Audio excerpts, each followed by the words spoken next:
I'm the Lion's eye, his private eye. I work for Anthony J. Lyon, head of the International Detective Bureau.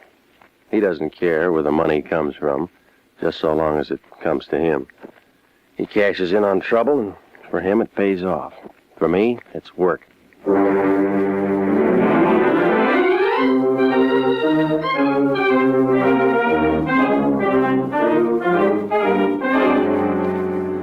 Here's the kind of adventure you've been waiting to hear. Hard-boiled action and mystery with radio's most exciting private detective, Jeff Regan. So stand by for trouble and suspense in tonight's story of The Prodigal Daughter. And now, here's Jack Webb as Jeff Regan.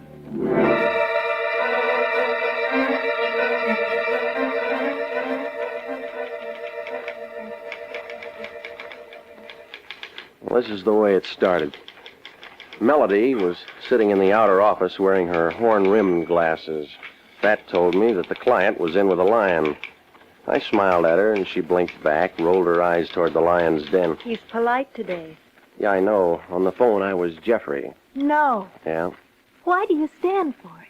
I wish I knew, Melody. Buzz me in, will you? Yes, Melody? Mr. Regan, dear, now, Mr. Lyon. Oh, well, send him in. Send him in. We're waiting. Good luck. Thanks.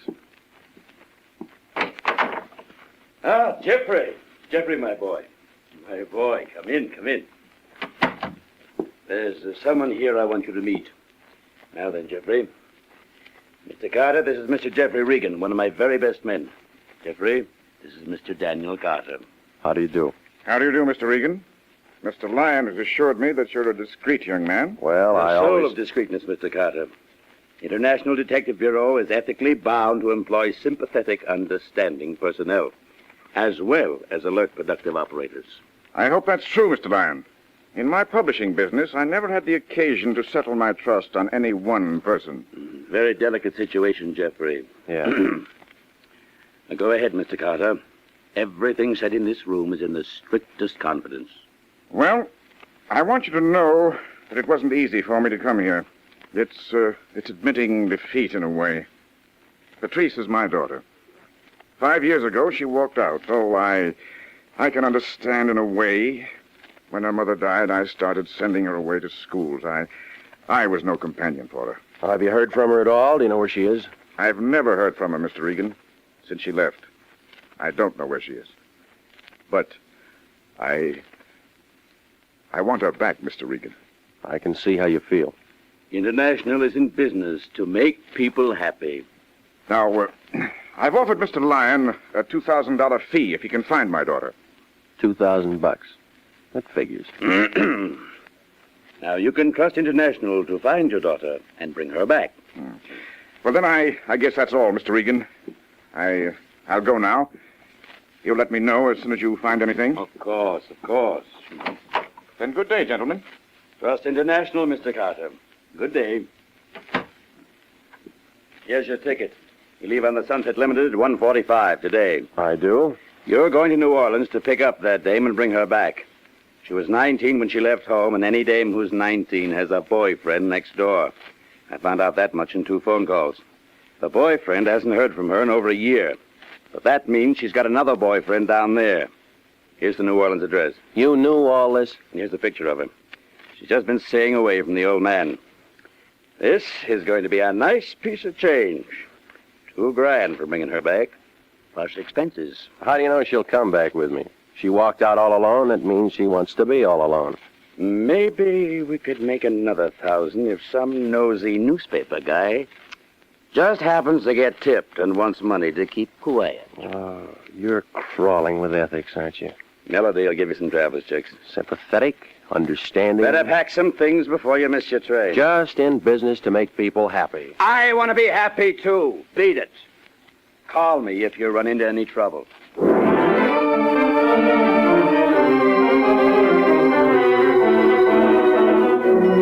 to see you. Listen to him Cotton boys are here for just one thing out there, right? They serve the most delicious oysters, and me and Charlie had to go racing. 2 days later in New Orleans at the Roosevelt Hotel, home of the original Ramus Gin Fizz, I figured it would take a lot of fizz to pull away that southern heat, but everybody in the lobby seemed cool enough in linens, tropicals, and seersuckers, except me and a big perspiring man leaning against the CNS ticket counter. He smiled when he saw me and came across the lobby holding out his hand. Well, I'm certainly glad to see you. We thought you'd never get here. Nice trip? It was all right. See, the rest of the boys are headquartered in 810. They're mighty anxious to meet you. They are? Mighty anxious. The Delta cotton growers are going to make it or break it at this convention. Now, I want to... He was talking real sincere and bent over to make a gesture. The accent was phony, but the bulge inside his double-breasted gabardine coat was real enough. It was a .38 automatic. I say, I'll take you up right now. Why don't I meet you up there later, huh? Well, all right, if you'd rather. That's room 810. Now, I'll go out and get a bite and meet you. You do that. About an hour. Clerk, Yes, Mr. Regan? how long have the Delta cotton growers been in town? The Delta cotton growers. Uh-huh. Why, they had their convention last May.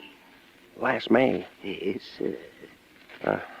Who's registered in room 810? Well, we have no 810, Mr. Regan. That's what I thought. Thanks.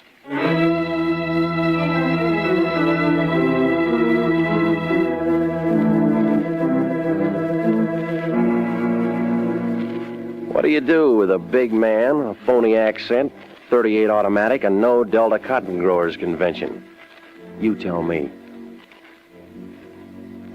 2 hours later, in a fresh shirt and a wrinkled suit, I was still working on that one as I climbed the stairs to the Ursuline Street address where Patrice Carter lived. It was one of those dirty, unpainted apartment houses in the French Quarter, full of heat and low-watt light bulbs.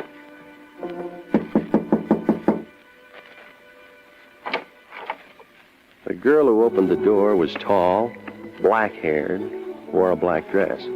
The picture Lion had given me of Patrice Carter was a blonde. Yes? My name's Regan. I wonder if I could see Patrice Carter. Huh? Patrice, you're a friend of hers? Yeah, I'm from Los Angeles. How do you do, Mr. Regan? I'm Janice King, Patrice's roommate. Please come in. All right. Right this way. Maybe it was because the two big rooms I followed her through were dimly lit, or maybe it was the sweet, sick smell of flowers. I don't know, but perspiration began to trickle down my back, and I braced myself when Janice King opened another door. Here you are, Mr. Regan. She was young and lovely and blonde, with a burning candle at her head and feet, lying in state, very dead. Patrice Carter. I just stood there in that dark room, and I looked down at her. I think there were other people in the room feeling the same as me and thinking the same thoughts. I must have stayed that way for 5 minutes.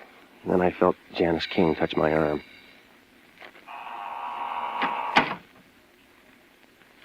Did you know Patrice very long? No, I didn't know. She asked to have it this way. I know how you must feel, being a friend, Mr. Regan. Look, Miss King, I didn't know her at all, and I didn't know that she was passed away. I'm a private investigator. I was hired by Daniel Carter to locate his daughter. Daniel Carter. You knew that she had a father. Yes, Mr. Regan, I knew. She told me about him. She told me everything. Oh, you aren't the first one who's been here looking for her. There have been others, detectives and lawyers trying to get her to go back. Carter knew she was here? If he'd loved her for just one unselfish moment, she'd never have left him. Well, Mr. Regan, she's where he can't bother her anymore. She's where he can't ever see her. Tell him that when you go back. Tell him she's going to be buried tomorrow. Tell him he can stop hiring lawyers and detectives to find her. Why don't you take him a copy of her death certificate? That ought to satisfy him. Now get out! Get out!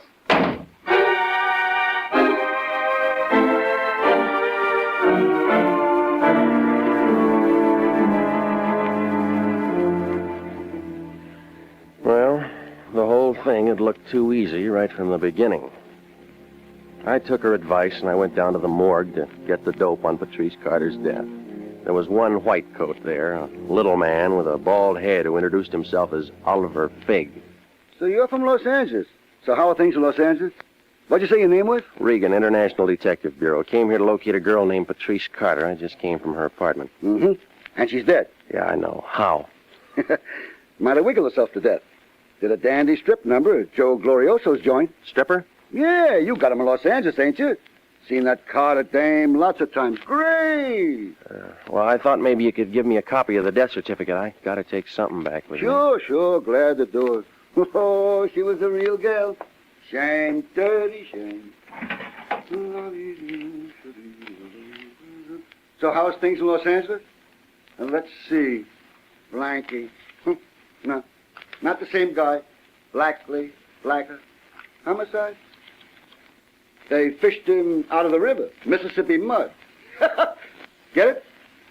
Got it. So, how are things in Los Angeles? Here you are. Carter. Patrice Carter. 731 Ursuline. Mm-hmm.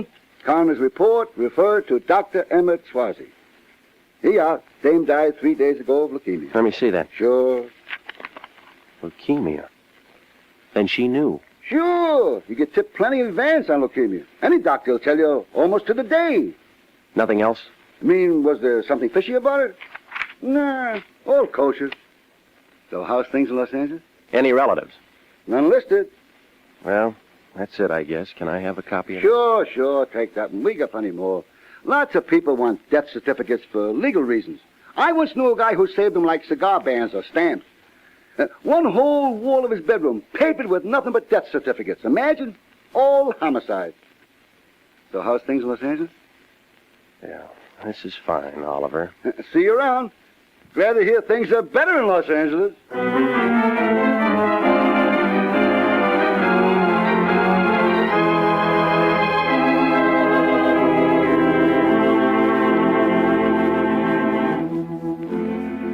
There wasn't anything more to do after that but go back to the hotel and try to get a reservation out of town.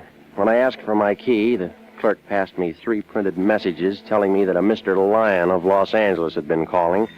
When I got to my room, he called again. Regan, is that you? Where you been? Keep your shirt on. Come on, tell me. Did you see her? Yeah, I saw her. What'd you say? She gonna play ball? How soon you coming back? She didn't say anything, and we aren't coming back. What do you mean? She's dead. What? D-E-A-D. Dead. She can't do that. It happened 3 days ago. Leukemia. Now, wait a minute. Old man Carter's paying us $2,000 to bring her back. They're going to bury her tomorrow morning, and they don't want any interference. She was laid out. Her roommate laced me up and down for working for the old man. Name of Janice King. Good-looking brunette. I told Carter we'd bring back his daughter, and we will. There's $2,000 in this, and you know how I feel about money. Yeah, I know. So get busy. Now, look. I've done a lot of dirty, rotten things for you, but he's an old man, and he's sick, and I'm... And he doesn't wear dark glasses because it's a sunny day. He's almost blind. Now go on over and get that roommate and bring her back. He'd never know the difference. I won't do it. Offer her $500 to come here and pose as Patrice Carter for a week, and she could take a powder. I won't do it. I'm calling Carter first thing in the morning and telling him you found his daughter and that you're on your way back to Los Angeles. I won't do it.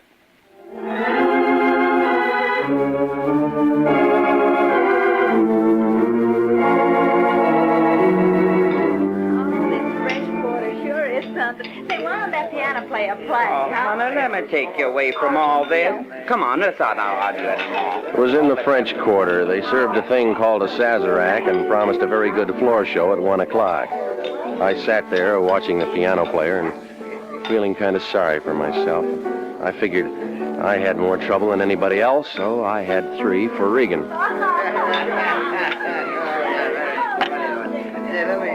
It was about then a tall redhead with a long cigarette holder eased off her stool at the other end of the bar, patted a bald-headed guy on the head, and came over my way. She gave me time enough to get a whiff of her perfume and then leaned into me. Stranger? Mm-hmm. Me too. I'm the new headliner. I'm gonna dance pretty soon. You ain't antisocial, are you, mister?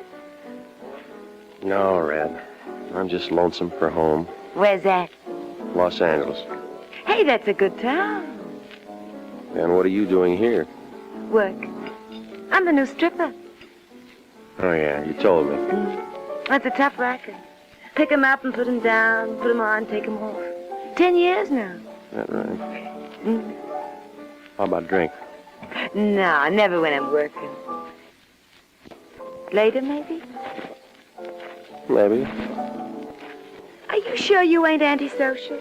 I look all right, don't I? I mean, I ain't slipping. Come here. Hey, let go. No hard feelings, Red. I just want to see your face. You crazy or something? Come on, stand still. No, in the light. What's the matter? Something wrong with me? No, not a thing, baby. You're just fine. How long did you say you've been dancing? I've been dancing 10 years. Let go. Oh, hold still. That makeup. You wear it all the time? Have to in my business. All right. You had me scared there for a minute. You oughtn't to grab hold of a girl like that. Red, you mind if I ask you a personal question? Well, now, wait a minute. I just met you. No, it's about your face. What's the matter with my face? Oh, that's beautiful. Oh. Oh, sure, go ahead. That grease paint and makeup, using it heavy like that for a long time, it's hard to get off, huh? Oh, can't ever get all of it off, mister. When you've been in the business as long as I have, always going to have some of it on. Yeah, that's what I thought. Is that what you wanted to ask me? That's it. Well, you can get more personal than that. You're a little screwy, but I like you. Not like you, Red.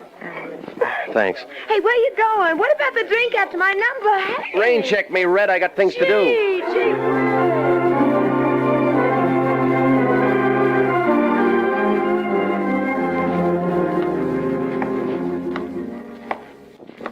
I had to go back to Janice King's apartment. It was a sticky, sick kind of New Orleans night. From one lighted street, I turned off on Ursuline, a darker, dirtier street. I stopped, right in the middle of the block. All kinds of people have followed me at one time or another, and I've followed all kinds of people.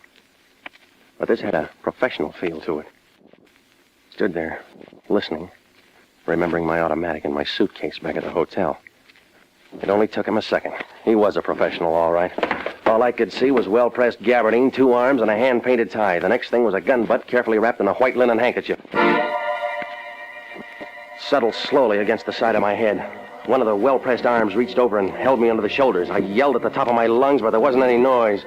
Regan of International was out as cold as a can of beer.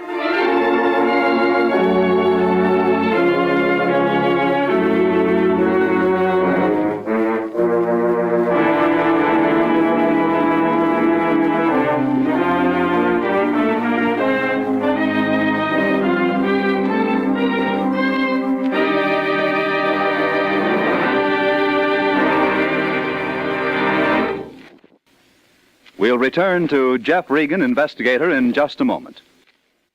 An easy way to save for future security is by a payroll deduction for savings bonds.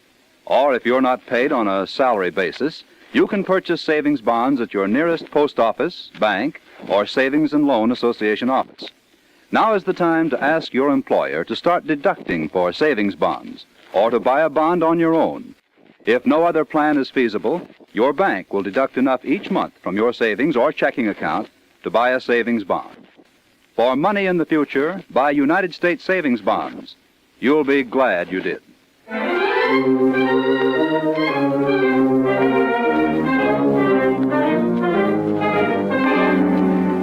And now, back to the story of the prodigal daughter and Jeff Regan, Investigator.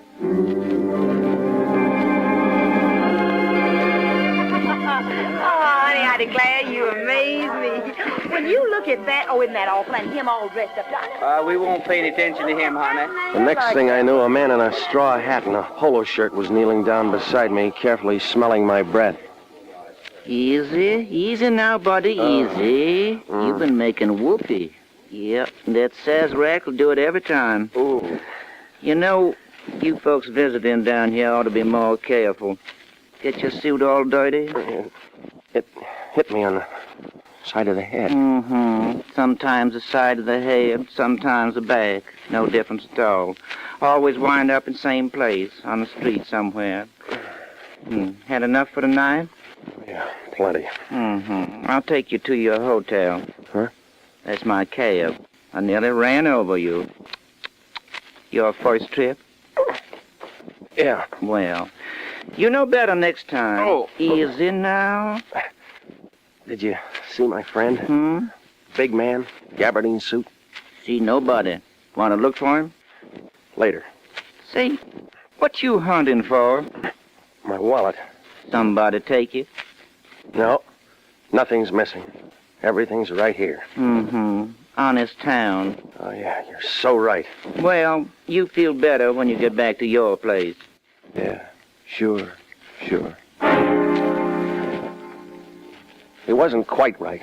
I didn't feel better until the next morning when I got a telegram and read, "Found out Carter's broke. Come back. Forget the whole thing. Lion." And that was the first good news I'd had in 3 days.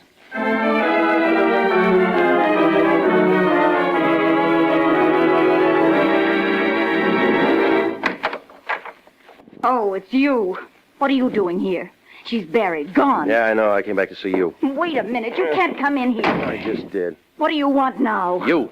Yes, you. I was hired to come to New Orleans and bring Patrice Carter back to Los Angeles. She's dead and buried, and you know it. That's what you say. That's what a death certificate says. There's only one thing I learned lately. Don't believe what people say. Don't believe what death certificates say. I don't know what you're trying to do, but Oh, stop it, will you?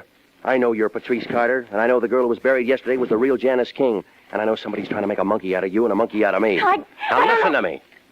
If I have to, I can have that body exhumed. I can go into fingerprints and birthmarks, yeah, and a lot of things, but I don't think I'll have to.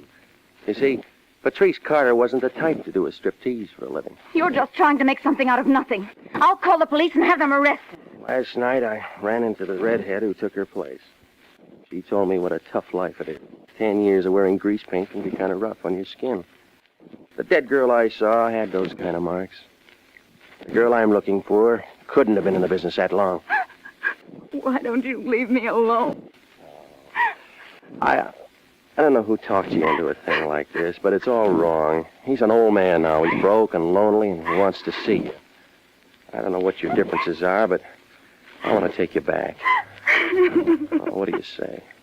He was so off. He hated. I know he did. I never want to see him again. What's he been telling you, honey? Tim. Oh, Tim, he knows everything. He doesn't know anything. And he'll never know anything. This your boyfriend? He had a phony accent when he tried to shake me down in the hotel lobby. Get out of here, Regan. I played ball, and you had to quit trying. It all fits now. This guy's been holding your hand for the last year. He's been real sympathetic, and Get out before I throw you out. he told you how to trade names with that poor kid who was dying of leukemia. He told you to send me to that morgue for a death certificate. up. And he dropped me in the gutter last night to make sure I had it. You know why? Don't listen to this character, baby. He's off his nut. He's a private detective from Los Angeles who's been getting paid to make love to you. No. No. Regan, I told you to shut up.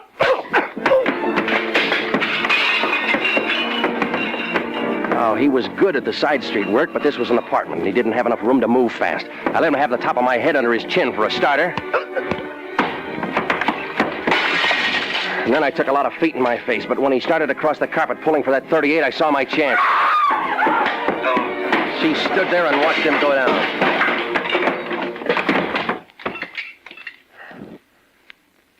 It's not true. It's not true. You're just here to make more trouble for me. You're just here to make Am more... I? I thought I recognized the touch. Here. Here's his wallet. Look for yourself. Here, catch. Timothy Conover, Private Investigations. Well? Oh, come on, kid. I'll take you back home.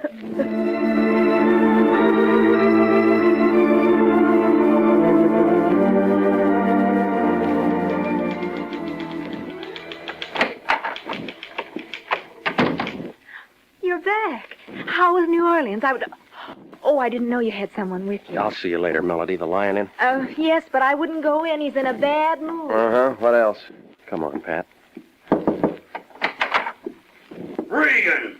So you finally got back, did you? I suppose you run an expense account that'd choke a horse. Well, let me tell you that it's all coming out of your salary. We didn't make a nickel on that Carter thing, and who's this? Patrice Carter. How do you do, Mr. Lyon? I thought I told you to leave her down there, because that old schmo was giving us the runaround and hasn't got a nickel to his name. Besides, she's dead.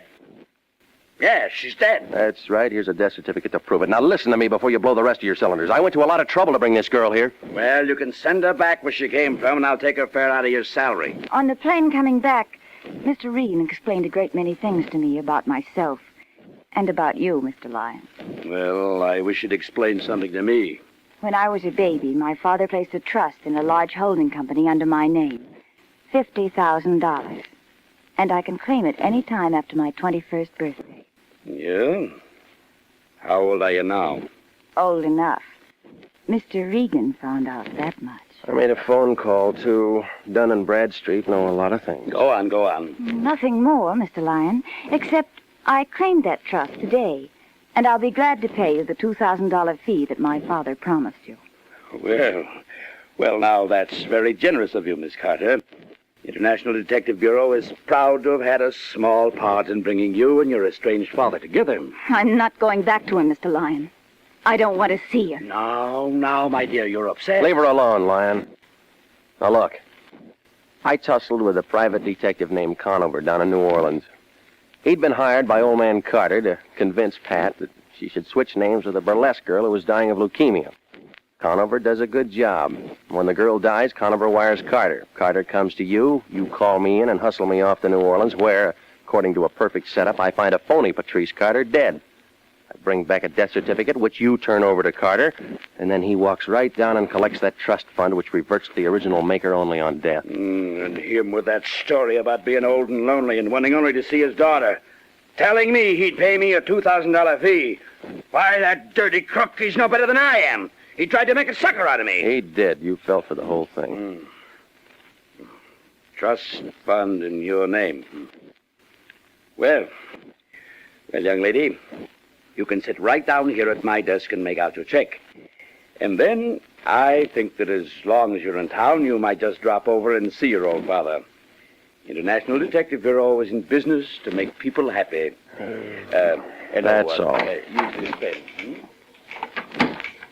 Did everything come out all right? Yeah, I guess so. She's writing a check. That's what he wants. Cigarette? Here. Thank you. Why do you do it, Jeff?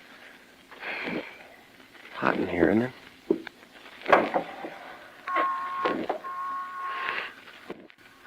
The air feels good. Makes you clean. He doesn't care whether it's homicide or arson or a lost daughter or just people getting kicked around. He makes money on it. I help him. You didn't answer me. Why do you do it? I don't know, Melody. I don't know.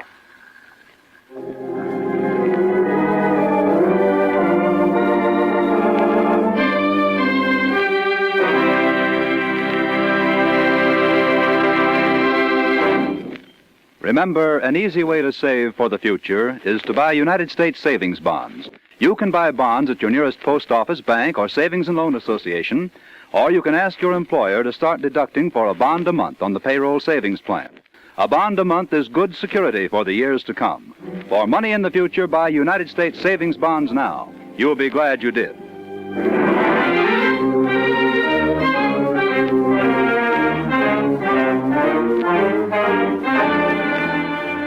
Jack Webb is featured as Jeff Regan, Investigator, with Wilms Herbert as Anthony J. Lyon and Laurette Philbrandt as Melody. Tonight's cast included Betty Lou Gerson as Red, Lou Krugman as Conover, Theodore Von Eltz as Mr. Daniel Carter, Eve McVeigh as Patrice Carter, and Harry Lang as... How's things in Los Angeles? Remember, it's CBS same time next week for hard-boiled action and mystery with radio's most exciting private detective, Jeff Regan, as he tells the story of the Lonesome Lady.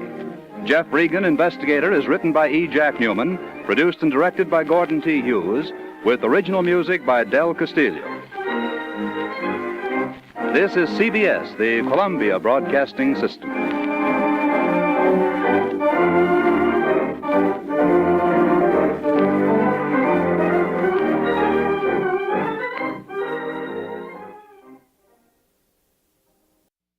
My name's Jeff Regan. I'm the Lion's Eye, his private eye.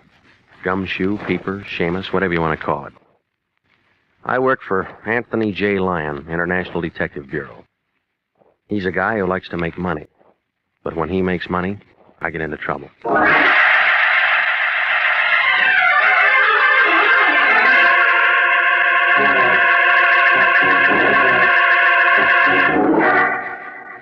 Here's the kind of adventure you've been waiting to hear. Hard-boiled action and mystery as told by Jeff Regan, Investigator.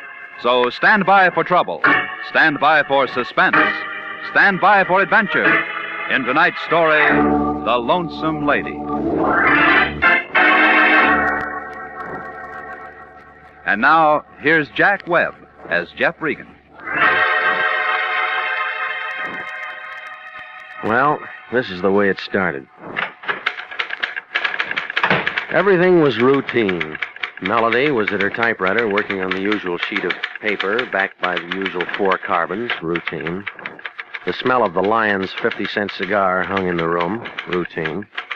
And the air conditioning was out of order, all routine. I looked over Melody's shoulder and read the memo. Attention, International Detective Bureau, Anthony J. Lyon, from the American Insurance Company Claims Division. Here you are. Keep the original for yourself and give the others to Mr. Lyon. I guess you're going to be on this. On what? You beautiful thing, you. Huh? Jeff, don't. Jeff, don't do that. Somebody might walk in. Mr. Lyon will tell you all about it. What's the matter? New boyfriend, huh? Now, Jeff. Mr. Lyon's waiting for you. Okay. I'll talk to you later. Regan, ever hear of a guy named John R. Renzo? Nope. A doctor named Maurice Wade? Nope. A French dame named Marie Rochelle Portier? Nope. Should I? Maybe. I don't know yet. It's all routine stuff on that American Insurance Company contract. They want us to do a little work for them. Their claim man came in about an hour ago, all excited about Renzo. He kicked off early this morning. I can't very well meet him. There's a time and a place for wisecracks, and this isn't it. It figures. Renzo kicks off, and the American Insurance Company's going to have to kick in with $35,000 to his beneficiary. And that's Marie Rochelle Portier. No relation. Girlfriend, I guess. It's almost a bank buster for AIC. So you want me to see her? No! It'd be ticklish if it turns out to be legitimate. Now, you better look at the other angles before you see her. If AIC has to pay off to that dame, we might just as well say goodbye to their business. They can't stand much treatment like that. Well, you mean you want me to find a way for him to get out of it? I didn't say that! If it's legitimate, they'll pay. That's nice.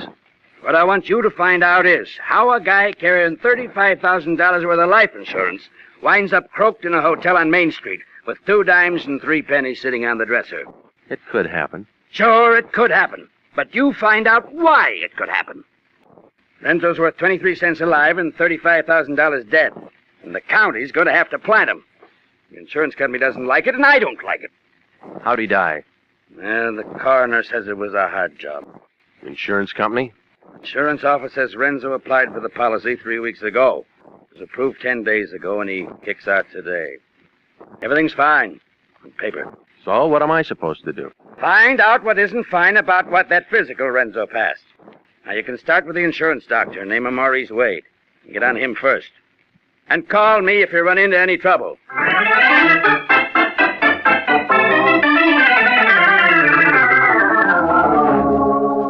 The place I was looking for turned out to be a brand new 3-story building on Wilshire Boulevard. In the hall, I could still smell wet plaster and cement. There was one name on the neon-lighted directory, Dr. Maurice Wade, internal medicine, diagnosis, and the numbers 310. The sign on the self-service elevator said, "Do not use," so I climbed the 3 flights of marble stairs. The first door at the top was 310. Enter. I entered. A blonde girl in a white uniform sitting at a small desk smiled up at me through sharp white teeth, showed me 1 well-shaped leg and 2 well-manicured hands, all routine stuff. How do you do? Have you an appointment? No, I don't. I was hoping I could see Dr. Wade without an appointment. Well, that's almost impossible. He's so busy these days. I'm Miss Porter, his nurse. Perhaps I can help you. Well, My name's Regan, but I'm afraid I'll have to see him. Oh? Oh, if you don't mind, I'll just stick around and wait for him. Oh, he isn't in just now, and I was just about to go to lunch, Mr. Regan. Well, that's fine. We'll go together. Dr. Wade will be in at 2 o'clock. You can come back then. I get it. 2 o'clock. It was right then that my day began to change. I stepped outside the office door and walked over to the brand new stairway of that brand new building. Now get this. I stopped a minute because I thought I heard somebody opening the doctor's door. I turned around to take a look when I felt something brush my arm. The stairway suddenly turned upside down and began to walk up me. There was a lot of noise all around, and I was trying to yell for somebody to shut it off. It got louder and louder and louder. It was then I decided this wasn't routine.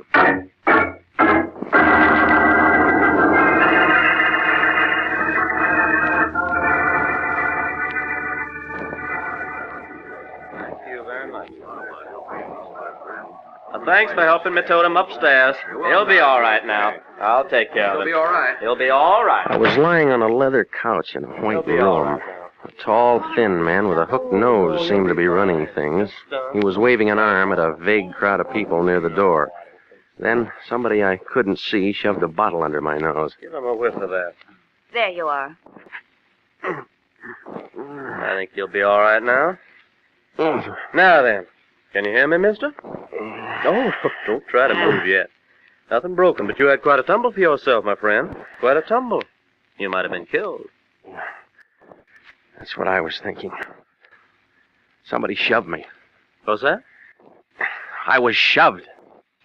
That's crazy. I was on the second landing when you come falling down. Wasn't anyone around? Why'd anyone want to shove a man down a flight of stairs? I don't know. You're just plumb bruised and battered, mister. When you get to thinking about it, you just got dizzy from the heat or something. How didn't you? Maybe. I'll show you. Mary, hand me that like a good girl. Here you are. Here. Try a little of this. Thanks. That help? Yeah. Have another. You want me to call you a taxi, Mr. Regan? No, thanks. I got a car out in front. Better you rest up a minute or two longer, friend. My name's Wade, Dr. Wade. This is my office. Wade, you're the man I came to see. Well, I don't believe I know you. You one of my patients? Oh, this is Mr. Regan, Doctor. I explained that you took patients only on appointment. Mm-hmm. Well, as long as you're here, Mr. Regan, what can I do for you?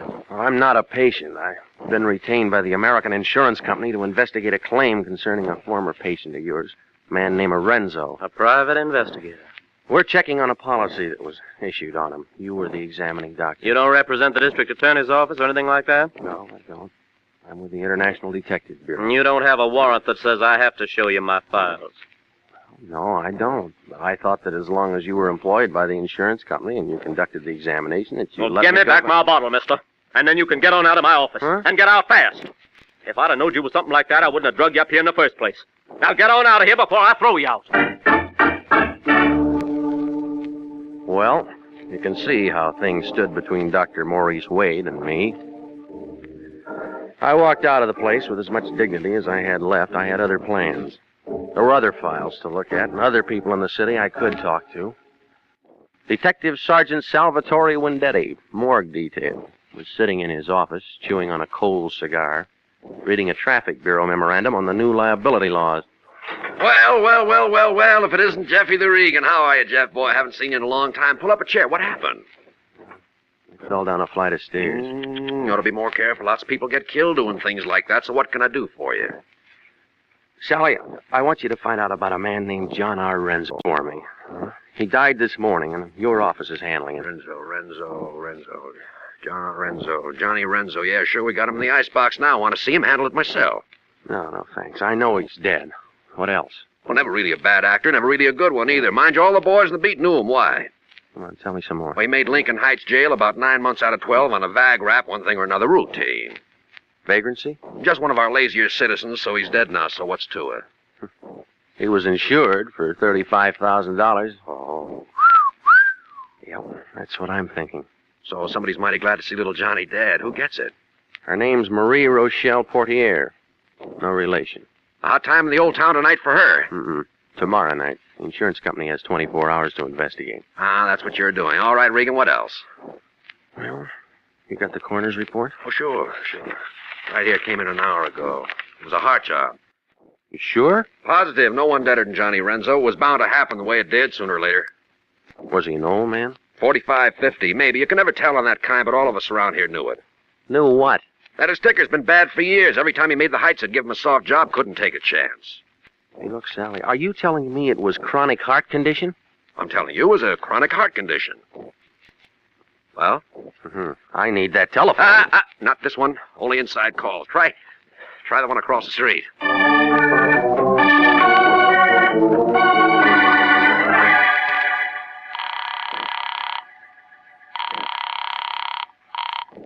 Hello. This is me. I ran into some trouble. What kind of trouble? Well, you'll have to get me a warrant or something so I can get in that doctor's office. What? He wouldn't play ball. He threw me out. Now, the coroner's report shows that Renzo has a chronic heart condition. Then he never should have passed a physical. I thought that'd get through to you. But we'll have to find out what's in that doctor's office before we can do anything about it. Now, look, get a hold of one of those double-breasted lawyers and rig up a thing, will you? Hey, Melody, get my lawyer on the phone. It may take the rest of the day to get you in there legally, and we haven't got the time. So get busy. I just told you I can't get in. If I can't get in, I can't get in.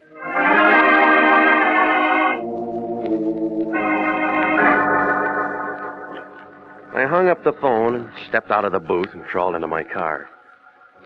I was sitting there fumbling with the keys, wondering how I was going to get to those files when somebody else figured it out for me. He was a big man in a brown sport coat. Take it easy, Pilgrim. I just want to talk to you a minute. Well, that's tough, Pilgrim, because I don't want to talk to you. I've had a busy day and Oh! I wouldn't try anything like that, Pilgrim. I just got here. I know lots of holes. Come on, this one's just basic. I can tear your arm right off if I have to. Wise up, Seamus. I'm here on business. Yeah? What kind of business? You just been in to see Wendetti? Sure, I've been in to see him. He's a friend of mine. Why the muscle act? Just to make sure you don't start hollering your brains out or something. Let go. Okay, so what'd he say? Ooh! What'd he say about what? You know what. Renzo. Well, the county's gonna bury him. More, Seamus. Keep talking. Only makes sense. He's dead. For good. Oh! More. He died of a heart attack this morning. Somebody gets $35,000 because of it. And you've been seeing people. A doctor, Wendetti. Dame next on your list? Maybe. Oh, is that what you want to know? Yeah. You're a good boy, Regan. Now, here's what you want to know. You forget everything you know about anything. You don't say a word to nobody. No one. Understand? No one. Not even your own mother. Just forget it. Right. No. Remember, not a word to anybody. Or else. I wonder if you'd do as good without a gun. Oh! I'll see you later, Pilgrim. Sure you will. Sure you will. But in case we miss connections, and so as you won't forget me, here's something to remember me by. Ooh! So long, Pilgrim.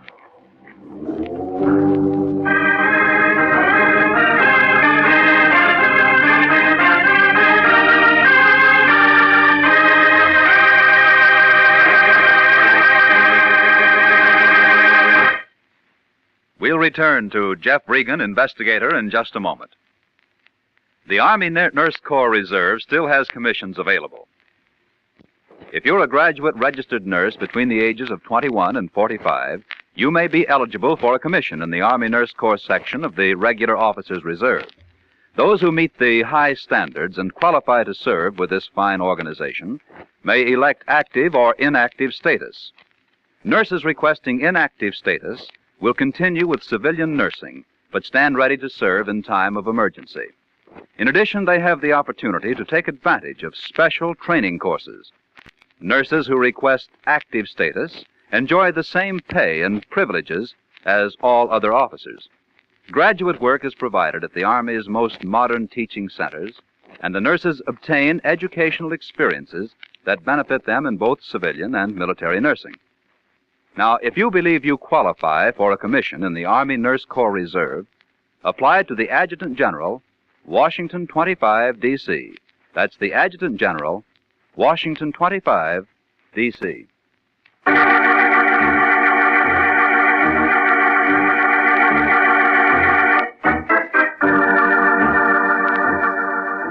And now, back to the story of the Lonesome Lady and Jeff Regan, Investigator.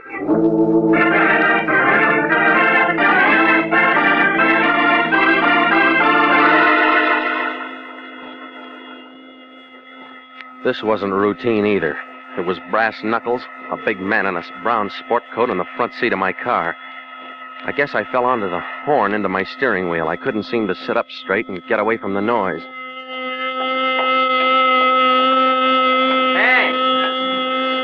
Hey, what's the trouble, pal? Hey, don't you like peace and quiet? Hey, come on, sit up. Oh. Yeah. What happened to you? I don't know exactly.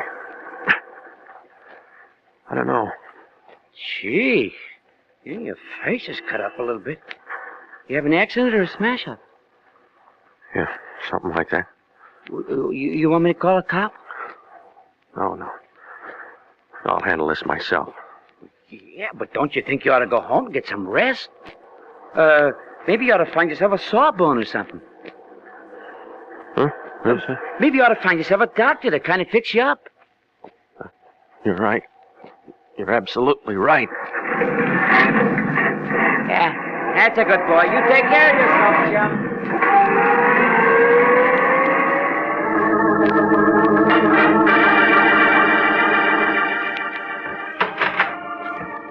Oh, it's you again. Says doctor on the door, doesn't it? The office is still open, isn't it? Yes, but I thought Dr. Wade told you that he didn't want you here. I heard him, but this is different. If he doesn't see me now, I'll phone the state medical board and the lawyer and anybody else who's handy and make him a first-class Simon Legree for refusing me emergency treatment. Now, cut him out. Oh, you're hurt, Mr. Regan. Oh, please sit down. Sit down right here. Where's your doctor, lady? He isn't in here. He's already gone for the day. Let me see. What happened? You tell me, lady. I'm just a peaceful citizen looking for a doctor. Sit still. That's a nasty bruise on your forehead. Yeah, I got some better ones where a man tried to cave in all my ribs. Hold still. Lift up your face to the light. That's better. Ooh. Tender? Mm-hmm.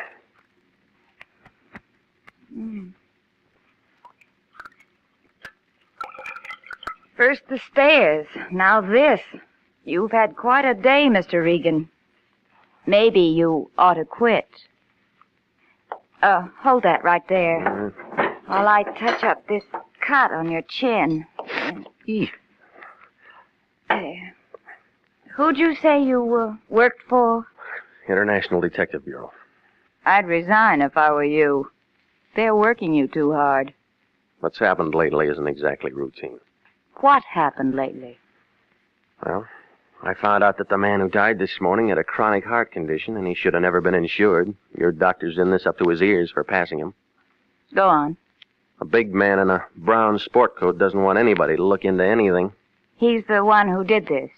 That's right. That should hold you. Thanks. Oh, wait a minute. Where do you live? Huh? Your address. I'm coming over to your place tonight. You are? If what you say is true, my doctor's going to get 5 to 15 in San Quentin for doing a fix on an insurance examination, and I might be dragged into it. And I wouldn't want that to happen.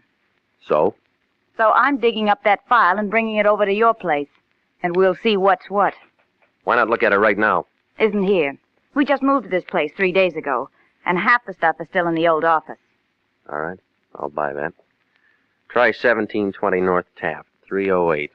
In about 2 hours. Why so long? You need some rest. Besides, your shirt's bloody. Well, what was that name? John R. Renzo, R-E-N-Z-O. All right. You can expect me. Feel better now? Yeah, much better. Oh. You know, you freeze me, lady. Your boss throws me out, you fix me up, you help me. Maybe I wouldn't have fallen down those stairs if you hadn't sent me out to eat alone. Call me Mary if you like. I thought it'd be something like that. Mine's Jeff. I've had a hard day, Mary. I know. But maybe it'll be a better day from now on, Jeff. You know, I had a feeling I was gonna like you.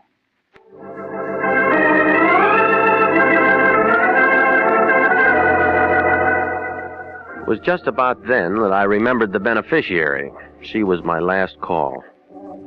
I bucked beach traffic out Wilshire and pulled up in front of the Beverly Hills address Lyon had given me. A row of brass mailboxes on the outside of a 4-unit court told me that Marie Rochelle Portier lived there. The man in overalls watering the lawn blinked at me, frowned at the cut on my chin, pointed to his own, and shook his head. I nodded back, wondering what Marie Rochelle Portier, or whoever she might be, whatever her racket might be, looked like. I found out. Yeah? It was the big man without his brown sport coat. This time it was swimming trunks, and he looked as big as the super chief. I threw my whole arm into his face. He staggered backwards into the room, trying to get his balance. I let him have another one in the stomach. He was out of condition. One more, and his chin was cut. He went down, taking a lamp, a card table, and a glass of warm lemonade with him. Oh, yeah. It's real good to see you again, Pilgrim. All right, Seamus, all right. You're the champ. Come on, get up, get up. I might have known I was going to find you here. Where's your girlfriend? No, just a minute. I said, where is she? She ain't around. Ain't no one around but me. Honest. Okay, you give it to me. What are you talking about? Oh, I've met citizens like you before. Oh, now, come on, make it straight. Oh, all right. Oh, you busted my head. I'll make it straight. Marie's my girlfriend. She calls me today, tells me what you look like. Tells me where you'll be, tells me what to do. I do it. She knows who an insurance stick will go to. All right, go on. Catch you at the morgue. You're nosy. She says to rough you up a little bit, make you forget what you're doing for a while. I find you like she says and do what she says. And, nothing personal in it. What about the doctor? He split with you and her? Ain't no doctor in on it, just me and Marie. How'd she fix it for Renzo to get insured? I don't know. She's got connections. She gets around. All right, smart guy. Come on, spill. Honest. That's it, Seamus. That's all there is to it. We worked it a couple of times before. I don't know how she fixes it, but she does. I do all the heavy work, and we get along fine. Now and then somebody gets excited, and I have to cool them off for a time, but well, that's it. Straight. Honest. Hey, what are you doing? Shut up. Well, now, don't call the cops. Give me a break, will you? Will you shut up?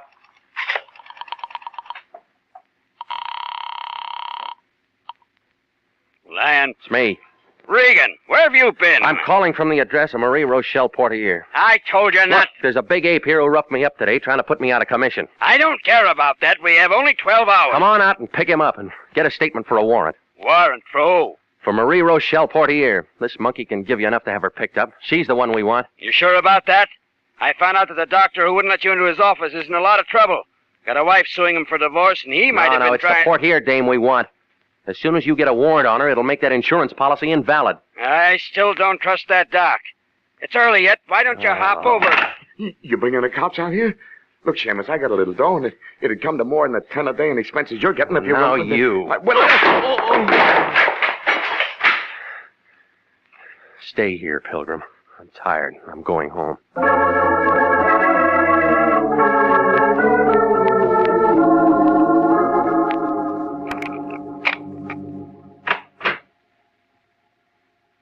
I've been waiting for you. Forget about me? No. The janitor let me in. I told him you were my brother. That's nice. You didn't come straight home and get some rest. Oh, I had a couple of things to do first. Well, sit down. I've fixed you a drink. Oh, good. Hot day and all. Thanks. Now, tell me about your doctor. Huh? Some things I know already. His wife's suing him for divorce, trying to get every penny he's got. He doesn't like me. That's it. Or maybe he just doesn't like any private detective or anybody else who might be working for his wife, huh? Maybe. And if I can spot a man who's being taken to the cleaners, he's one. He's pretty touchy these days about all the trouble she's probably caused him. What's this got to do with us? The stars are coming out. Just straightening out. Well, if that's the way things are with him, then my job's finished. Good. Now we can relax. You've been working much too hard.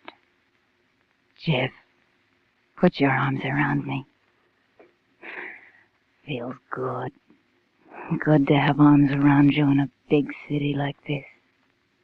Such a big city. So many people. Mm-hmm. You're nice, Jeff. Sometimes it's so lonely. And sometimes it's like this.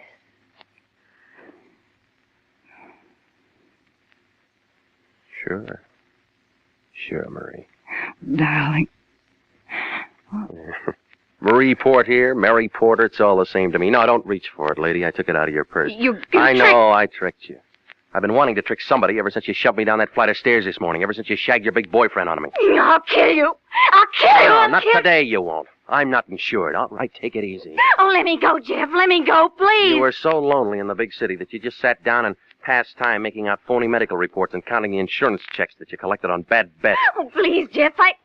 Oh, just let me go, please. So you have me thinking that a doctor's phony when the only thing that's bothering him is a wife and a divorce Oh, suit. Jeff, listen to me. And when I start getting close, you try to scare me off. And when I get really close, you figure to drop over and put on a good act. Oh, Jeff, listen to me. They'll send me to prison. They'll make me grow old and ugly there. Oh, Jeff, please let me go. I'll do anything. Jeff, you can let me go. You can. You will. Oh, please, Lion. Jeff. It's me again. Let me You go. got that warrant? Yeah, he Oh, spilled. please. But where are we going to find that dame? Please. She's probably skipped. Oh, no, she's at my place. What? I'll do anything, Look, anything. get somebody over quick, will you? Oh, please. Get him over while she's still here.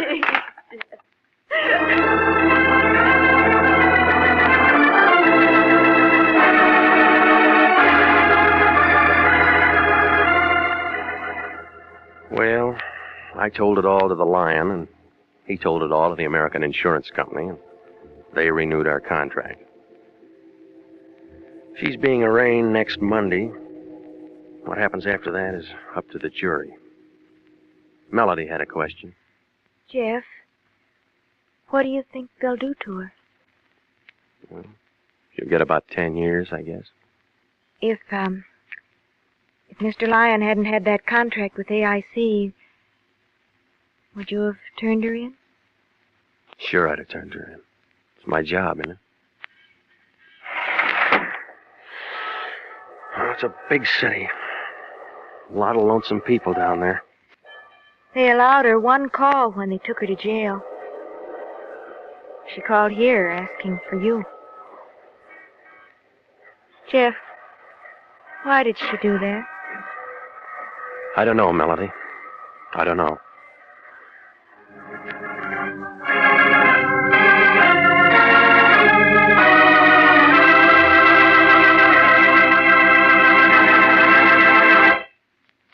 The easiest way to save for the future is to buy United States savings bonds. Your nearest post office, bank, or savings and loan association can accommodate you.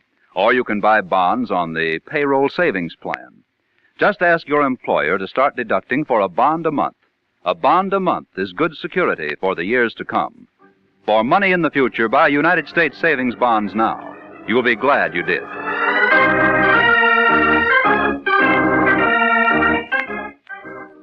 Jack Webb is starred as Jeff Regan, with Wilms Herbert as Anthony J. Lyon. Eve McVeigh was heard as Mary Porter, and Ken Christie as the big man.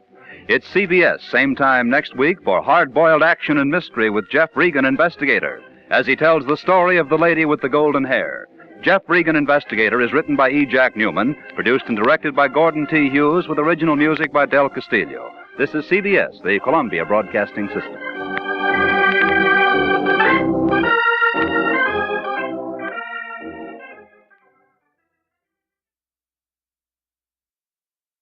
When Anthony J. Lyon cashes in on somebody's trouble, it means money for him. For me, it means work. I'm Jeff Regan, the Lyon's private eye.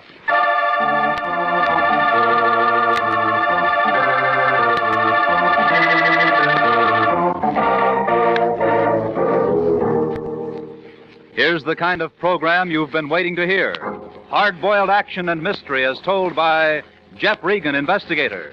So stand by for trouble. Stand by for suspense. Stand by for adventure. In tonight's story, The Lady with the Golden Hair.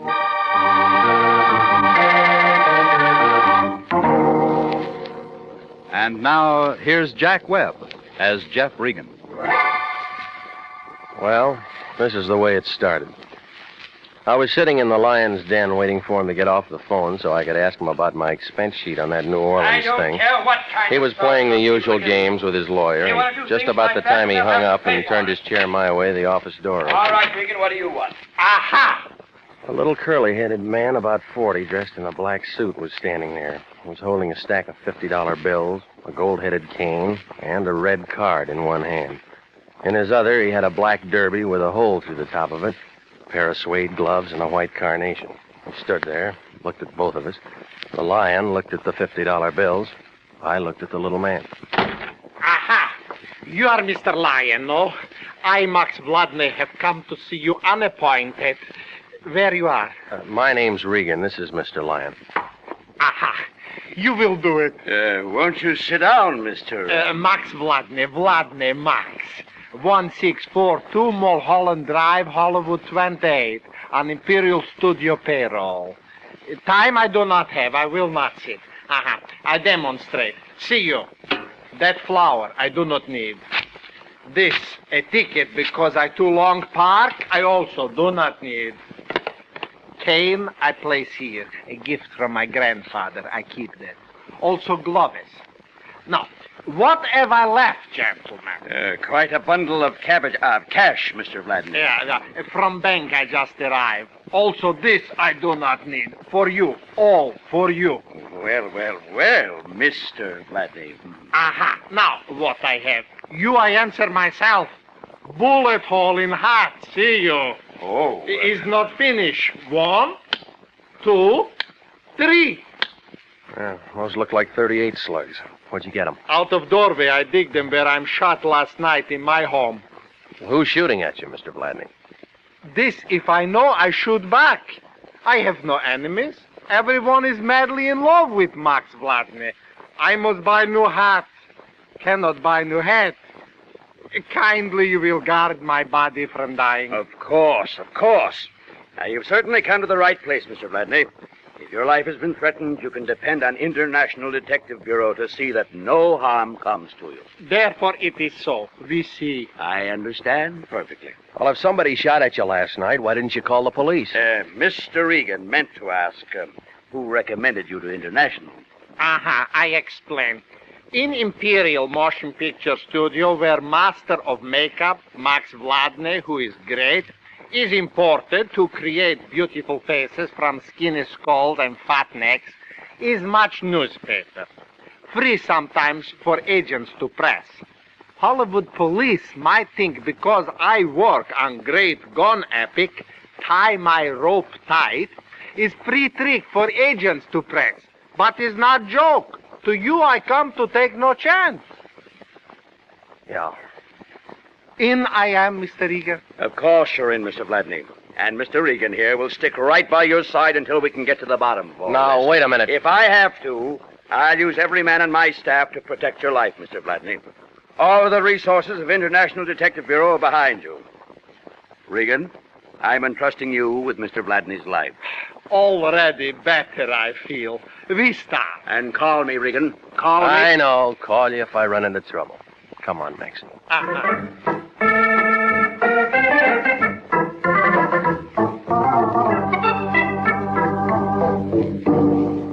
Well, you can see how it was. Max Vladney's car was parked in a red zone in front of the building, and there was another ticket on it. He tore that one up, too. On the way out to his house, I tried to get a little more information, but it didn't come to much. He couldn't figure out why somebody was shooting at him or who was doing it. It was about 6 o'clock when we pulled up in front of his house on Mulholland Drive, one of those little places with a big sun porch in front of it and an egg-shaped swimming pool in front of that. He was pulling things out of his pockets, looking for the keys to the front door when it happened. See what I tell you. All the time shooting at Maxie, someone. All right, get on. What I tell you, my heart is full again of home. All right, shut up. You aren't hit. But he's frightening. Well, unless he's got a machine gun, he can't find anything more. Wait, where go you? You leave Max to be killed. I'm going after him. Stay right here. You'll be all right. I started for the heavy brush outside the clearing of the house where white gun smoke still hung around the trees. And then I saw him. He was a gray-haired man, stocky build, glasses, about 100 feet away, running down the hill waving the gun. I went after him, but I couldn't get a clear shot. Oh, he was quite an acrobat. He dived over a wooden road bracer and went skidding down the embankment. By the time I got there, he was climbing into an old Chevy convertible, and he took off in a cloud of dust. I couldn't see the license plate on the car.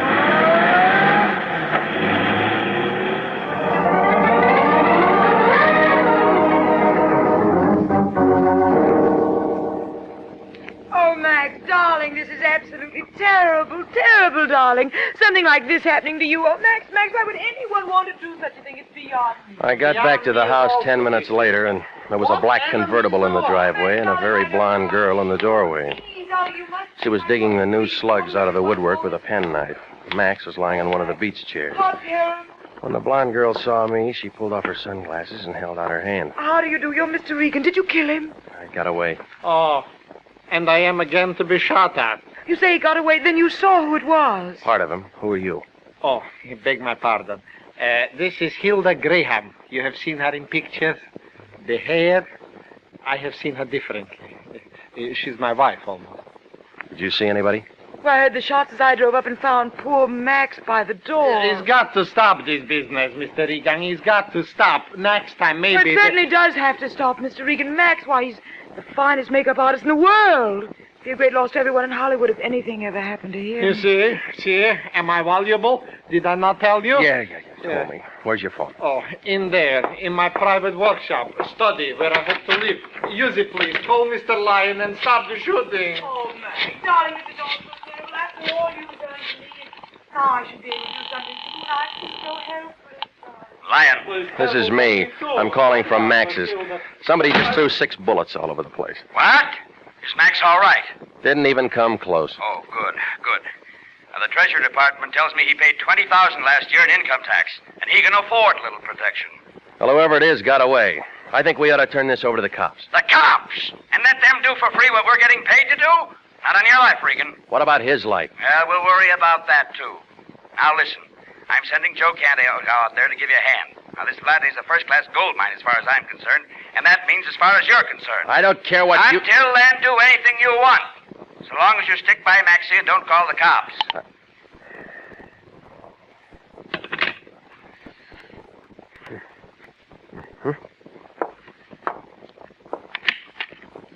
That figured. That's a fair label.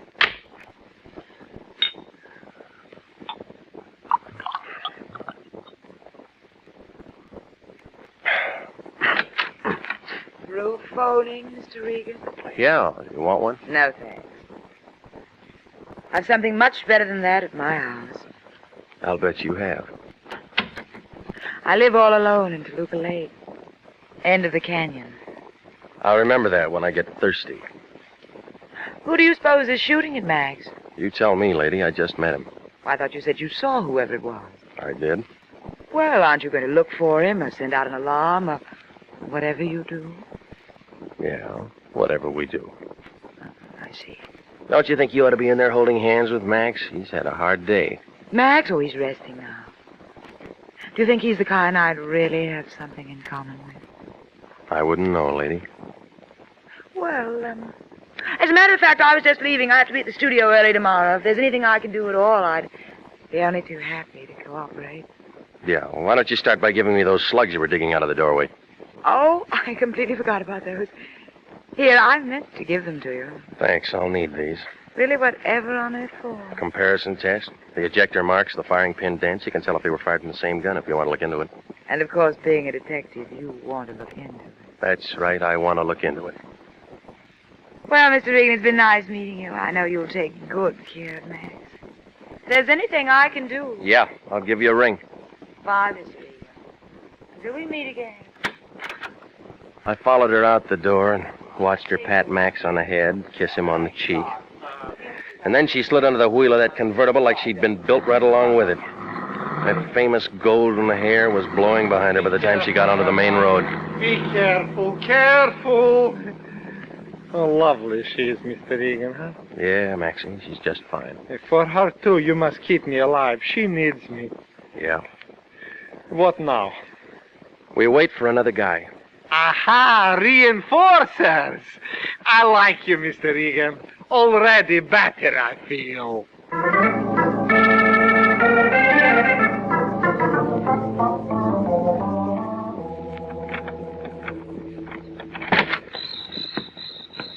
It's only me, Regan. Take it easy. Oh, Chanto.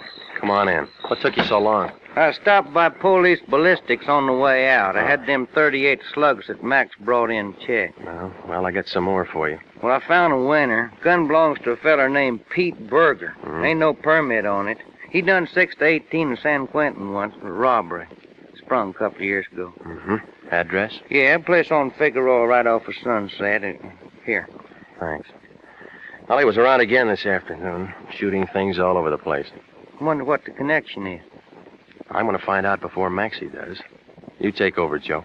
Okay, where's our clay pigeon at? Roosting in there. Now, keep your eyes open, Canto. I'll get back as soon as I can. Oh, take your time, son. Joey the Canto is on the job.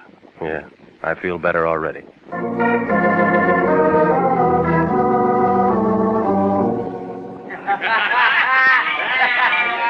do you know how to play Carolina in the morning? What about Carolina in the evening?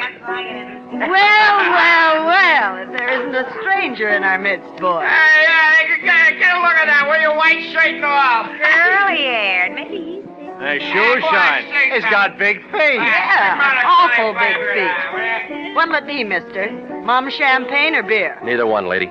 Well, we ain't got either one for you, copper. You picked wrong tonight. Flossie never picks 'em wrong. I can tell by your feet. You're paid by the city or you're a private peeper and somebody else pays you. Makes no difference to me. All spell copper. What do you want? No fuss with you, Flossie. I'm looking for Pete Berger. Who? Pete Berger. This is his last address. Ain't never heard of no Pete Berger, and neither's anybody else. And he ain't never lived here, and you got a wrong steer.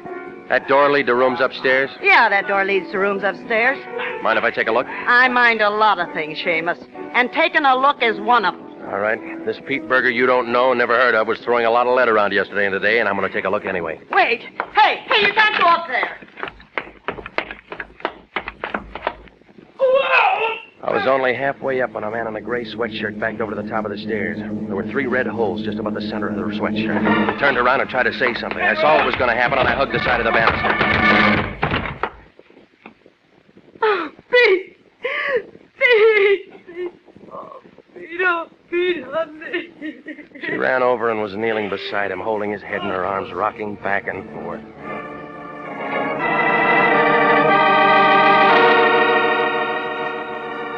Yeah, you guessed it. It was the same man I'd chased all afternoon, and he didn't live 5 seconds.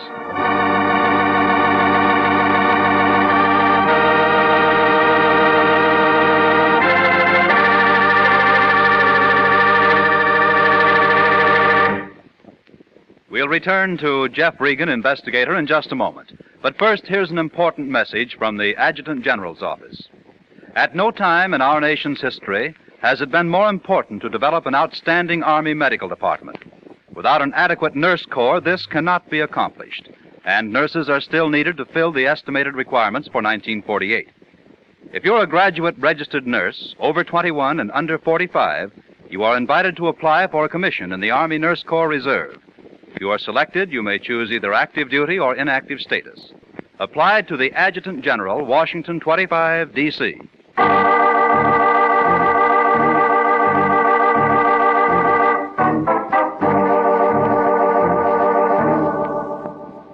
And now, back to the story of the lady with the golden hair. And Jeff Regan, Investigator.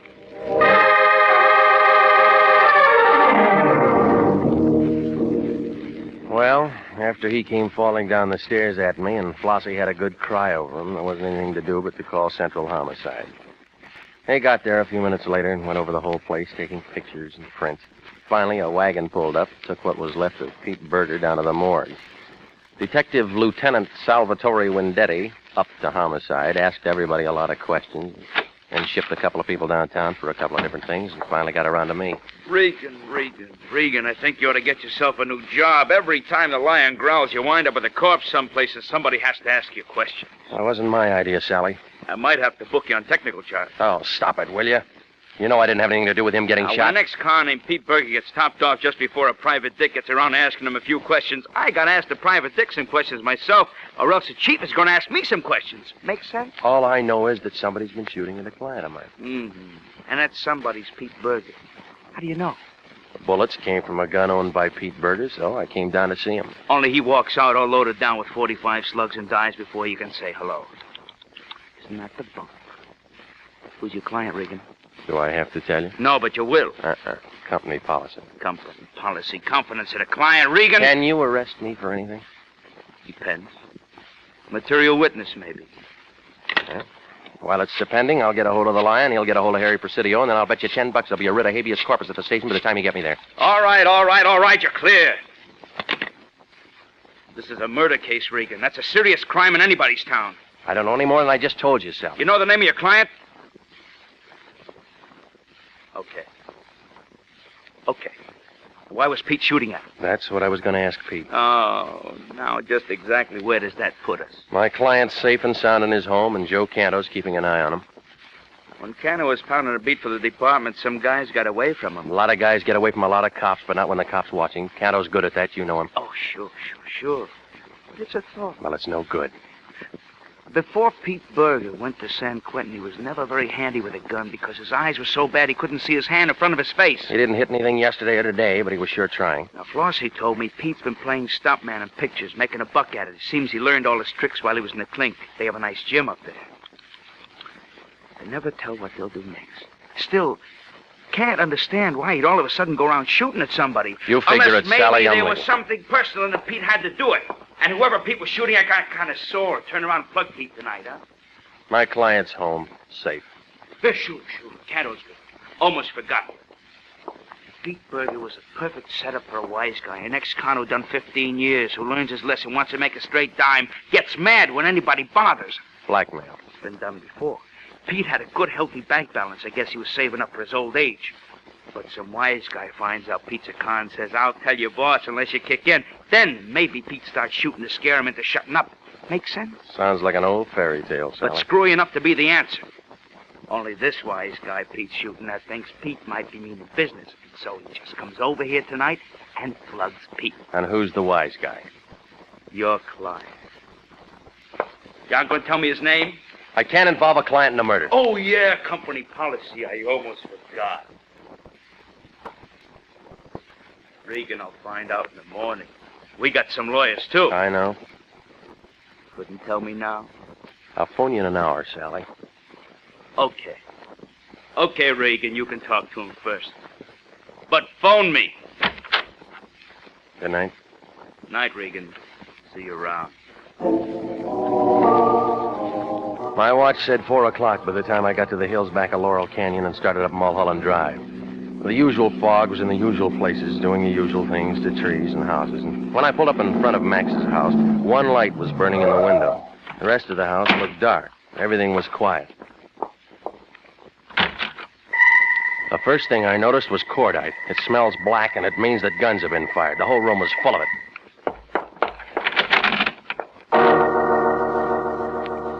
Max Vladney was lying half on the floor and half on the table he'd used for a workshop. A bottle of spirit gum was spilled on the floor along with some false blonde hair and a cracked wig block. He had one free arm around a white plaster cast of a head, just like it was a doll. There were 2 blue holes in the middle of his forehead. I just stood there looking at him when I heard a noise in back of me. It was Canto, and he was on the floor at the foot of the bed. Oh, no, don't try to move me, Regan. I've been laying here waiting for you. It's in my lungs somewhere. I don't think I got any blood to spare.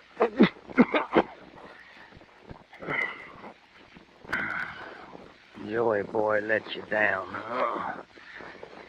It happened an hour after you left. I don't know who done it. lot of noise in Max's room, and I come in, the next thing I know, I'm taking a slug myself. Hey, call me a doc, will you, Regan? I got a date tomorrow night. She's been trying to get rid of me. Does it give her a good excuse? Guess Lionel'll be mad, huh? Call me a doc, Regan, right quick.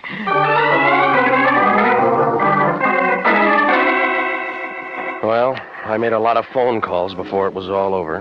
Hollywood Receiving Hospital, Wendetti, Central Homicide, and I got the Lion out of bed and told him what had happened. He said he'd meet me at the hospital. I hung around a while and talked to Wendetti. He didn't have much to say. When he got through poking around, he gave me a lift as far as the hospital. The Lion was standing around the hall when I got there. It was the first time I'd ever seen him look tired. Hello, Regan. I just talked to the doctor.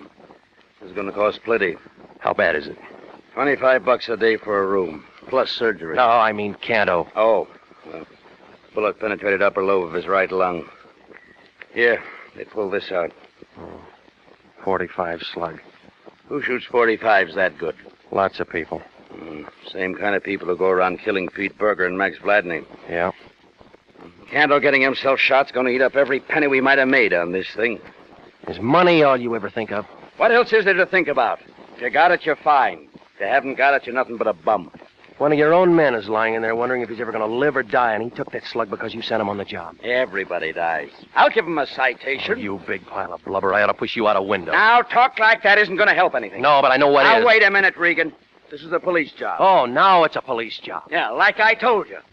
And you can't go running around sticking your snoot into a couple of killings and giving International a lot of bad publicity. Now, get this, Fatso. I'm going out and find the guy who plugged Canto. Now, you listen to me. And I want it down in the books and the papers and any place else that an International operator brought in the guy who killed one of their clients and shot one of their men. I won't be responsible for anything that happens. Okay, if you don't like the way I do things, you can pull my license right off the wall and get yourself another boy. Hey, where you going? Come back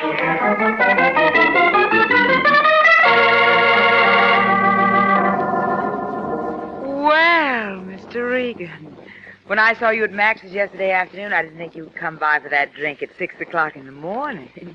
Well, come in. I was just having coffee. I have to be at the studio for an early makeup job. You look all right to me, the way you are. Well, you can be nice. Will you have some coffee? No, thanks. Oh? I just stopped by for a minute. I'm afraid I have some tough news for you. Max. Something happened to Max. He's dead. Oh, no. Not Max. Oh, Max. Somebody shot him 3 hours ago. Why would anyone want to kill Max? That's what I'm going to find out. Max expected me to marry him. He had so many plans. What can I do to help, Mr. Regan? What can I do? All right, now look. A smart cop named Wendetti is going to be knocking on your door pretty soon. He's going to ask you a lot of questions about Max. Give me the answers first. Would you mind terribly if we sat down? Max was all I had. I want to be near someone. Sure. I know I'm acting silly about this. What is it I can tell you, Mr. Regan?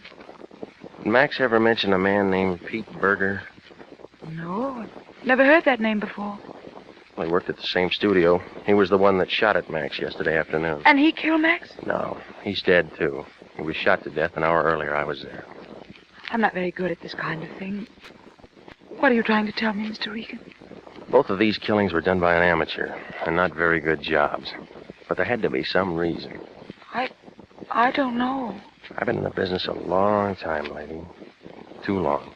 People kill for money or love or just for the crazy feel of blasting a gun at somebody. This has been a lot for you. You know, if you find a reason, you find a killer. What kind of work would a makeup man be doing at home? I don't know. Max always tried to improve his work. I suppose that's why he made the money he did. He might have made a plaster cast of a head so he could study a face. I suppose so. Yes. Your face? Yes, I suppose so. Why? Well, it's a nice face. I've seen it in pictures. Most press agents think my hair is nicer. Yeah, it is. Long. Golden hair. It feels soft and warm. The way you hoped it would feel. Yeah, it does. And my lips.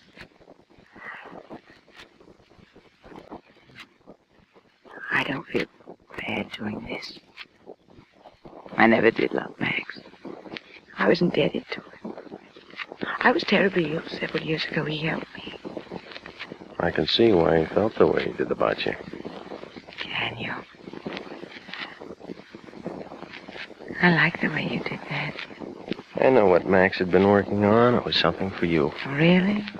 He was holding a plaster cast of your head in his arms when I found him. Of course, there was no hair on it, and it looked kind of funny. Don't say that! Don't ever say a thing like that! Yeah, now I got it. What are you talking about? Murder, lady, lots of it. You killed a poor ex-con because he bungled a job you blackmailed him into doing. You shot him last night because I was going to talk to You're him. crazy. Why would I do a thing like that? Then you went over and you killed Max, and while you were at it, you pumped a slug or two into Joe You said Canto. yourself there's got to be a reason. Every newspaper in the country's going to carry this story, lady. Oh, yeah. Hilda Graham, the one with all the long golden hair, is really as bald as a fresh egg. Shut up! Shut up! Don't you ever say anything like that in front of me. Why are you... Go ahead, lady. Pick up that paperweight, and I'll break you in two. Now, come on. Let's go. No. Oh, no, you can't. You mustn't. They'll find out about my hair. Please, please don't tell them about my hair. I couldn't stand that. Please. Oh, please, please. You know how nice I can be. Lady, you're a bum.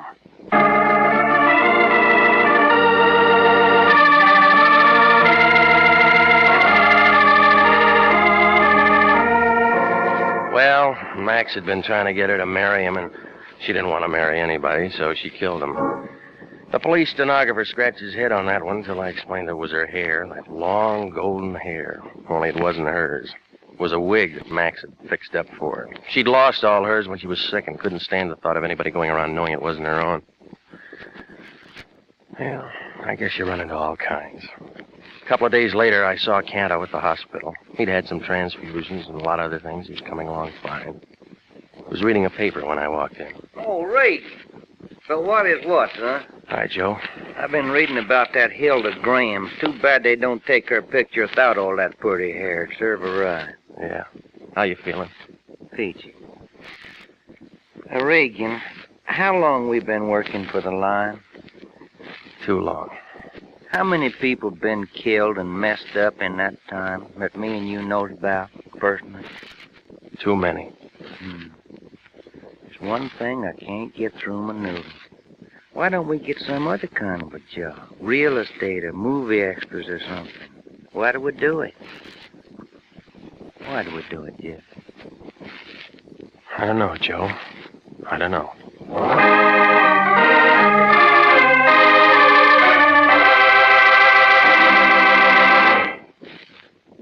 Jack Webb is featured as Jeff Regan, with Wilms Herbert as Anthony J. Lyon. It's CBS same time next week for trouble, suspense, and thrilling adventure with Jeff Regan, Investigator. The role of Max Vladney was played by Hans Conried, with Barton Yarborough as Joe Canto. Betty Lou Gerson was Hilda Graham. Jack Crucian was Wendetti. Marlo Dwyer was Flossie. Jeff Regan, Investigator is written by E. Jack Newman, produced and directed by Gordon T. Hughes, with special music by Del Castillo.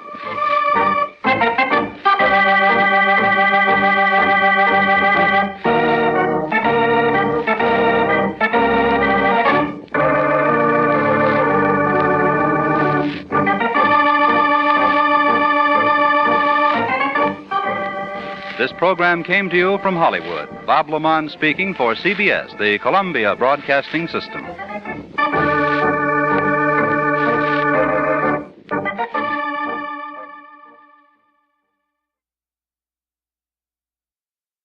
My name's Jeff Regan. I get 10 a day in expenses from a detective bureau run by a guy named Lyon, Anthony J. Lyon. They call me the Lion's Eye.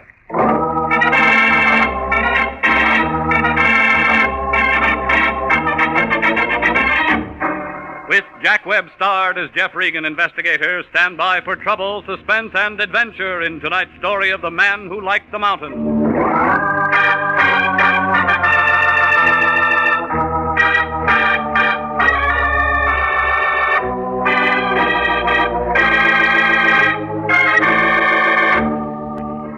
Well, this is the way it started. It was about 6 o'clock last Monday night. I was home cooling myself off when the phone began jumping around on top of the desk. Jeff? Mm-hmm. This is Melody. Mr. Lyon calling. I'm out. You can't find me. That's no attitude. Here he is. Hey, Melody. Regan, I got a job for you to do. You can tell me all about it tomorrow morning. So long. Now, wait a minute. It's got to be taken care of now, tonight. Look, I worked hard all day. I'm tired. I told him Get you'd somebody be there else. in 15 minutes. Now, take this down. Office and Taft building right by your place. He's an attorney. Name of Collins Knight. Collins Knight.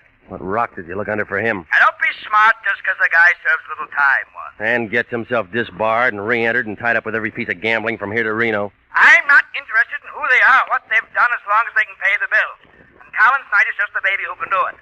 So hop over there and find out what's what. And call me if you run into any trouble.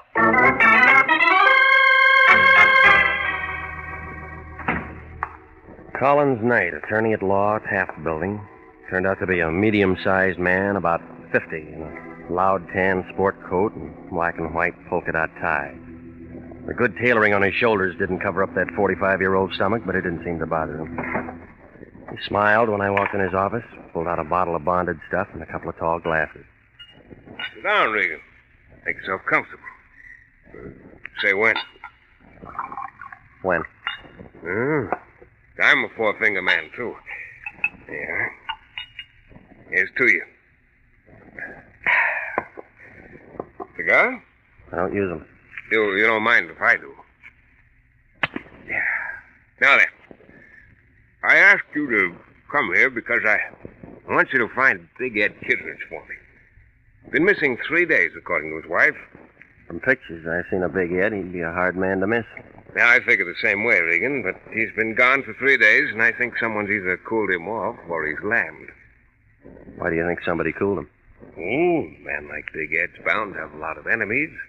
For one reason or another. Why do you think he lammed? For one reason or another. Friend or enemy? Neither. I just know the guy. It's one of my people. I handle a couple of things for him. His wife is worried about him. I didn't know people like Big Ed had wives. Well, they do. At least Ed does, and a darn cute little girl she is. Inez. Yes, very pretty little girl. Tell me about him. He's gone. What about his wife? Where'd he meet her? When'd he marry her? I gotta have something. I don't know. Well, I'll have to see her. Okay, see her. You don't much care whether I find Big Ed or not, do you? Nope. Thanks for the drink. You don't like me, do you, Regan? No. Oh, most people don't. So long, Shamus. Keep in touch.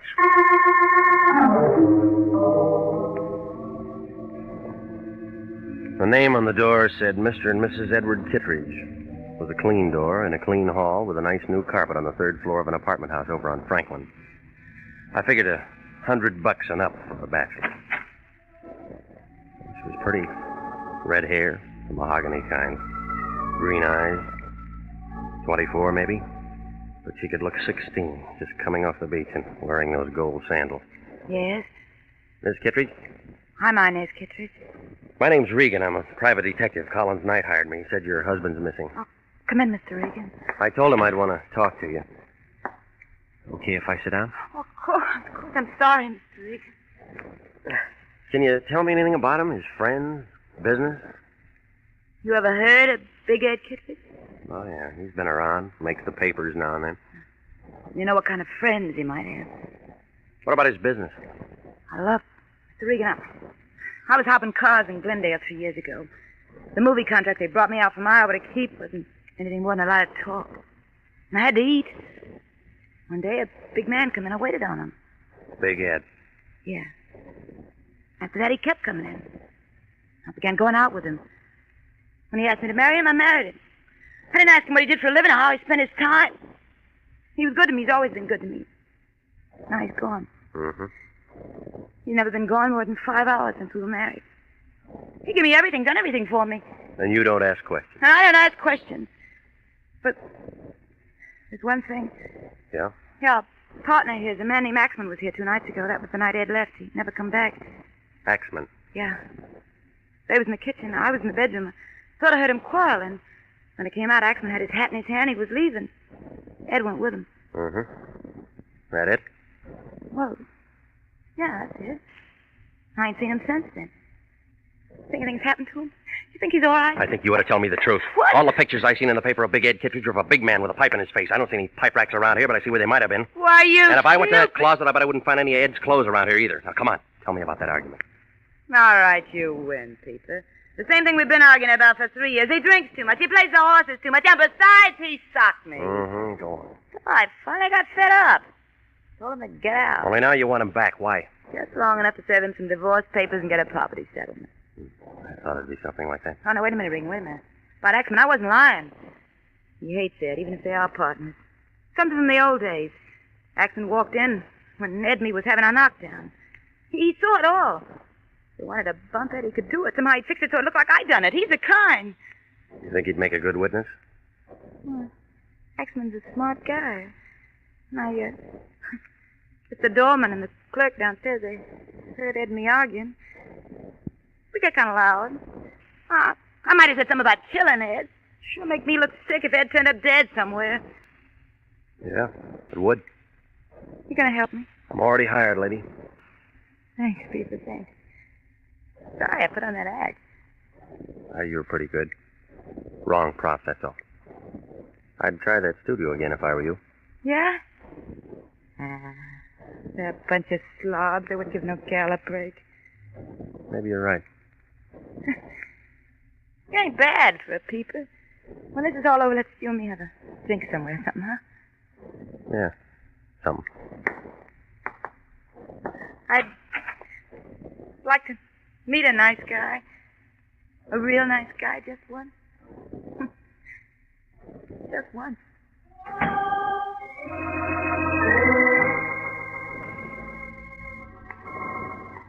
2 minutes later, in front of the apartment house, I was lighting a cigarette and thinking over what Inez Kittredge had just told me when a soft hand belonging to the soft arm, body, and face of a little thug I knew named Louis Pacheco settled on my arm. Regan. All right, punk, what is it?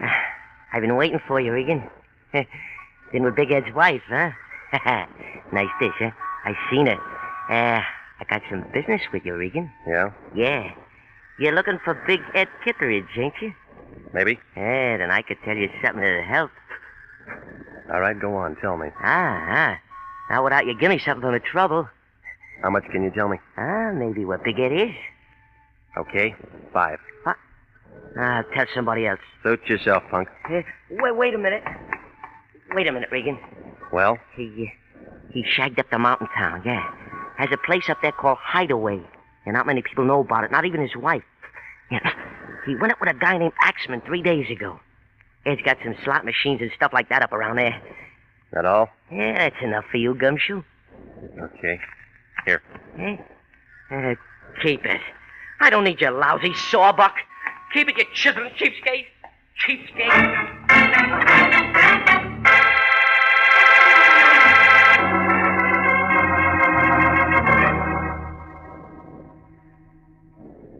I don't care what kind of people are involved.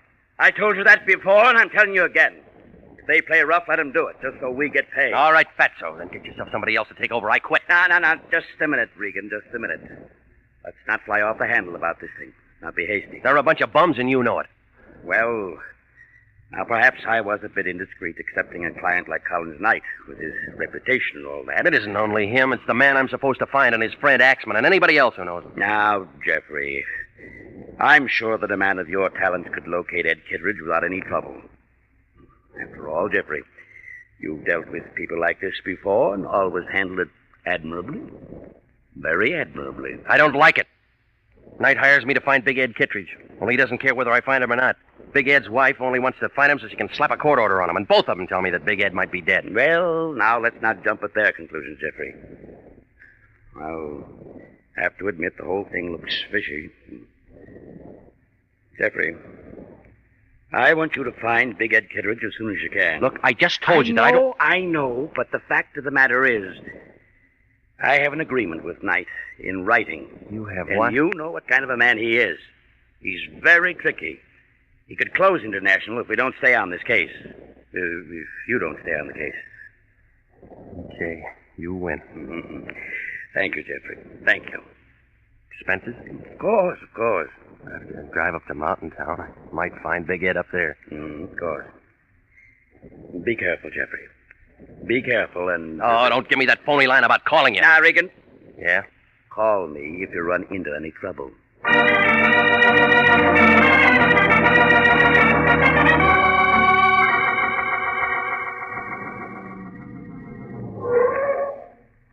How far to Mountain Town? You're here, Pilgrim. This is it. That black place over there's the lake. And that black place over there's town. Cabins round the lake. No one round the town. Fill her up? Yeah, fill her up. Where can I get some coffee? I've been driving half the night. 30 feet to your right and inside the door.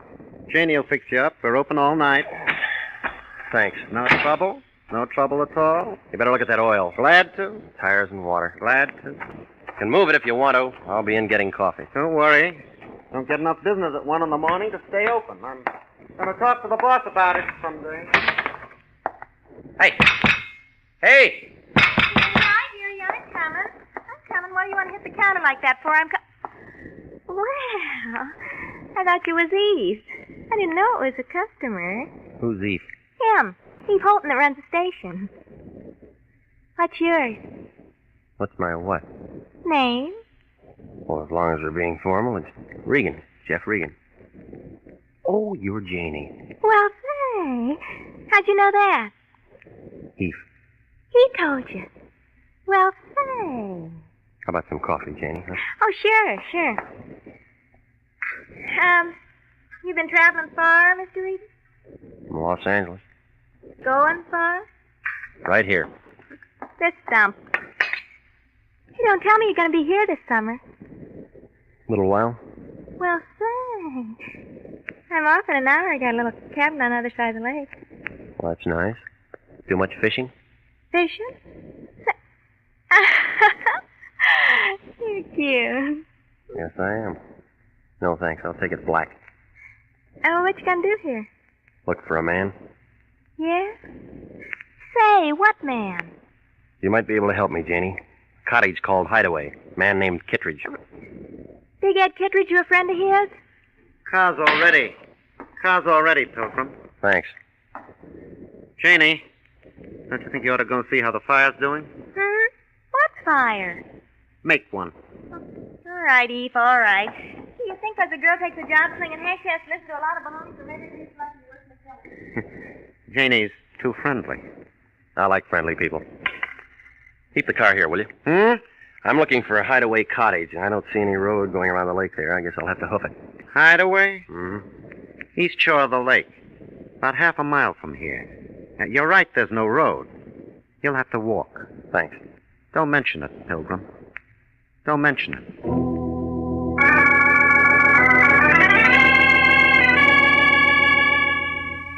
Well, the cottage turned out to be an all-white, phony log cabin affair. I pounded on the door, and nobody answered. There was a sick kind of oil lamp burning inside, so I pounded on the door some more, and some more people didn't answer. When I put my hand on the latch, the door opened, people or no people, so I went in. Well, you can believe this or not, but somebody was there, right in front of the fireplace, only he was dead. And one whole side of his head was dark and shiny. It was still warm. Nope, you're wrong. It wasn't Big Ed Kittredge. This was a man I'd never seen before in my life.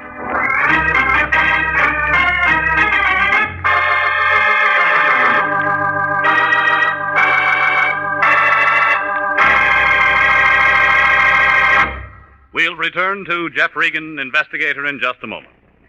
An easy way to save for future security is by a payroll deduction of savings bonds. If you're not paid on a salary basis, you can purchase savings bonds at your nearest post office, bank, or savings and loan association office. Now is the time to ask your employer to start deducting for savings bonds or to buy a bond on your own. If no other plan is feasible, your bank will deduct enough each month from your savings or checking account to buy a savings bond. For money in the future, buy United States savings bonds. You'll be glad you did.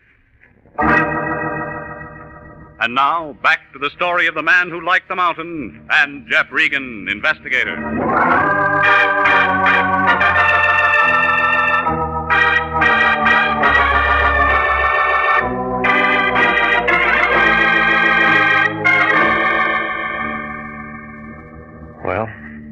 stood there and looked at what was left of whoever he was. Wasn't anything in his pockets. Labels, cut off his suit, no laundry marks. Then I began looking around for a poker or a hammer or something. What I found was a heavy piece of kindling wood. One end of it was stained. Then I heard somebody come in the door. I saw striped overalls, flashlight, and .45 Colt revolver held by Eve Holton. Uh-huh. Mm-hmm. He looked at the dead man, looked at me, looked at the piece of wood in my hand. Uh-huh. Dead? Yeah. Friend of yours? Never saw him before in my life. I did. Yeah? Name's Axman. Tom Axman. Friend of Big Ed Kittredge. Friend? Why'd you kill him? I'll just take your gun. Mm-hmm. Safer this way. You always wrap a gun in a handkerchief? Only when I want to keep fingerprints on them. Evidence. So it's that way. Uh-huh. It's that way. You kill him? Uh-uh. You did. There was a big fight. You conked him with that piece of wood, then shot him in the head. I saw it. My gun, my bullets, it's pretty neat. But he was still killed with this. Who's going to be able to tell? A good coroner? We got a lousy coroner up here. He don't know from nothing. That makes me the fall guy. You're it, Pilgrim. Let's go find ourselves a cop. Eve waved his gun at me, and I started ahead of him for the door. Oh, he was good at doing frame-ups, and he was good at running things, but he was only an amateur when it came to pushing a man with a gun. I waited to feel it in my back. By the time I got to the door, it was there, and that was his mistake. I shoved him up against the wall, but he didn't drop the gun. Before he could do anything, I was running for the black place that he told me was the lake. Come back here, Regan! Come back here!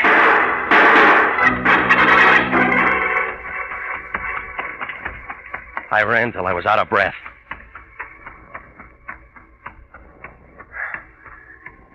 What? Who is it? Who's there? Take it easy, Janie. It's me. Huh? Oh, Mr. Regan, it's you. Hey, listen, Eve's looking everywhere for you. I know. He says you killed a man, Tom Axman, over in Kittredge's cabin. I know. But you didn't kill him, I know that. Yeah? Come on, we can't talk here. Someone will see us. This is my place. Boy, I got some things to tell you, Mr. Regan. I don't like this place, and I don't like Eve Holden. I don't like anything that's been going on. You got to get out of here. Get out fast. Come on in. Look, I quit my job tonight. I didn't want to get mixed up in any of this. Any of what? This killing and... Gee, I don't know what all. Oh, I better pull the curtain. Someone might see you in here. This is a scary place. You say you know I didn't kill Axman. How? Well, I've been working in Mountain Town a couple of weeks now, and I've seen a lot of screwy things. Like what? Like Eve Holton. He works for Big Ed Kittredge. And Big Ed ain't no saint. Have you seen Big Ed? He drove up a couple of nights with that Tom Axman. I think Ed killed him. Yeah? They'd been drinking a lot, and they both talked kind of loud to Eve. And Big Ed and Axman went over at the cabin. I didn't think anything of it till they didn't show up for something to eat the next morning. Ain't nothing to eat in that cabin. That helps, Janie. Go on. Well, Eve's been going up around that mountain taking a look every day, for no reason at all. Yeah, sure he has. Only he isn't looking at the mountain. Scared. Look, mister, my jalopi's out in back from the filling station. Take me with you. I'll tell everything I heard and seen, and we can let some cops figure out all that. Hey, what's that? It was a hand firing a gun at her. It figured to be my gun. I hit the oil lamp and went down to the floor. Then I heard somebody outside on the porch. I crawled in the dark till I found a wall and a window. It wouldn't open, so I took half of it with me.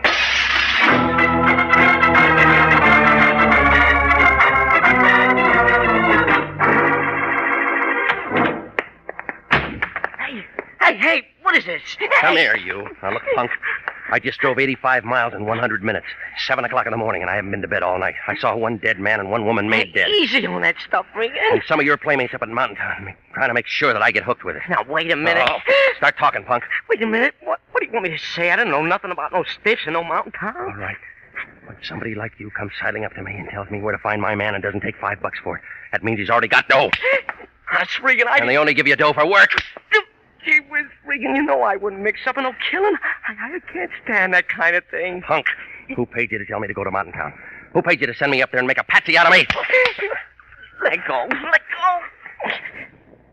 I'll tell you, Regan. I'll tell you. It was Knight, the lawyer. Yeah, Collins Knight. He slipped me 50 to pay and give you the dope. Knight. I might have known. Go on. That's all. Honest, that's all there is to it. I tail you over to Big Ed's apartment. You talk to his wife, and you know the rest. Knight tell you why? You know I never asked any question. I just do what I get paid for.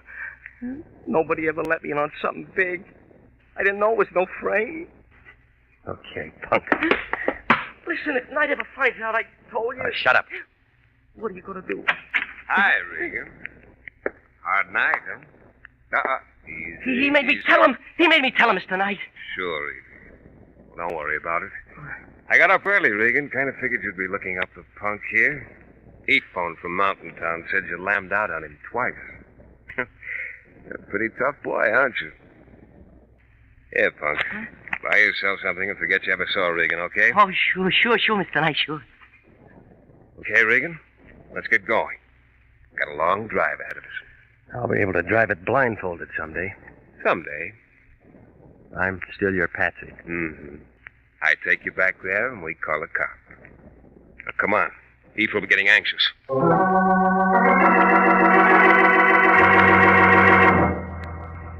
Well, you can't say I didn't find my man. Even if I did find him sitting in that same cabin with a couple of corpses on the floor. Big Ed Kittredge. He needed a shave. He was sitting there looking at Axman's body and Janie. I guess Eve had brought her over from her place. Eve was there, too, holding my gun against Big Ed's back. Was still wrapped in that handkerchief. Knight, I thought you'd never get here. Come on, let's get this over with. Now, don't be nervous, Eve. Ed, I want you to meet Jeff Regan. He killed you. Hiya, Bill. You're the fall guy, huh? Tough luck. Where'd you find him? Where I said I'd find him, at the punks. Still using my gun to kill people? Not quite finished, Pilgrim. 2 down, 1 to go. Very easy to figure. I'm next, huh? Yeah, sorry, Ed. It has to be. Business. Me and Eve will take over where you and Axman leave off.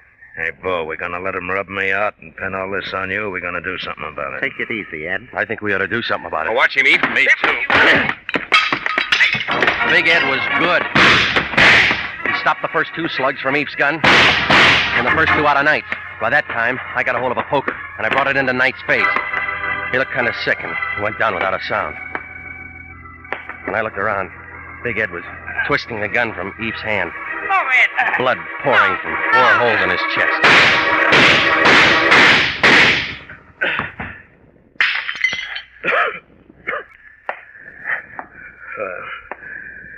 We ain't so easy at that, huh?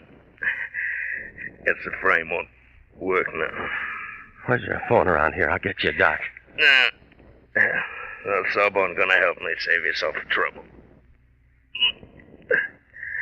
I never knew they burned like this. What's your name, Bo? Regan.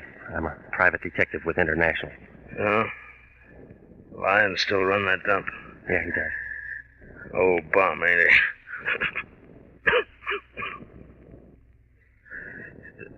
Night high, you'd find me? Yeah. He's real tricky.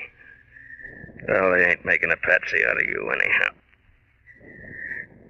Look, Regan, I done you a favor. Fix a deal for me, will you? Sure, Ed, sure. I got a wife named Inez. Met her. Pretty, huh? Look, tell her I wasn't sore. I didn't really leave. I just came up here to let her cool off. I kind of like the mountain. That's why I had a place. Sure, I'll tell her. Oh, this is a bunk, ain't it? Regan. I'm here, Ed. You found me, huh? Yeah, I found you. Yeah, Lion's Eye. $2 says Lions won't give you no bonus for it.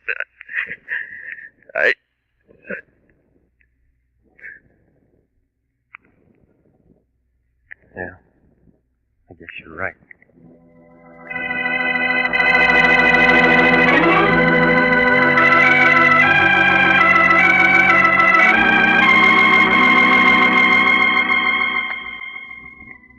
Well, I called the sheriff, who had a face like a boiled beet. he listened to the whole thing, and then we kind of pieced it out together. You see, the day I got there, Big Ed killed Axman. I guess they got into some kind of an argument, and Ed picked up a piece of kindling wood. About that time, Eve Holton showed up and saw what had happened, and he figured he had something. So he pulled a gun on Ed and stuck him in a cellar somewhere. Then he phoned Knight down in Los Angeles. It was a good chance for Knight and Eve to take over, so they figured to kill Ed and get a fall guy for both murders. That was me. Didn't come out quite that way. Eve had to kill Janie, too. All with my gun. You know the rest. Well, Lion cashed Knight's check. He was happy. Hey, that sheriff up there's going to call you for the coroner's inquest this afternoon. Yeah, I know. Technical charge of manslaughter. Yeah, they'll clear you in a couple of hours. Yeah. So Big Ed liked the mountain, did he? Imagine that big crook. Hey, where you going? Remember, you got to be up in Mountain Town this afternoon. I'll be there. I got to go over and see Big Ed's wife first. He asked me to tell her something. Big Ed's wife? That's right. Forget it, Regan. She's glad he's dead, same as everybody else. I'm going over to see Big Ed's wife. Why do you want to go sticking your nose back into it? Because Ed was dying and he asked me to do it. Lots of guys ask for lots of screwy things when they're dying. They wouldn't bring them up unless they were sure they didn't have to stick around and see what had happened. Make sense? Makes sense. Where you going? Over to see Big Ed's wife.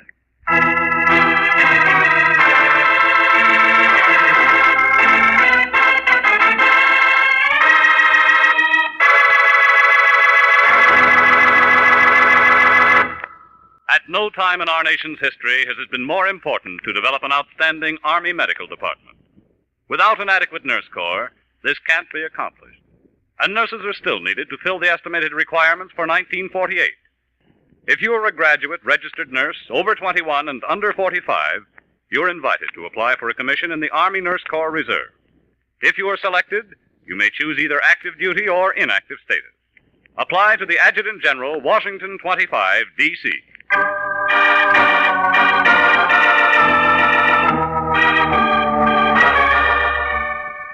Jack Webb is starred as Jeff Regan, with Wilms Herbert as Anthony J. Lyon. It's CBS same time next week for hard-boiled action and mystery with Jeff Regan, Investigator. Also heard on tonight's program was Jeff Chandler, Betty Lou Gerson, Edgar Barrier, William Conrad, Sidney Miller, and Laurette Philbrand. Jeff Regan, Investigator is written by E. Jack Newman, produced and directed by Sterling Tracy, with original music by Dick Arant. If you like mystery, here Find That Clue with Mystery Master Ken Crossan quizzing the top mystery writers of Hollywood and a special guest this Monday night over most of these same CBS stations. Here Find That Clue Monday night 8:30 over most of these stations with Turhan Bey. This is CBS, the Columbia Broadcasting System.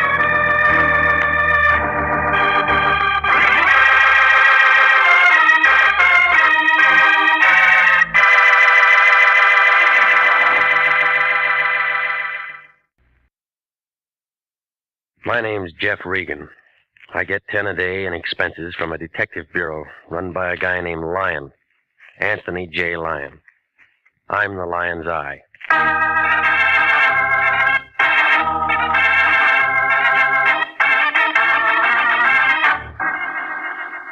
With Jack Webb as Jeff Regan, Investigator, stand by for hard-boiled action and mystery and thrilling adventure in tonight's story of The Diamond Quartet.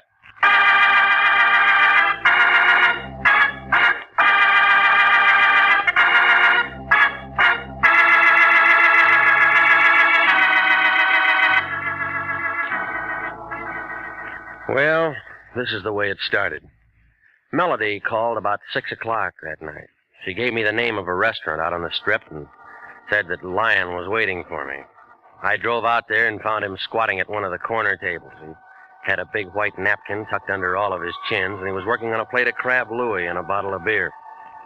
A tall peroxide blonde in slacks and dark glasses was sitting across from him, watching him eat. And a couple of bald-headed waiters were just sort of standing around looking at the ceiling. Well, Regan, I see you got my message. You're right on time. Sit down. I want you to meet Miss, what did you say your name was, young lady? Madge will do. Just plain Madge, fatso. Regan, this is Madge. I hate gumshoes. They all stink. Okay, where'd you find her? Madge? Madge works for Mr. Daly, Mr. Pete Daly. He's a new client of ours. Isn't that right, Madge? All gumshoes are nosy. That's why I don't like 'em. Madge is going to drive you out to Mr. Daly's residence, Regan. Who's Daly? Very nice chap, very nice chap. I spoke with him on the phone. What's the job? Well, it's a rather delicate matter, and I think Mr. Daly himself can explain it better than I. Come on, all this gassing ain't getting us nowhere. The boss is waiting. Gumshoes talk too much. Yes, Regan, yes. I told Mr. Daly you'd be there by 7 o'clock. You just run along with Madge here and see what it's all about. Let's drift. Nice to have met you, Madge. Ah, dry up, fatso. Good. Call me, Regan. Call me if you run into any trouble.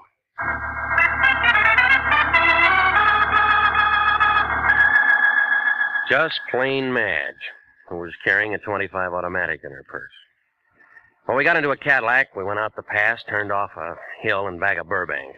Daly's residence was at the end of a private road, a nice old Southern-style place with 2 or 3 private patrolmen guarding the entrance.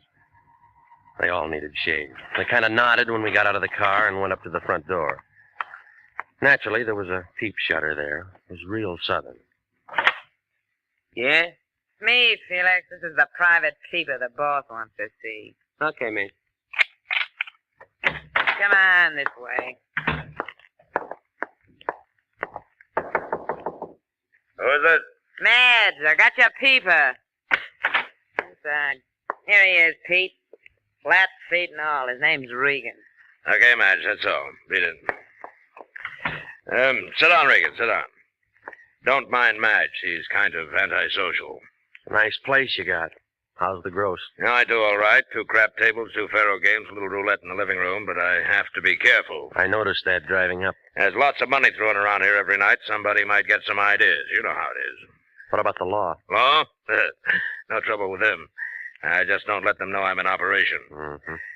In my business, I haven't much use for private detectives. I don't generally like them. Neither does Madge. But I happen to need one right now. I want you to do a little job for me. You seem to have plenty of help around here. Wasn't that Felix Frazier at the door there? Last time I saw him, he was shadowing a banker up in Sacramento. Yes, that was Felix, all right, but it's a little different.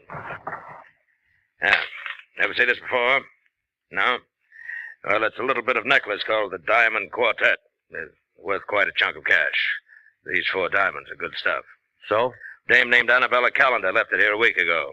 She was in kind of deep at the roulette table and was wearing this. She left it for security. How much did she lose? About 5 G's, I guess. Kind of screwy little dame. She's a widow with a lot of money and a boyfriend named Teddy Silco. He paints or something. They come here. And she loses steady. Every time. Well, she sent me a check today for the full amount of what she lost. Yeah? And I want you to take this thing back to her tonight. That it? That's it.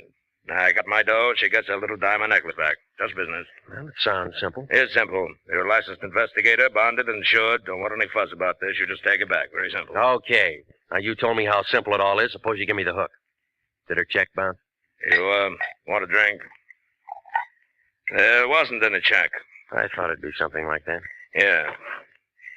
She called me a couple hours ago, said if I didn't have this thing back by tonight, she'd call a load of cops and come out and get it. Not such a dumb dame at that. As you're telling me. If she comes here with cops, I'm closed for the season, and this dump cost me a pile of dough. Felix was running the roulette table that night. I didn't know he'd taken this as security until we counted up. I should have pushed his mush in or something. Letting a dame like that make a setup. Maybe you'll do better next time. Ain't gonna be no next time, Regan. Here's her address. Here's the ice. Just take it to her, and I'll chalk it up to experience. You better get yourself a new boy at that table. Yes, you're telling me. You're telling me. Well, I took a taxi over to the restaurant in Hollywood, picked up my Buick, and drove to an apartment house near Pico and Beverly Drive. A couple of men in a little gray coupe were sitting in front of the building smoking cigarettes and pulling on their hat brims. I figured Daly was making sure I got the right address. Upstairs on the 5th floor, I leaned into the buzzer and waited to see what Mrs. Annabella Callender looked like. Oh, Teddy, I thought you'd never get here. The performance begins at 8:15, and you know the traffic. Oh, you aren't dead. You Annabella Callender? Well, of course. Who are you? My name's Regan. Oh, Miss Regan. Well, I'm only waiting for Ted to get here so we can make first curtain to the Biltmore. We're seeing Carousel, and we're going to be late if he doesn't get here. You can understand that. Yeah, it figures. And I'm all ready, and he hasn't shown up. Well, good night.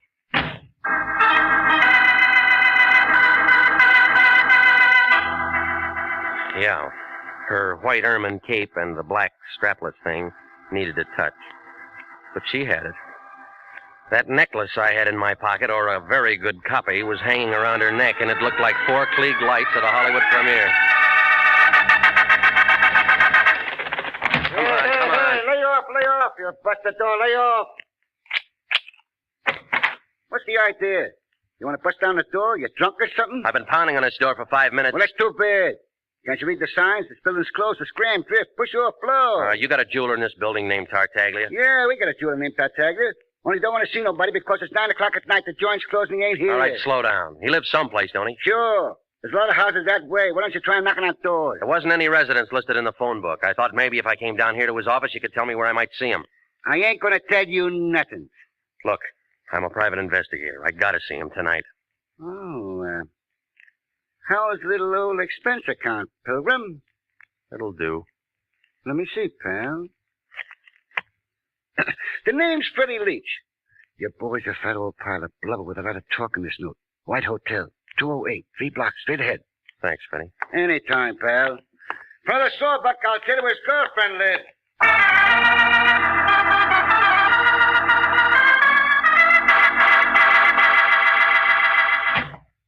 Well, come in, Mr. Regan. Come in. You find me a bit indisposed at this hour. I was preparing to retire, but you said it was a matter of jewelry. Therefore, Bert Tartaglia is at your service. Now then, sir, what is so urgent? I came to see you about a diamond necklace. I found your name stamped on the inside. House of Tartaglia, most respected name in diamonds as in all the lapidary arts. Most respected. I'm the last of 4 sons. All... Continue, Mr. Regan. Take a look at this. And how do you come into possession of the diamond quartet, sir? A man named Daly, who runs a gambling club, hired me to take it back to a lady named Callender. Gambling house? And how did Mr. Daly acquire it? She lost it at the roulette table. She left it till she could raise the cash.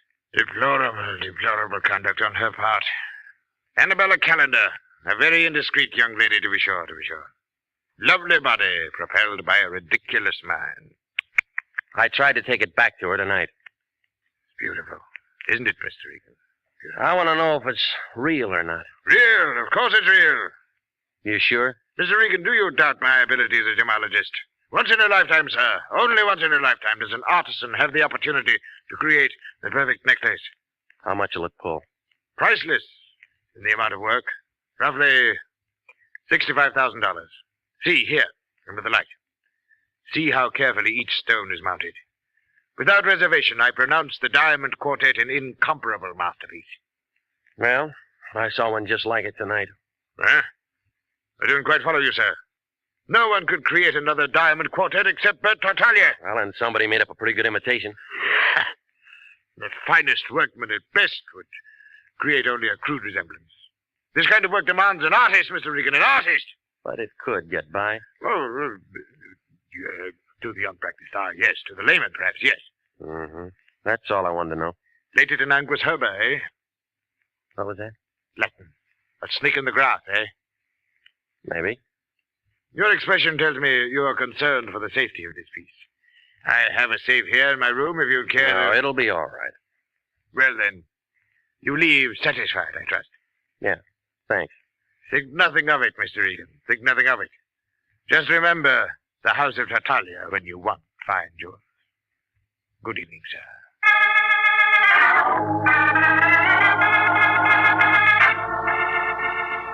In the lobby, I got 2 3-cent stamps from the clerk. He watched me put the Diamond Quartet in an envelope, address it to myself, and mail it right there. He blinked a couple of times, but I didn't tell him about my 2 pals parked across the street in the little gray coupe. They were sitting there, still sucking on cigarettes and pulling on their hat brims. When I walked outside, they got out of the coupe, came over to where I was lighting a cigarette. The tall one tapped me on the shoulder. Here's the paper, Georgie. Want to ask him for a match? Georgie's nearsighted. That's too bad. This him, Danny? Got a match, Peeper? Georgie asks if you got a match, Peeper. He's a dummy, Georgie. Don't talk. Got a match, Peeper? But I tell you, he's a dummy. He don't look like no dummy. Oh, he's a dummy, all right, ain't you, Peeper? See, he's a dummy, Georgie. I told him about you being nearsighted, and he said it was too bad. Didn't you, Peeper? He still don't talk. Go on, Peeper. Tell Georgie how sorry you are about him being nearsighted. I told you he was a dummy, Georgie. All private eyes like you. Georgie asked you a question. He wants to know if all private eyes is like you. Danny boy says you're a dummy. You a dummy? Georgie asked you another question. He wants to know if you're a dummy. See, he don't answer. I don't like dummies. We asked 3 questions already, and he ain't said nothing. That makes him a dummy. Maybe we find something if we went through the dummy's pockets. Yeah, even a dummy's got pockets. Ain't that right, dummy? Hold him, Georgie. Hey, move just like a dummy. What do you want? Hey, talk. Yeah. Make him talk again, Georgie. Oh. Make him talk bigger, Georgie. Talks real nice, but he don't say much. Maybe he's tough, Georgie. He might think he's tough. But then again, you see, he ain't so tough. Now it's my turn.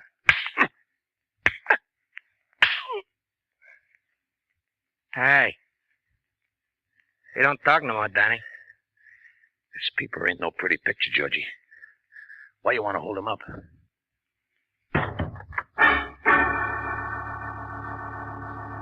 You are listening to the story of the Diamond Quartet, tonight's adventure with Jeff Regan, Investigator.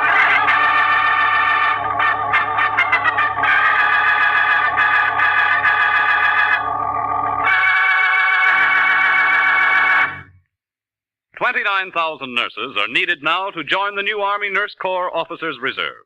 For the first time in history, qualified nurses are given the opportunity of receiving a commission in the regular Army Reserve. These nurses will remain on inactive status, ready to serve their country in the event of an emergency. 4,000 of them, if they wish, may choose active duty. Inactive reserve status will not interfere with the nurse's civilian life, but the educational opportunities offered her by the Army Medical Department will be of a great advantage to her in her work. So don't wait. If you're a registered graduate nurse between the ages of 21 and 45, drop a card now for complete information to the Adjutant General, Washington, D.C. And now, back to the story of the Diamond Quartet and Jeff Regan, Investigator.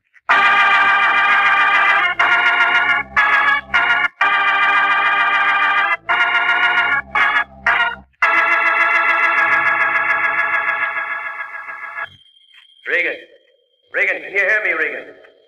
Nurse, are you sure he's coming too? He had quite a beating, Mr. Lyon, but he's coming around. Regan, can you hear me? Can you hear me? Regan, can you hear me? I think he's with us now. It's me, Regan. What happened to you? Why didn't you call? Regan, do you understand me? What's this?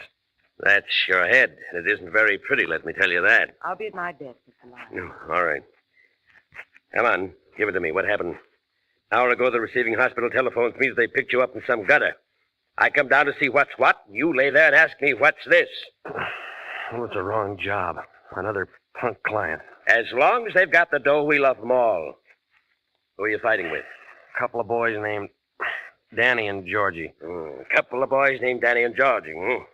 Well, would you mind telling me just where you've been while you should have been doing what you were hired to do? I was out with Danny and Georgie. Sure. You were out with Danny and Georgie. But what did you do before that? And what did you do with the necklace? That diamond quartet or whatever it is. I mailed it. You mailed it? You were hired to deliver that thing personally, and you mail it. Where's my clothes?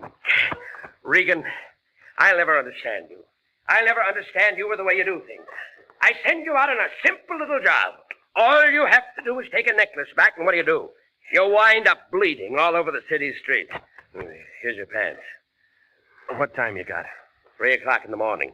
It's always 3 o'clock in the morning when somebody telephones me that you're in trouble somewhere. Well, why don't you go home and go back to bed? I haven't been to bed. I haven't had one wink of sleep tonight. You know why? Because on top of all my other troubles, some dame who sounds like she has a suit full of hooch has been calling my place every half hour asking for you. My place. Why didn't you tell her to call my place? I did tell her to call your place. I told her a couple of 100 times to call your place. Then I told her to shut up. Coat. Here. You look terrible. Terrible. She give you a name? Annabella something or other. I don't know. Uh-huh. But what I want to know is... Hey, where you going? Who's going to pay this hospital bill? Where you going?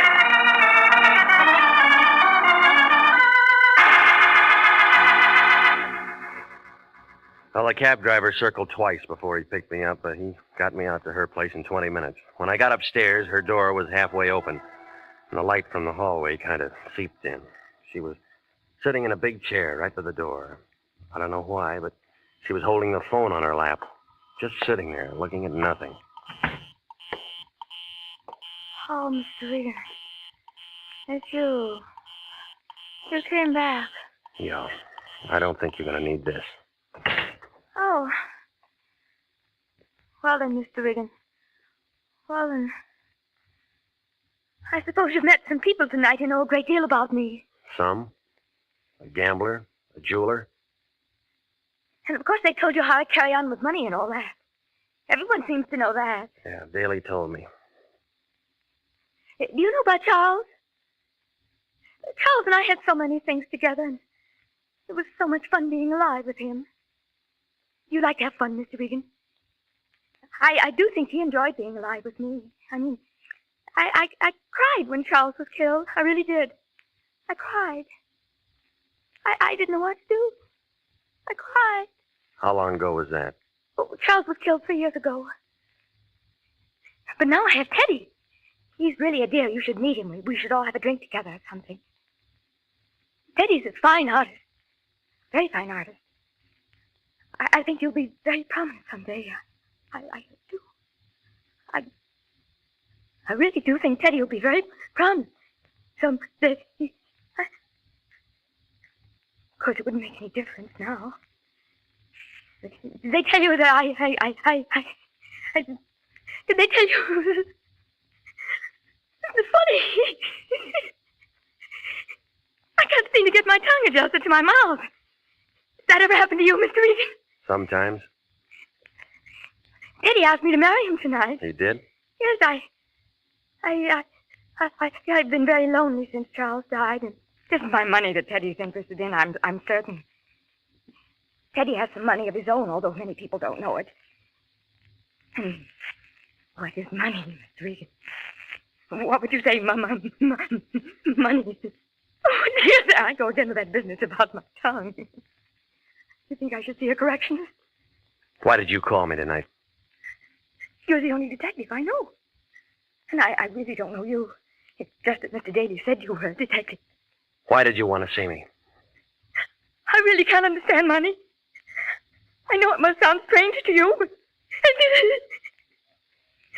some people live for it, and some people die for it, and some people... Come here. What's wrong? What is it? Come on. Oh, they do look so funny. So very funny. I've seen them count money. Oh, so much money, and I really believe that's all they live for. They handle it and caress it now. Come on, tell me what's wrong. What is it? What is it?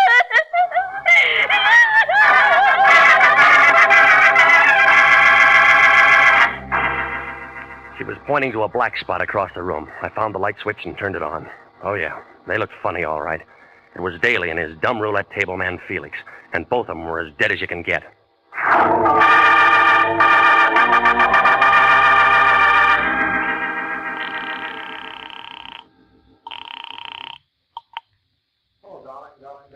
been waiting up all night. I knew you'd telephone and say you'd marry me. Yeah. Your name's Silko? Oh, yes, I was expecting... My name's Regan. I'm a private investigator. I'm calling from her apartment. Annabella's? Now, listen. There's been a couple of murders here. What? She's had quite a jolt. She's going to need you and all the help she can get. I called Homicide, and, well, it might be kind of rough for her. I'll bring a doctor. And a lawyer. I've got a good one. I'll be there in 10 minutes. Thank you.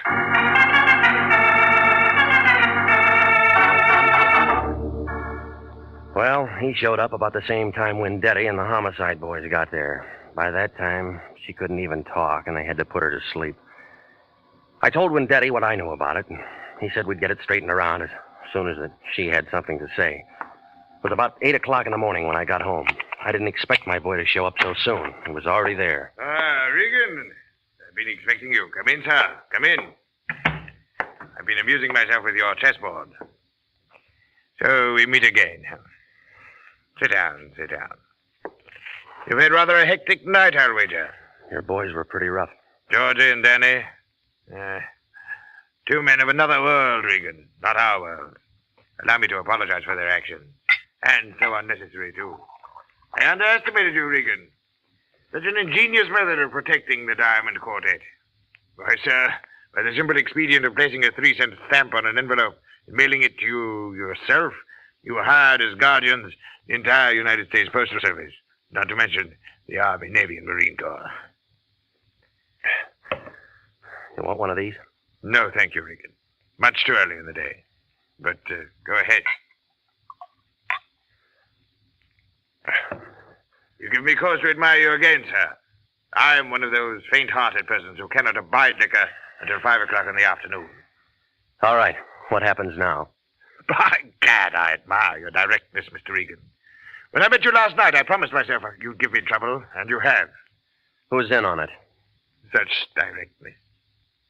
In answer, sir, that is a matter to be explained. Double cross. If you can bear my vanity, I have invented a new word. Triple cross. It does have a ring to it, doesn't it? Sounds familiar. My gad, sir, I like you. Daly in on this? Daly? No, of course not. A mere instigator. But when Madge explained to me that he was returning the Diamond Quartet, I first conceived the plan. Just plain Madge. She and her friends have been very valuable to me. They knocked off Daly and Felix and planted them in the girl's apartment. Right. With 2 cadavers in her living room, Mrs. Callender was very unlikely to discuss missing jewelry with the police. Then it was a phony she was wearing, and she didn't even know it, huh? And it caused all of this. If you had merely returned it, it would have been simple to remove it from her. But then... And you just sit here and wait for the mail. We wait for the mail, Mr. Regan. What about your playmates? You do act your role, don't you? And I like you for it, Mr. Regan. I wish you and I could have worked out something together. An unbeatable team. In answer, sir, I'm afraid I shall be sought for murder. The 2 this night. Danny and Georgie? And, Madge. Does that name bother you as much as it bothers me? Give me a woman with a name like Celeste, or Josephine, or Roxanne. Those, sir, are proper names for the creatures. But Madge... Where are the police going to find all these bodies? In my hotel room, which I departed hastily. I know a man down at Central Homicide named Wendetti. Do you? Mm-hmm. He's the best cop I've ever seen. You'll never get away with it. Allow me to correct you, sir. I don't intend to get away with it. Observe me well. You see before you a man advanced in years, attached to a destitute and bankrupt jewelry firm, with nothing more to look forward to than a grim few years, and finally the end. Now an opportunity to live like a king, and by God, sir, I've taken it. They'll pick you up before you can pack a bag. I'll risk that. I shall turn the Diamond Quartet into cash, and with a well-laden purse, I shall be satisfied to elude the police over half the world. Oh, yes, they'll get me. In 2 years, 3 years, perhaps. By that time, I shall have spent the money. And what more could a man ask than a perfect fulfillment of all his wishes? Huh? I ask you, sir, as one gentleman to another, what more could a man ask? You have company, and I have a gun. Answer it. Tell him to go away. I'll be right beside you. All right. Open it.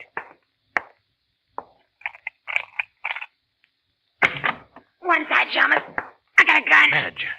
Thought I'd find you here, blubber boy. You didn't do such a good job on me. Caution, my dear. I have a gun, too. I can last long enough to let you have it. Get out of my way, people. Oh!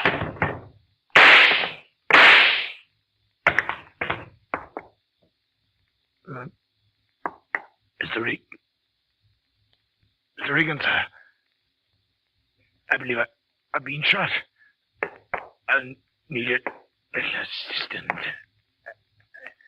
I can't seem to hold my feet, sir. Can't seem to hold my feet. The mortal is nil nisi bonum, Mr. Regan. Or, if your second-year Latin escapes you, speak well of the dead. It was an awkward plan at best, wasn't it? It was a lousy idea.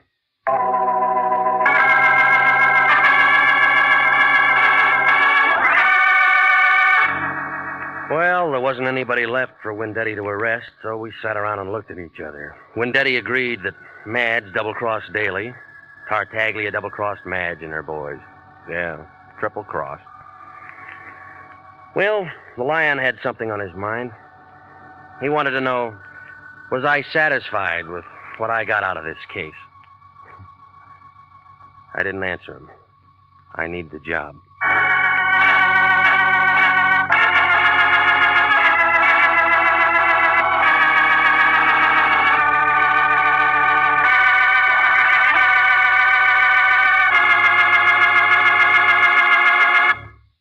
The Army Nurse Corps Reserve still has commissions available. If you are a graduate registered nurse between the ages of 21 and 45, you may be eligible for a commission in the Army Nurse Corps section of the Regular Officers Reserve. Graduate work is provided at the Army's most modern teaching centers, and the nurses obtain educational experiences that benefit them in both civilian and military nursing. If you believe you qualify for a commission in the Army Nurse Corps Reserve, apply to the Adjutant General, Washington, D.C.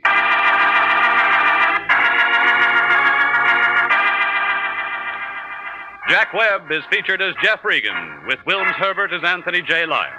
The role of Bert Tartaglia was played by Barry Kruger. Lorene Tuttle was Annabella Callender. It's CBS same time next week for trouble, suspense, and thrilling adventure with Jeff Regan, Investigator. Written by E. Jack Newman, produced by Gordon T. Hughes, directed tonight by Cliff Howell. This is CBS, the Columbia Broadcasting System.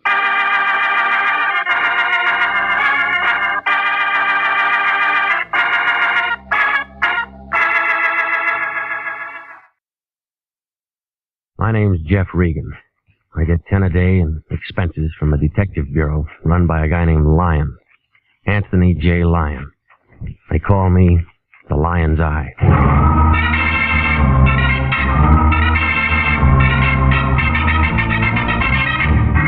With Jack Webb as Jeff Regan, Investigator, stand by for hard-boiled action and mystery and thrilling adventure in tonight's story of The Man Who Came Back.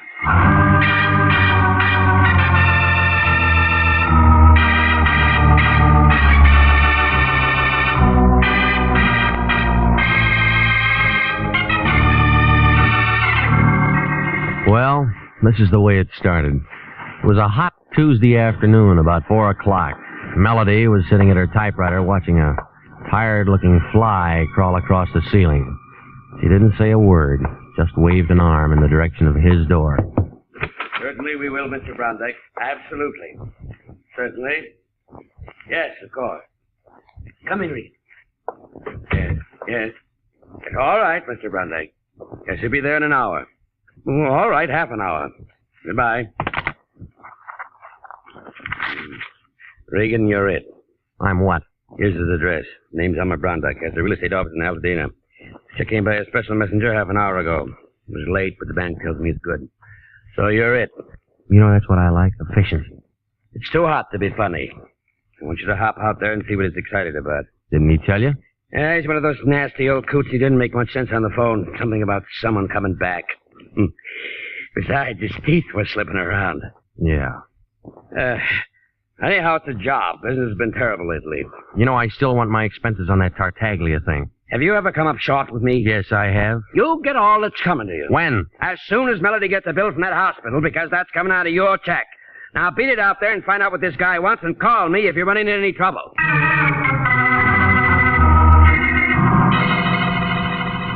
Brondike Manor was a Brown-white cottage on the edge of 10 acres of dusty land in back of Foothill Drive.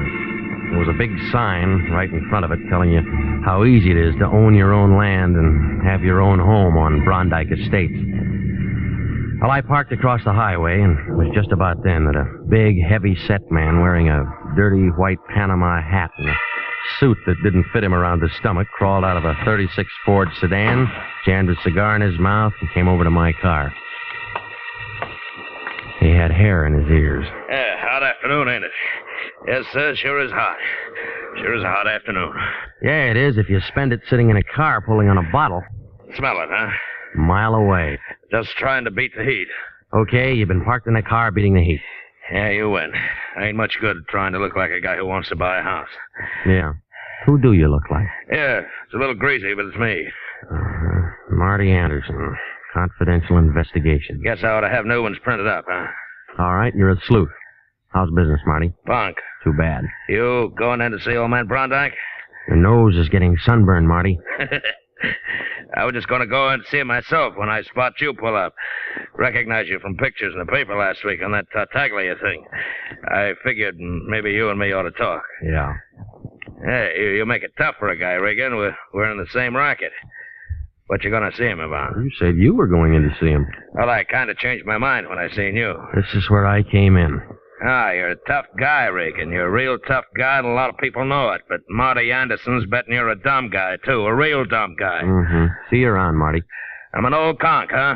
A fat old slob who couldn't get a trick as a housekeeper or a tail in a punk. Is that it? Oh, well, don't get too close. That's a real bad label you got a hold of. Okay, Regan, okay. You're young and tough, but you just keep my card, wise guy. You'll want to see me. You'll want to see me before it's all tied up.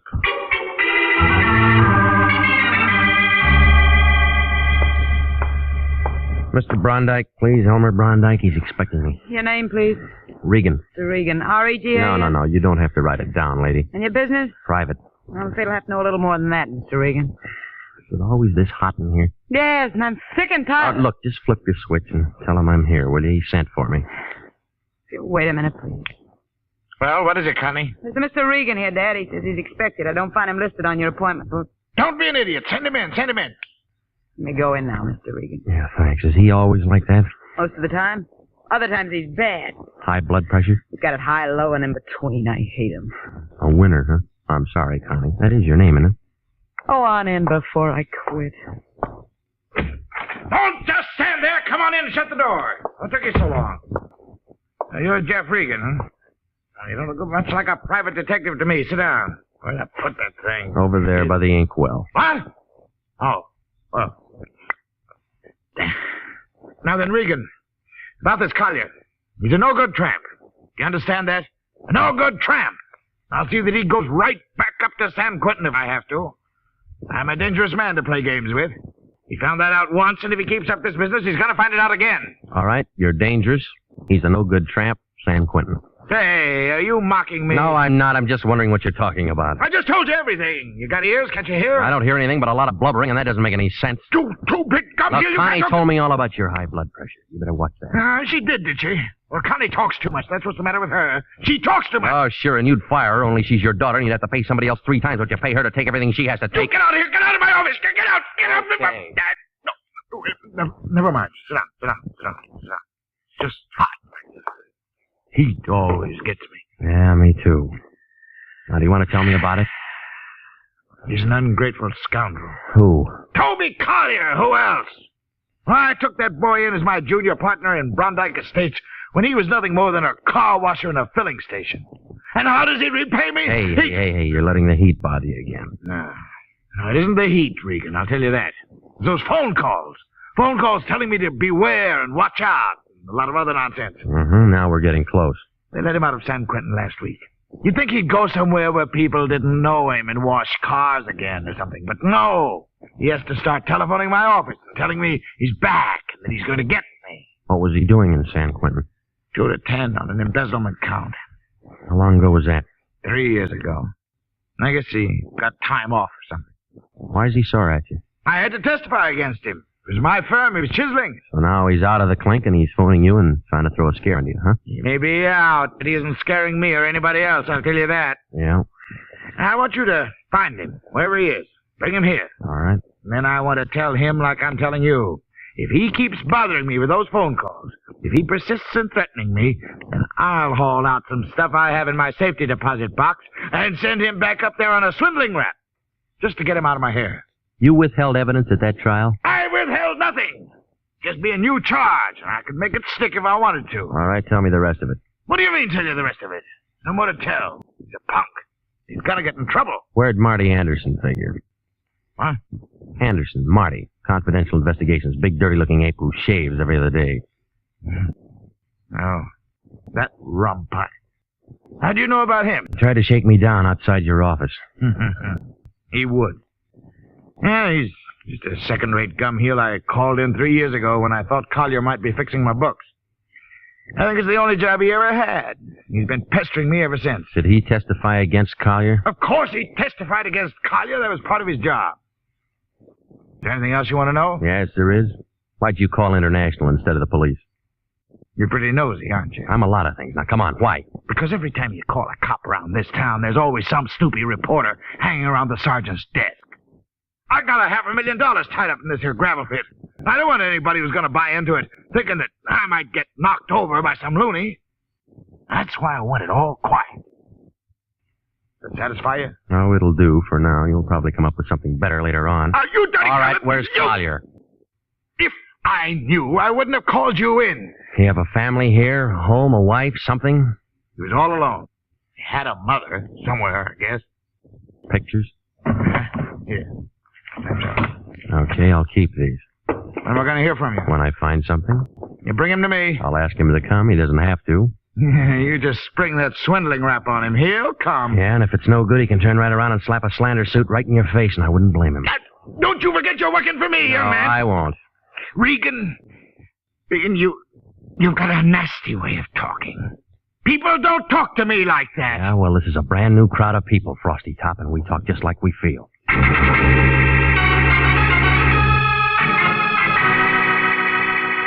Down at the city hall, they didn't have anything on Toby Collier, except that he'd been released from San Quentin August 10th. From there, I went to the parole board office, but it was closed by that time. So I did the next best thing, and I sent a wire to the officer in charge of parole prisoners, San Quentin, asking for Collier's address. Then I dropped into the Times office, and I looked up the story of the trial. There was a page 3 item for 2 days, a second section filler for a week. After that, nothing. There were no pictures. But it did give the name of Collier's lawyer, a man named Alan Nordale. The phone book gave him an address over on Kingsley. That you, Millie? Hold on just a minute. I was just trying to get my dinner over before you... Who are you? Mr. Nordale? Mm-hmm. Well, my name's Regan. I'm a private investigator. I'm trying to locate a former client of yours, a man named Toby Collier. Well, come in. I was expecting Millie, but come in. Thank you. I always fix my own dinner, poached egg and half. I have ulcers. Name's Regan? Yeah. You want an egg? No, thanks. You mind if I finish? No, go ahead. Thank you. What's what with Toby Collier? Well, I'm just trying to locate him, that's all. I found out that you were his lawyer. He was released from San Quentin 10 days ago. Yep. You sure you won't have an egg? You get used to him after a while. Who you work for, Regan? International Detective Bureau. The line still there? Yeah. Well, so you're the line's eye, huh? Yeah. Lines is a bandit. But whose case? Elmer Brondike. Mm-hmm. What you want Toby for? Ball him out for making threatening phone calls. That all? As far as I know. Toby was a nice kid, but a calendar job. Born with one war going, one depression on deck, and a new war starting. Makes a difference. The calendar got him. And he wound up in San Quentin. Well, everything was against him at the trial, too. He was pretty mad at old man Brondike and that private dick, and me and everyone else before it was all over. I tried to talk to him. From what Brondike tells me, he's still mad. Yeah, I did all I could, but he didn't have a chance. He tried to lift a lousy couple $1,000, and they caught him. Well, he's out now. You handle his parole? No. You know who did? No. You don't know where he is in town? No. Brondike said he had a mother. No. Okay. I'll leave you to Millie. Yeah. If we play records, Millie used to be a violinist. Sorry I'm no help. Regan, if you find Toby, I'd like to see him. Why? Oh, I don't know. Maybe I just want to see what 3 years in the pen does to a man like that. Yeah, I'll bet you do.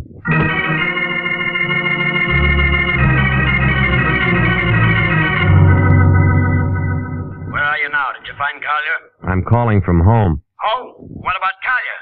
I didn't find him yet. Well, get busy. What are you waiting for? A telegram, morning, couple of things. Listen, this old schmo is plenty tough, and if he thought you were local Look, on the it's job... 9 o'clock at night. I'm tired. There's nothing I can do till tomorrow morning. He's sore as a shaved pup about all this, and especially about you.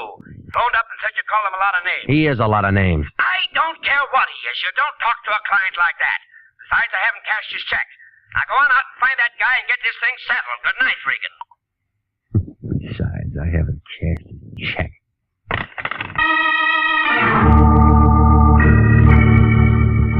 Well, I just set down the phone and started at the door when it happened.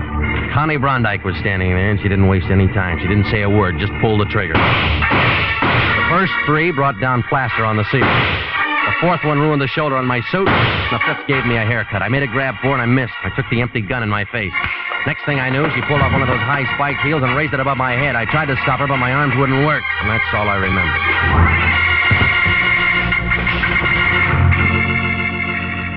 You are listening to the story of the man who came back. Tonight's adventure with Jeff Regan, Investigator. They're still available for qualified nurses. Yes, the Army Nurse Corps Reserve still has commissions available.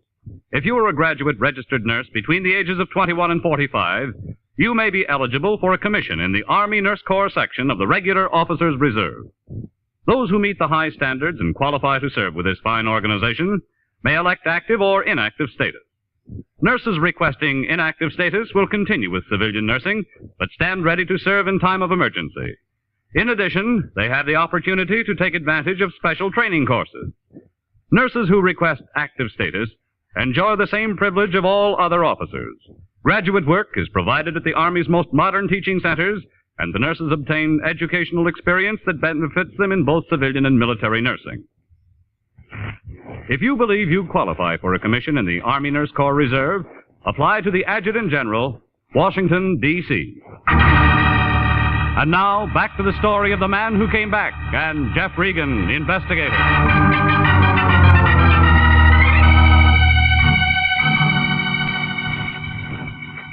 Oh, yeah, Connie had done a real good job. 6 to 5, I'd never get there before it stopped ringing. Oh. All right. Hello? Regan, is that you? Yeah, What's the matter? Did I get you up? something like that. This is Marty Anderson.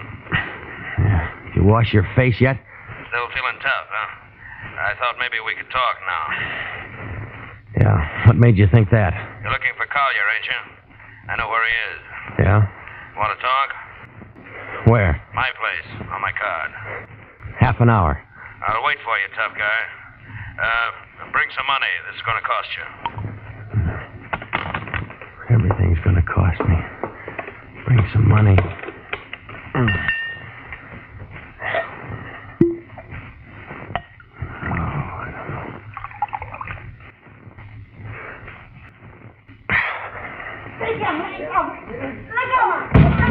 Shut up, lady. Mr. Regan! Mr. Regan, it's me, Jake. You all right in there? Fool me! Let's go! You all right, Mr. Regan? Yeah, I'm fine. I told you it was all right. Now, honey, go. I was real worried. I thought I heard some shots, and I seen this one jumping down the stairs like she had a good homicide somewhere. You sure you're all right? Go on me. Take your hands off All me. right, Jake, let her go. She's a friend of mine. You sure it's all right? Hey, you're bleeding. Look at the plaster. Ooh, them was shot. Of course they were shot. You let... Jake, let her go, will you? Oh, Huh? sure. I was cleaning a gun. Oh, cleaning a gun. Funny time to clean a gun, 10 o'clock at night. Well, I do a lot of funny things. Come up and have a drink sometime, will you, Jake? Okay, Mr. Regan, okay. Good night. Oh, no, you don't, lady. Stay right where you are. No, we're going to talk. You hurt my arm. I'll rough you up good if I have to. Now, come on. I only wanted my pictures. Oh, save it, lady. But he didn't have any right to give them to you. They were mine. Should have done that. So you come over to get him, and you take 5 shots at me and slam a gun in my face. Why didn't you finish the job with your heel? I couldn't do it. I was going through your wallet looking for the pictures. I saw your license. You're a private detective. You're looking for Toby, aren't you? That's why you had the pictures. You're looking for Toby. Collier, your boyfriend? Yeah, we were going to get married. Only he went to the pen, huh? Those pictures. That's all I had left of them. He didn't write? No. You know he's out now. Yeah? So he gotten in touch with you? Why should he? He thinks I was in on it. In on what? The whole dirty, rotten thing. Toby was framed.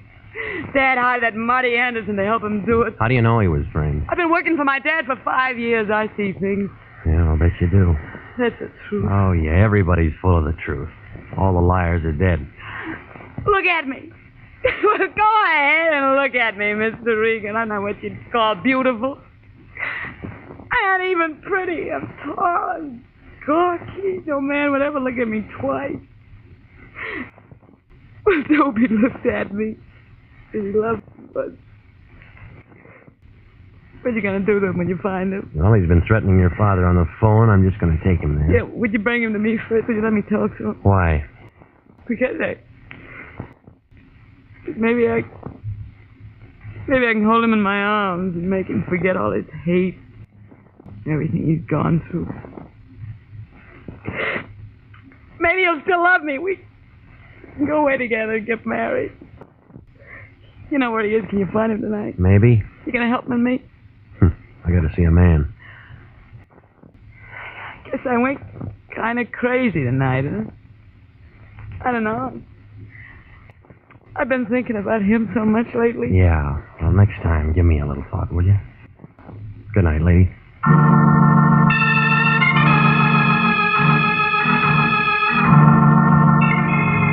Well, Marty Anderson's office was a dirty room hanging over a shoe repair shop on Sunset near Alvarado. You could tell it belonged to him. The glass on the door hadn't been washed for 10 years. He didn't answer when I knocked, so I tried my keys on the door. The third one worked. Inside, it smelled like a pile of wet gunny sacks. The only light was kind of a thick green from a neon sign going on and off outside the window. There was an old army cot in one corner, and right in front of the window, a big black roll-top desk and a cracked leather chair. He was sitting there looking at the neon light he couldn't see anymore. One dirty hand was on top of a scratch pad near the phone, and the other was inside his coat. When I pulled it out, it was covered with blood and the rest of a pint of cheap whiskey.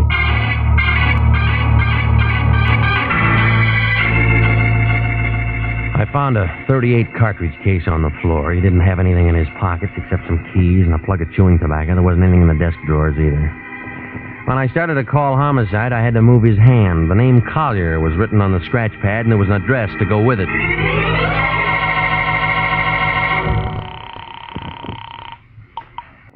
Police Department, 24. Extension 2521, please. Homicide, Chandler. Lieutenant Wendetti. Off tonight. Who's calling? All right, take this down, Sergeant. Shoe shop, Sunset near Alvarado. Yeah? One flight up. Yeah? Office. Belongs to a private detective named Marty Anderson. Yeah? Got all that? Yeah. He's dead. What? Hey, who is...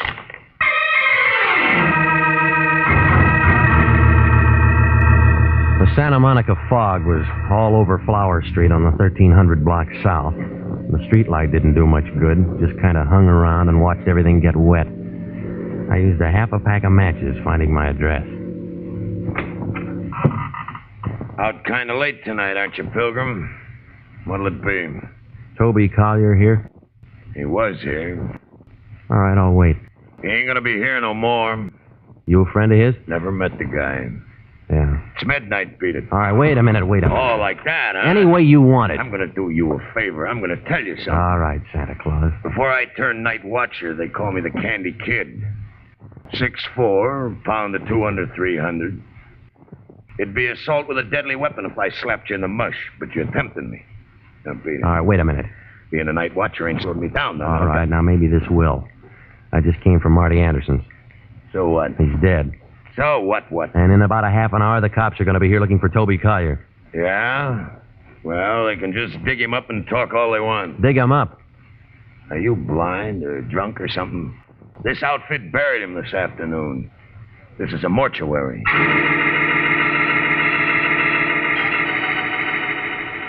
Well, when I got home, she wasn't there, but a telegram was there. It was a long answer from San Quentin telling me how Collier had been brought to Los Angeles on a stretcher and the hospital that he was in, and a lot of other things. It took me 20 minutes to get out to Aladino, but I was too late. Well, her aim was a lot better this time. By the time I got through the door, the old man had dropped his gun and was kind of hanging onto a piece of drapery by the window. Got it. Got it. They'll get you for this. They'll get...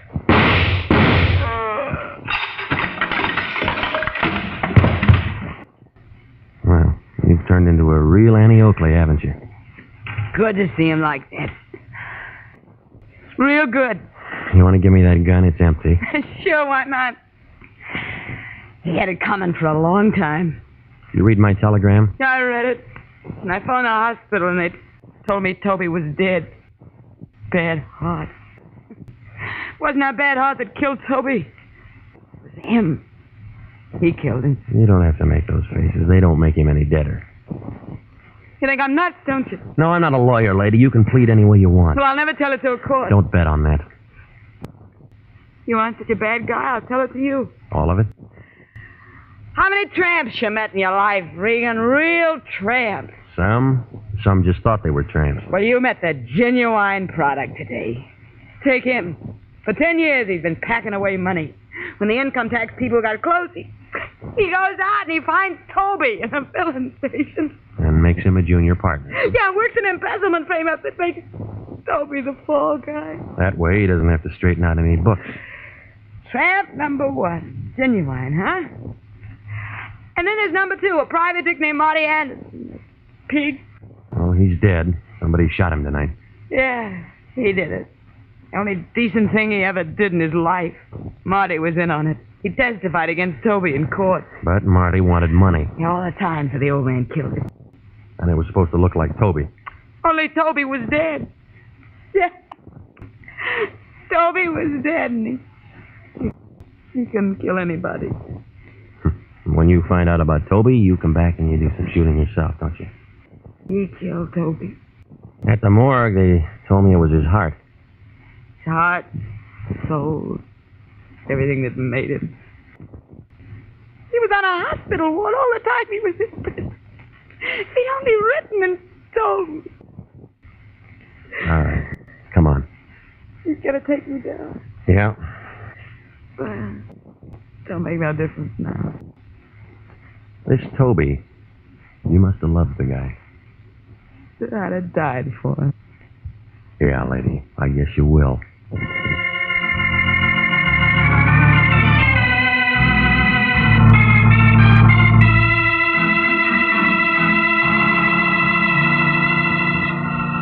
Well, that's the way it came out.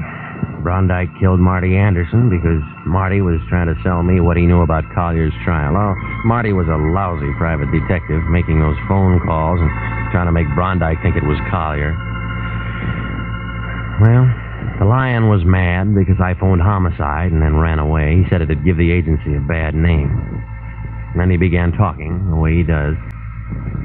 Funny thing about all this, Regan, those two going for each other. Yeah. She was nothing to look at. Him, he was a smart guy. He wound up in prison, didn't he? Yeah, but he was a smart guy. He was just framed. Not many smart guys get framed. What do you mean? I mean, Collier sold out to Brondike, and then he made the frame deal. How do you know? Collier left a will. You think Eddie made a go of it? I mean, gotten married or something if all this hadn't? Nope. Why not? She went for him, and he went for her. Say, he didn't serve much time on a 2 to 10 rap. He must have had a smart lawyer. No, you mean doctor. What? He had a heart condition. He was dying. And they paroled him? They let him out to die. Well, they do things like that? Sometimes. No wonder he didn't write that dame. Yeah, what do you know about that? Nothing. You work on it. I'm tired. Good night.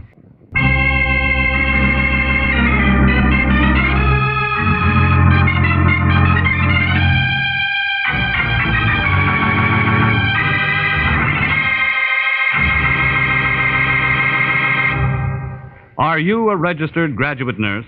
Do you know someone who is? Then please listen carefully to this important message. 29,000 nurses are needed to join the new Army Nurse Corps Officers Reserve. For the first time in history, qualified nurses are given the opportunity of receiving a commission in the regular Army Reserve. These nurses will remain on inactive status, ready to serve their country in the event of an emergency. 4,000 of them, if they wish, may choose active duty. All nurses who receive reserve commissions will benefit from the opportunity for specialized training offered to them by the Army. Inactive reserve status will not interfere with the nurse's civilian life, but the educational opportunities offered her by the Army Medical Department will be of great advantage to her in her work. So don't wait. If you're a registered graduate nurse between the ages of 21 and 45, drop a card now for complete information to the Adjutant General, Washington, D.C.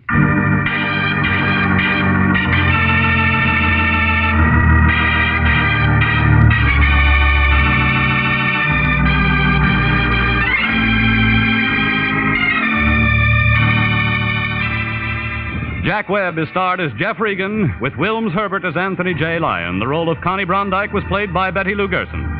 Jeff Regan is written by E. Jack Newman, produced by Sterling Tracy, with original music by Dick Arant. It's CBS same time next week for more hard-boiled action and mystery with Jeff Regan, Investigator.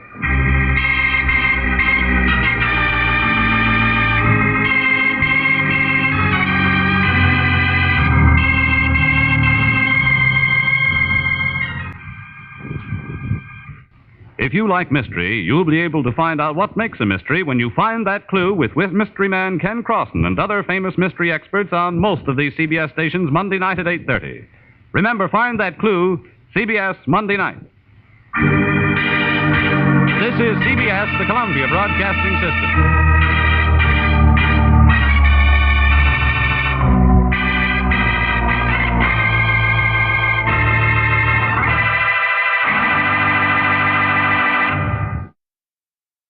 My name's Jeff Regan. I get 10 a day and expenses from a detective bureau run by a guy named Lyon. Anthony J. Lyon. They call me the Lion's Eye.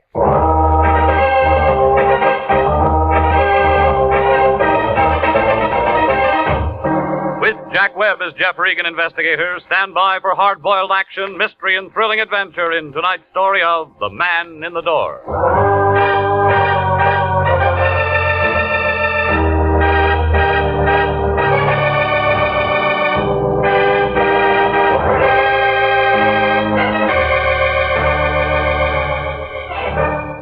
Well, this is the way it started. The Lion called about 4 o'clock that afternoon. Said he wanted to see me down at the office. I argued a while and finally told him I'd be there. Melody was sitting in front of her typewriter when I came in, putting a new coat of paint on her nails. She handed me a blank contract with no dates filled in, jerked a thumb toward the Lion's den. I went in. Regan, I'm glad you got here. What do you know about architects? They draw things. I know that much, but what about bids and all that stuff? Well, they figure out what a building's going to cost, don't they? Go on. If whoever's paying for the building likes what they write down, then they're hired. A couple of architects, maybe 3 or 4, make bids. I suppose so. Low man gets the job. Why? Our client's an architect named Dudley Haynes, an office in the Park Central building. He thinks maybe the bank that's handling his bid might try to put something over on him. Banks don't do things like that. He thinks maybe a guy who works at the bank might be taking dough to shove his bid under the counter. Why didn't you say that in the first place? Because I'm saying it now. Haynes wants us to look into it. All right, who do I see? Haynes first. I only talked to him on the phone. I told him we'd have to have a contract and retainer before we did anything. That figures. So hop over there and find out what's what and make him sign that contract and get a check. Anything else? Make sure it's certified and call me if you run into any trouble.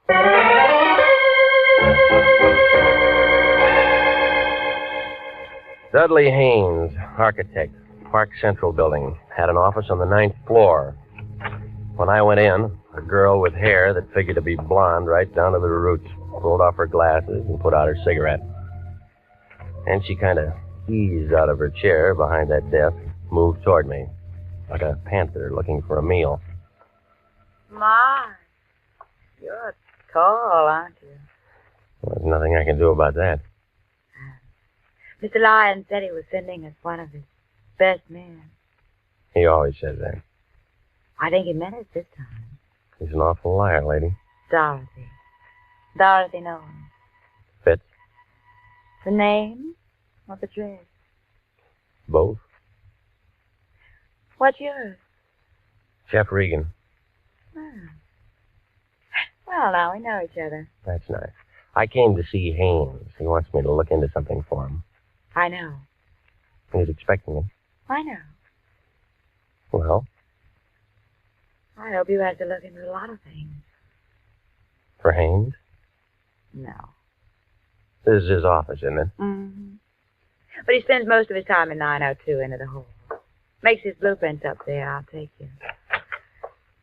You are tall.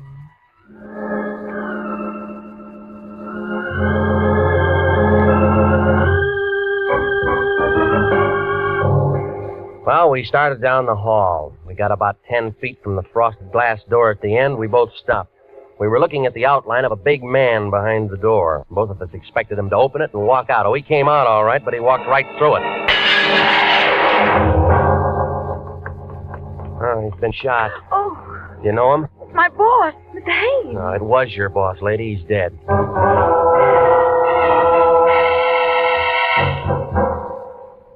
Lieutenant Salvatore Vendetti, Central Homicide Detail, showed up about 8 minutes after I called. He had his whole goon squad with him and a couple of guys in double-breasted suits from the district attorney's office. They roped off the entrance to the building, got hold of the elevator operators and the man who runs the cigar stand, and asked them questions. Then Vendetti looked at what was left of Haynes and started yelling into a phone. Just send a basket over, but don't move until my fingerprint boys get through. Yeah. Okay, sis, where the guy live? At the Biltmore Hotel. Where's his wife? We didn't have one. What do we tell? We didn't have any family. So no one's going to cry. Well, that makes it easier. Regan, was he your client? No, nobody's a client until they sign a contract, Sally. Well, you would bring him a contract to sign, and then you would do something for him. What? Well, I didn't talk to him. Sis? Mr. Haynes had made an estimate on a little office building in Beverly Hills. He thought that a man named Adler at the bank might be taking money from someone to hold his bid out. So he wants an investigator to look into it. Why do you think that? Well, I don't know. You work for him. Well, I don't know everything. Neither do I. Hot, isn't it? Who's Adler? Oh, just a name. Who else? Who else? Architects. Who else was making a bid? Well, I don't know that. Now, where are we? Kelly! Yes? Guy named Adler at the Grand Grand National National Bank. Pick him up and have him down to my office in half an hour. Yes? What do you want to do about reporters, Sally? Tell him to go jump in the lake. Yes? They always spell my name wrong. How long you two known each other? An hour? Nice. What do you mean by that? Just nice. Didn't hear any shots? No, we didn't. Tell me more about the bid. What's there to tell? The setup. Well, the bank handles the money. Who says yes, who says no? The bank, but... But what? The contractor usually tells them who to take. Huh? Who's that in this case? Contractor in Long Beach, his name is George Cantrell. I'll say this for you, Regan. When you get mixed up in anything, you certainly get mixed up with the good-looking people. I'm not mixed up in anything. What do you say, sis? I'll keep my mouth shut. Uh-huh, she's a smart girl, Regan. Hello, honey. Won't be home for dinner. Some guy got himself killed and I'm in on it. Not long, how? Regan? I'll tell her. Wife says hello. Says come out to dinner sometime. Whoop. Sis, how much that contract worth? On the building in Beverly Hills, about $40,000. Profit? No, overall. Break it down. Well, Mr. Haynes would have cleared about $12,000 if he'd gotten it. I know some guys have killed for a dime. Sam, Vendetti. I'm still at the Park Central building. Get out to Long Beach and talk to a contractor named George Cantrell. And find out what architects were making bids on some stuff he was going to put up in Beverly Hills. Yeah, get the name. Okay, that about does it. Let's go. Miss Nolan? What? I have to take you down. Jeff, can you do that? Well, you're a material witness. Well, what are you? He's a bystander with a built-in lawyer. Well, I do, Jeff. Go with him. Why do you want to spend the night in jail? I just worked for Mr. Haynes. No phone calls. This is a murder case. Well, get me a lawyer or something, Jeff. You know a lawyer? No. Wait, yes, I do. His name's Dave Henderson. He lives at 1648 Claremont Place. Will you for me? Tell him I'm in trouble. Yeah. Check, Sally? She didn't make a phone call, and I like it, too. Well, look, he may not be able to do anything for you tonight. It's almost 6. But you'll see him as soon as possible. Yeah? Tell him I'm scared, Jeff. Scared stiff.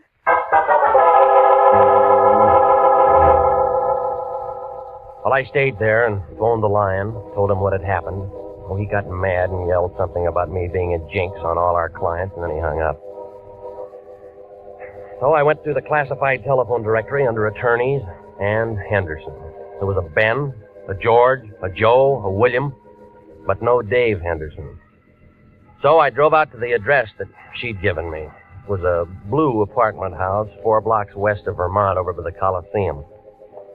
Somebody was cooking hamburgers somewhere, and somebody was all worked up over a ball game on the radio. I picked the baseball fan.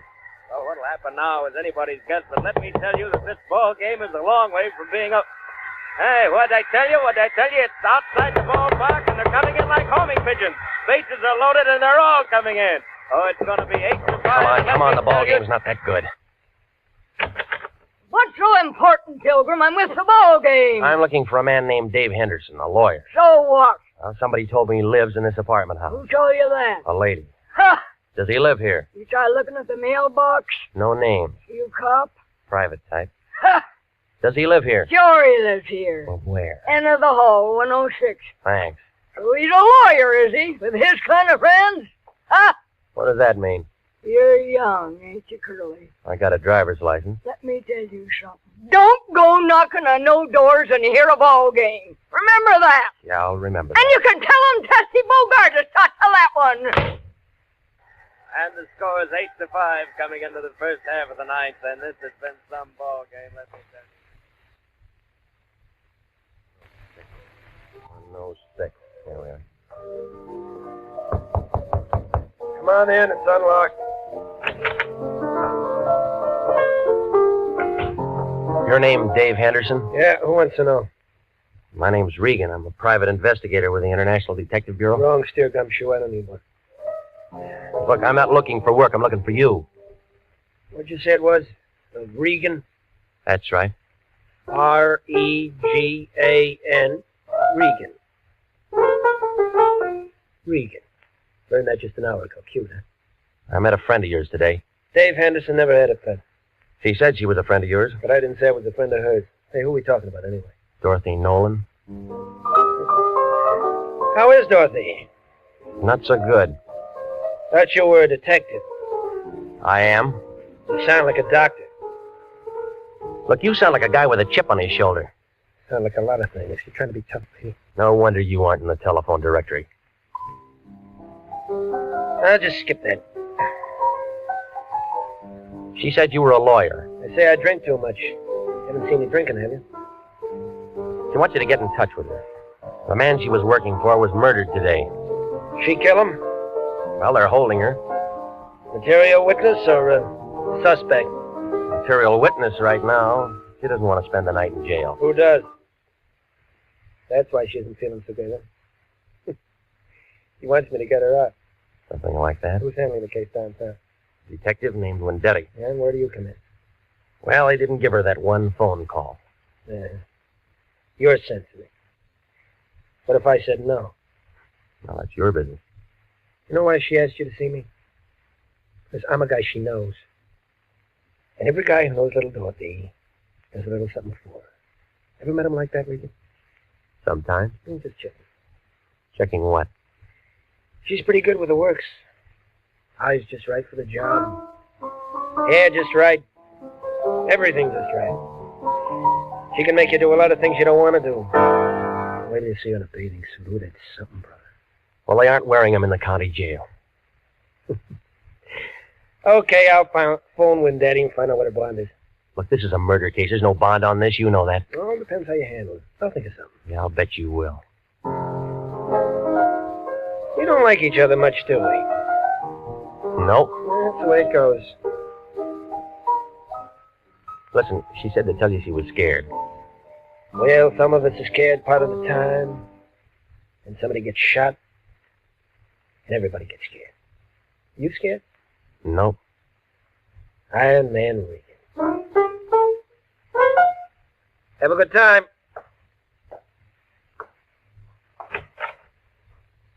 Did I say Haynes was shot? No. You didn't say a thing. See you somewhere, Peter.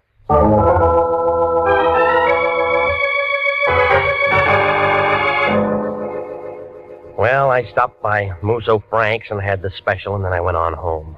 I tried to make a couple of calls, but Wendetti was out, and the desk sergeant thought I was a reporter, and he wouldn't tell me a thing about Dorothy Nolan.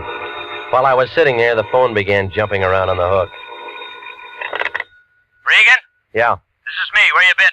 I called your place 20 times, but I've called it once. Well, I've been busy seeing a lawyer. What do you need a lawyer for? You aren't married. Somebody else needs one. Who?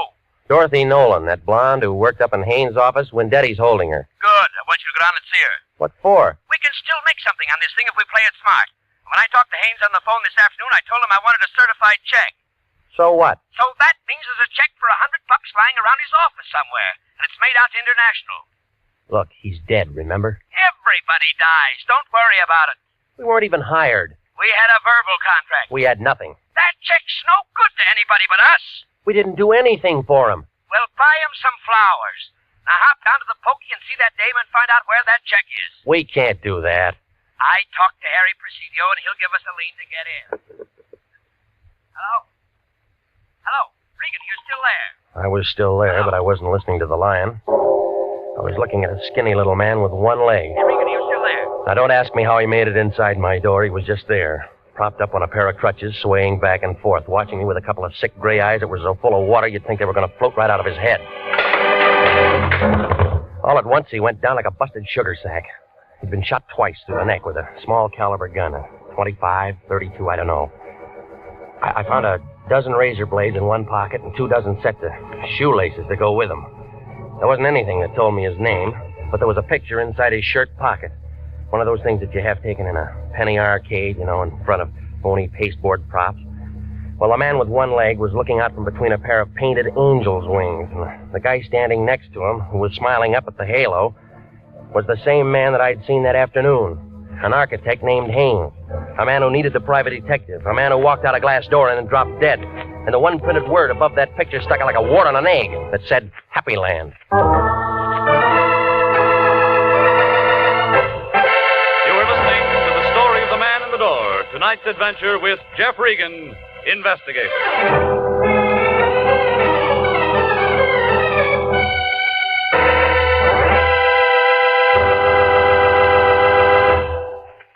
Here is a special and important message to every businessman listening. To every businessman, regardless of the size or the type of his business. Gentlemen, do you realize that the schools of this community help you every day that you're in business? That's right.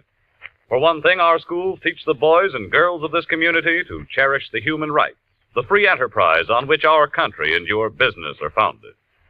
With each new generation graduated from our schools, the Army defending our way of life, and your business grows stronger. What's more, good teachers and well-equipped schools do a better job of developing our children's talents. The result? School graduates who become more skilled and more efficient employees. So remember, any time and taxes that you contribute to improving local schools are an investment in your own business future. Education is good business. Education can maintain our freedom. And freedom is everybody's job. And now, back to the story of the man in the door and Jeff Regan, Investigator.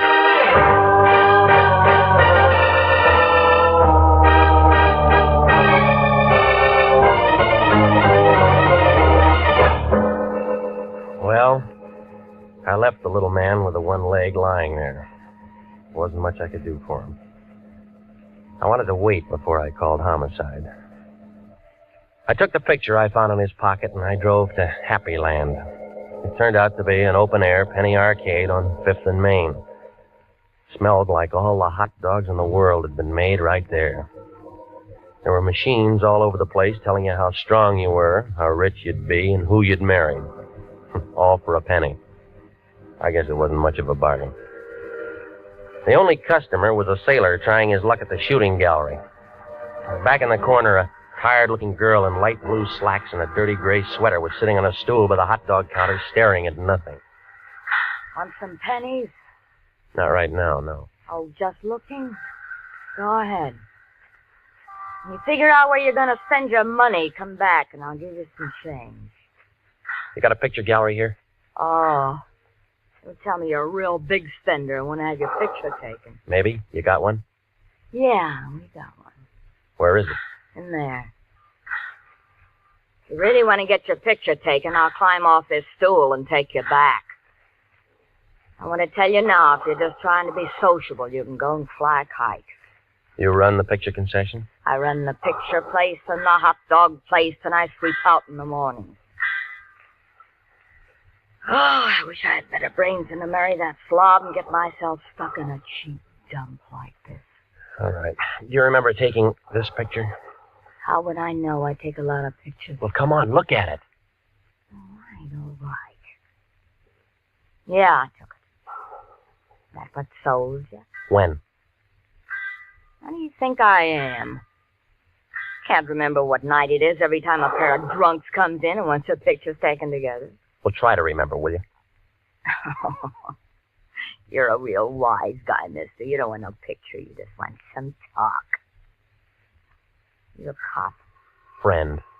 I met the little guy in the picture once. Dusty. What was that? I thought you said you met him once. Well, we weren't introduced. I just met him. Who is he? Dusty Rhodes. Works the circuit. What circuit? Fifth and Main, STEM. Business section. What kind of business? Dusty handled the razor blade and shoelace traffic. He hates pencils. What did he do when he wasn't working?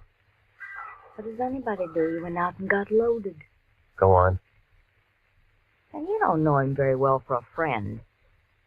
How am I going to know I'm not getting Dusty in trouble talking to you like this? Nobody can get him in trouble anymore, lady. What do you mean? He was shot tonight. Oh, no. Oh, poor little guy. Do you know where he lived? Seashore Hotel. The Seashore Hotel. Oh, gee, Miss, I'm sick. Oh, I'm real sick.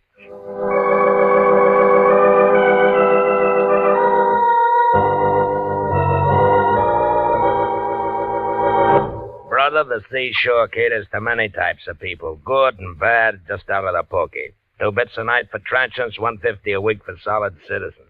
And sign and register, it's a law. I'm not looking for a room. Then you're wasting my time, brother. My beer's getting warm. Look, I'm a private investigator. My name's Regan. I liked you before you said them 2 words, brother, but you have soured me. Private investigator means private eye, and it all means cop. And you are not welcome. Now blow. I'm trying to find out something about a man named Dusty Rhodes. We do not ask questions, and we do not give answers. Now blow. I was told he lived here. You find me tongueless, brother. Now blow. Did you know him? During the last 5 years, I have acquired 85 pounds and a very bad heart, or I'd have you in the alley right now. Oh, yeah, sure you would. Here. Abraham Lincoln was a very fine man, and he took a very fine picture. I seem to have found my tongue, brother. What'll it be? The key to his room for a starter, huh? Disallowable and punishable by fine and imprisonment. Into the hall, turn the Benfest door to the right. Thanks. Well, I don't know what I expected to find there. Outside of more razor blades and more shoelaces was a little room full of dirty white curtains and a wire bed that sagged in the middle. I was standing there watching a neon sign advertise beer a block down the street when I thought I heard somebody behind me. Whoever it was had been drinking bad whiskey, but he was still pretty good. It landed a quarter of an inch above my right ear, and I piled up in a lamp, a chair, and a pitcher full of water. 5 berries gets you a look, brother, but doesn't get you a room. Besides, it's already taken, and the bed's over there. Now, come on. Oh. Yeah, you didn't go to sleep, brother. You was knocked asleep. Oh. I apologize. Why the games? Who came in after me? You're the only one. You sure? My name's Sam Preacher. Brother, I'm very sure. Well, maybe he was waiting for me, huh? I don't generally ask him, but the question is this. Why? Oh, I don't know. Unless... What's the matter? Something missing? Just a picture. You can get lots of pictures. You didn't see anybody? That makes the 3rd time, brother, and the answer's still negative. Okay. Then let's blow, buddy, huh?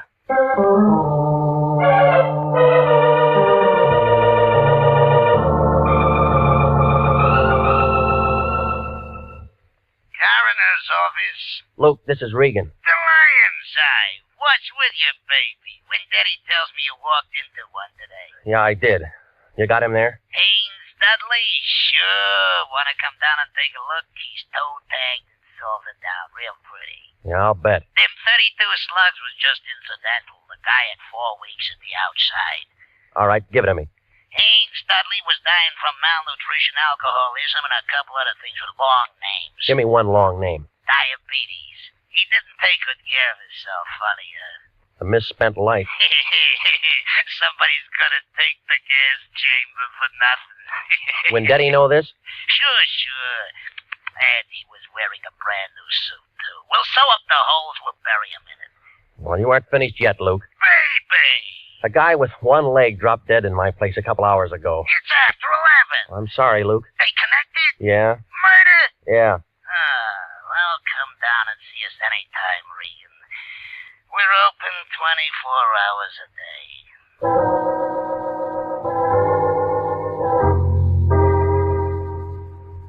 Fell at the homicide office. They told me she'd been released about 10 o'clock. They said a lawyer named Henderson had put up the bail and handled the whole thing. They gave me an address on her when I went out there. It was a bungalow court on Normandy, and it took her a long time to answer the door. Oh, you. Yeah, tell me how tall I am. I'd love to, but not right now. They told me you'd been out since 10 o'clock. Maybe I should have come sooner. Dale gives me the willies. I'm about to take a shower. I was kind of hoping we could have a drink. I did better than I thought with you. I got a hold of a lawyer for you, didn't I? Yes? Well, doesn't that rake me an invitation to have a drink? I said later, I'm really tired. I said no. Wait a minute. Well, if you're that thirsty, all right. That's better. And every day my boss gets killed and I meet a private detective. I need a drink. I was slugged tonight. Slugged? Yeah, right here, see? Oh, it looks nasty. Why didn't anyone do that to you? Wanted a picture I had? Whistler's mother? Just a picture of a couple of drunks who are dead now. Maybe whoever did it was a relative. Guess again. I don't like games. But you play 'em all the time. Don't we all? I know a psychiatrist who says we can't help ourselves. You can. I liked you when you walked into the office this afternoon, but I'm not so sure I like you now. Maybe you better go. Expecting somebody, huh? What are you doing? You let go of me. Let go Oh, of no, me. baby. You got real nice eyes. I want to look at them. Let go. He's crazy. You. Hello, Dave. We didn't hear you knock. Did you bring your piano? What's the idea? He gave me. Why don't you tell him to go away, baby? Anybody can tell we're busy. Let it go, Regan. You want to break us up?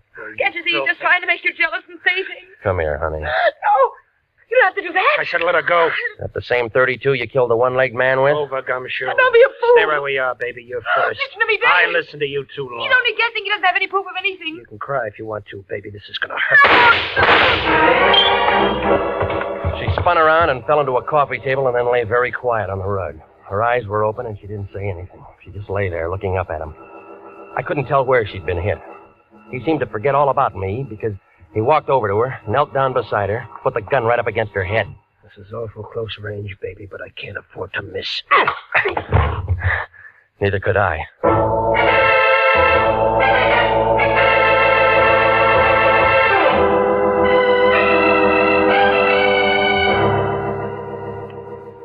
Well, Wendetti and I stuck our heads together, and it all came out when we looked into a couple of things. You see, Dave Henderson was Dudley Haynes, and he was wanted for attempted murder and embezzling and one thing or another back in Ohio. So he figured it'd be a good idea to bump himself off. Dorothy helped him with the idea. They both went down on Main Street, and they picked up an old bum, dressed him up in a new suit, and shot him. I was supposed to walk in with Dorothy, and she'd identify the body, and as far as anybody knew, Dudley Haynes would be dead. Dave didn't figure that she'd be taken down. She didn't figure that she'd get scared, and neither of them figured the man with one leg was a pal of the man that they'd shot.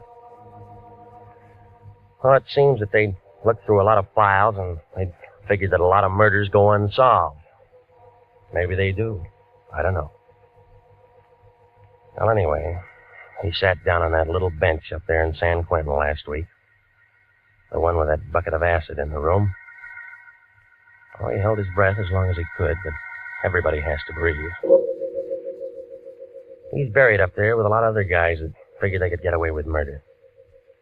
Dorothy? She wasn't hurt too bad. They had her in a wheelchair for the trial.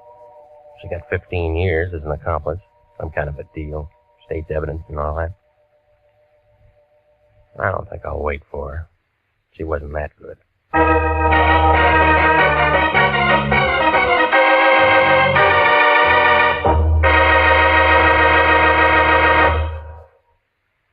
Jack Webb is featured as Jeff Regan, with Wilms Herbert as Anthony J. Lyon. It's CBS at 9:30 next week for more hard-boiled action and mystery with Jeff Regan, Investigator. Written by E. Jack Newman and produced by Sterling Tracy. Dorothy Nolan was played by Betty Lou Gerson, and David Ellis was Dave Henderson. Lorene Tuttle, William Conrad, and Lou Krugman supported.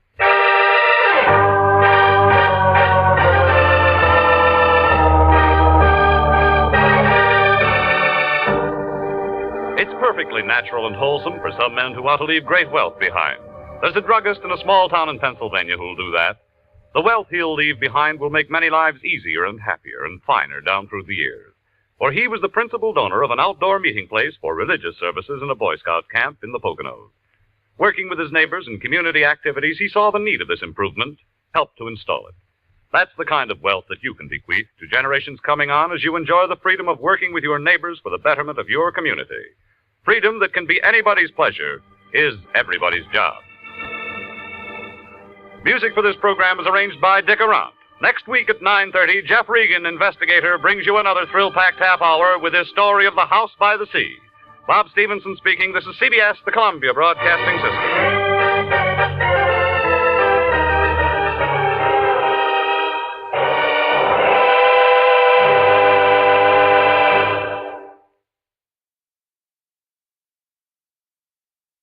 My name's Jeff Regan. I get 10 a day in expenses from a detective bureau run by a guy named Lyon. Anthony J. Lyon. They call me the Lion's Eye.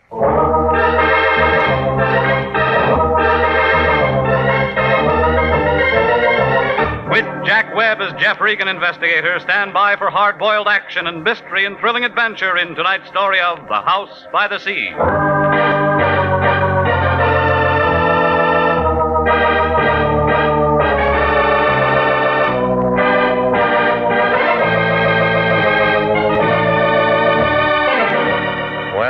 This is the way it started.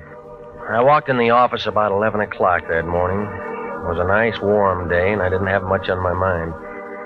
That's the trouble with nice days. You take a couple of easy breaths, open somebody's door, and it's just like peeling a wrapper off an atomic bomb. The Lion was in his den, sitting behind his desk. You couldn't tell where he left off and the desk began. He was talking to a girl with a flock of black hair. She was the kind you see driving a Cadillac convertible down Sunset Boulevard on hot Sunday afternoons. No wonder the Lion's cigar was out.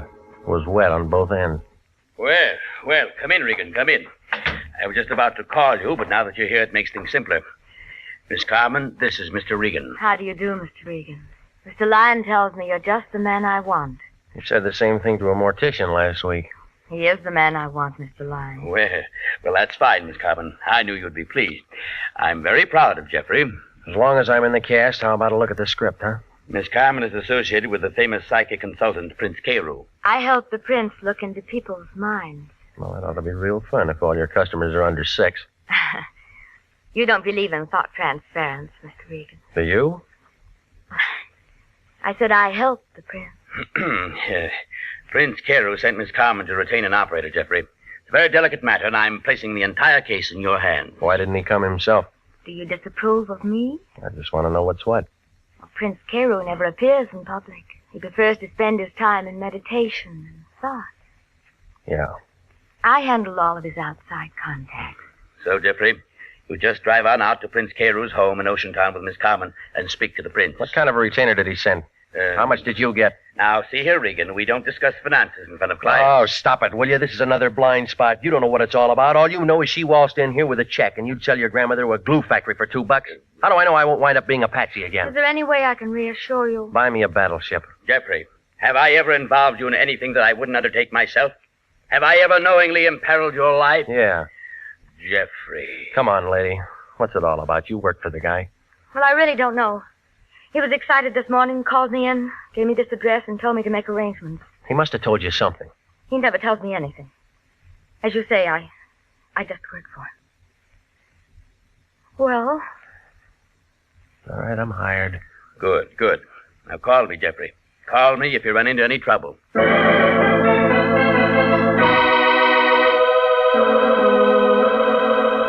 Well, I asked her how about lunch.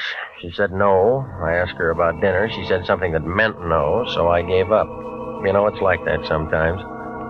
The flag's up, the meter's ticking, and you're not getting anywhere. But from a couple of things she told me, I got the idea she was doing more than just helping the prince read minds. Well, his place turned out to be a good hour from downtown Los Angeles, up 101. It was a couple of stories of glass and concrete leaning out over the ocean. It was high and dry and quiet up there. And you got a feeling you should be hearing things and feeling things when you looked down and saw that water banging around the bottom of the cliff. She unlocked the door, and a guy in a white turban and some pants that looked like oversized diapers and a pair of tennis shoes was standing there. He had a big curved knife hanging around his waist, and he put his hand on it when he saw me. Right this way, Mr. Regan. Who's he, the butcher? Oh, that's Telly. He works for the prince. Manservant. He's from India. Yeah, I'll bet the Indians were glad to get rid of him. Telly's harmless, tongueless, and he doesn't hear. I like you, Mr. Regan. Come in, come in. Thelma, my dear, you've returned with spoils. Welcome, sir, welcome. Mr. Regan, this is Prince Carew. Regan, the lion's eye. I've heard of you, Mr. Regan. I'm honored. Sit down. That'll be all, Thelma. Charming girl. Hmm? She handle all your outside contacts? Most efficiently. Except, of course, for matters that I must handle personally. What kind of matters? I'm in trouble, Mr. Regan, and I beg your assistance. Well, it's all paid for. Correct. But there's a personal bonus in this for you. Why? Because, sir, I want you to save my life. You look healthy to me. I am healthy, let me assure you. But my life has been threatened. Well, that'd come under police business, wouldn't it? Normally. Didn't Miss Carmen explain that this was a delicate matter? Yeah, she did. Why didn't she call the police?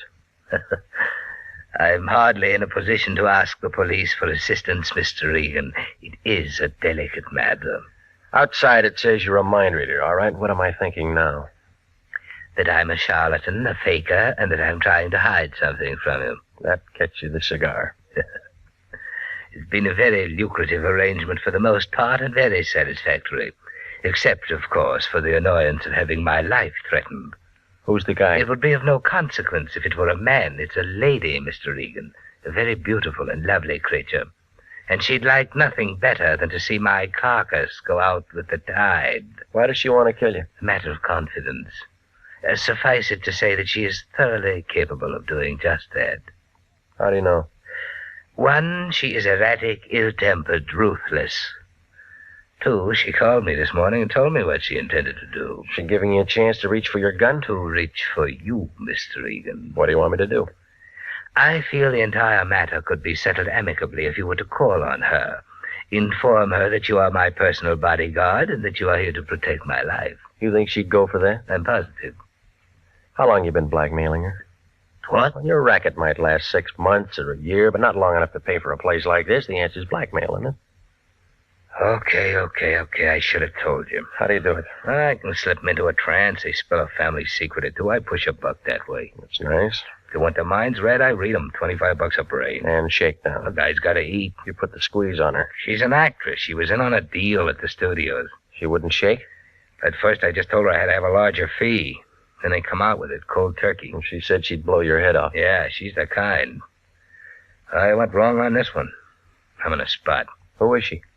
Grace Nichols, movie actress. Ever heard of her? Redhead. Makes you want to go home and kick your wife downstairs if you got one. That good? Better.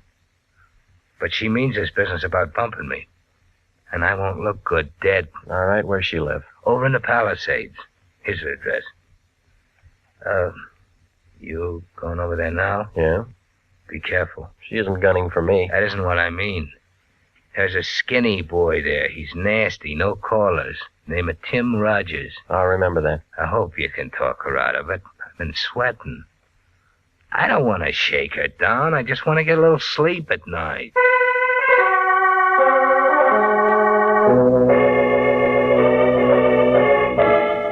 I left him sitting there, scratching his bald head under his turban. He looked about as happy as a guy who just ate a Vaseline sandwich.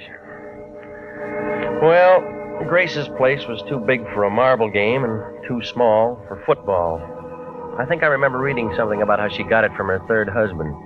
There was a big wire fence all around it and a sign every 15 or 20 feet telling you not to trespass. So I parked my car outside the driveway and walked up to the front door. A guy in a chauffeur's uniform was standing there. He looked like a razor blade with arms. He gave me the fisheye and blew smoke in my face and kind of nudged me with his shoulder. Move on, Pilgrim. No handouts here.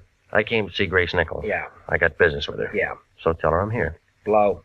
You always like this, or did you miss lunch today? I don't know who you are, Pilgrim, but I don't like you. Beat it. I know you. There's something about a guy in a lineup. Yeah? He memorizes real easy. Copper. Investigator. Private or city, I don't care. You all smell the same. This isn't hunting season. You always carry a .38? Does it show? Maybe you got a broken rib. A real funny guy. I met all kinds of funny guys. Drifted. I said I wanted to see her. And I said she wasn't in. All right, I'll tell you once more. I got business with her. So do a couple of hundred other guys. Watchdog? Ah, you're getting smart. You weren't. What kind of a crack is that? I want to see her, I'm going to see her. Trick I learned a long time ago. Shoot a guy in the knee and he'll never walk straight again. You ever done it? Oh, yeah. That's how I learned. Ow! That's when I learned, baby. Well, I might have to get a new chauffeur. You looking for a job? I already got one, lady. Timmy's going to be awfully upset when he finds out what happened to him.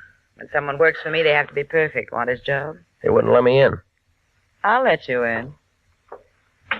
You, do that kind of thing often? When I have to. I suppose you have a name. It's Regan. I'm a private investigator.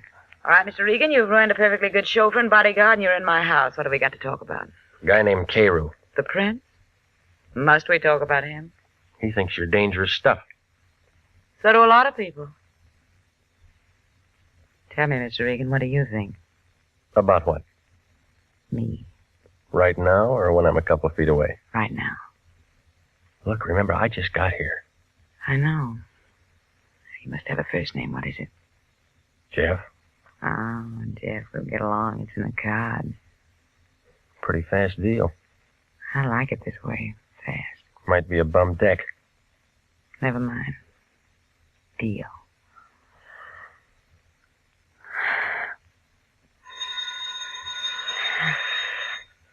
That's the bell. How much time between rounds? Well, you know me better. Hello? Yes? Yes, right here. You know a man named Lion, Jeff? Uh-huh. He seems to be roaring. Give it to me. Yeah. Regan, is that you? Well, now, how do you figure it? Now, don't be smart. Who's the dame who answered the phone? Our client's friend. Sounds like she's a friend of yours now, or maybe you have been doing some road work. Did you have something to say, or is this the day you turned scoutmaster? I'm busy. Well, you can stop being busy, lover. It's all off. Don't tell me you're passing up a fee. I'm passing up nothing. Prince Carroll called me 10 minutes ago and told me to forget the whole thing, and that's what I'm telling you. How'd you know I was here? The prince told me, so it's all over. Finished. Forget it. I've already started something. I don't care what you've started. Now, just remember, you finish it on your own time and expense sheet. You look worried, Jeff. Anything I can do? I'm called off. You mean you're out of a job? I got one. Remember, you put my bodyguard out of commission. You owe me something. Oh, Tim, boy, he'll come around. I don't want Tim anymore. I want you. I'll get you a drink. We can talk about it. Carew told me that Tim was a pretty good boy. You can fill his shoes. Come here and get your drink. Now, tell me about 9 o'clock tonight. It'll get dark. I got a new dress. I think you'll like it. I probably would. The place above Malibu, we could have dinner and listen to some music. I want to be with you, Jeff. That deal's fast again. I don't care. I don't care. I just decided something, Jeff. I'm going to like being with you. I'm going to like it a lot.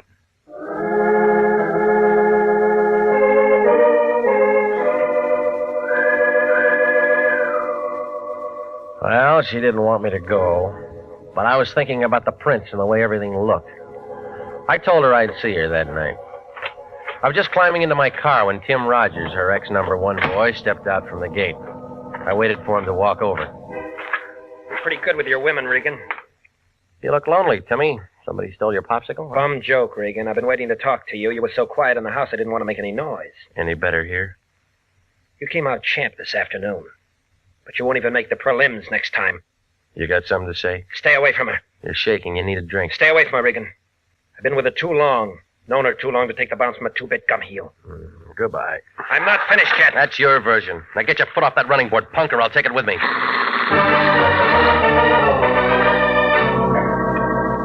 I left him standing in the middle of the driveway. If I'd have waited another minute, he'd have been crying.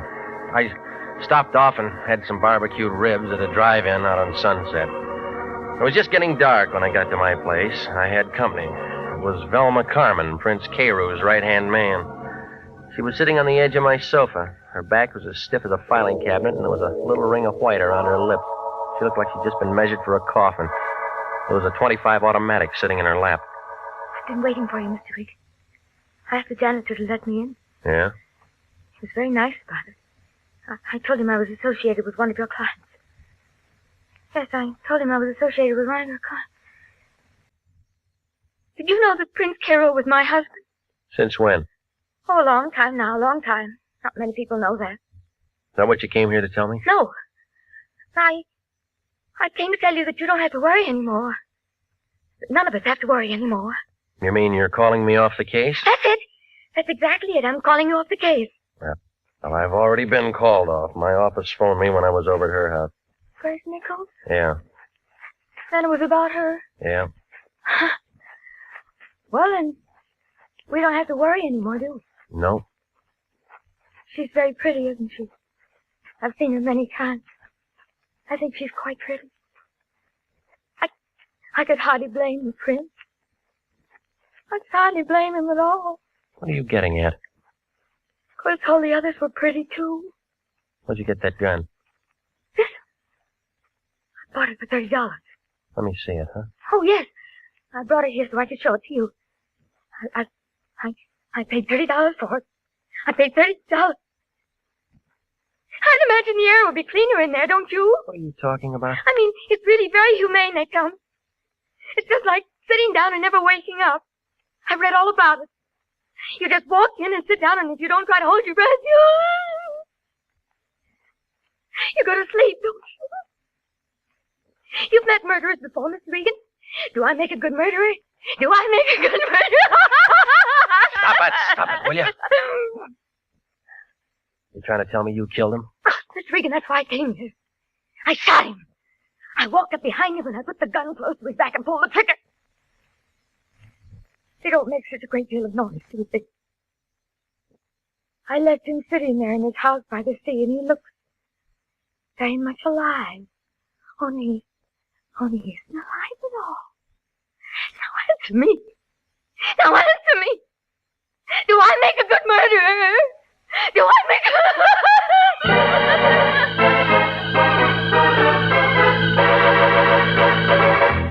You are listening to the story of the House by the Sea, tonight's adventure with Jeff Regan, Investigator.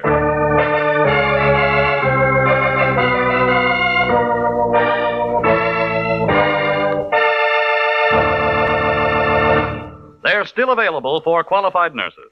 Yes, the Army Nurse Corps Reserve still has commissions available. If you are a graduate registered nurse between the ages of 21 and 45, you may be eligible for a commission in the Army Nurse Corps section of the Regular Officers Reserve. To find out if you do qualify for a commission in the Army Nurse Corps Reserve, apply to the Adjutant General, Washington, D.C. And now, back to the story of the House by the Sea and Jeff Regan, Investigator.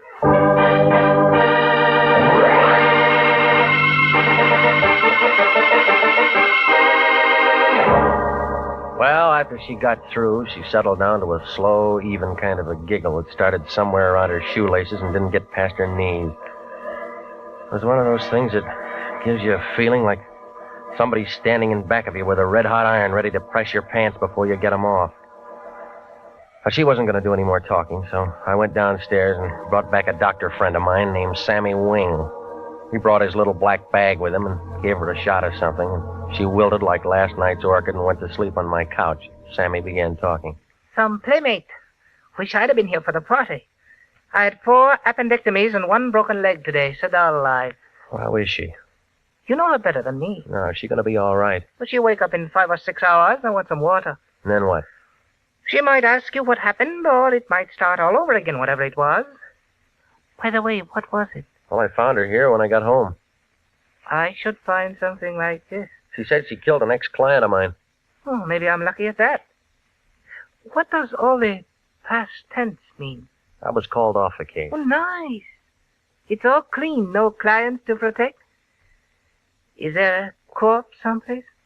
I don't know, Sammy. Call the police, they'll find out. And then you and me can go out and get a drink. She said she used this gun. Smell it, Sammy. It hasn't been fired. Safety catch is still on. She's pretty and she's nice, and I'll bet she looks like $1 million in a bathing suit. But if I'd have met her within the last 3 hours, I'd have run for help. Call the police. Is that professional? This is acute hysteria. The kind that pops off guns and pops off people and does a lot of things they can't remember later on. Call the police. What about the gun? Other guns. Call the coroner while you're at it. Tell him to go out there with some DOA forms. He'll use them. Will you stay here with her till I get back? Corpse hunt? Just an idea. Hitler had an idea. The odds were against him. You got about as much chance as a 3-legged horse in the Kentucky Derby. She's bit somebody, and she's told you about it. I want to make sure. What do they do when a private eye walks in and messes up a nice, clean murder? Sammy, will you stay? Had any bourbon around here? Yeah. Okay, take your time. Maybe both of us will get our pictures in the paper.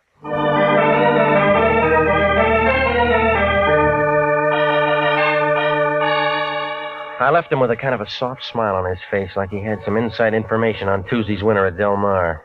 Well, it was 9:30 by the time I got there, and it was dark enough to give a ghost the creeps. It was different, too. Maybe it was the fog. I used that ring of keys I'd taken from her purse. It smelled dry and funny inside, and it was real quiet, like somebody was waiting for the world to fall apart. I clicked on my flashlight, and I walked down the long hall to his office. He was there, just like she said. There were 3 holes in the front of his shirt, but it wasn't the laundry's fault. I spotted a .38 on the floor by his hand. I broke it, and 3 cartridges came out. It was the right gun for the job. It was pretty messed up. While I was standing there trying to figure Velma Carmen's story, the lights came on. A fat man wearing a sheriff's star was standing by the switch. There was a taller man in a brown overcoat next to him. They both looked like they'd just finished dinner. Scavenger hunt, son? You don't talk, Charlie. Ain't much for him to say, is there, Cap? Guess not. Well, son? Well, it looks like you're going to be calling me names. What do you like best? Killer, murderer, or slayer? The papers use slayer a lot. I don't like any of them. Kinda breezy for a hot boy, ain't you? Mind giving me a name? It's Regan. I'm a private detective. It's Regan. He's a private detective, Cap. Yeah. Got a card or something with you, son? Yeah. Yeah, he's right. With International. Lion still there? Yeah. Who's that? An old bum I used to know.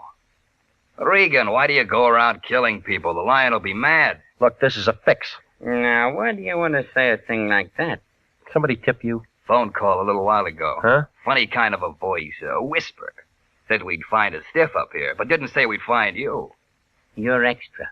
Look, I just came here to see what it was all about. Same thing we did. Only we come up with a suspect and a corpse. No cop could ask for anything better. Charlie, better call a coroner. Ocean Town, just a small place, Regan. Only me and Charlie around. We borrow from the county when we get something like this. I can find you a real answer in an hour. You let me and Charlie worry about that.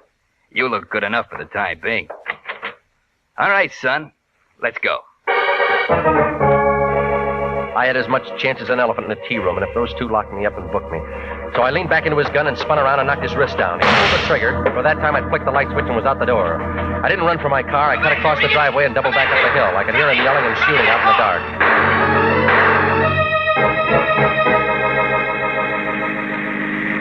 I hailed a cab about 5 blocks away, and he took me to the place above Malibu. I found her in a booth with a piano player. She was wearing one of those black strapless things, and it was worrying a couple of bald-headed guys sitting at the bar. You're late, Jeff. We said 9 o'clock. I've had 3 drinks all alone. You want me to get mad, or are you going to catch up? How long you been here? You sound like you're out of the mood. I thought we were going to look at the stars together. How long you been here? It's 9 o'clock. What's the matter? I've been working tonight. Well, it's after hours now. Tell me how you like my new dress. It's the right color, but the wrong cut for a funeral. I haven't read the obituaries today. It'll be in tomorrow's paper, only it'll make the front page. Have a drink? Let's wait for tomorrow. Your friend was killed tonight. What friend? Carew. He was no friend of mine. I told you that. So did he. Car smash up, or did he fall off his house? 38. We didn't talk about him this afternoon. Let's not start now. Look, 2 cops in Ocean Town are kind of crowding me. They think I'm going to take a good picture. Is that why you're late? It's a murder rap, lady. We should have had dinner together. They'll be knocking down your door in the morning. Why, darling? Because you threatened to kill him, because he hired me to call you off. Oh, wait a moment, Jeff. We've been having fun up to now. Who told you that? Why do you think he sent me over today to sell magazines? I never found out you were called off. I suppose he hired you to scare me. Jeff, we're old friends now. I can tell you a family secret. I know about him blackmailing you, and that puts you ahead of me for the cops. Did you do it? I don't know, did you? What he told you don't sound right. What does sound right? I went to him one day and put him in a trance, only I used scotch. Found out what he was doing and how I was doing it, so I turned the tables. It was good, clean fun, but expensive for him. You've been draining him? I thought that's why you came today. That's why I had Timmy around. Well, some of this is beginning to make change. If he was your meal tickets, then you got an alibi. I don't feel like stars anymore, Jeff. Let's go over to my place and talk.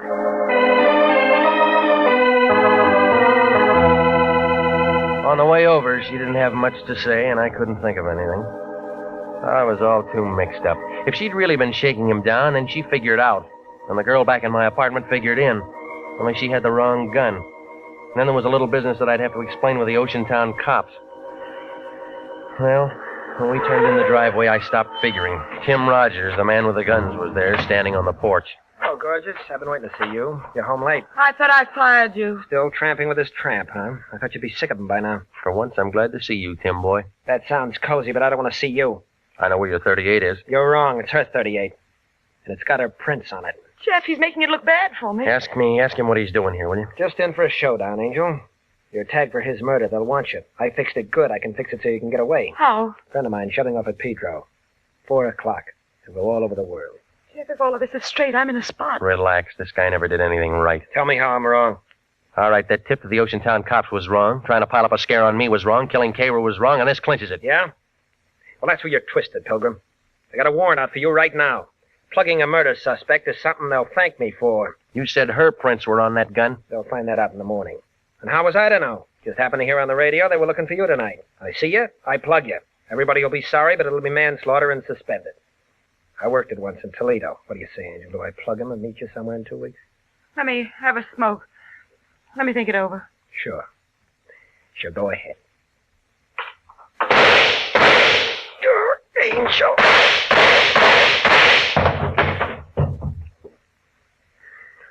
Well, the gun's empty now. I carried this for 3 years. I never used it. He deserved to die, didn't he? Didn't he, Regan, didn't he? I don't know, lady. You knew him better.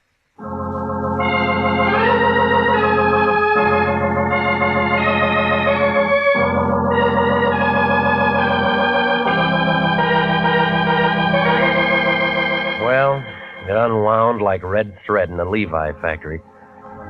Grace Nichols had been putting the shake on the prints. He got tired of it and called me in and told me his phony story so he'd have a good self-defense angle when he finally got around to shooting her some afternoon. He had Tim planted there to keep me from really seeing her. Oh, it was a nice idea, only I bounced Tim and got inside. And then Tim made a phone call and the lion jerked me before I had a chance to compare notes with her. I guess Tim went kind of crazy seeing how well we got along together, and he figured Grace would do anything if she was wanted for murder. So he killed the prince and made her the patsy with those fingerprints. She'd handled the gun before, see. But then I had my caller, Velma Carmen, the prince's wife. She went kind of crazy, too, when she walked in and found him dead. It took 3 doctors a couple of weeks to tell her what really happened. When I told it all to the lion, he was mad at first, but then he saw Grace Nichols' picture in the paper. He asked just one question. What was I doing at Grace's place all afternoon? I didn't even bother to answer him.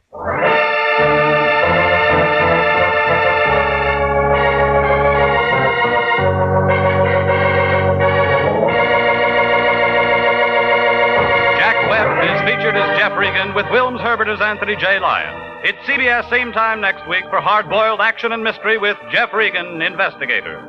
Written by E. Jack Newman, produced by Sterling Tracy. The role of Grace Nichols was played by Betty Lou Gerson, David Ellis was Tim Rogers, Lorene Tuttle was Velma Carmen, and Marvin Miller was Prince Carew.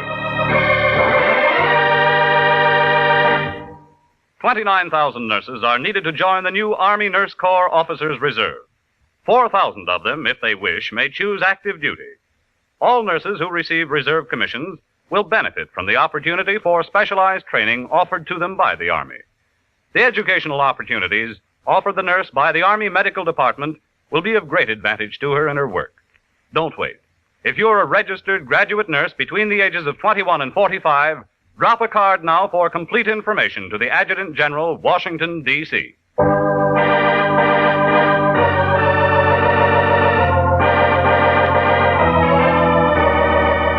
Original music for this program is by Dick Around. Jeff Regan, Investigator, is heard every Saturday at 9:30 over CBS. Bob Stevenson speaking. This is CBS, the Columbia Broadcasting System.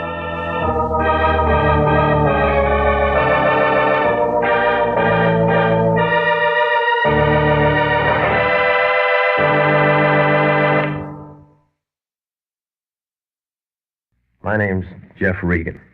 I get 10 a day in expenses from a detective bureau run by a guy named Lyon. Anthony J. Lyon. They call me the Lion's Eye.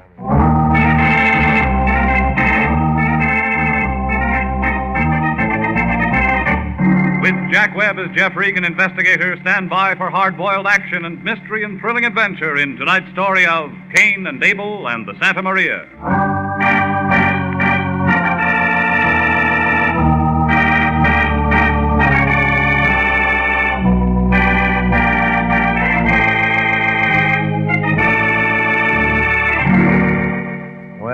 This is the way it started. It was one of those cold, clammy mornings that the Chamber of Commerce doesn't like to have in print. I was in my place working on a 4-minute egg that tasted like a boiled golf ball when the phone began bouncing. I let it ring a while, and I got to thinking that it might be an old-fashioned girl who knew how to cook. It was the Lion. Hello, Regan talking. This is me. I've been working all morning. I'll buy you a time clock. Get to the point. Our lucky day. I just talked to Dun & Bradstreet. How are they? Now, don't be funny. We got a new client, and they tell me when the Treasury Department gets in trouble, they come to him. Yeah? The guy's name is Abel Roderick. Got a special from him an hour ago. He asked for a man, and I'm sending you, Regan. You're sending me where? His ranch. He raises horses. Horses don't talk. What's bothering him? Maybe it's his wife. Tell me she's got a pair of legs she'll never forget.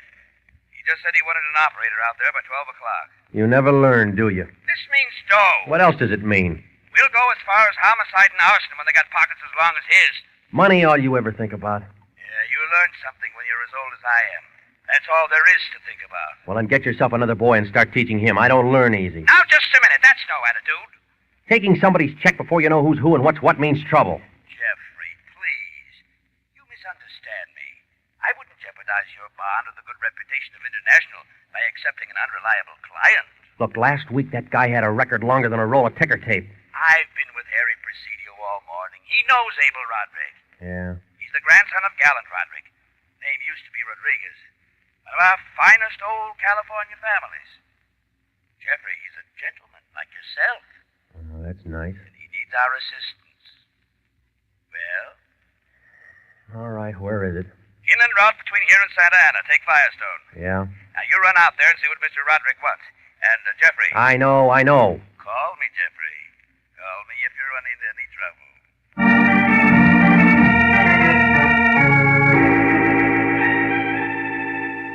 Well, when the Lion hung up, he sounded as happy as a chorus girl with a new mink coat.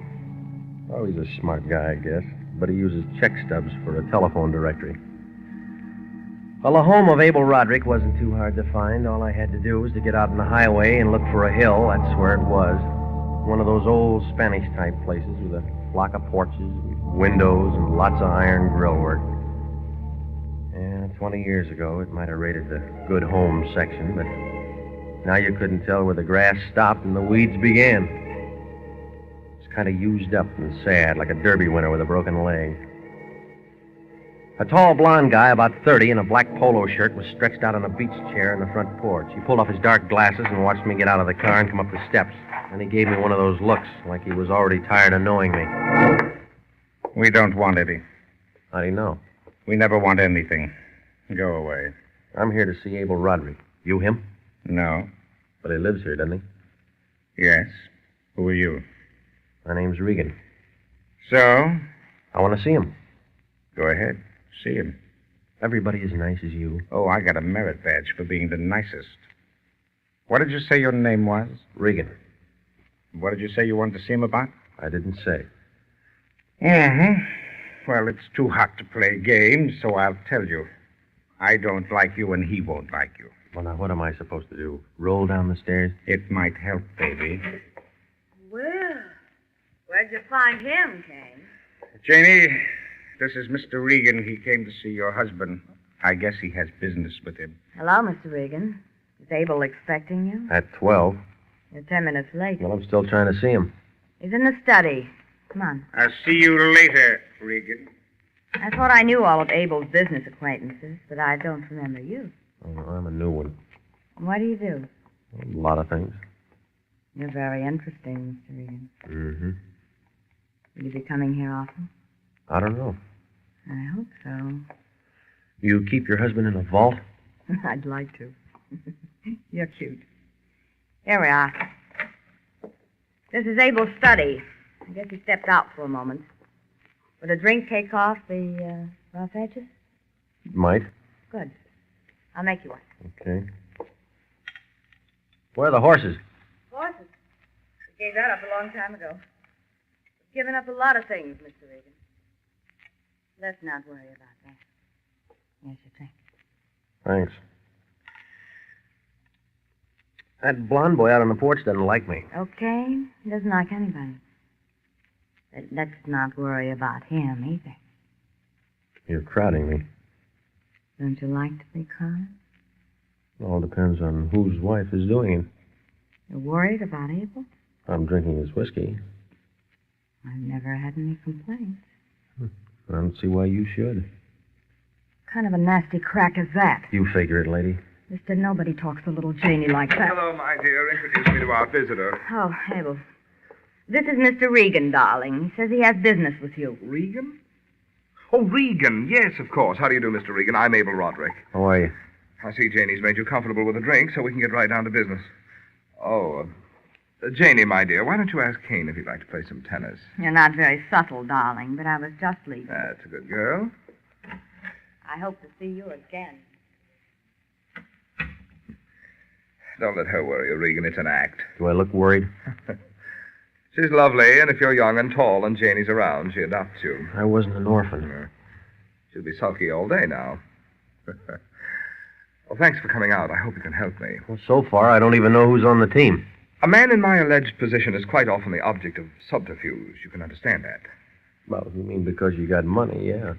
To be quite frank, I have no money, Mr. Regan. That's going to come as a shock to somebody I know. Who? Never mind. Go on. It's my grandfather, Gallant Roderick. He controls all of the wealth in this family. You his front man? The eldest son of a son. And I live in this deplorable old shack waiting for grandfather to die. How long you been waiting? Too long, Mr. Regan. But I'm past 40 now. I don't know how to do anything else, so I continue to wait. Along with my devoted brother, Kane, who has the same thing to look forward to. Yeah, I met him. If you think he's bad, you should meet my grandfather. He fitted us with these charming names, Cain and Abel. Well, what's all this got to do with me? Here. Look at these. Mm-hmm. 2 little ships of silver. Perfect replicas of the Pinta and Nina, named after Columbus's fleet. Yeah. You can't buy stuff like that anymore. Not even on a time plan. Hardly. 20 years' work on the part of an ancient silversmith in Madrid. And a prized possession of the Rodriguez family for 7 generations. My great-great-great-grandmother wore them on her wedding dress. Where's the other one? You guessed it, Mr. Regan. The Santa Maria is missing. Janie wore it to Ciro's night before last. She lose it? Nothing so simple. It was stolen. How? Oh, she was with Kane. It was late when they got back. A masked man stopped their car on the turnoff. According to Janie, he was very polite, merely removed the Santa Maria, took nothing else. What about Kane? He was passed out. Janie was driving. Regan, the usual thing is for me to get a telephone call and have an opportunity to buy it back. Isn't that right? Well, a heist job usually works that way, yeah. Well, I haven't been contacted. I'm getting worried. What does your insurance company say? My grandfather owns the insurance company. I've told no one but you. You don't want him to know about it, huh? Oh, he might cut me off if he thinks I've been careless. Well, what do you advise me to do? Wait for that phone call and buy it back. I'm willing to buy it back, but the truth of the matter is grandfather will be in from the east this week. And the first thing he does when he comes out here is ask to see those ships. Well, now, look, whoever pulled the job couldn't unload a thing like that without being caught. And if he melted it down, he'd be lucky to get $50. He's as bad off as you are. Do you think you could hurry it up? Well, I know a couple of people. Then you'll try and contact them for me. I'll do what I can. Oh, thank you, Regan. Now we just sit back and wait for my ship to come in. Bad joke, huh?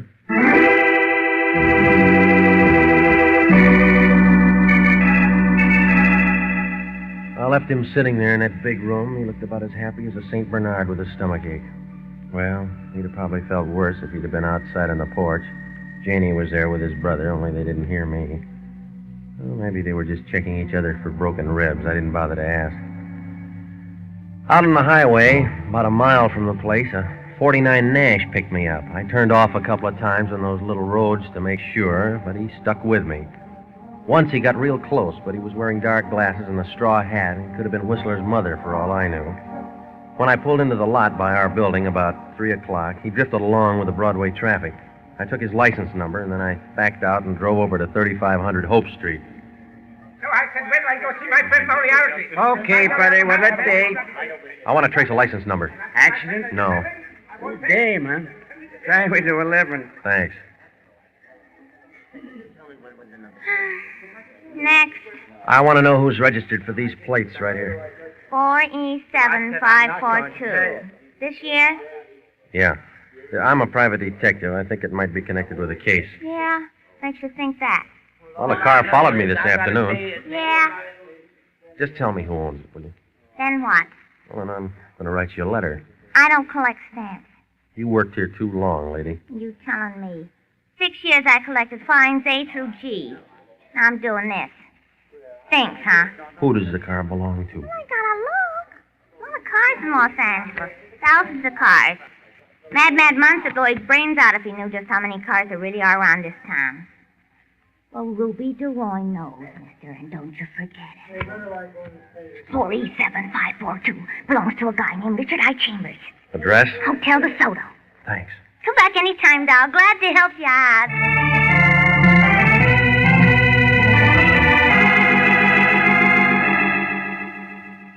The name Richard I. Chambers meant about as much to me as a shipload of stale bread, but it didn't take 20/20 vision to see that there was a connection. And the whole thing was phony. It was like cutting your leg off to cure your bunions.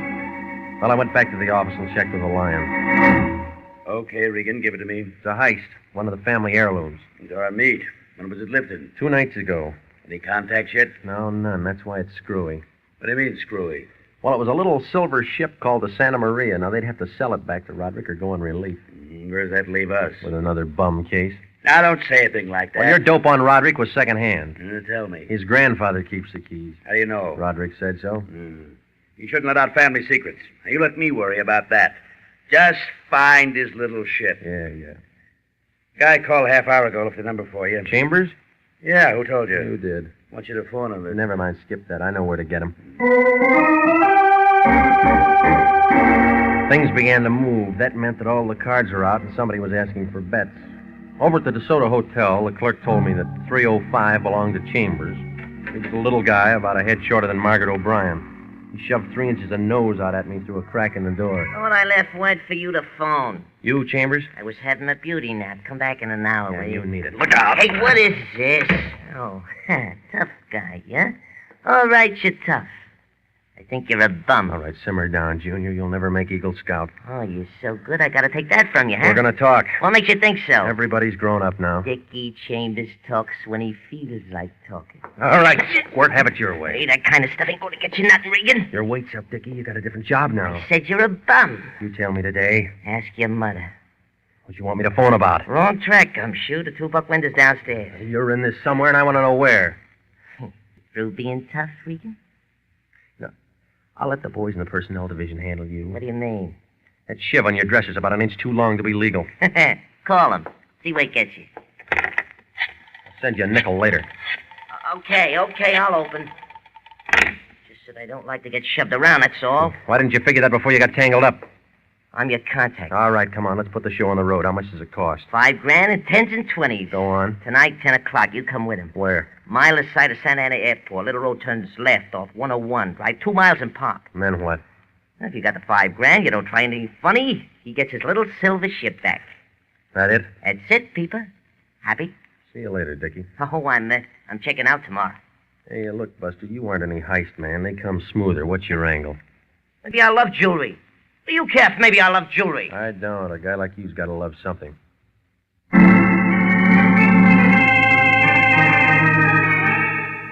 I called Roderick and told him what I'd found out. He sounded relieved, like he'd been underwater for a long time and was just coming up for air. He said he'd get the cash, and I made arrangements to meet him at his place later on. Then I called the line and told him. After that, I stopped off at a place on Wilshire, and I ran up a tab watching a skinny guy trying to make a piano sound like a symphony orchestra. Well, I had some steak and potatoes, and then I drove back out to Roderick's place. It was about 9 o'clock when I got there. The same people were on the front porch doing the same thing. I remembered what the lion had said about those legs of hers.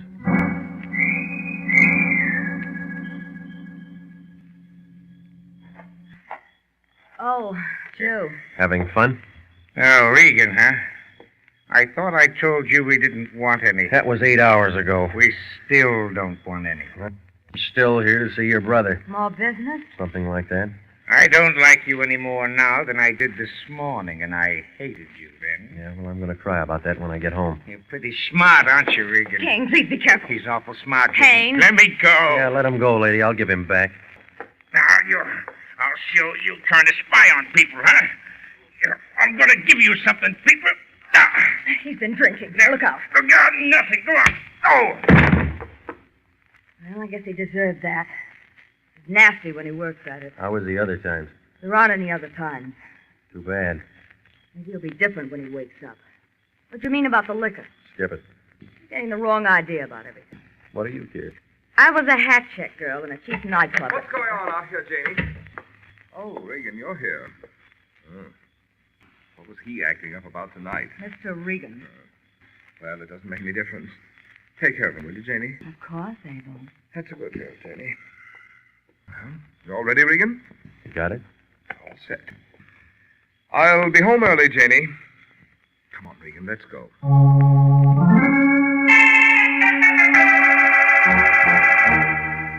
Well, we climbed in my car. We drove to the place Dickie Chambers told me about. It wasn't hard to find. It was a flat dirt road by the edge of the airport. We clicked off 2 miles on the speedometer, then we switched off our lights and parked. It was dark and quiet there, like the inside of an empty barrel. Roderick didn't have much to say. He just sat there chewing on a cigar and looking at nothing. He was real good at waiting. I looked at my watch about 3 minutes to 10, then I saw the headlights of another car coming down the road from a long way off. Roderick nodded his head, and I began to have a feeling like I was standing on top of the trap, and the warden had just smiled at the hangman. That must be ours, Regan.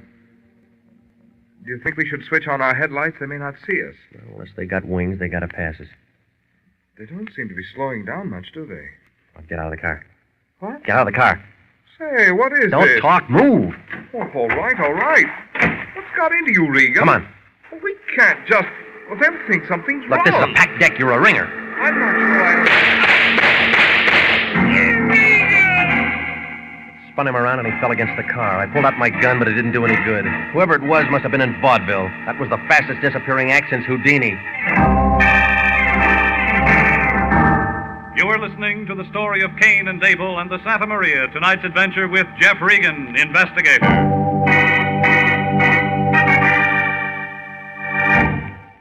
If you're a graduate nurse between the ages of 21 and 45, you may be eligible for a commission in the Regular Officers Reserve Army Nurse Corps.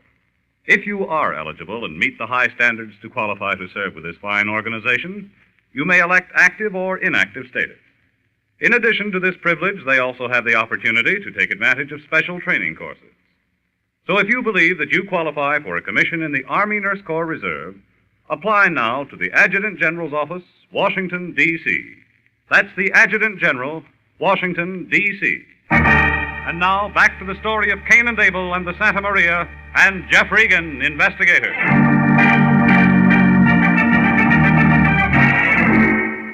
Well, there was enough loose lead around there to start a scrap drive. Whoever it was wanted to make real sure.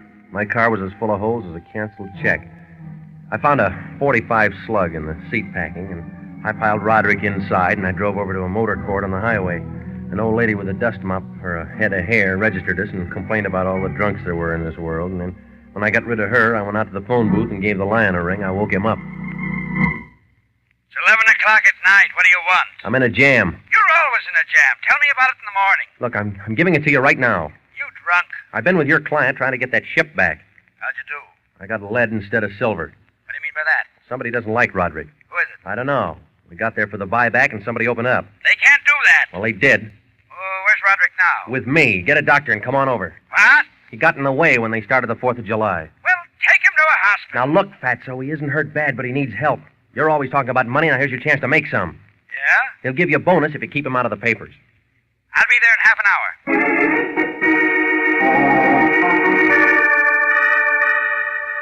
Well, the Lion showed up 20 minutes later. He had a long-faced guy with him who said he was a doctor. He looked more like an undertaker, but I didn't argue. I told the Lion to keep Roderick there till I phoned back.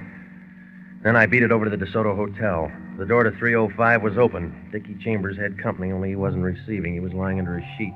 A fat guy in a wrinkled suit seemed to be running things. Come on in, brother. I didn't know Dickie had any friends. I guess he didn't. Who are you? I'm a guy who met him once. Who are you? Ed Granger, constable. This is my territory.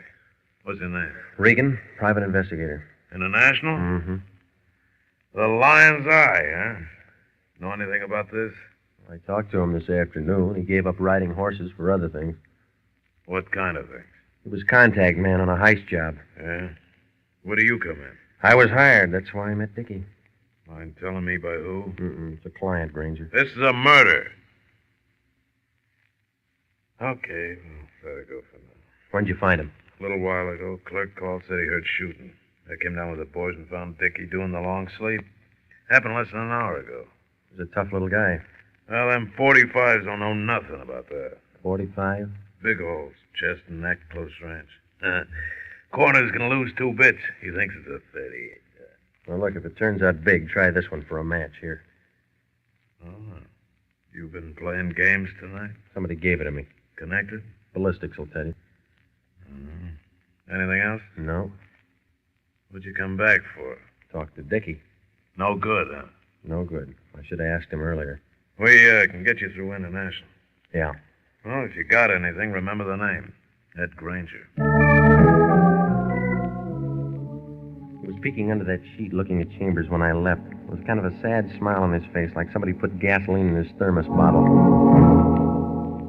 I drifted across the street for a package of cigarettes, and then I came back and climbed in my car thinking about the whole thing. I don't know how long I sat there in the car, but when I looked up, there was a shadow against the wall of the building. It was a good-looking shadow. Doing your homework? Yeah, I do for a diploma. Congratulations. What would you like for a gift? How about a little silver ship, huh? Sorry, too expensive. Try again. All right, give me a 45. What would you do with that? Give it to a cop named Granger. Then what? All right, go home and go to bed.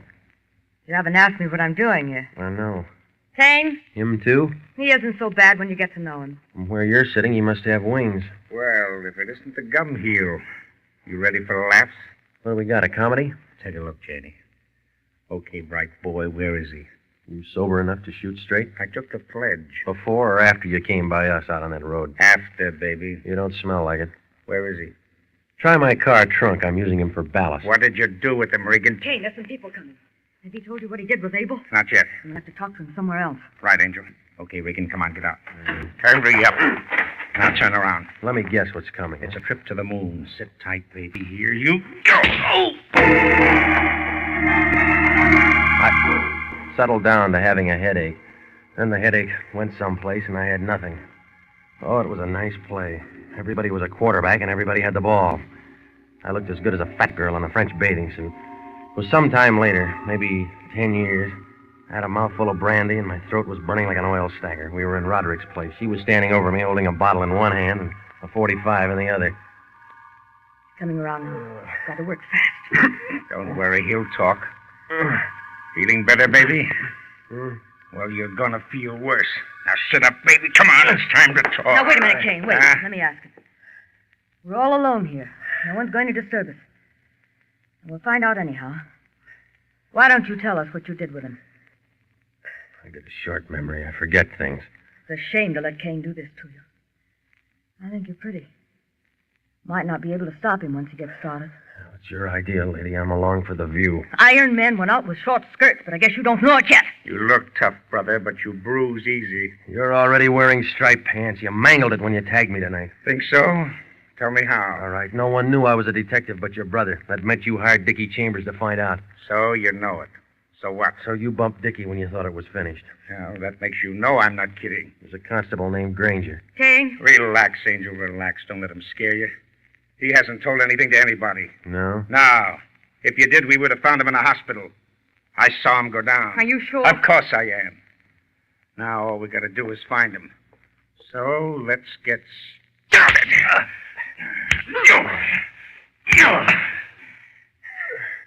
Well, you talk now, huh? No? It's going to get worse, baby. You might have to write it later. You got hold of a bad label. Stop it, now stop it. This isn't getting us anything. Yeah, but I'm having fun. No, kill him. Let go of my Listen arm. to me. Now, we need him. You've got to find him in the car with Abel. It's ruined if you kill him. I said let go. Now, where were we, baby? I said to stop it. Huh? Stand away from him. Are you crazy or something? It would work fine if you could think, but you can't think. You're no good to me anymore. Janie.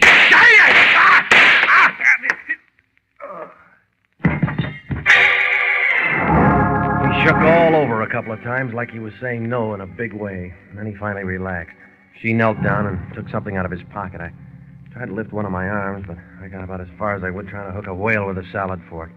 I must have looked real bad, because all of a sudden her eyes kind of lit up and she came over. You've taken a lot of punishment, mister. Yeah, not as much as you're going to take. It's a matter of opinion.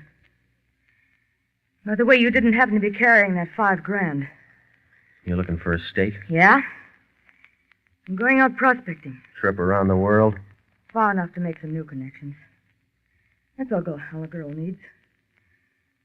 Here. Here's the little ship. You didn't do it for nothing. You run out of bullets? No. If they ever get me, I'll say justifiable homicide. He was trying to kill you. You're my witness. Oh, you are pretty. Take care of yourself. Goodbye.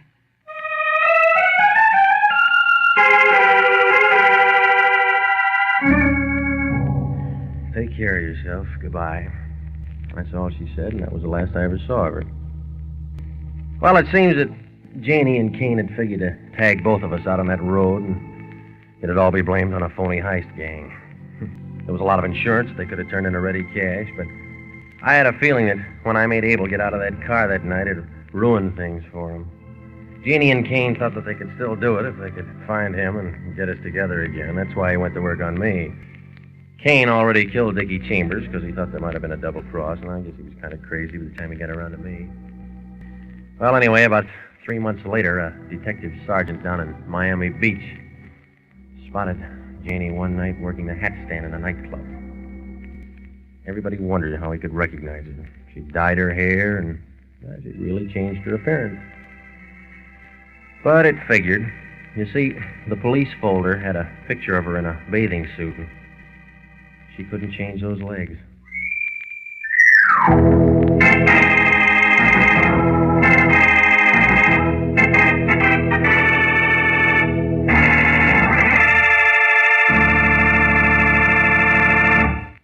Jack Webb is featured as Jeff Regan, with Wilms Herbert as Anthony J. Lyon. It's CBS at 9:30 next week for more hard-boiled action and mystery with Jeff Regan, Investigator, written by E. Jack Newman, produced by Sterling Tracy. The role of Janie Broderick was played by Lorene Tuttle.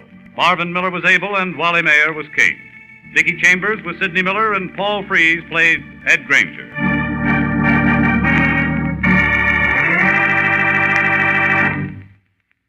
Are you a graduate registered nurse? Do you know someone who is? Then please listen carefully to this important message from the Adjutant General's Office, Washington, D.C. 29,000 nurses are needed to join the new Army Nurse Corps Reserve. For the first time in history, qualified nurses are given the opportunity of receiving a commission in the regular Army Reserve. All nurses who receive reserve commissions will benefit from the opportunity for specialized training offered to them by the Army. Don't wait. If you're a registered graduate nurse between the ages of 21 and 45, drop a card for complete information to the Adjutant General, Washington, D.C.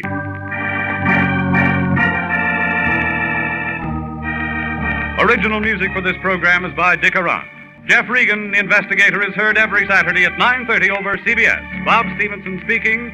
This is CBS, the Columbia Broadcasting System.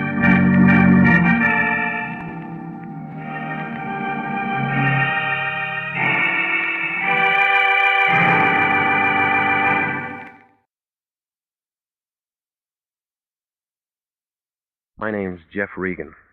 I get 10 a day in expenses from a detective bureau run by a guy named Anthony J. Lyon. They call me the Lion's Eye.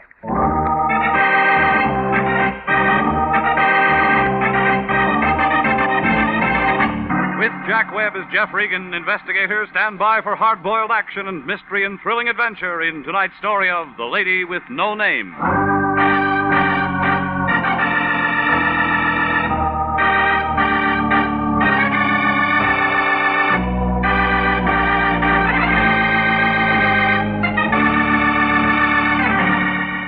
The next time you're out for a drive, pick up Olive Street along about the 700 block.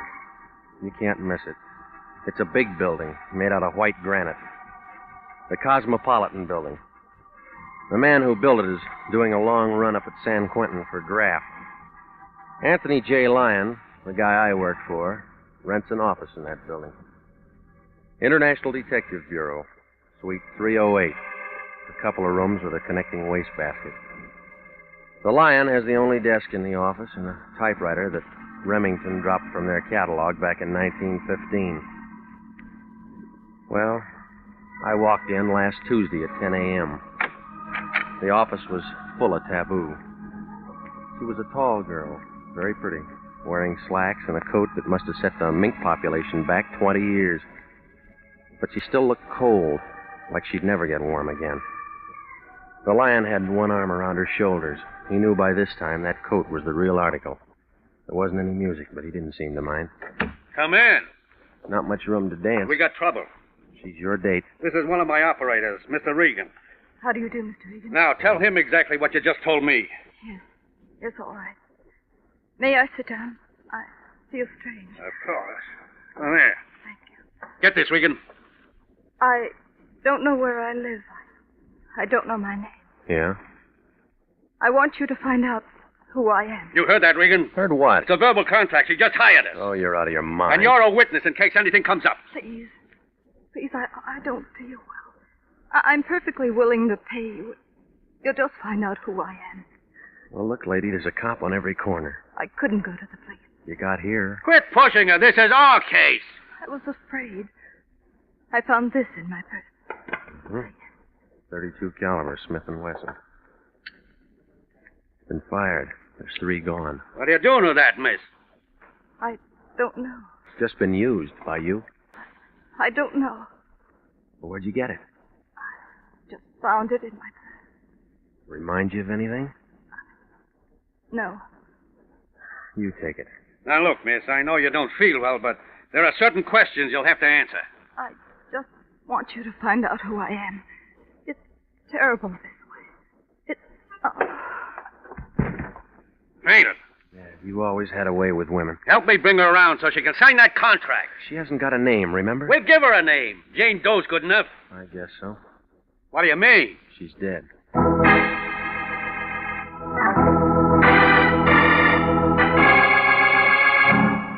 The Lion just stood there. He looked sad, like a water buffalo caught in a drought.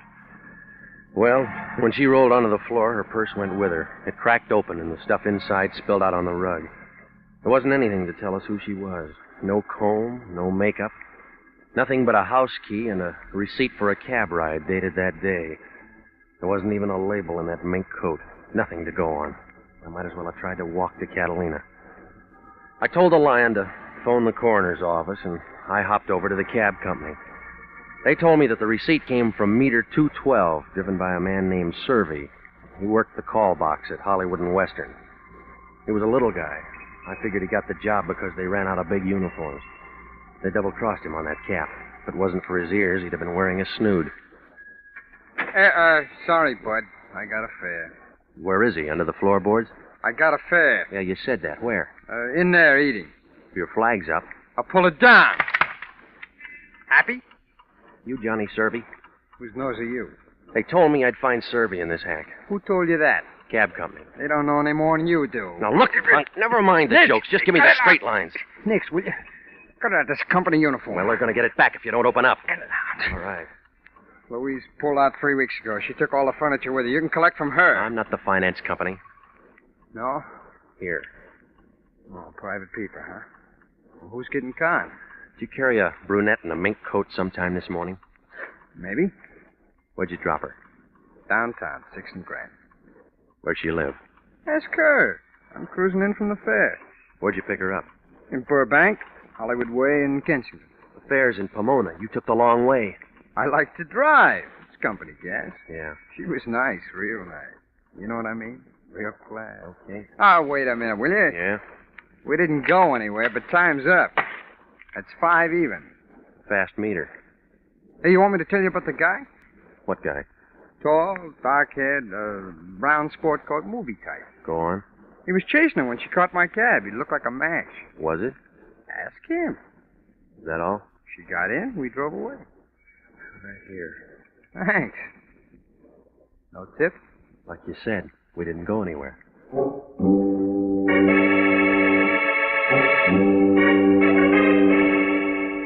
Ever have somebody drop a key in your lap and say, go find a door? Well, I drove out to Burbank and I began looking around for a good lock near Hollywood Way in Kensington.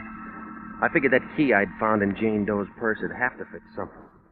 I made my letter on the 10th house. There was a for sale sign on it. I didn't see anybody around, so I unlocked the door and I went in. Outside of something that smelled like tar and kerosene, the place was empty. I was just about to turn around and leave when a brown sport coat slid into the room. Movie type. When he walked over to me, I knew he drank the right kind of scotch. Gonna use your GI loan? Just looking. Gotta buy it. It's a steal. No, the lady won't like it. Your wife? Girl in a mink coat. You make that kind of dough? She got it from somebody else. You Hollywood guys. Where'd you get the key? I borrowed it. She won't need it. What's your name? I didn't have a chance to ask her. Oh, you're kind of slow, aren't you? Sometimes. We'll see how fast you can hit the door. No, I just got here. Yeah, now you're leaving. Cab driver says he knows you. I'm friendly. I talk to everybody. Said you were doing a chase scene. Could be. She was pretty. They all look good in mink. It's not the house. What do you want? We could start with a name. It's Dameron. Not enough. That's all you get, wise punk. Now beat it.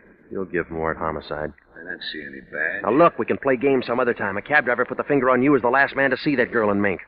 You talk like she's dead. You called it. Too bad.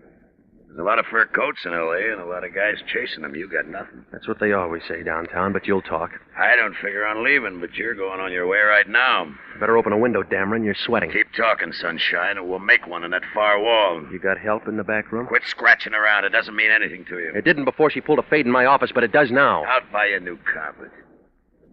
I don't know who let you out, but it's bedtime. You've been talking about a dead girl who doesn't even know her name. Now go back and finish your dream. You got all the questions. Now let's fill in the answers. I'm fresh out of box tops. There's a door user. No, not yet. I'm going to get what I came for. Little man, that's a promise. You're out of condition, Dameron. You're in a great position to throw that line. Oh, you got talent, mister, but it's still raw. Come here. Now, come on, get up. I'm not through. That's where you're wrong. It's a big Luger. Makes the same size hole. All right, punk, you got a name? A lot of them for you. School isn't out yet. Just answer. It's Regan. Okay, Regan, let this sink in. Forget you ever saw any dame in a mink coat. Forget you ever saw me. That won't be hard. Look, Junior, you just lost the round. Now remember what I told you. Have a memory lapse. Is that clear? You made your point. Now blow. You always use a Luger? For close work. Well, then that 32 doesn't fit. What 32? The one that the girl was carrying. You got it? No, I gave it a Homicide. Good, good. It saves me a trip downtown. You're not worried? No, I'm very happy. Huh? Today's my birthday. That's the reason you're walking out of here.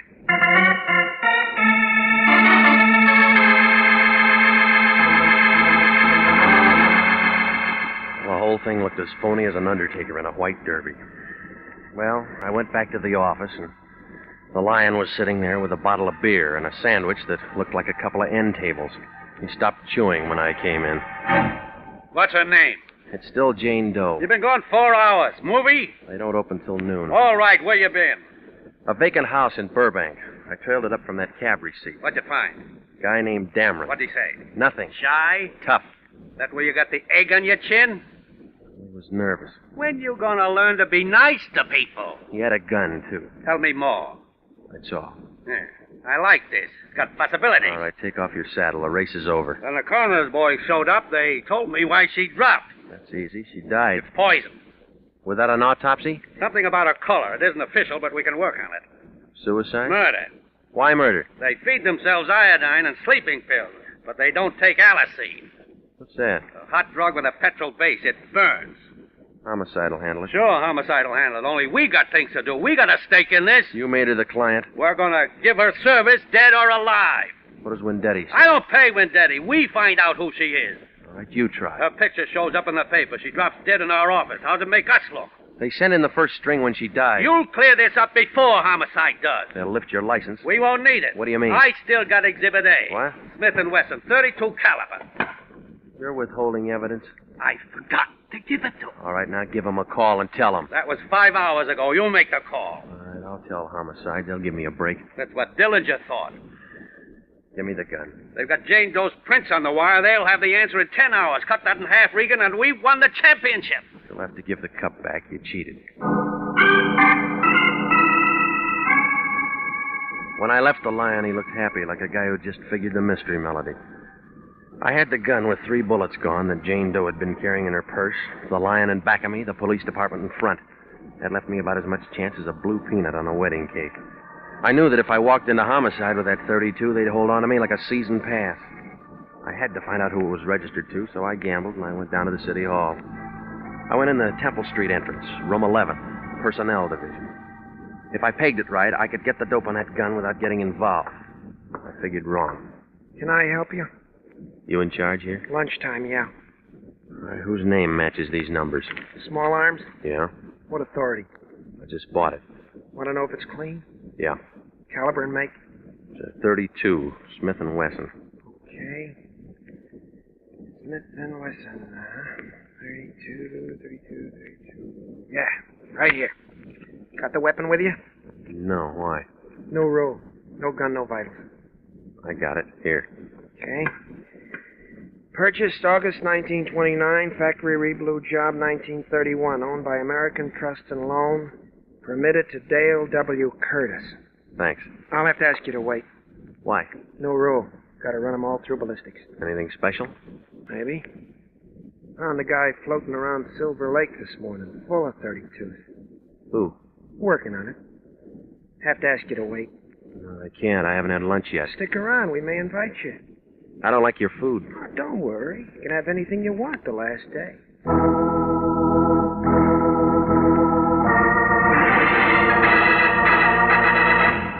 You're listening to the story of the lady with no name, tonight's adventure with Jeff Regan, Investigator.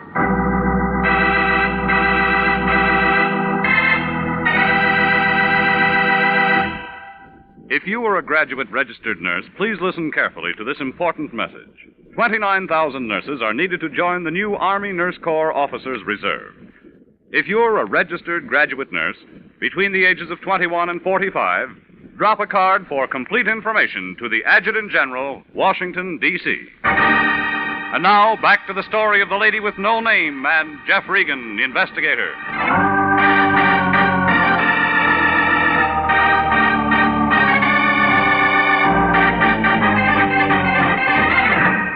Well, there it was.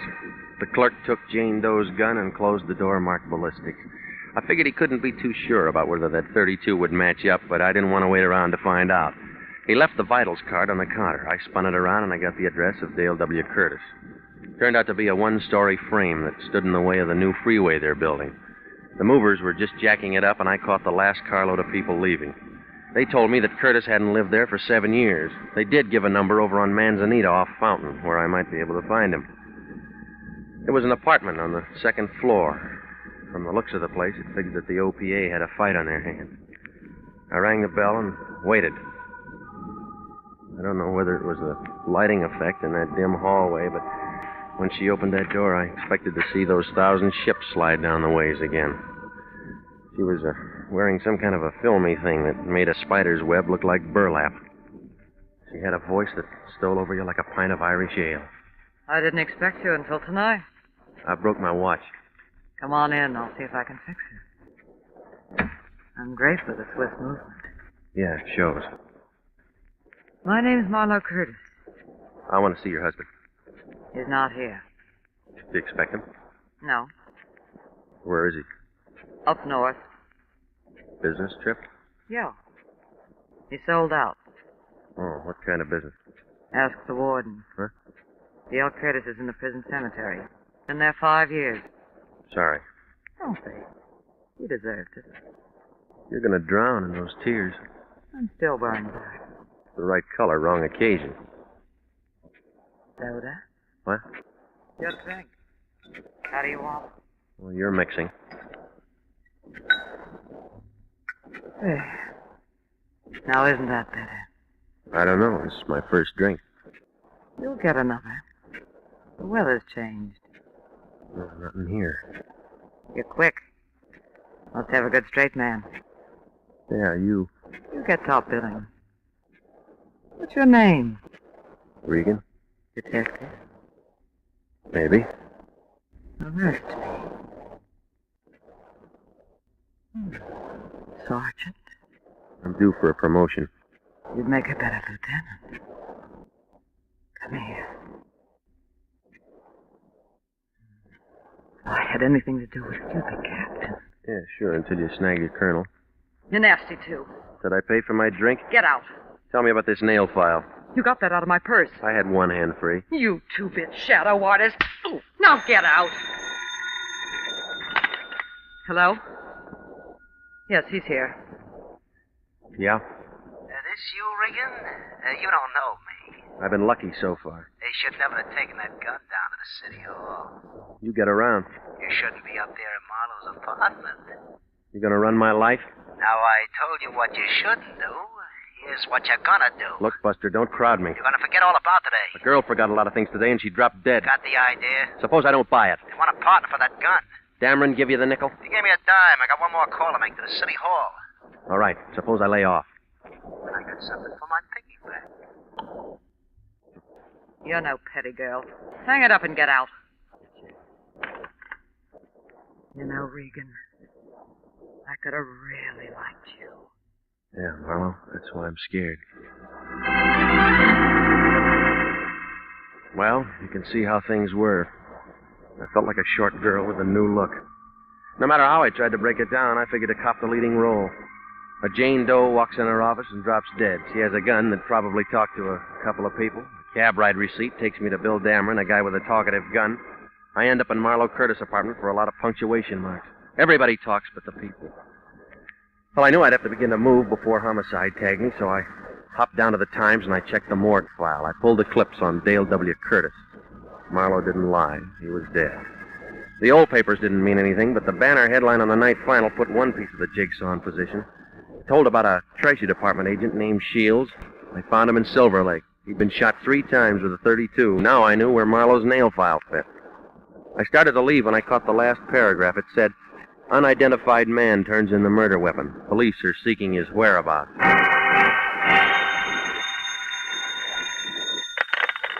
Yeah. This is Lane. I've been calling your place for 2 hours. I just got home. Gonna give yourself up? It was your idea. Who's Jane Doe? I don't know. Why? You got a badge, you try. Look, Regan, you're hot. Every prowl car in town's looking for you. Yeah. Better start filling this in or they're gonna get you. Now listen, big shot, you're in this too. Not from where I sit. I gave you the gun. Now send me some dough over here. I don't have enough for your bail. I need some money for cab fare. No petty cash in the office. Don't lie to me. What about that money you got out of Jane Doe's purse? What do you mean? She could have never got up there without cab money. Well, she must have lost it in the elevator. Look, I haven't got time to play games. Now send it over. How much do you need? $10 won't break you. Where you going to, Yuma? I'll expect it in an hour. Goodbye. Hello? Hello, Dameron. Always lock your door. That wouldn't stop you. You'd crawl under. Come on in, fellas. It's drafty out there in the hall. You got a parade permit? Rodney, say hello to Regan. I already did on the phone. What about Slim? Hiya, Grogan. His name's Regan, isn't it, Big Mouth? Oh! I was sitting right next to Rodney when he made that call to you. It was perfectly clear to me. Wasn't it clear to you, Big Mouth? Oh, Rodney told you to lay out, but you just had to get onto that newspaper, didn't you, Big Mouth? Yep. Rodney, Slim on the bed. All right, let go. Now, Regan, once more, they got a gun downtown. They got a dame and her prints are gonna fit it. They got a stiff and that gun's gonna fit him, okay? And I'll lay you off. You said that before. Rodney, Slim, hold his hands. Now, Regan, I know you understand me. I said all the right words. Maybe my punctuation's bad. Lay off. Period. Lay off. Period. All right, leave him in the bed.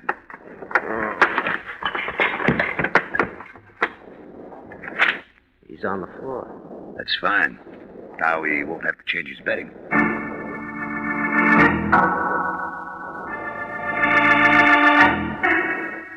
Dameron was good. When I got up, my face looked like a relief map of Death Valley. He was wearing a signet ring. He left out all the water holes, but the mountain ranges were rising fast. I figured I was safe now. That guy in the personnel office would never recognize me. Well, I was standing in the kitchen giving myself the cold water treatment when somebody knocked. I figured that was a switch, so I opened the door. It was that hacky, Johnny Servey. He had an envelope in his hand. Yeah? Hi. Remember me? You give up cab work? Oh, I found this under your door. Here. Thanks. Football? What do you want? Well, you asked me about a dame in a mink coat today. Now I'm asking you. I don't run a meter. Well, I figure all this might help. All of what? Well, I get to thinking about it, see, and then I think some more. All right, come on, get to the point, will you? You played a hand, now I'm playing a hand. Go on. Well, dames mean trouble, and mink coats, they mean double trouble. Yeah? Is it worth $5 if I remember another guy? Maybe. Well, he's all over the papers now. I seen him. Who? Shields, the guy they fished out of Silver Lake. Where? He was out in Burbank this morning, early. Thought you were at Pomona. I was, but... Well, I guess I wasn't exactly cruising. I got a friend lives out that way. Know what I mean? When was this? An hour before I pick her up. This guy they find in Silver Lake is walking around that house. I'm looking for a store for breakfast. All right, you eat. Well, that's it. After breakfast, I hop in my cab, and that's when I pick up the dame at Mink. Why'd you bring me all this? Well, I figure we got somewhere this time. Now do I get my tip? I gave him his $5 and he left. Then I opened the envelope he'd handed me. It was the money that I'd asked the Lion to send over. 2 $5 bills. Well, I looked at it, put it back in the envelope, stuck it in my pocket. So far, all I could see that I got out of this thing was a good beating from Dameron. The question still stood, who was Jane Doe? Well, I knew my next move. I wanted to hop over to the Treasury Department and see if my 2 matched their 2, and maybe between us we could come up with 4. I didn't have much to go on. It was just a hunch. I took Marlowe's nail file with me, and I walked in the front door of the Federal Building. I showed my license to the chief agent. That's right, one of our agents, Shields. They have the murder weapon down at Homicide. I know. All we want is the man that pulled the trigger. Well, I got an idea. I'll listen. What's wrong with these $5 bills? You can't spend them. I figured that. Where'd you get them? How bad are they? Lousy paper, rotten ink, terrible engraving job. You could do better with a rubber stamp outfit. Where'd you get them? Any of these been floated? We picked up a few. Was Shields working on it? That's as much as I can give you. Now, where'd you get them? The girl faded out in our office this morning. She was carrying them? Yeah. What's her name? That's what I gotta find out. Jane Doe, huh? Well, that's what we called her. So does the paper.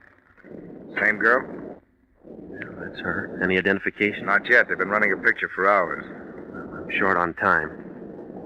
You're the guy. Wait a minute before you hit that button. Yeah? Your addition's good, but you haven't got all the figures. Don't make book on that. You're the number 1 boy with me. You think I'd solo in here? You might. No, I got an ace. All right, so you keep your nails clean. Now look at it. It's a nail file. They cut dum-dums out of Shields. Who told you? A second-story apartment with a deep voice. How did you know? You're holding the file that cut the grooves. You use it? I can give you the guy who did. Dum-dum makes a big hole. Ask Shields. Through the tip of a .32 slug, it'll spread from here to Kansas when it hits. You can do it with a nail file. Maybe. Where's that apartment? No, I'm too close to quit now. I can't let you go alone. I got a big car. Well, before we go, mister, if no one belongs to that file, you belong to the gun. In that case, I'll have a lot of time to do my nails. Well, it was a long shot, but that's all I had. The agent just sat there on the way over. He didn't say a word. Well, I figured he didn't believe me, but it was a short drive to find out. We hit Manzanita Street just after the dinner time rush. It was quiet, and everybody was eating or they'd gone out for the evening. We climbed the stairs to Marlowe Curtis' apartment.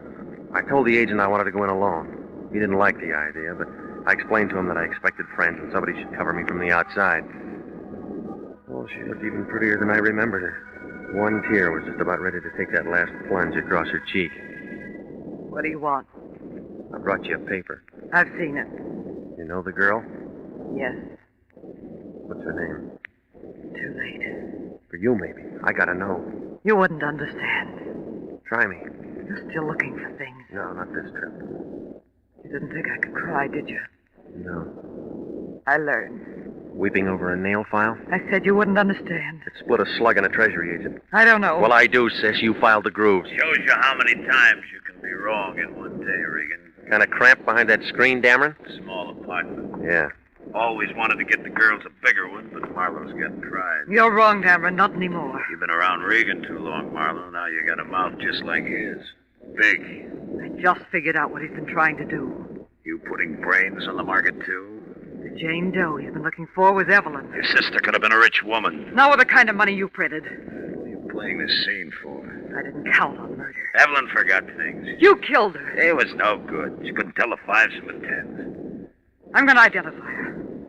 You know where that leaves me? Sure I do. And I'm going now. You'll have to walk through this Luger. Is that the same gun you used on the Treasury agent? You and Regan hardly got acquainted, didn't he tell you? Your sister did that for me. You lied. Ask Regan. Nail file. That's right, dum-dums. Evelyn wanted to be sure. You're rotten. Now get out of my way. Marlowe, don't try it. I'm going out that door. Not standing up.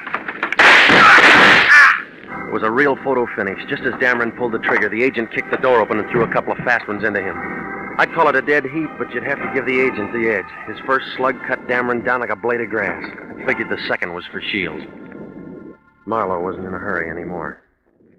Regan. I'll call the doctor. Don't bother. My phone bill's too big now. You're hurt, baby. Yeah. I got a big hurt. I almost made it. It was a good try. That was Dameron. He's all used up. Good. Regan. You think I'm as bad as him? No, baby. You just played on the wrong team. He was... Let's go. Yeah. From here on, it's a monologue.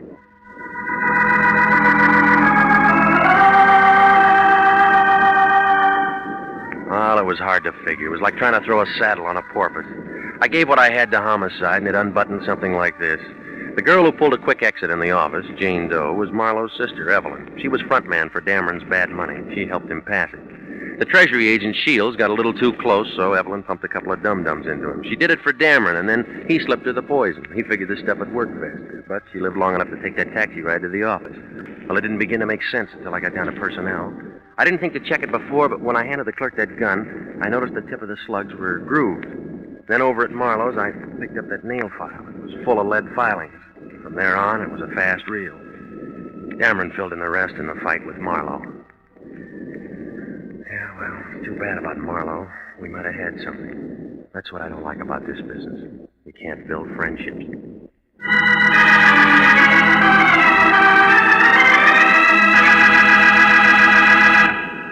Jack Webb is featured as Jeff Regan with Herb Butterfield as Anthony J. Lyon. It's CBS at the same time next week for more hard-boiled action and mystery with Jeff Regan, Investigator. Written by E. Jack Newman, produced by Sterling Tracy. The role of Bill Dameron was played by Charles McGraw. Yvonne Patey was Marlowe Curtis. Marvin Miller was the Treasury agent. David Ellis, Stacey Harris, Lou Krugman, and Bernice Barrett supported.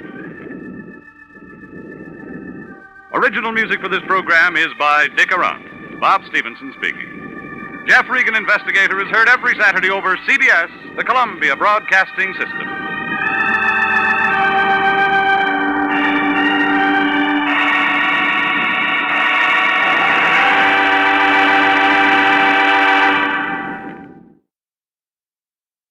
My name's Jeff Regan. I get 10 a day in expenses from a detective bureau run by a guy named Anthony J. Lyon. They call me the Lion's Eye.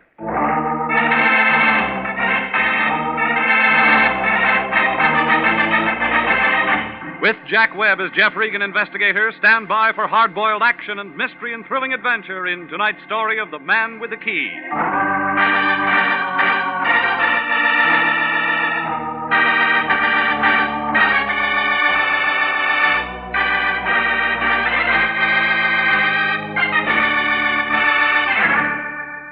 A block above Wilton on Hollywood Boulevard, there's a street they call Taft.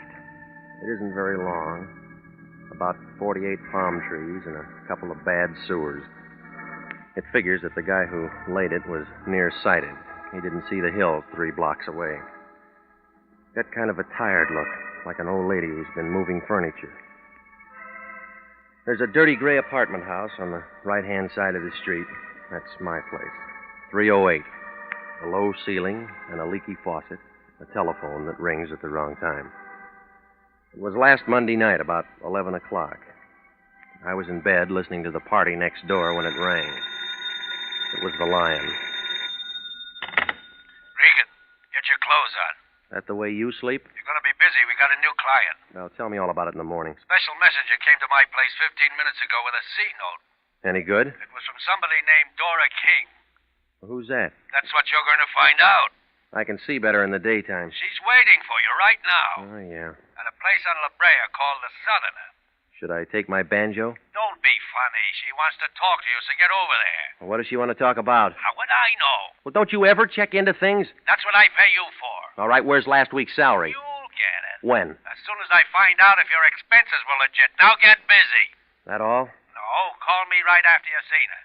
Why? I want to know what's what. You mean you want to know if she can afford more than a C note? You're getting out of line. That's what they told Gypsy Rose Lee.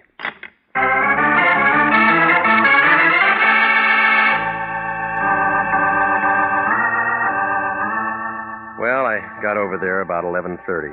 Turned out to be a small place, long on the shadows and short on the whiskey. There was a bald-headed guy playing a piano in one corner. I guess he'd been inside for a long time, because he'd never been out for a music lesson. The bartender was the only other guy in the joint. His name couldn't have been Dora King. So I went to work on a straight shot and waited. 2 drinks later, a girl in a black dress walked in. She took in the piano player and the bartender and me. I won. She started toward me with a slow, easy kind of a walk, like a panther looking for breakfast. When she oozed onto the stool beside me, the bartender got damp all over. The air conditioning wasn't doing him any good. What'll it be, miss? Make it the same as his. Okay, bourbon and water. Got a match? Yeah? Got a cigarette? Mm-hmm. Got a name? Maybe. I'll bet it's Regan. All right, you got that much. My name's Dora King. I'm sorry I'm late. You ever on time when you meet a guy?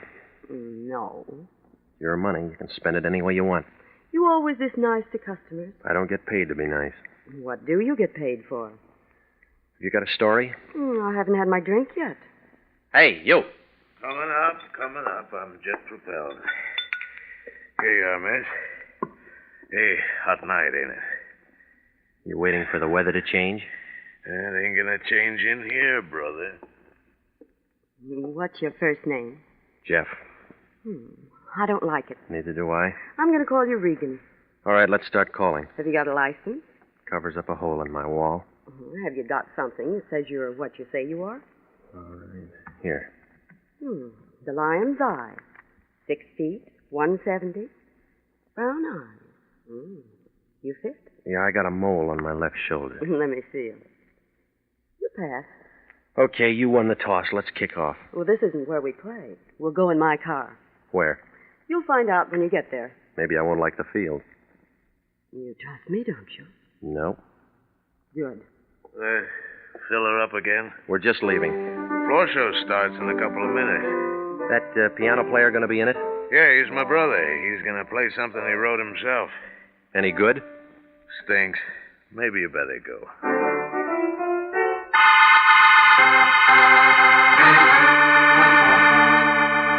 Well, the bartender was pouring himself 4 fingers of rye and about a fingernail of water when we walked out of there. We climbed into a big Nash convertible, parked in front of the place, and headed for Santa Monica Boulevard. Then we turned east, past Western, down to Vermont, and south to Marathon. All at once, we were climbing a hill on a dark street. That gave us a view of the city. 20 years ago, a real estate broker might have had something, but now it was just an old neighborhood with a sad look, like a toe dancer with a short leg. Nobody said anything, and I was beginning to have a feeling that maybe she'd forgot her compass when she slowed the car down. She pointed to a 2-story house in the middle of the block, and I nodded. Then she shoved the car in second and spun around the corner and came to a stop. I got out and walked around to let her out. She didn't move. End of the line. Short fare. Time for you to go to work. What kind of work? The white place back there, 3936. You saw it? It came through. It's a boarding house. I already got a room. On the second floor, number 10. Knocked twice. Prohibition's dead, lady. There's a man there. His name's Bender. Ben Bender. That'll wake him up. He's expecting you. You're quitting? My job's finished. You're the new help. Well, what do I do? He'll tell you. That all? One thing more. Come here. Yeah. Part of my fee? That's extra. I don't generally get tipped. Just for luck. You act like I'm going to need lots of it. You are. When do I see you again? You don't. Goodbye, gorgeous.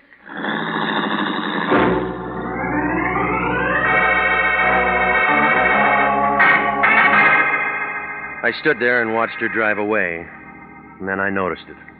Somebody in a black coupe coasted around the corner, kicked into high gear at the bottom of the hill. I kept watching, but whoever it was hadn't read the traffic laws lately. He didn't use his lights for 2 blocks. Oh, it registered.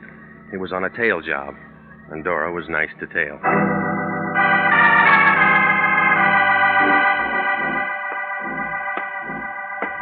.3936 Marathon. Inside, it smelled like stale beer and rotting wood. Room number 10 was at the top of the stairs. The door was already open. A thin guy with a hungry look was sitting on the edge of the bed. He was all bones. He didn't get up when I came in. He just kind of looked at me, and his eyes were full of water. All of a sudden, he pulled a bandana out of his pocket and began coughing. You're sitting in a draft. All my life. You Regan? A girl with warm lips said I'd find you here. Thanks for coming. Sit down.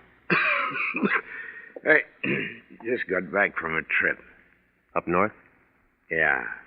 Sanitarium? State said I needed a cure. Did it take? What do you think? You're still coughing.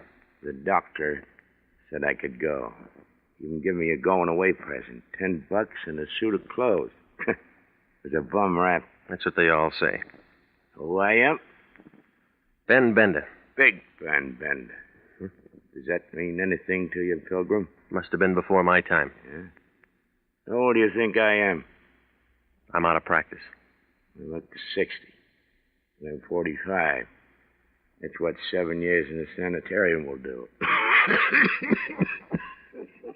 You ought to get a specialist. Already got one. What's his name?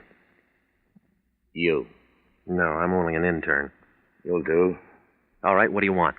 When the guy goes up there, he makes a lot of friends. And a lot of enemies. Sometimes you can't tell one from the other. Does it make any difference? Big Ben don't trust nobody. No, what about that girl? Dora? Forget her.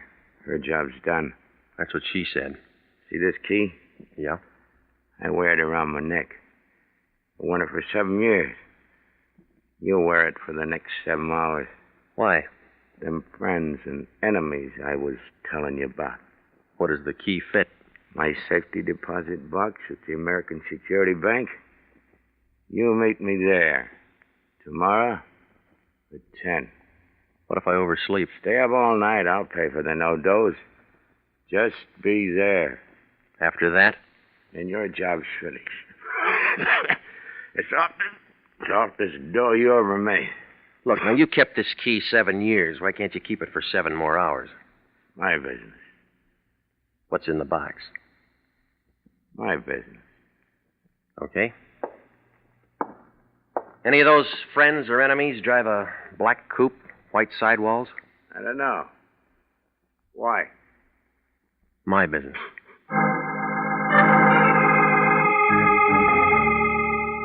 I left him sitting there. He looked as happy as a sword swallower with the hiccups.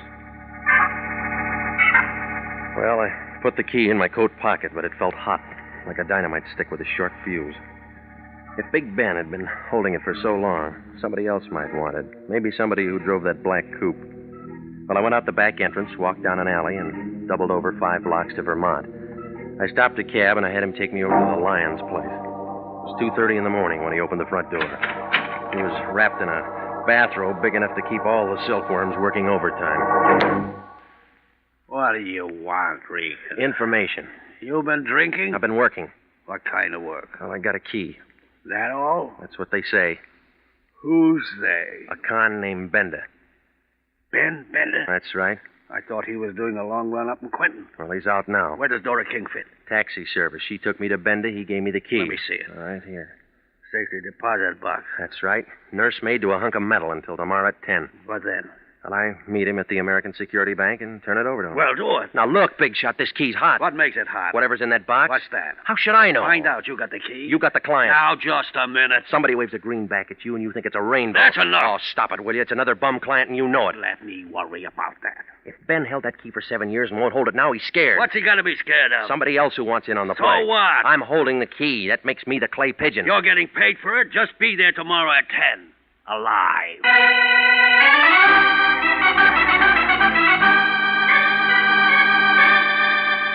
Well, I left the Lion and went out to the street.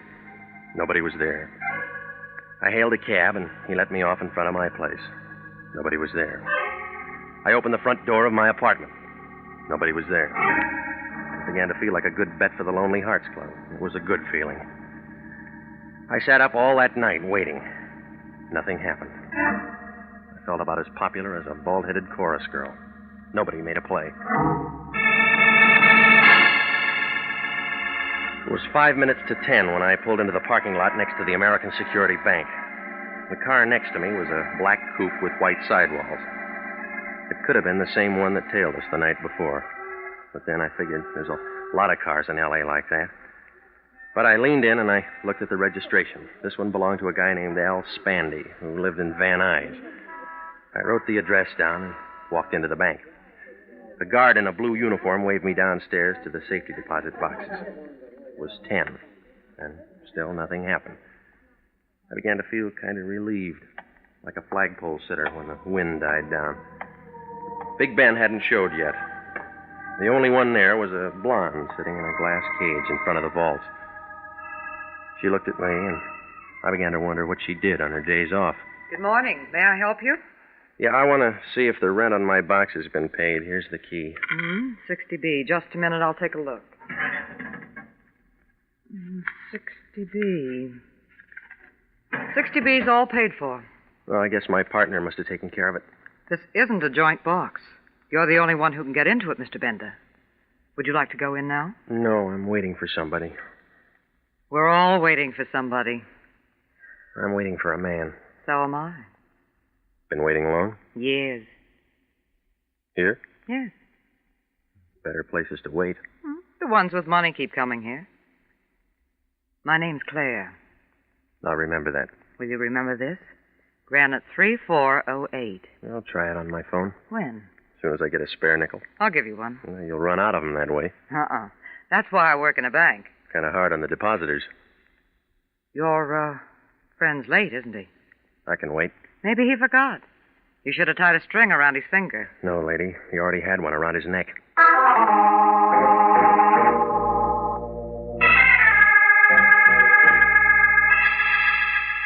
Well, she went back to copping nickels, and I sat down in one of the plush chairs and waited.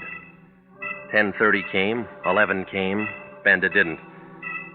began to get an uneasy feeling, like a bubble dancer with a slow leak. At 11:10, I couldn't take any more waiting, so I left to head for Bender's place. Outside the bank, a thin guy with a sharp head was hawking papers. I slipped him the nickel that the blonde had given me, and he handed me a Daily News. I wanted to see what a horse named Larry R. had done at Belmont, but I didn't get beyond the first page. Bender's picture was there, right next to Governor Dewey's, only Ben wasn't running for office. They found him in his room full of bullet holes. I guess he finally got a cure for that cough. I took my car out of the lot and headed for home. I mixed myself a tall one, and I was just getting to the bottom of it when a couple of guys kicked my door open. Regan? Yeah. I'm Lieutenant Anderson, Homicide. This is Sergeant Pinelli. Hiya. Don't you guys believe in knocking? My knuckles are sore. Nice stuff. Well, help yourself. It's out in the kitchen. Don't drink on the job. Pinelli? Me neither. You boys should have told me you were coming. I'd have called some girls. Not on the job. Pinelli? I got a wife. All right, Regan, find your hat. What for? Well, you want to look nice. We're going downtown, you and me and Pete. Right, Pete? Right, Andy. No, it's too hot there. We thought of that. We'll give you a nice, cool place, won't we, Pete? Sure will, Andy. You got a warrant? No, we just figured you might want to tell us why you did it. Did what? Tell him, Pete. Knock off Ben Bender and burn his feet. You're out of your mind. Now, Regan, we know you saw Bender last night. We know you got out of a car on the corner and walked up to his place. We know you were the last one to see him while he was still alive. You got a witness? Pretty one. A girl told us. Oh, you're trying real hard, Anderson, but you haven't got anything. If you were the last one to see him alive, you're the first one to see him dead. That's how we figured. Did you figure on a guy named Al Spandy who drives a black coupe? I never heard of him. And how about a dozen other hoods who knew Bender? Now you're trying hard, Regan. You haven't even got a foundation. We got the whole building. It'll never stand up. We'll see. All right, you tell me why I did it. You private eyes get folders on bank jobs. I get them from Charles Atlas, too. Bender was in on an $80,000 heist 8 years ago. He went up for carrying a concealed weapon, but the money was never found. You know that the Imperial Bonding Company's offering $5,000 for the recovery of that dough. A lion. Don't make any dates tonight. You're not going to be available. All right. The lion will tell you I was working on a case when I saw Bender. Oh, we already talked to the lion. Well, what did he say? He says he hasn't seen you for 5 days. You are listening to the story of the man with the key, tonight's adventure with Jeff Regan, Investigator.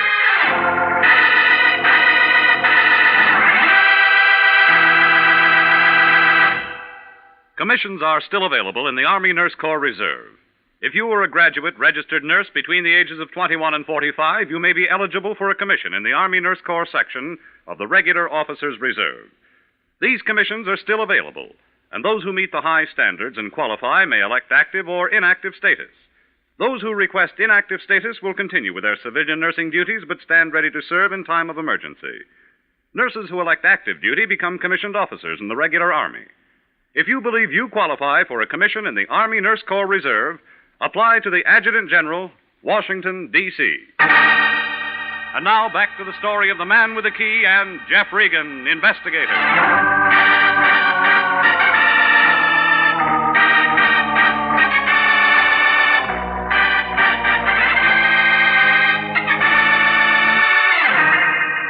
Well, I had about as much chance as a violin player with no chin. Anderson and Pinelli took me down and locked me in one of the rooms upstairs. They didn't ask any questions. I guess they figured they had enough answers. Oh, it was a real nice fix.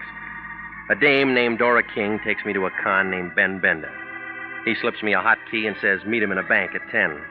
I'm there on time, getting the phone number of a blonde named Claire, only Ben doesn't show. Somebody burns his feet and fogs him before he can keep the date. And then there's that black coupe registered to a question mark named Al Spandy. And then the lion deals one from the bottom. Oh, it was a screwy picture, and I was right in the middle of the frame. Well, I spent the next 4 hours taking in some free entertainment from the drunk in the next cell.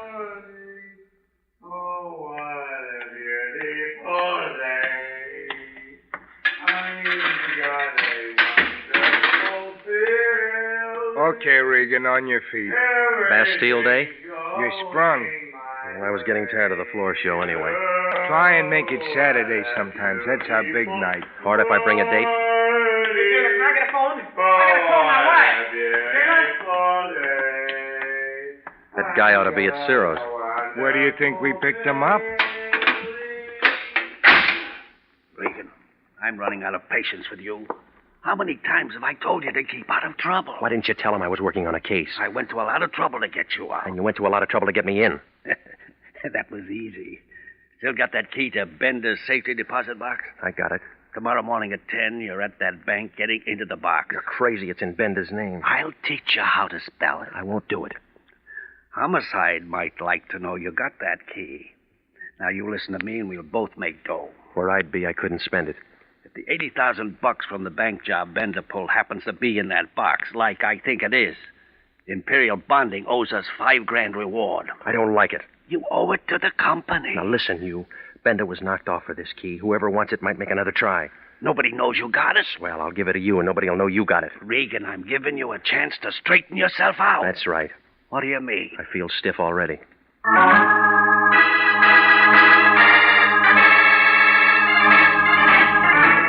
Well, it was a triple play. Homicide to the Lion to the Black Coupe.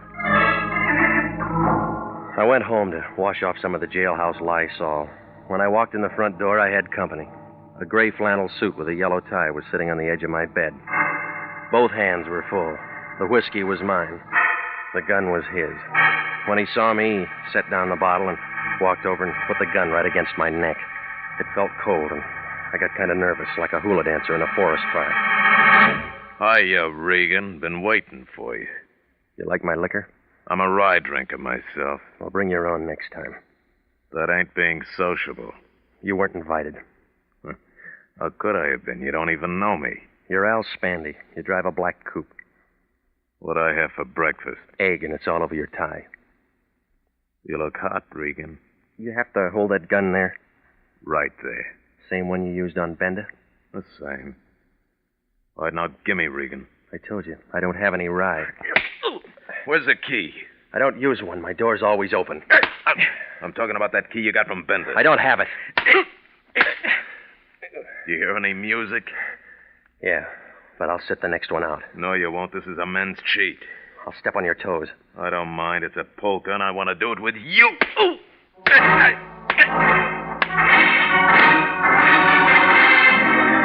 Oh, it was a long dance, but Spandy didn't get tired. I knew I wasn't going to last the evening out. And then I saw Dora King standing in the doorway back to Spandy. She was taking everything in like a Hoover vacuum cleaner on a dirty rug. She had a .25 in her hand, and she knew how to use it.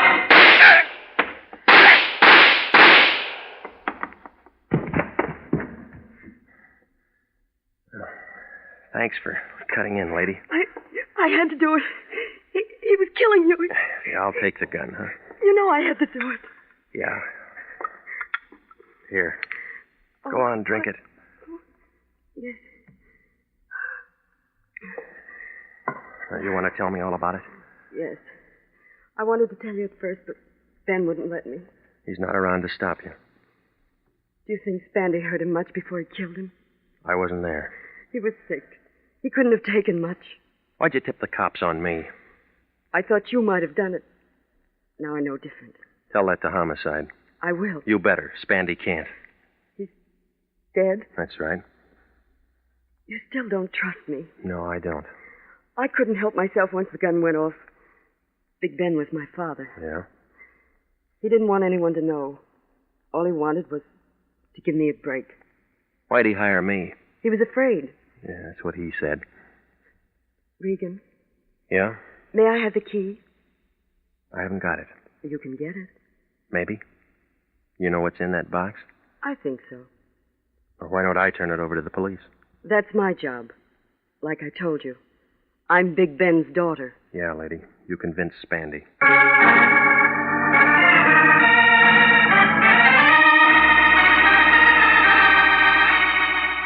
Well, I called Homicide, and Anderson and Pinelli handled it. We all wound up downtown. It didn't take them long to find out that the gun Spandy used on me was the same one that killed Big Ben. Dora gave Anderson her story. He said it would take some fixing, but he could keep her out of the papers. It was justifiable homicide. She wouldn't even be indicted, but they had to hold her overnight. Well, it was almost daylight when I pulled to a stop in front of my apartment. I was beginning to feel a little better, but it didn't last long. When I walked into my place, it looked like the L.A. Dons had been having a scrimmage. Every corner had been gone over. Oh, it didn't make sense. Bender was dead, Spanty was dead, Dora King was downtown, but somebody still wanted that key. Well, I crawled into what was left of my bed and set the alarm for 9:30. I didn't sleep much.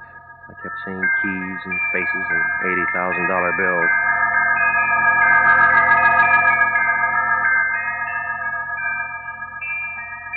Ten o'clock the next morning, Granite 3408 was still sitting behind the same desk near the same safety deposit vault.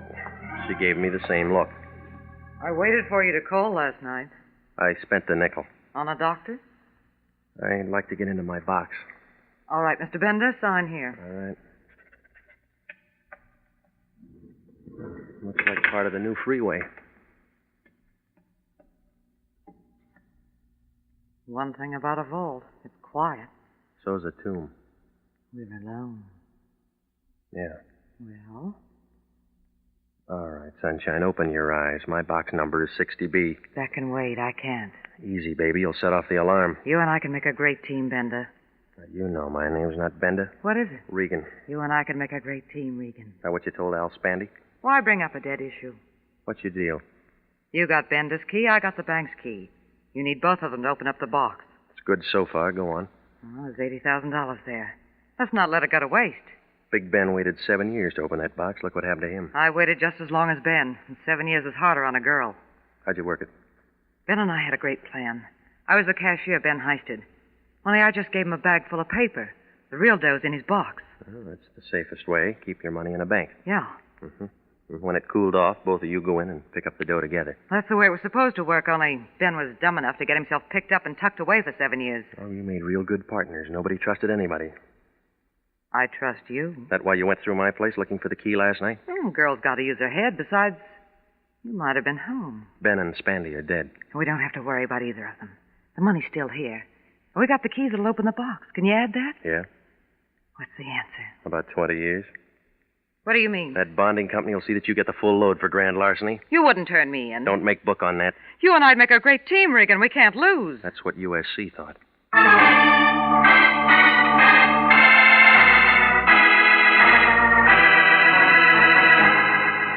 Well, I called Anderson and Pinelli, and they came out and picked her up. I rode down as far as the office with them, and that wrapped it up. When I told the Lion what had happened, he was as happy as a college boy in a harem. He got on the phone right away and called up Imperial Bonding, told him to make out that reward check for 5 G's to Anthony J. Lyon. But he was real good about it. He took me for a ride in his new Nash convertible. Well, I guess he deserved it. He was really the patsy that had done all the heavy work ever since he bailed me out of jail. 'Cause that's when I slipped Bender's key in his pocket.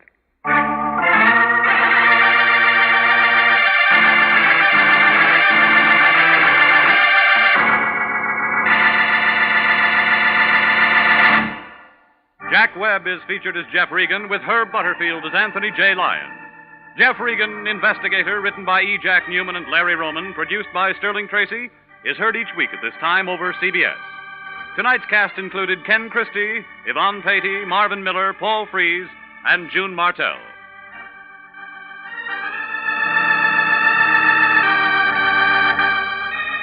If you are a graduate registered nurse, please listen carefully to this important message.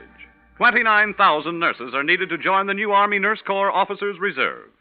All nurses who receive reserve commissions will benefit from the opportunity for specialized training offered to them by the Army. Inactive reserve status will not interfere with the nurse's civilian life, but the educational opportunities offered her by the Army Medical Department will be of great advantage.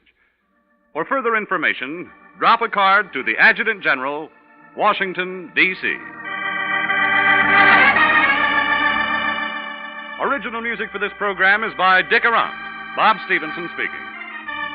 This is CBS, the Columbia Broadcasting System.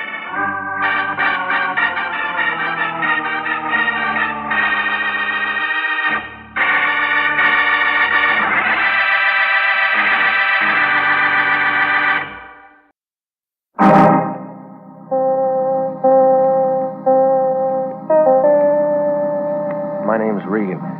I get 10 a day and expenses from a detective bureau run by a guy named Anthony J. Lyon. They call me the Lion's Eye. With Jack Webb as Jeff Regan, Investigator, stand by for hard-boiled action and mystery and thrilling adventure in tonight's story of The Too Many Mrs. Rogers.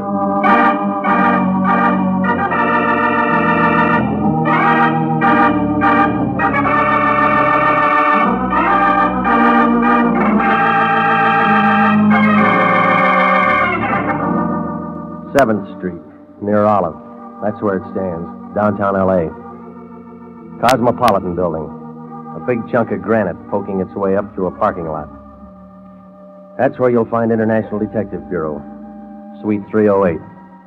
A good bargain counter if you're shopping around for trouble. Anthony J. Lyon, the guy I work for, pays the rent. Can't be very much because sunlight and those office walls have never said hello. The Cosmopolitan Building. An air shaft runs right up the middle of it. Suite 308 is wrapped around that ventilator like a donut around a hole. Figures that the Weather Bureau ought to run a separate survey on that office. Because we get all the blow-by from the Acme Incense Company, 3 doors down the hall. Los Angeles smog had come in second best if they knew about it. Well, it was last Tuesday, the day that Cleveland won the pennant, that I walked in. The Lion was there pecking around on that same old Remington. Somebody'd broken the period key, but he didn't seem to mind. He talks in commas anyway. I don't know who he was writing to, but there were a couple of cereal box tops at his elbow and a contest blank. He was writing something about why I feed my children your breakfast food. The Lion's a bachelor. Regan, who do you know in Battle Creek, Michigan? Jack Armstrong. I may win this contest. Here's one for you to fill in. No, I don't eat breakfast. This is different. I got it as a case. Here's the address. Hinkle and Hinkle. Well, they make pills. It's a funeral parlor, one of the best in town. I'm healthy. I want you to be very careful how you talk to these people. Who, the customers? Hinkle and Hinkle, father and son. They got a fine establishment, and all the best people go to them for the final right. Well, I'm fresh out of shrouds. They got problems, Hinkle and Hinkle have.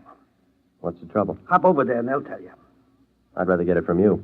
Regan, I can't do that. Why? You've read our business card. Anything told to an international man is in the strictest confidence.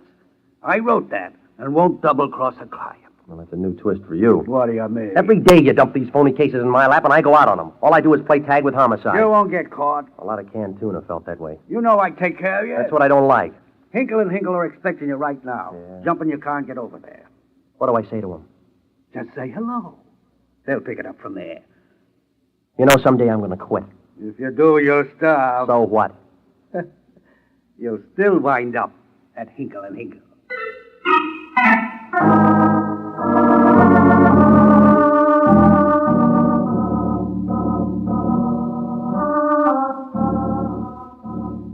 Well, the place was on Hope Street near Washington Boulevard. You couldn't miss it. A 2-story building, painted a battleship gray that sort of crouched at the curb. It had a square pimple for a door and flanked on each side by a brass angel. They were a dirty green color. I figured that one of the Hinkles could have been a little more eager with the metal polish. The glass door was draped with white satin, and it fluttered as I walked in. The hall was quiet. There was enough marble inside to make the Bank of America jealous. Another angel, this time with the wings folded back, was pointing toward the reception room. I followed directions and moved on. It smelled like the bargain matinee at the Roxy. Over in one corner was a vase of tired-looking flowers, trying real hard not to be cheerful. A little guy in a black serge suit was floating around the room with an atomizer filled with perfume. The whole place was about as inviting as a maiden aunt's kiss. The little man didn't even look at me. He just kept squirting. He couldn't put the perfume people out of business, but I figured he had them working nights. Your name, Hinkle? As soon as I finish. Yeah, well, that might take months. That's a big bottle. Don't you just adore this scent? What's the matter? Aren't the flowers working? They're paper. Now then, sir. I asked first. Yes, I am Jason Hinkle. Aren't there 2 of you? Gerald? Did you call, Pa? Just showing this man the other Hinkle. Oh, hi. Now then, I believe that you'll find we can make all the necessary arrangements. Save the commercial. Nobody's dead. Oh, that's too bad. This week we're having a special at a greatly reduced rate. Well, I figure I got a few more years. Now, look, didn't you want to see me? Oh, you from Atlas. Who? Atlas Casket Company. We have plenty on hand. Penicillin has practically ruined our business. My name's Regan. I'm with International. Oh, of course. You're the Lion's Eye. I'm glad you got here. Well, tell me, and we'll both be happy. Hey, Pa, he don't look so tough. Well, you do, Buster. You scare me. I'll bet I could break you in the middle. Never mind, Gerald. I'll have to apologize for him. He lifts weights. He'd have to carry that head around. Just say the word, Pa. Gerald. Now, Mr. Regan, if you'll step in the back room. All right.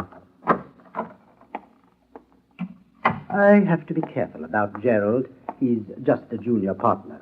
He ought to be the silent one. He didn't learn to talk till he was almost 9. I paid him for 6. Drink, Mr. Regan. No, thanks. I stopped drinking that stuff in 32. Oh, you mean the formaldehyde label. Yes, I have to hide it from Gerald. All right, now we've been through the family album. What's the job? Do you know a Mrs. Rogers? The phone book's full of them.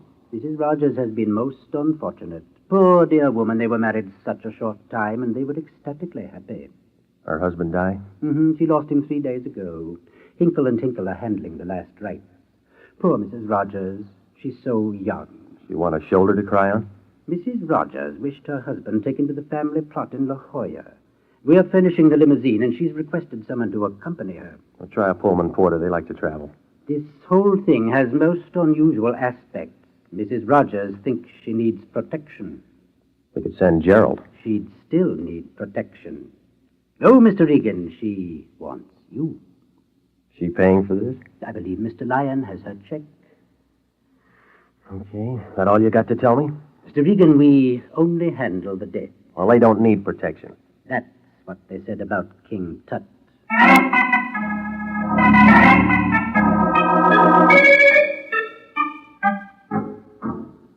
Hinkle gave me her address. It was over near Westlake Park. It was one of those new modern apartment houses painted an elephant pink. It was around 6 o'clock when I rang the bell. While I waited, I tried to figure this protection angle. I thought maybe I could talk her out of it and wind up the whole thing right here. I kind of figured that she was just upset and needed a man around. When she opened the door, I knew I was right. You could see she was in mourning. She was wearing black lipstick. She was tall and thin, with long blonde hair. She made Mr. Peabody's mermaid look like a beginner. Right then, I knew that this case was about as much on the level as the city of San Francisco. She needed protection, all right, but so did I. When she said hello, it melted all over you like honey on a hot biscuit. You're standing in a draft. Well, it's a warm night. Well, come in. You, Mrs. Rogers? That's right. My name's Regan. The man from International. You're more than I paid for. Well, prices are coming down. Come over here where we can talk. I got a big voice. Sit down. You act like you're afraid of me. I didn't think it showed. Oh, yes. You're just exactly what I wanted. I used to be with an escort bureau. Well, then this should be part of your service. I'll bet the bureau went broke when you quit. No, but I left them in a hole. Relax, Mr. Regan. It's early. Now, look, lady, we can play musical chairs some other time. What do you want? Why worry? You're getting paid? Yeah, but this kind of stuff won't buy food. I'm lonely. Do your act in the Coliseum. It'll be a sellout. You're practically a crowd. That's what they say about 3. No, it's just you and me. With a dead man in between. Never mind Victor. He's my problem. Not anymore. Come on, lady. This is a fat blister. Let's break it. Slow down, Mr. Regan. Maybe that's what happened to Victor. All right. If you don't want to play my game, let's play yours. That's why you hired me. You know about my husband's coffin? Hinkle's having a sale. In the next room now. The limousine will be here in the morning at 8 sharp. We're going to La Jolla. Hinkle knows that much. And that's all you need to know. All I need or all I get. Light up, lady. I don't like the dark. It's a simple job. You go with me on the trip. Not enough. All right, I'll give you a bonus. How much? $1,000. Just a whisper. That's $10 a mile between here and La Jolla. I get car sick. Now, what has to get there besides Victor? A star sapphire as big as the moon. That good? Need sunglasses to look at it. Well, why didn't you tell me? I want that ring to get there on his finger. Don't worry, I don't have a fence. Victor's will said he must be buried with it on. Oh, yeah, you got tears in your eyes. That's what he wanted, and that's what he'll get. Other people know about that ring. Victor wouldn't want to lose it this late in the game. I'm the nursemaid. That's right. When I said I do to Victor in Yuma 1946, I promised him. The trip to La Jolla? I'll see you tomorrow morning at 8. Until then, get out.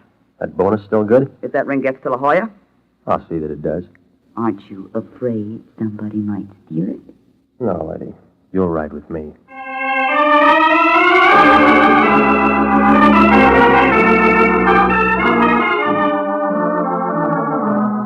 Well, I began to get an uneasy feeling, like a steer on the way to Kansas City. I left Helen Rogers and walked outside. There wasn't much traffic. It was a warm night, and all the canoes in Westlake Park were full. I headed for an all-night coffee spot on the corner. If I'd have taken one more step, I'd have been in the back seat of a new Nash convertible with the top down. There was a brunette with long black hair in the driver's seat. She was thin and figured to be tall the way she was wrapped around the wheel. There were two things different. She had bright red lipstick, and her hair was black. She was wearing a dress the color of a boulevard stop, and she flipped the right door open. One look at her, and you knew that Dallas was wrong about their women. Want a lift, soldier? No, I only got a weekend pass. Plenty of time. You can go AWOL. No, I'm bucking for sergeant. Get in, and I'll tell you about the atomic bomb. Short ride? No, I think a long one. Okay, I'll buy the gas. Won't have to, Mr. Regan. I've got a credit card. Now, don't tell me you're lonely. You're in trouble. What kind? Bad client. Why? You should be working for Mrs. Rogers. That's who signed the check. I'm Mrs. Rogers. That blonde's got a license to prove it. Yuma, 1946. I've got priority, Mexico City, 1942. No divorce? Victor was a poor Boy Scout. He could only tie one knot. He went for the chorus line. And played for keeps. But I loved him. Helen didn't. How do I know? I don't care if you do. All right, what do you want with me? I'm his wife, his first one, his real one. We had some sort of life together before the scenes changed. It's my job to bury him. That all? That's all. It's a corkscrew. Straighten it out, sis. I'm telling you the truth. You left out one item. Tell me that Sapphire's got nothing to do with the affection. It hasn't. That's what the other Ms. Rogers said. She's a liar. A blonde one. She'll run out of bleach. You're trying too hard. I'm telling you, Regan, I'm not going to sit by and do nothing. I believe you. You're letting your fingernails grow.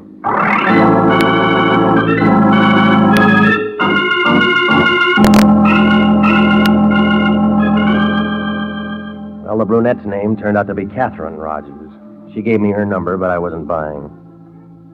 I felt kind of confused, like a polar bear in Palm Springs. Catherine didn't have any more, so she let me off on a corner, and I doubled back to the first Mrs. Rogers' place.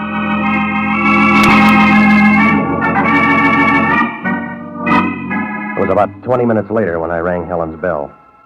No answer. The door was unlocked, so I went in. The room was dark, except for the neon sign outside the bedroom window. I could see Victor Rogers' coffin banked up with flowers. The biggest blossom was already wilted. It was Helen. She was lying on the floor, and her fire was out. I went back to the living room to call Homicide. Then I smelled taboo perfume. She made a real good reflection in the mirror behind me. This one was a redhead. She had long hair. She was tall and thin enough to slip under the door. She had a little hand, but her finger could reach the trigger of the gun that she had in my back. I couldn't tell too much about her, but if I'd known her in college, my homework would have suffered. Don't make a date. You're not going to make it. She'll wait. It may be forever. Hang it up. Did you do the job on the blonde? Maybe. Too many going for that sapphire. Maybe. Which one are you? Rita. Where'd he find you? South America. Different places, different girls. That's it. He'd make a good advance man for the United Nations. Just the female department. All right. When'd you win your letter? Havana, 1944. You're right in the middle. No, you are. Well, the Andrews sisters did all right. I want to duet with you. I'll sing off key. That's all right. It's a style. No music. You're not listening hard enough. Oh.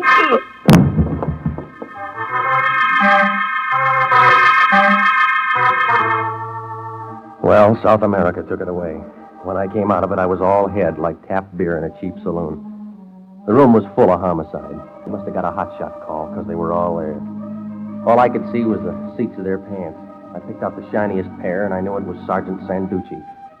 He was standing over me with a notebook. The way he was sucking on that pencil, I figured he must have been a lollipop man in his youth. Everybody was there.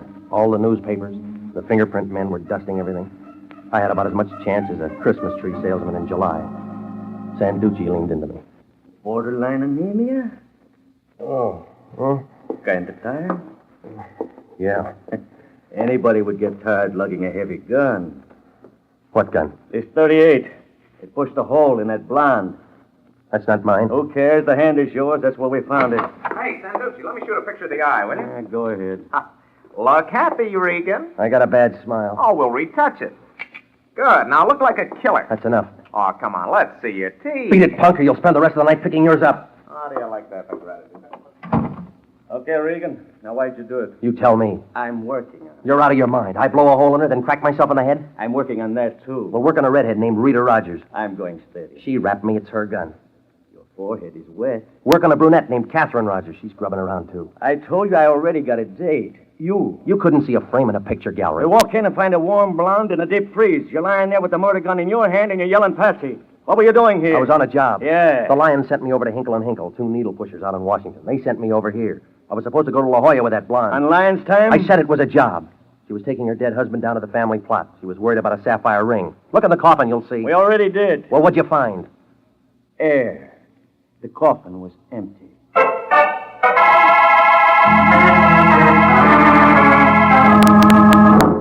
You are listening to the story of the Too Many Mrs. Rogers, tonight's adventure with Jeff Regan, Investigator.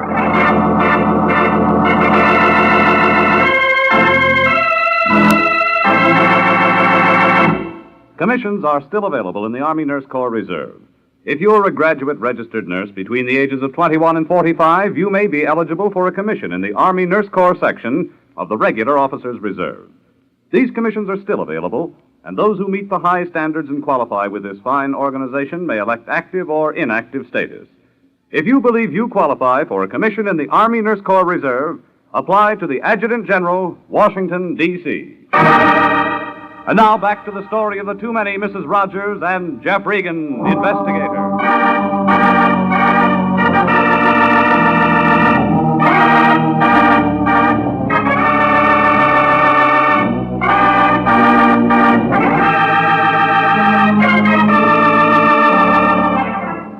Well, I had about as much chance as a snowball in a Turkish bath. The Lion sends me to a funeral parlor run by 2 guys named Hinkle and Hinkle. They bank me off to a blonde, Mrs. Rogers, who wants protection taking her husband's body to La Jolla. He's being lowered with a star sapphire on his finger. Everybody's scrambling for it. But Victor Rogers was a collector of long-legged ladies, and the blonde turns out to be just a single in the crowd scene. There's 2 other Mrs. Rogers, a brunette and a redhead. You can't tell one from the other without a program. The next thing I know, the blonde is dead. I'm holding the murder gun, and an alibi is full of as many holes as a piece of cheesecloth. There's no star sapphire, no body in the coffin, and Sanducci of Homicide is pounding away at me.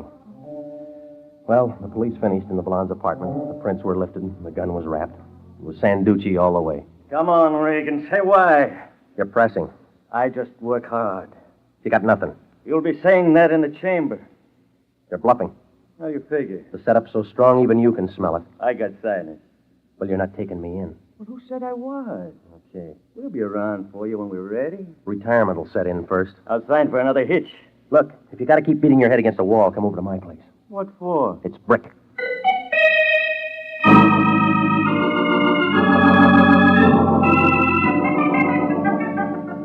I left Sanducci still chewing his pencil and headed back for the office.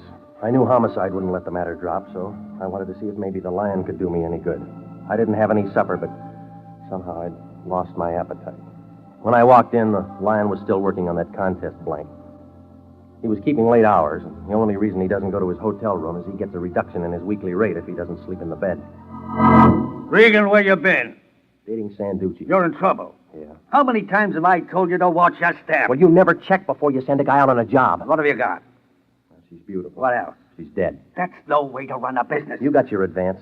I was thinking of public relations. Oh, stop it, will you? Somebody mentions dough and you're there with a basket. That's enough. Let's drop this case. Not until the wind dies down. I got another job for you. I'm still with the old one. The case is closed. Well, I'm opening You it. do as you're told. Now, listen, big shot. You eased me in on that hook. Now, let's see you work backwards. Regan, you're getting out of line. Get a trace on Catherine and Rita Rogers. Who are they? A brunette and a redhead. What else? Victor Rogers' wives. What about Helen? His record broke on I Do. Well, get going and clear this thing up. Would you like to give it a whirl? Regan, don't you like working for me? I'll answer that when we both got more time. Well, I left the line, picked up a cup of coffee and a sandwich, and went home. Then I tried to figure the mess. A guy with 3 wives drops dead and is going to be buried with a fortune on his finger. All the hens start clawing around. That figures. One of them gets the axe. I happen in. Set up for a patsy. That figures. But what doesn't is why is the coffin empty? Somebody pulls a knockoff to grab a sapphire and takes the stiff with it. Oh, I was getting nowhere, like a pickpocket in a nudist colony.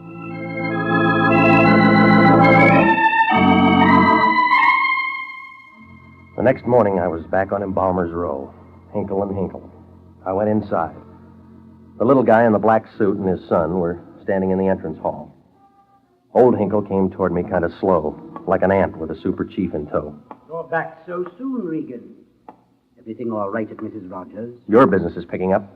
I don't understand. Neither do I. You fill it in. Now, there's no use taking that belligerent attitude. Now, listen, you. I played Patsy long enough. Hey, Pa, shall I mash him? You heard Gerald, Regan. Now get your paws off of me, quick. Oh, we're backstage now. Your grease paint's off. I don't know why you came back here. We don't know anything about it. That's your version. Look, Regan, I'm going to try to let you down easy, so pay attention. You were called on a routine job. We played our part, now you play yours. Take that trip to La Jolla. We're going to need a bigger car now. I've told you all I know. Now beat it. Homicide wants somebody. I'm going to give him you. You're on a treadmill. That's all right. It's slowing down. I'm tired of this small talk, Regan. Now get out of here before I sick Gerald on you. That all you got to offer? That's it. Now blow. Okay. Next time I'll bring Homicide. Just won't give up, will you? Gerald? Yeah. How do you want him, Pa? Broken too? You handle it. I'll be in the back room. Fist or gun butt, Pa? Hold still. You should be glad Pa didn't say fist. It's harder. See? I dreamed about you last night, Regan. Must have been something you ate. I dreamed I broke you in two. You're still walking in your sleep. You say funny things, Regan, but your face don't go with it. Get away from me, you big ape. I seen a clown in a circus once. He had a big red nose like this. And he didn't have no teeth. And he had little teensy eyes way back in his head. Yeah, you make a swell clown now. I was getting nowhere, like a skyrider in a high wind. Gerald must have got tired. He stood over me grinning like a Notre Dame gargoyle. I tried to get up a couple of times, but it would have been easier to get to Ohio on a pogo stick. I kept wondering if he'd ever quit when the front door opened and Catherine, the brunette Mrs. Rogers, came in. She had a .32 in her hand and she leveled it at Gerald. Stop it! We're going to the circus. Stop it or I'll kill you! All right, you heard her. What about the circus? Come here, you. There ought to be a place for you in the sideshow. I got tired waiting for you to come to me. Yeah, thanks. Shall we go where we can talk? What do you want? You. So did Junior here. My hands are softer. Your gun isn't. You can hold it. It's not good enough. Still don't trust me? No. We'll go in your car. Oh, it gets better. We'll go to your place. Okay. You won't be sorry. Why? Because I'm going to help you, Regan. You just did, lady.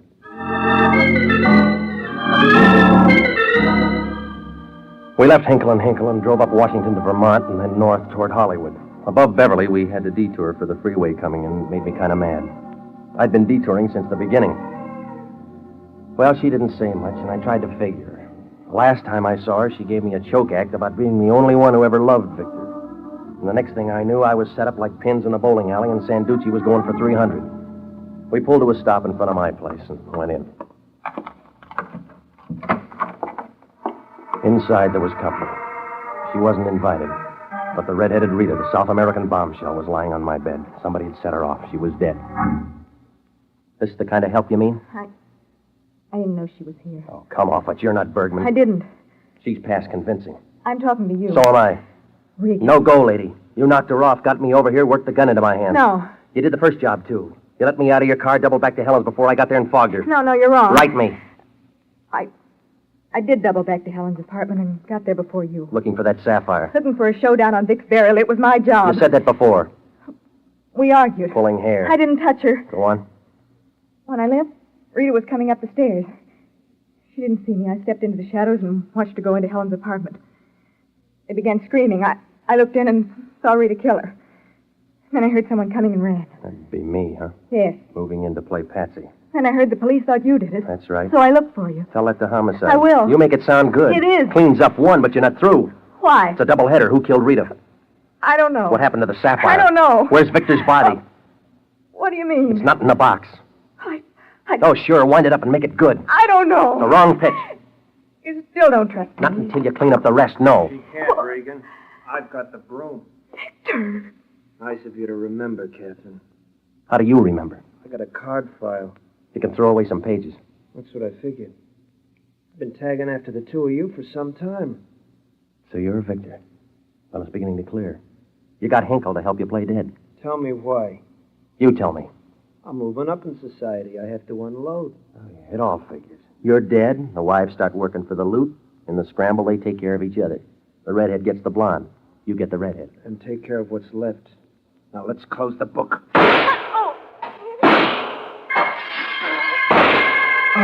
Victor's aim was good. Catherine went down. Sanducci got Victor from the bedroom window. His sapphire ring caught the light as he sprawled on the floor. And then Sanducci climbed in off the fire escape. Catherine's hair was still long, but she wasn't tall anymore. Regan. Yeah, baby. Victor. He's through. He was no good. Yeah. But I loved him. Uh-huh. We should have met sooner. So long, soldier. That's it, Regan. Yeah. She seemed like a nice kid. Yeah. It's going to be a long trip, but she'll make it.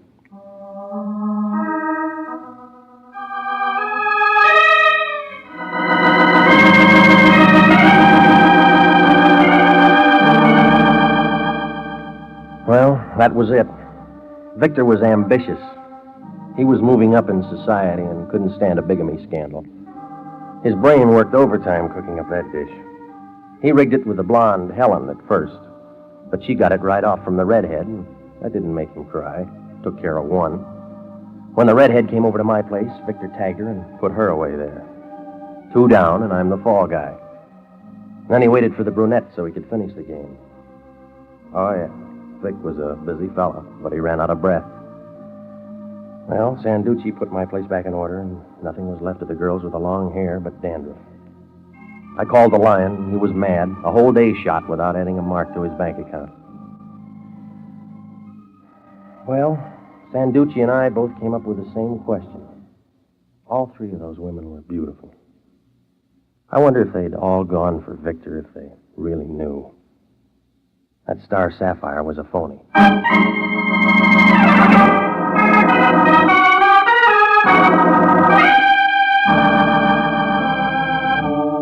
Jack Webb is featured as Jeff Regan, with Herb Butterfield as Anthony J. Lyon. Jeff Regan, Investigator, written by Larry Roman and D. Jack Newman, produced by Sterling Tracy, is heard each week at this time over CBS. Tonight's cast included Grace Leonard, Gloria Blondell, Laurette Philbrandt, John Hoyt, Jack Petrucci, Paul Frees, and David Ellis. If you're a graduate registered nurse, please listen carefully to this important message. 29,000 nurses are needed to join the new Army Nurse Corps Officers Reserve. For the first time in history, qualified nurses have the opportunity of receiving commissions in the regular Army Reserve. These nurses will remain on inactive status, ready to serve their country in time of emergency. For further information, drop a card to the Adjutant General, Washington, D.C. Original music for this program is by Milton Charles. Bob Stevenson speaking. This is CBS, the Columbia Broadcasting System.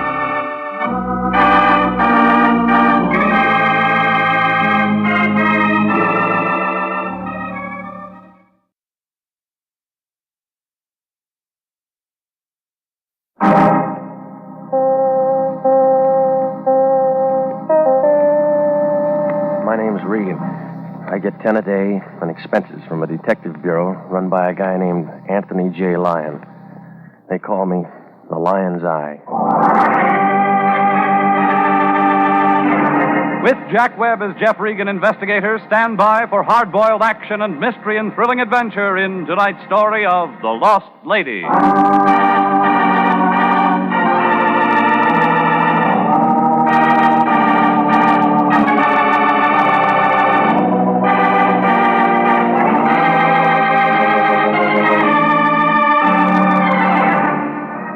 You'll find it in Hollywood, jammed in between Van Ness and Wilton, right off the boulevard, Taft Avenue.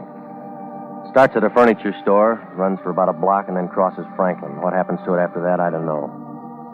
I only go as far as the gray apartment building on the even number side, about the first thing you see. Figures that the guy who built my place never read the earthquake laws. A good crap game and shake it loose. Well, that's where I live. Apartment 308. In the back, where I can keep an eye on a brass drain pipe and a tired-out palm tree. I got a coffee pot and a bed that comes out of the wall. It isn't much, but the phone company had to have an address. That's where I was last Monday night, about 8 o'clock. Some Cleveland fans were running up a house tab in the apartment above me when the phone rang. I thought it might be somebody from Boston. It was the Lion. Regan, I'm calling you from the office. I stayed late tonight. You should have joined the union. We got a new client. Yeah? Her name's Isabel Sanchez. I just talked to her. Did you make a date? She flew in from Mexico City tonight on American Airlines. She needs help. They're saying that about the Democrats. Comes from a fine family, lots of influence in Mexico. Try the State Department. She came all the way to Los Angeles to see her sister, but she's disappeared. Did you tell her about the Missing Persons Bureau? I told her about you. What do you mean? You're going to find her sister. I'm no St. Bernard. You'll do till I can feed one. Besides, she could go to the Mexican Council if she wanted to. What's that got to do with it? Remember the Pan American Conference? We gotta be nice to this dame. Yeah, well, don't make up a contract. I already did. She gave me $200. What else did you get? She'll tell you the rest. Don't you ever ask questions? That's your job. She's got a room at the Belmont. Hop over there and see her. She's expecting you to find her sister. That all? That's enough. Call me after you talk to her. I hope her check bounces. Don't worry. She paid cash.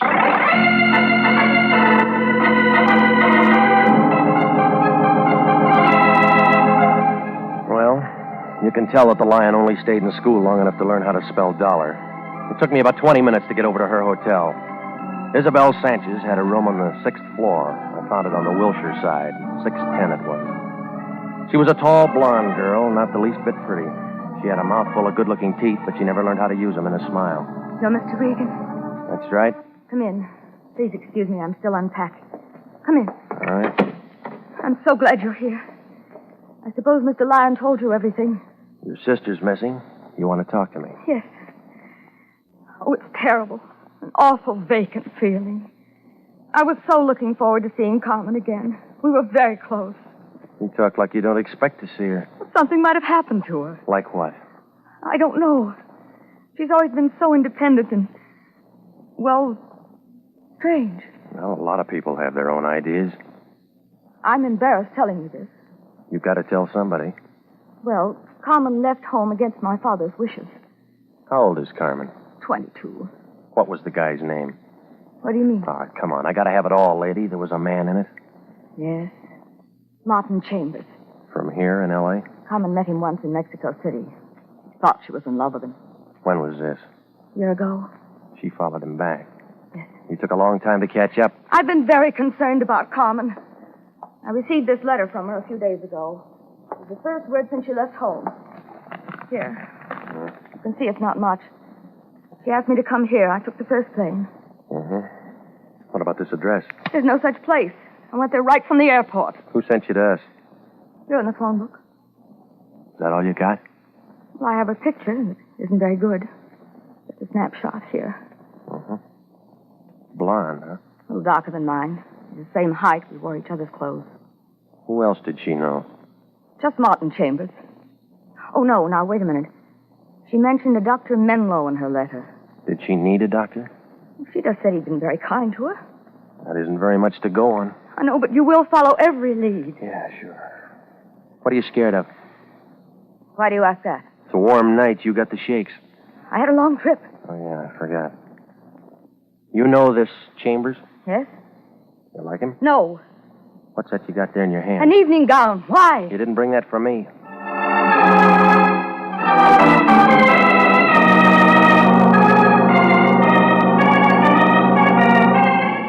Well, our story was smooth, but the clothes didn't fit. All the labels that showed said New York City. I went downstairs to a phone booth, and I got a hold of a friend of mine in the CAA. He checked into it, and he told me that nobody named Isabel Sanchez came in on that Mexico City flight. The whole thing looked phony, like a fan dancer in long underwear. Well, it was about 11 o'clock when I got over to the Lion's place. It was a cold night, but the Lion looked warm. What do you want, Regan? I'm busy. So am I. I've been looking at that Sanchez dame. Tell me about it in the morning. No, I'm going to tell you about it right now. It's no good. What do you mean? It's another bum client. She gave me $200. Her clothes are out of New York. Maybe she came the long way. She didn't come in on American. So she's got a donkey. All you gotta do is find her sister. I just told you she's a phony. Let me worry about that. Well, you can start now. Here. What's this? The letter and the picture. That's all the lead I got. Now, wait a minute, Regan. What about our contract? New Year's is coming up. You'll need confetti. I can't do a thing like that. We got a moral obligation. And $200. I'm thinking of our reputation. I've given our word. Take it back. That girl's a stranger in a foreign land. She came to us for help. Oh, stop it, will you? If there was a quarter in the bay, you'd drop your mother overboard and tell her to hold her nose. You're getting out of line, Regan. If she came up with kelp, you'd wring her out for iodine. That's enough. We got a case, and you're going to handle it. You're going to handle it. I quit. And I know this girl looks suspicious, but we have to give our clients the benefit of the doubt. Why didn't you send her to missing persons? I'll keep this picture and check with them first thing in the morning. You follow up that Menlo in the letter. Well, a guy named Chambers has got priority. Who's that? The girl's got a love story. It's getting cold out here. Check me in the morning. I'll do that. Remember, Regan, we always work hand in hand. Yeah. That's why I never wear a ring.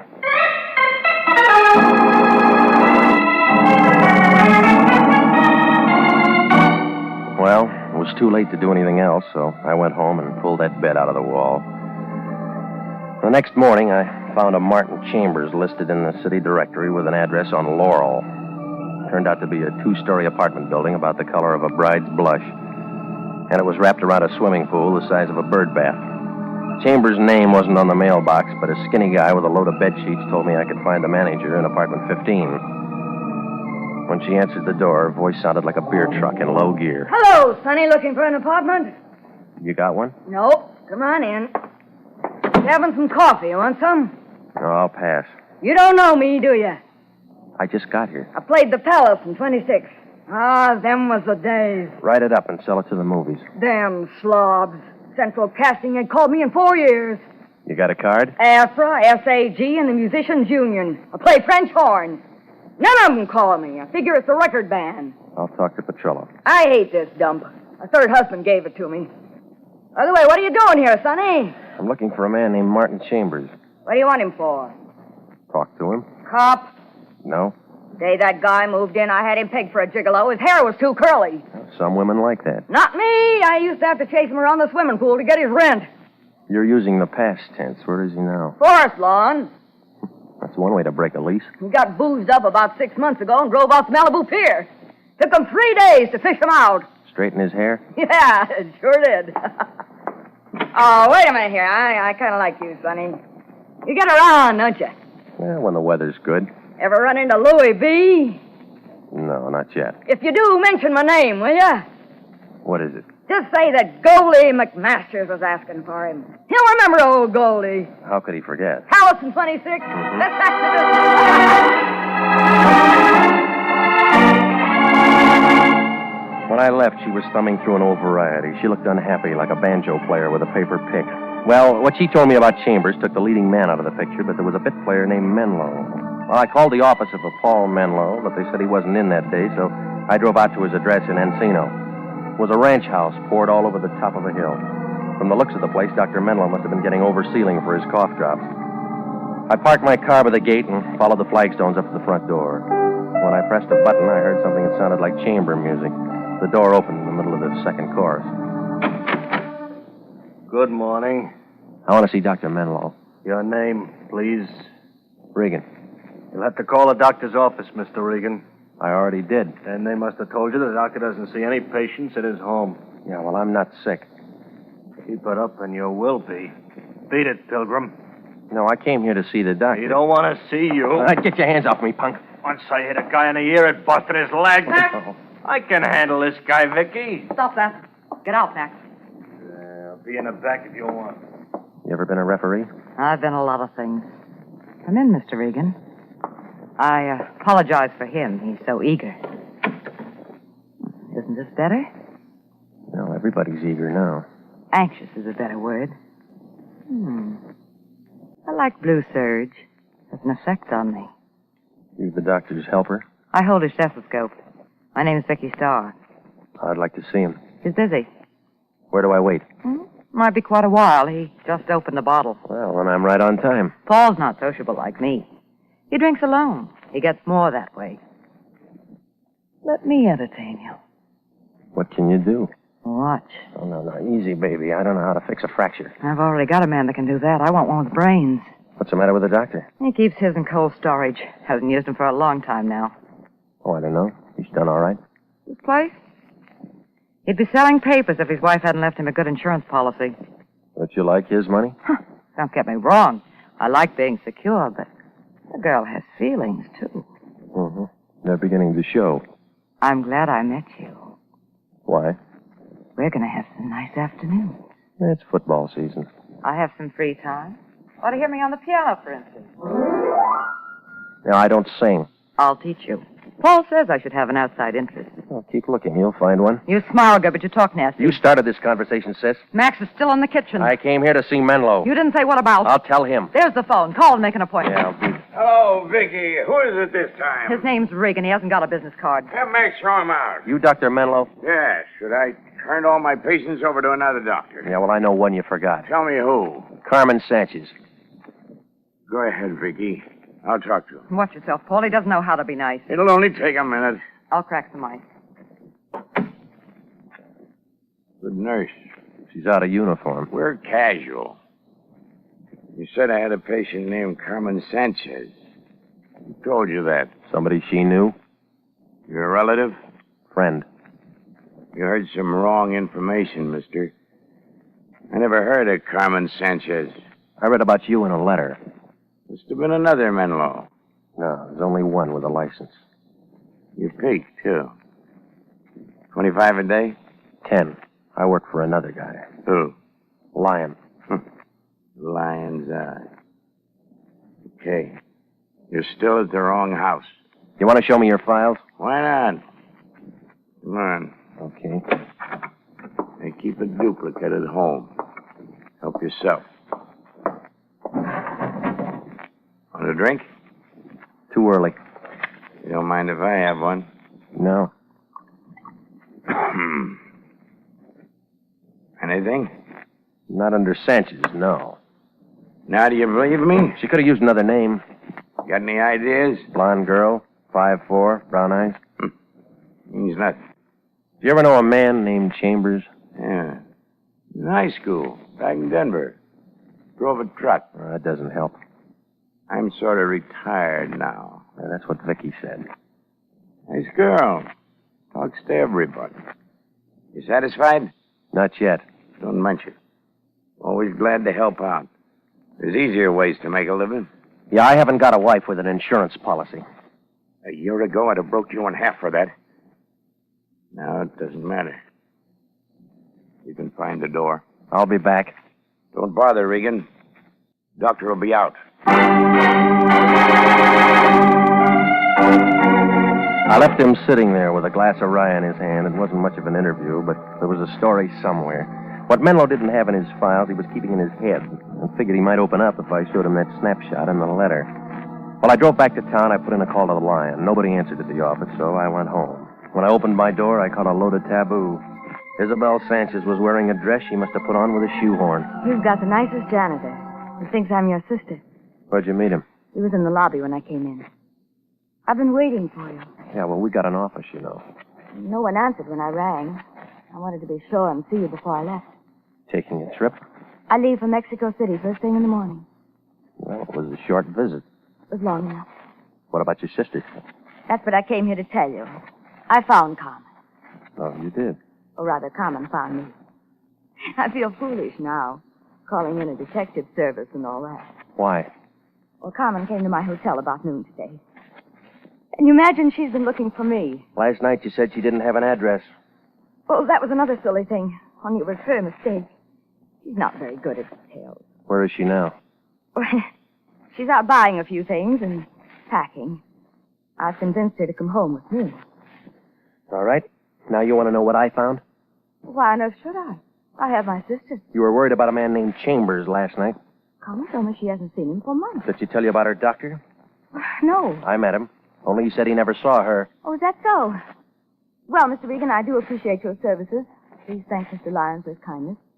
I'm sorry I won't be able to see him. He's going to be sorry, too. You'll give him this envelope with $100 in it. You're paid up. It's for all the unnecessary trouble I've caused you. And, Mr. Regan, it's all confidential. You read the contract. I wouldn't want any of this to get back to the wrong. You know some of the wrong kind, do you? Doesn't everyone? Thank you again. Bye.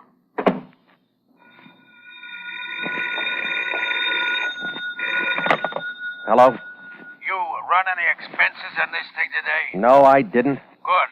It's all over. Isabel said she didn't see you. There's a guy named Gallagher in missing persons. Got an eye like an eagle. He took one look at that snapshot and opened a file. What kind of file? Dead and unclaimed.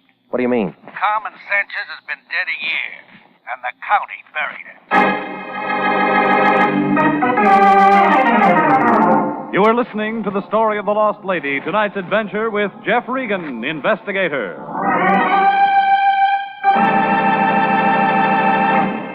Before we continue with tonight's story, here's an important message from the Adjutant General's office. The Army Nurse Corps Reserve still has commissions available for graduate registered nurses between the ages of 21 and 45. If you believe you qualify for a commission in the Army Nurse Corps Reserve, apply to the Adjutant General, Washington, D.C. And now, back to the story of the lost lady and Jeff Regan, Investigator.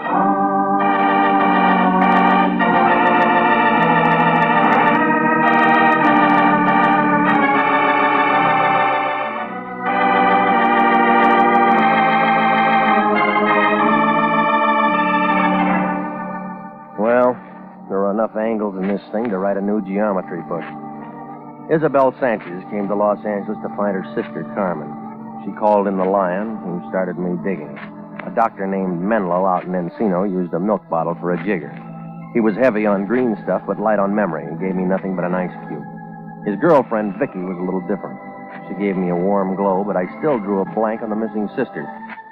Then Isabel walked into my place and said she'd found Carmen and called off the chase. That's about when the Lion rang and said that he'd found her, too, only his version was a little different. She was holding down a plot in the county cemetery, been dead a year. Well, I caught a cab and I went over to her hotel. A small man with a bald head opened the door and looked at me like I was trying to crash a coming-out party. Yes? I'm looking for Isabel Sanchez. Are you a friend? She won't think so. She's not available. All right, I'll wait. What I mean is, could you come back later? What's wrong with her now? Oh, well, you see... All right, come on, Buster. Let's throw it in gear. Are you a guest of the hotel? No. Could you please tell me the nature of your business? I want to see Isabel. I'm sorry. I can't let you in until you tell me who you are. Regan, International Detective Bureau. She's a client. Oh, come in. I'm Dr. Stanwyck, the house physician. She need one? Not anymore. Look for yourself. Well, how long's she been this way? 2 hours, I'd say. Bellboy found her a few minutes ago. She drank a lot. Alcoholic poisoning. Yeah. Oh, Mr. Regan, when a thing like this occurs, naturally, we don't like it to get around to the other guests. You'll use discretion, I presume. I'll be as quiet as she is. Thank you, Mr. Regan. We appreciate it. Mm-hmm. The elevator's to your right. I got a good memory.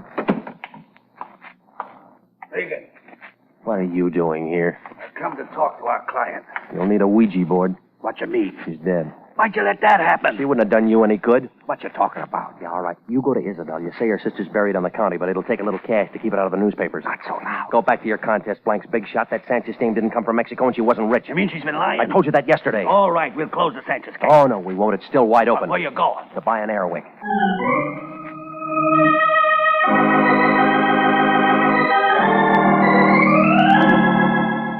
Well, I went down to the Hall of Records. It's a brown building off Temple that leans over like an old lady with a short cane. I took the elevator upstairs and I walked down to vital statistics. The place was empty except for a guy sitting behind the desk. He had on a black suit with dust on the shoulders. His fingernails were dirty and he was reading a dictionary. He must have been at a good part because he looked mad when I nudged him. We're not out of dust. Quick, shove it. I want some information. That's what I'm here for. I'm a public servant. Now, let's get to the death files, will you? You're a morbid guy. You got a lot of stuff on births and marriages. Ask me something about that. Carmen Sanchez. Died a year ago in August. Tell me what from. Okay. How'd you spell it? Just like it sounds. Sanchez. 17. Solas. Sanaki. Santa. Oh. That's what happened to old Sandy. No wonder I ain't seen him around. Get the Sanchez. All right. I got the Sanchez. Carmen. 22. Date of death 8/30/47. Alcoholic poisoning. She drank a lot. Who signed the certificate? P.E. Menlo, M.D. Thanks. Next time, make it something hard. All right. Try this. Menlo's wife died about the same time. Masters, Marie, Melbourne, Babbitt, Menlo. Sylvia, 34/9/2/47. Alcoholic poisoning. Certification? P.E. Menlo. That guy can't keep a patient.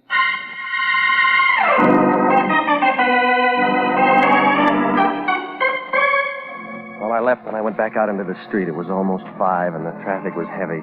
I started to cross the street to a sandwich shop on the corner. A yellow cab raced me to the sidewalk, but I won. I went inside and a skinny waitress with peanut-colored hair brought me a cup of stale coffee and a burnt hamburger. I sat there and I tried to figure it. It was like swimming through a tidal wave in hip boots. 3 deaths from the same thing and Menlo's name on every one of them. Well, the answers weren't in the coffee cup, so I went home, picked up my car, and drove out to Menlo's place in Encino. The drive was nice, and so was the reception. I built a fire. I forgot the marshmallows. We'll think of something else. You know, I'm not mad anymore. I'm still looking for your doctor. Let me take care of it. No, I want to see him. You'll have to wait again. When's he going to climb out of that bottle? We had dinner at a place on Ventura. Paul found the bar. He'll stay till it closes. I better go there. Questions again? Maybe. I know some swell answers. I'll bet you do. I've worked for him a long time. 1 year. How did you know? This is my night off. You here all alone? Isn't it terrible? Anything can happen. How do you like it? Your way? It's better. Now, let's have a nice, quiet evening. Just you and me. I had a feeling you'd be back. That why you wore that? Like it? Well, you got talent, lady. Discover me. It's been a famine of men like you. You don't look underfed. Why didn't I meet you sooner? We didn't travel in the same crowd. Let's start over. Do you keep his files? What's that got to do with us? They'd never pass inspection. Are you talking about something I should know? Carmen Sanchez. What about her? She died. Menlo signed her death certificate. Paul's lost a lot of patience. He's not very good. Did I tell you I played the piano? You told me some other things. Did I? They make a good story. I don't like stories. Well, I'm going to tell you anyway. I thought we were going to have a nice, quiet evening. A girl walked in his office one day and dropped dead. Good opening. Why'd she do that? Alcoholic poisoning. She was a nobody named Carmen Sanchez. The story's getting dull. There was a snapshot in her pocketbook, not much else. When does the action begin? Right now, lady. The doctor's wife had an insurance policy. He convinced her to take a trip. Why do you want to do a thing like that? So he could pull a name fix and collect his wife's insurance. He had a body. No one will ever believe this plot. He buried an empty box. How do you know? I'm going to have somebody dig it up. What about the body? He turned that over to the county. Everybody lives happy ever after. Don't you like my music? You're going to have to take up the harmonica, lady. Why? The gas chamber isn't big enough for a piano. Who's going to the gas chamber? You, maybe. An insurance fraud's one thing. Murder's a longer rap. You haven't touched your drink. I don't like mine that strong. Now, come on, lady, get your coat. Max! I thought you were alone. I lied. Hello, Regan. You look excited. He's tough, Max. Yes, easy. Soften him up. Oh!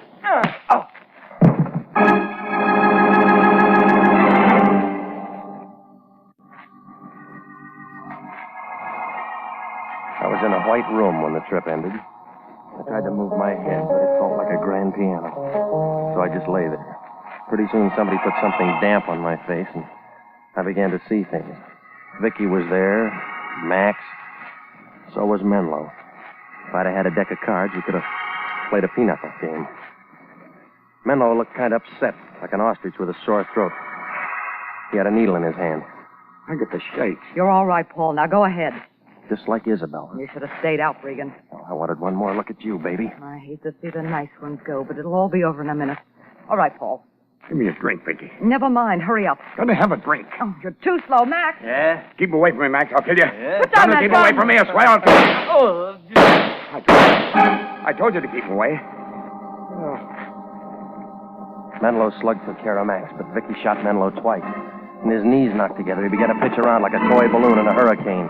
He dropped his gun, but he held onto the needle. Then he slumped forward and made a grab for Vicky, and they both went down. He jammed the needle into her arm. Regan. Come here. Same stuff you used on Isabel? Yeah. They'll call it alcoholic poison. I'll straighten him out. Regan. Hold my head. Yeah. Here. Call a doctor. He'd never make it. Please, Regan. Call a doctor. Give me 5 good reasons. 5 good reasons. I got Vicky. I'll never use a needle again. And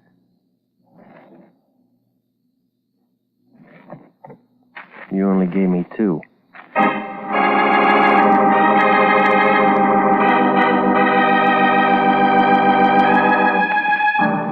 Well, we didn't hear from the suburbs, but there were enough ballots to make it an election. Homicide got the insurance commissioner down there, and he threw in a vote. Seems that Isabel Sanchez was Menlo's wife, only her name was Sylvia. When a dame named Carmen Sanchez dropped dead in his office, Menlo got kind of ambitious. He talked his wife into the switch, and, well, everything might have worked out. Except one night when he was seeing elephants, he told Vicky the whole thing. She set the squeeze play with Max in the dugout. When Sylvia got back and saw how things were, she called herself Isabel Sanchez and went to the Lion with a story about a lost sister. I was hired for scare work, and when she figured they had enough, she called me off, but it didn't take. And you know the rest. Well, the insurance company issued a fee for exposing a defraud, and the Lion got his picture on page 1. It was right next to Vicky's. He was wearing one of those French swimming suits. The Lion said that'd do us a lot of good. It did. We each got a free bathing suit.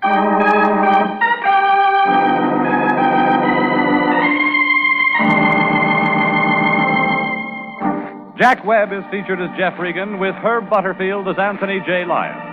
It's CBS at the same time next week for more hard-boiled action and mystery with Jeff Regan, Investigator.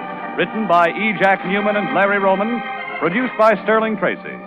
The role of Vicky Starr was played by Yvonne Patey. Lorraine Tuttle was Isabel Sanchez. Ken Christie played Dr. Paul Menlo. And Larry Dobkin was Max Brenner. Original music for this program is by Milton Charles. Bob Stevenson speaking. This is CBS, the Columbia Broadcasting System.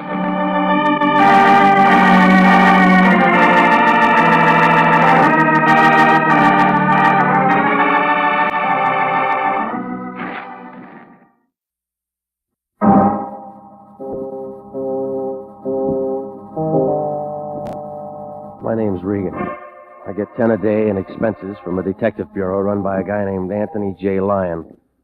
They call me the Lion's Eye. Jack Webb is Jeff Regan, Investigator, as CBS offers you hard-boiled action and mystery and thrilling adventure in tonight's story of The Lady with Too Much Hair.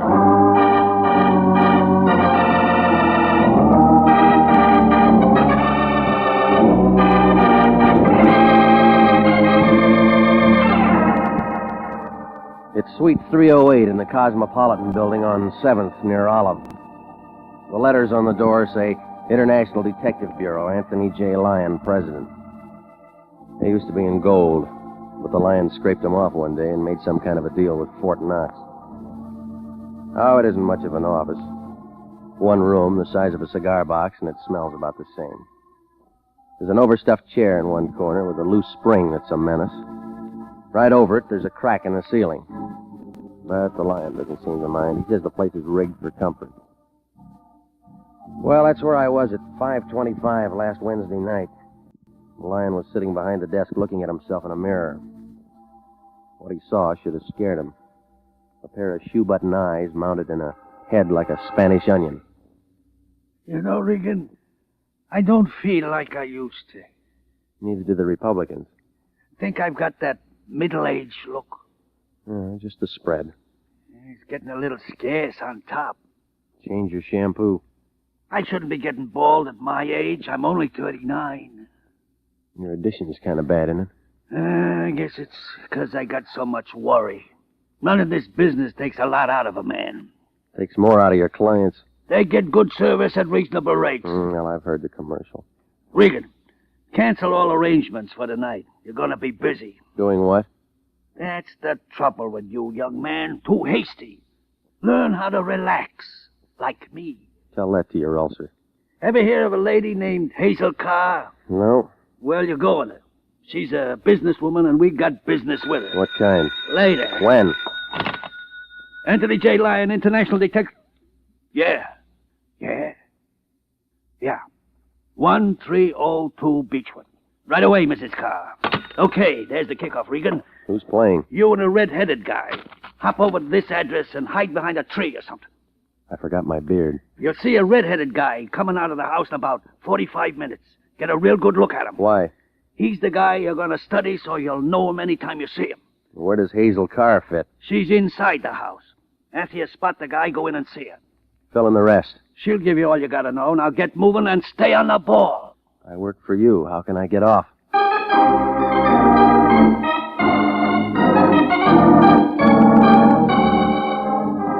Well, I left the Lion sitting there, and I drove out to the Beechwood address. It turned out to be a corner house stuck on the top of a hill, and it figured a good rain would wash it down the drain. Well, I parked across the street and lit a cigarette. Watched a kid on a bicycle throwing newspapers. His aim was real good. He got 'em all on the roof. I watched him finish the block, and that's when my knee action began to suffer. A heavy guy in a trench coat had his foot on my running board. He had a big face, and he turned it sideways and stuck it in the window. What's the matter, buddy? Out of gas? No, my foot fell asleep. Oh. How about a light? Want a light? Got one. Okay. Out of fluid, anyway. Well, pull your head out of here before you lose it. It's all right. I always carry a spare. Come on, beat it, Buster. You spoil my view. Oh. Peeking, huh? Maybe. You say maybe. I say yes. All right, what do you want? Same as you. You're looking. I'm looking. Whose side you on? Depends. On what? Whose side you're on.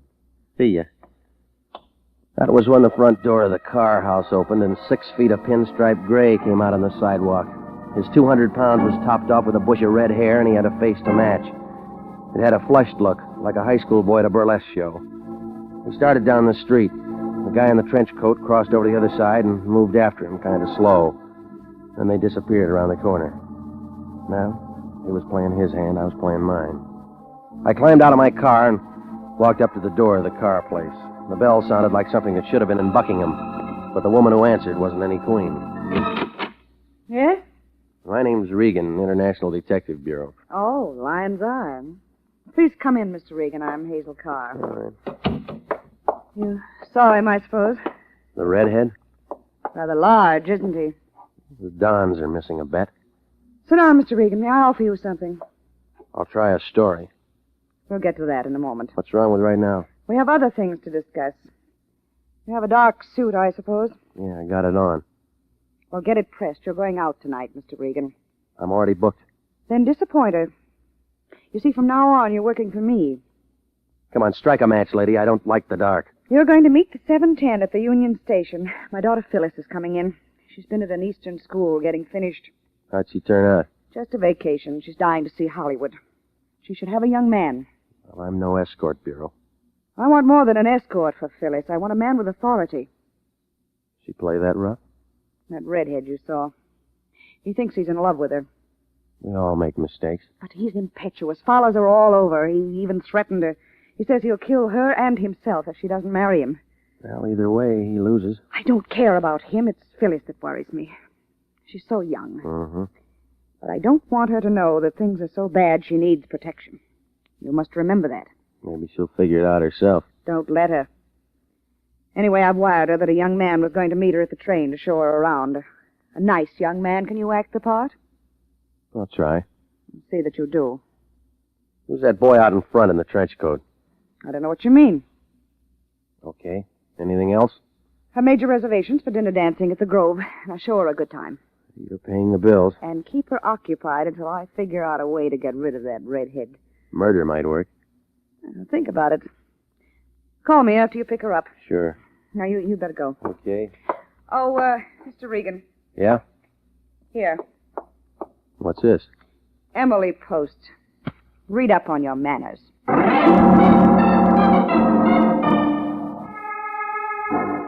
Well, it figured she wasn't telling everything, but it was her play. I headed for my place to clean up before meeting the train, and it took a little time bucking traffic on Franklin. At Gower, I played tag with the truck driver, trying hard to crease my fenders. It was about 6:15 when I pulled to a stop in front of my apartment. When I opened the door, I smelled cigar smoke. Somebody was over for a slumber party. The short, stocky guy with a stub crammed in his face was sleeping on the bed. He must have been having a real good dream, because he was tough to wake up. Hey, come on, buddy, hey. Come on, the alarm just went off. Huh? Oh, hiya, Regan. Guess I dozed off waiting for you. Pajamas in the top drawer. How are you? Like a scotch. Yeah, got kind of late last night. You should have stayed home today. Had to see you. What for? Oh, you know what's a pretty crummy mattress you got. Well, I'll put in for a beauty rest. Yeah.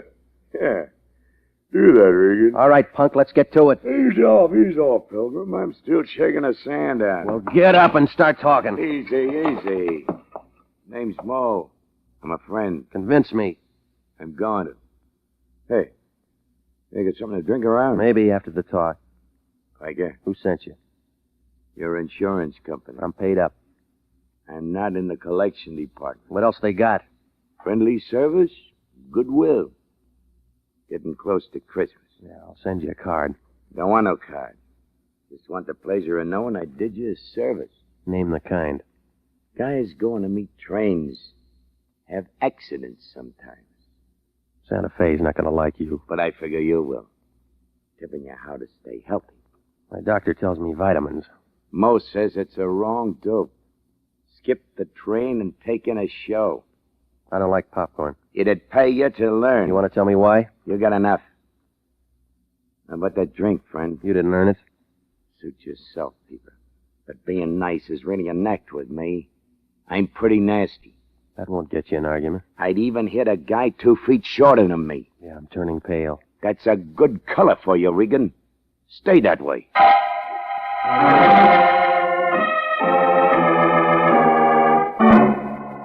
He chewed on the cigar a couple of times, and then he went out to find a spittoon. Oh, the whole thing had a crummy look, like a box of stale crackers. I tried to figure whether he was working for the redhead or grubbing around on his own, but not enough scenes were in to make it a full picture.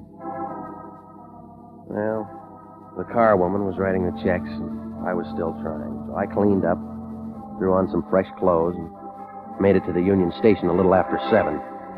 The super chief was just coming in. The station master, who walked with a slight lisp, took her name and said he'd bring her to me. And then I fought my way to the restaurant, and the waiter brought me a cup of coffee. He was a skinny little guy with a lot of neck muscles. I guess he got that way from talking so much. Are you going someplace, mister? Just been. Oh. Have fun? It wasn't bad. Sugar? No, thanks. Oh, that's no good for you anyway. Gives you diabetes. You know, mister, I gotta go someplace myself sometime. I got a suggestion. I've been working here 12 years, yeah. People come, people go. Pete Broidy stays on forever. Hey, cream? No. That's just as well it's sour. You know the farthest place I ever go, mister? That first door to the right. Are you Mr. Regan? Yeah. I believe you're waiting for me. You got a name? Phyllis Carr. That'll do. Oh, darling, aren't you going to ask me to sit down? You can handle that yourself. Thank you. Where's your baggage? We'll have to pick it up. Are you going someplace, lady? I just got in. I've been figuring on going someplace myself. I was just telling your friend here. Get us some coffee. But I... Get it. Okay. I'm just being friendly. Yeah, I'm going to adore it here. Town full of mashers. You'll get along. I'm much older than I look, you know. Carry a sign. Well, you don't seem very happy with me. I'm dreadfully sorry. You're much better than I expected. Your mother thought different. Oh, she's a dear. I thought at first she might pick me one of those children from UCLA. They'll grow up. Darling, who can wait that long? I want to have fun while I'm young. Look, what kind of school do you go to? All girls. Well, that explains a little. And it's very progressive. Here's your coffee, lady. Oh, thank you so much. Ah, don't mention it, lady. Yeah, like I was telling your friend here before. Where are you going, Mr. Regan? I figured on going... No, not you. Me. Me. Oh. To phone your mother. Say hello to the dear for me. I'm going to say a lot more. Now, you sit right there till I get back. Oh, whatever you say, darling. I'll be making myself more beautiful. Save that for the redhead. Where'd you hear about him? News gets around. You're more my type. You better settle for UCLA. You don't want to wind up an old maid.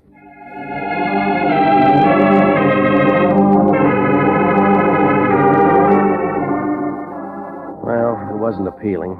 Nursemaid to a junior miss, trying hard to work up a sweat. The curtain wasn't down, but I was ready to call off the show. I scratched around for a nickel, and I found the phone booth between the newsstand and a broom closet. There was some old gal inside with a waffle for a hat having a private filibuster. When she finished, I went in and started to dial Hazel Carr. That's when I spotted that redhead in the pinstripe working his way through the crowd. He had an eager look, like an English setter flushing quail. I threw the receiver back on the hook and started for Phyllis. As soon as I stepped out of the booth, the thunder broke. Somebody threw 2 slugs into the redhead and his light went out. The crowd began to gather, so I went back for Phyllis. It was hard going. I was moving against the grain. Hey, watch out where you're going, what? Let me through. I heard the shots just come out. Look out. Hey. Hey, you. Some excitement outside, hey, mister? Call Homicide. I've been working here 12 years, seen a lot of things. Where'd she go? One day a whack chased the major all over the place. Listen. Hey. Now, listen. That blonde sitting over in the corner with a high meter reading. Where'd she go? Hey, you're spilling the coffee. Now see what you done. What happened to her? Leave me alone. Give it to me. She went out. When? Well, just after you did. Before or after the shots? I don't remember. Well, think. Before. Yeah, before. I remember watching the way she walked. She get a date? She tried, but she said she was going steady with a red-headed guy.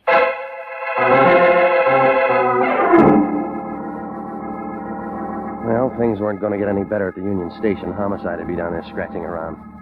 So I used the back door of the restaurant, picked up my car, and went out to the Lions. When he opened the front door, he had a bottle of beer in one hand and a chicken sandwich in the other. He looked unhappy, like a beaver with a loose tooth. Regan, where you been? I've been looking all over for you. Did you try missing persons? Called your place 3 times, nobody answered. You know I was working. That's what I called you about. I got something to tell you. Well, wait your turn. What's the matter with you? In trouble again? No, you are, big shot. Another bum client. International detective never had a bum client. Well, those 2 women just spoiled your record. You've been drinking. You better call Homicide and get us off that hook and then turn back Carr's retainer. Regan, what are you saying? You heard me. But it's unethical to return money. When Anthony J. Lyon stop gives it, will you? word- You quit giving blood when you found out somebody'd pay for it. You're out of line. Every time you cut yourself, you make a beeline for the Red Cross to get it back. International detectives under obligation to Mrs. Carr, and we're going to see it through. All right. You hold her hand in the gas chamber. What does that mean? That's where she's going to be after the police get through. What happened? That redhead got himself a free ride to the morgue. It looks like her daughter, Phyllis Carr, called the play. You're out of your mind. Look at this telegram. Let me see. It's from Phyllis Carr in New York. She just ran away from school with a Princeton man.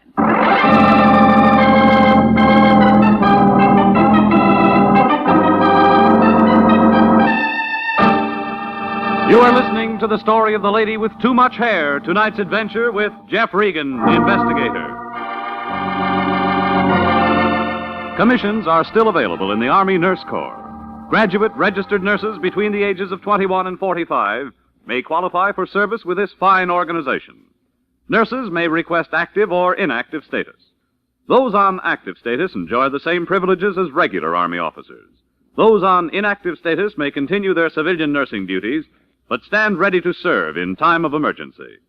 If you are interested in joining the Army Nurse Corps and believe you qualify for a commission, apply to the Adjutant General, Washington, D.C. And now back to Jeff Regan, Investigator, and the story of the lady with too much hair.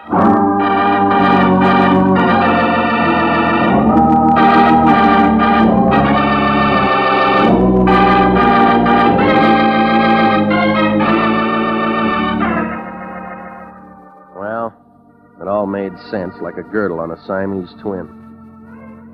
Started out with a redhead and a pinstripe, and Wound up a nursemaid job with a girl named Phyllis. While I'm in a phone booth, somebody throws a couple of sleeping pills at the red-headed guy. The smoke cleared, and Red's doing the big sleep in Union Station, and my date's somewhere else. The Lion makes it a Sunday special with a telegram that says everything is off. Well, it didn't take 20/20 vision to see that the girl in the station was a substitute or the telegram was a phony. Well, it was easy to figure my next move. I went across the street, and I found a booth way over in the corner. I was 2 drinks into the house when the skinny guy in the trench coat eased down beside me. Hi, Regan. Think it'll help? You get around. So do you. Still following people? I gave up. You? You got something to say? I'm just here for a friendly drink. Try the bartender. I like conversation. What kind? All kinds. Bourbon and water. Now, don't look so worried, Regan. I'll pay for my own. You're going to make a night of it? I can't. Got things to do. Got to find a man who shot a man. What man? The one I followed. The one you watched. Any ideas? Yeah. Who? You. Bum joke, Regan. Well, why'd you follow him? My business. Besides, I lost him in a traffic jam. Here you are, Mac. Thanks. Well, here's to the newspapers. Seen this one yet with pictures? All about our friend. Fine murder story. No, I work the crosswords. Oh, give me crime and lots of it. You know why? No, tell me why. It's sin, and sin is here to stay. All right, you said your piece. Unknown assailant fires 2 shots into traveler at Union Station. Listening? It's an old story. Think so? He got his red hair dirty on the floor. Wrong caper. Well, I'll catch up later. This guy was different. How? Bald, like a boiled egg. Crazy. Give me that. See what I mean? The guy in the picture ain't got red hair, got no hair. What's your angle, Buster? Like I said, I read papers. Why? Thought maybe you belonged to the Barbers Union.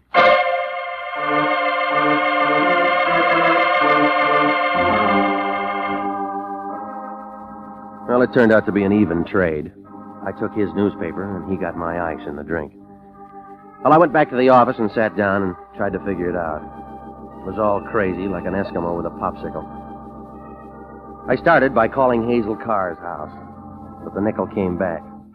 The phone book gave a business address, so I drove out there. It was a pink stucco job out on Olympic, right after you pass Redondo. A red neon sign told you that Hazel Carr Incorporated specialized in hair pieces. Nobody answered up front, so I slipped around to the back door. The door opened into a workroom. I scratched a match.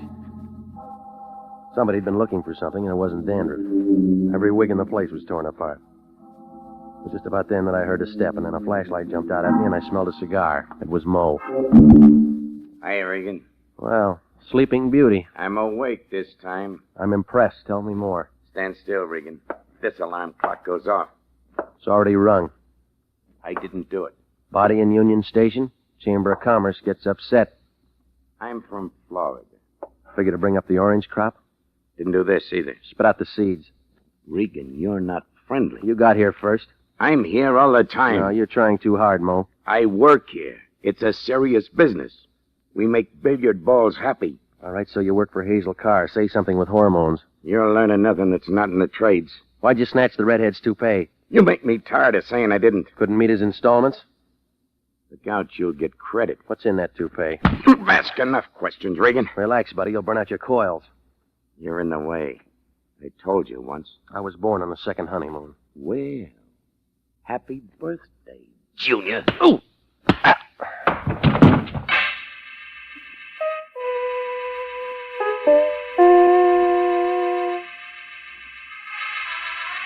I was lying face down in a pile of Santa Claus beards and yak tails. When I rolled over, there was the Lion. He was shaking like a polar bear in a French bathing suit. Wake up, Regan, wake up. Ooh. I could hire a detective for the price of you. Get a midget and he'd starve to death. We got a client. She needs you. What are you, Silent Arrow? I'm a nursemaid with you around. She called the office. Gonna have another daughter? I told you it's legitimate. She didn't know nothing about the phony. Where is she now? 1629 Locust Avenue. Why? She's in the middle of a smuggle. You sure? It adds up. She pays the bill. She's straight. How'd you meet her in the first place? I got a right to a private life. Not at your age.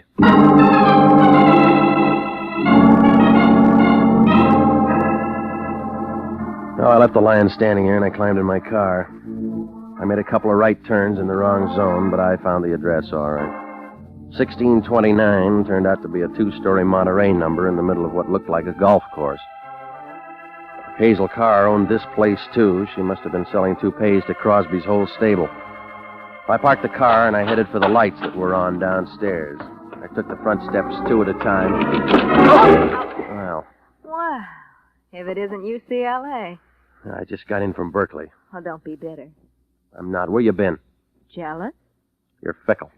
Just when I'm in college. Lucky student, Bobby. I didn't know you noticed. Well, skip it. It was a lousy act anyway. Good enough to fool you. Going somewhere? I got a date. If it's with Mrs. Carr, don't bother. I sent for you. You better try again. Your boss just got a phone call. Well, if I put on one act, I can put on another, can't I? You didn't kill Red. It's not important. Yes, it is. Come on back inside. We're going to have a threesome. I like it better at the zebra room. We could find a dark place. That'll come later. I'm leaving. No, you're not. Inside, sis. You don't have to coax me. Where is she? Mrs. Carr. Look, it wasn't me. She's been dead a long time. So's your alibi. I've only been here for 5 minutes. You're lying. I'll make you listen to me. Look out. Drop it. You pick up that gun and I'll break you in two. Oh, stop it. Get me a drink. Some over there. All right. Look, I didn't kill him. Not either one of them. Sure. You don't believe anything. Depends on the source. Here, this will slow you down. Thanks. All right, now let's start talking. You got me into it. Mo, Maybe. say yes. Don't be personal. You get me out of the way so he can plug the redhead and snatch the toupee. Mo's impulsive, that's all. Forget about him. But the toupee was empty, so the two of you have to scratch around some other places for it. Shall I run my fingers through your hair? Let's stick to the subject. I wish you would. Did the redhead know he was carrying an empty load? Nobody did, except Mrs. Carr.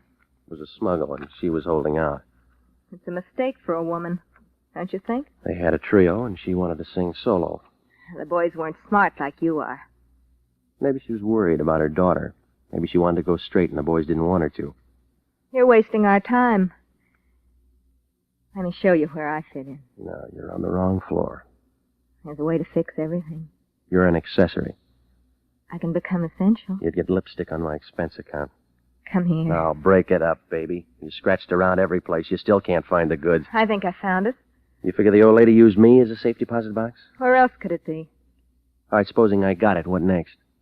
Do I have to draw a diagram? You might as well be realistic about this thing. What's it worth? $50,000 of the white stuff. I don't like to dream. You look like you could use one. I'm extra. Meet the contract there. Oh, Oh, yeah. This act figured to do it. Mo. You had a good memory. Mo, baby. Skip it. Stand still, Pilgrim. I was trying to get it from I you. heard the song. But Regan might like to hear the chorus. Oh. Mr. Bet, Regan. You should grab an offer when it's hot.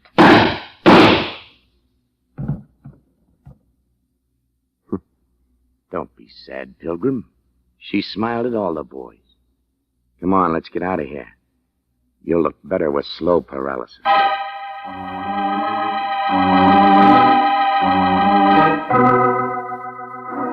Well, I had about as much chance as a clean towel in a boarding house. When the muscle said move, I had to be polite. I guess he figured the car place was too crowded and he wanted new scenery. Well, we went out to the street, and he steered me for his car. It was a black job with white sidewalls, and there were 2 suitcases in the back seat. But all his bags weren't packed. He was missing a small package, and he had the idea it was over at my place. When we got there, it was about midnight, but it wasn't too late for him to go to work. Now, isn't this better, Regan? Home, sweet home. I never liked it anyway. Move. I got a lease. Those things can be broken. Want me to show you how? No, I'll struggle along. You make things hard on yourself. Now do something the easy way. Get me the stuff. You're wasting your time. I got lots of it. You ain't. Well, I haven't got it. Mo thinks you have. Well, then he's pretty dumb. You... That's on account I don't like your choice of words. Buy me a dictionary. You're gonna get yourself 2 big holes in your middle if you don't lay that stuff in my hand.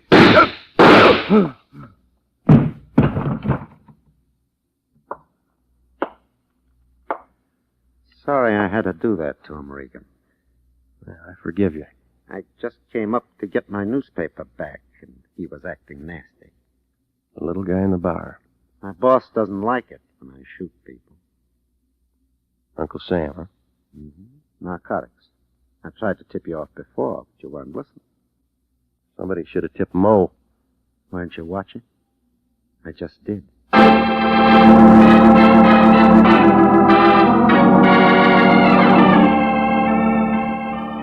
Well, it was all over fast, like a short beer in a cheap saloon. They took him away in a basket, and all I had left was a spot on the rug. They had a good thing until Hazel Carr got anxious and decided to pull out. Only she wanted to be clean and have the stuff, too. That's what started the scavenger hunt. The only thing straight in the whole corkscrew was the part about the daughter needing protection. But I guess she got it back at Princeton. The stuff? Oh, it finally turned up. Hazel Carr had found herself a good place to hide it. The feds spotted it the first thing the next morning when he saw the lion. How could he miss? The lion looked awful in that red toupee.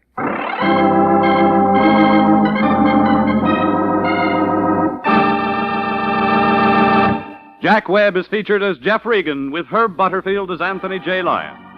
It's CBS at the same time next week for more hard-boiled action and mystery with Jeff Regan, Investigator. Written by Larry Roman and Jackson Gillis. Produced by Sterling Tracy. Included in tonight's cast were Mary Lansing, Ken Christie, Sidney Miller, Lorette Philbrandt, and Ed Barrier. 29,000 nurses are needed to join the new Army Nurse Corps Officers Reserve. For the first time in history, qualified nurses have the opportunity of receiving commissions in the regular Army Reserve. These nurses will remain on inactive status, ready to serve their country in time of emergency. 4,000 of them, if they wish, may choose active duty. All nurses who receive commissions will benefit from the opportunity for specialized training offered to them by the Army. Inactive reserve status will not interfere with the nurse's civilian life. If you're a registered graduate nurse between the ages of 21 and 45, drop a card to the Adjutant General, Washington, D.C. Original music for this program is by Milton Charles. Bob Stevenson speaking. This is CBS, the Columbia Broadcasting System.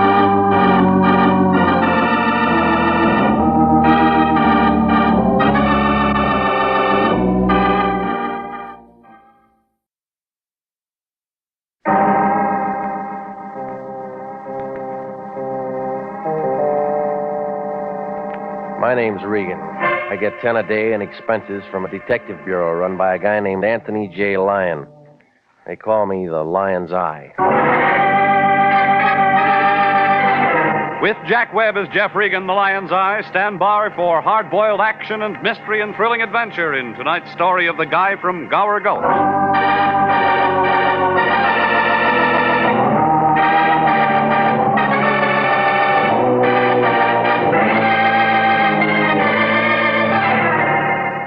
It's a gray building, about the color of moldy bread. It's an apartment house in the middle of Hollywood, and it figures that the guy who built it quit voting when they named the street it sits on, Taft Avenue. My place is furnished with war surplus from the Spanish-American War. Well, it's got a hat rack, and that's where I live, number 308. In back, where you get a view and some fresh air from the alley. One's about as bad as the other. But I got it fixed up kind of nice. Hot plate, coffee pot, an autographed picture of Sally Rand that somebody left there. Only mistake I made was putting in a telephone. It spoils a lot of things. Regan, it's the Lion. Wake up. We got a job. Why don't you sleep at night? Lucky for you, I got insomnia. We go broke. Try Ovaltine. What kind of a job? How should I know? Get your clothes on. What are you doing, reading the want ads? I got a note from a client. You mean you got money? $100 is all. Says he'll match it if we run him an errand. Where to? Santa Ana Canyon? He'll tell you. You know, you got morals like a cash register. Can he write his name? Davy Crockett. He's 50 years old. Well, he's a little old for cowboys and Indians, isn't he? That's his name, Davy Crockett. Well, when's the wagon train pull out? Regan, I don't know how I stand for you. Get over there. Get where? Listen, a guy works pretty hard building up a business like I have. Takes a lot out of him. Well, you got plenty on tap. I just want you to understand, that's all. Money doesn't grow on trees. Now, sometimes you gotta play your hunches. Like George Gallup. This time I got a feeling the guy's okay. He writes like a gentleman, Regan. I want you to treat him like one. But where do I find him? He's in a location can give us a lot of business. Where? The city jail.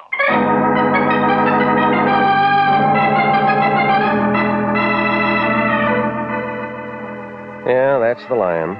Born under the sign of the dollar. Well, it happened on Monday night, and I found the Lincoln Heights jail looking real tired after a rough weekend. They were putting fresh creosote on the walls in front of the drunk tank, and the guy at the desk looked like he'd burst his radiator if anybody phoned for another reservation. It was about 1 a.m., but after a couple of jokes I know about alligators, Sergeant Gonzalez hauled out a drawer with some cards in it. Under C, he found it. Full name, David Crockett, cell 273, solitary. Gonzalez walked me through a couple of corridors, and then he opened his cell and let me inside. Davy Crockett was there, awake and standing up. He was about 4 feet high, skinny, with a head like a sunburned turnip. He had blue veins roaming all over his nose and a handlebar mustache to hold him up. He looked at me like I was holding the fifth ace. Howdy, stranger. My name's Regan, International Detective Bureau. How do I know? Start anything and I'll set up a racket. Now, I work for the Lion. You called him. Maybe yes, maybe no. You got credentials? Where do you want him? Easy, son. Not talking to an amateur. Flyweight champion, Buenos Aires, 29. Grab yourself a squat, partner. All right. What are you so nervous about? Nothing. Precautious, that's all. All right, look, let's start at the beginning, shall we? What are you locked up for? Fire plug. Got him in the dangest places in this burg? What'd you do, steal it for your dog? No. Parked my landlady's car alongside it while I ran an errand. You don't get jugged for traffic tickets. There were 2 cops. Looked like a posse. I don't like injustice. All right, resisting arrest, is that all? What more do you want? Told you I'm not a man to be trampled with. Taught judo in Tokyo, 34. The Japs still lost the war. Sit still, Regan. You're working. On what? Well, it's just another errand. It's not much. Well, come on, let's pick up the tempo, will you? My bicycle's double parked. Say, you ever get saddle sores on a bicycle? I did once. 8-day race. Yeah, I know. Now, what about this errand? Little package wrapped up in a sweater. In the alley by the ash can. Go on. I calculate I dropped it about 3.5 feet to the left of the big ash can. By accident? Man can't fight with his hands full. I'll get down the address for you here. All right.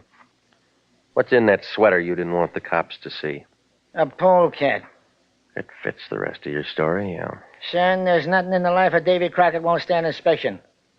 When you get the package, check it in at the Union Station. And then what? Save me the stub. You get 100. Save it for bail. You could do this job yourself. Thought I told you, Sonny. I like to be lonesome. So you had him lock you up on purpose? No, I just like it here. You want a reference? Check any of the boys in Gower Gulch. Movie cowboy, huh? Laddie, you're looking at the greatest jockey since Paul Revere. Eddie Sand to Eddie Arcaro. I beat them all. Kentucky Downs, 39. Yeah, sure. Well, a job's a job, Davy, but I got a hot tip where I fit in. Where's that? Trailing the field.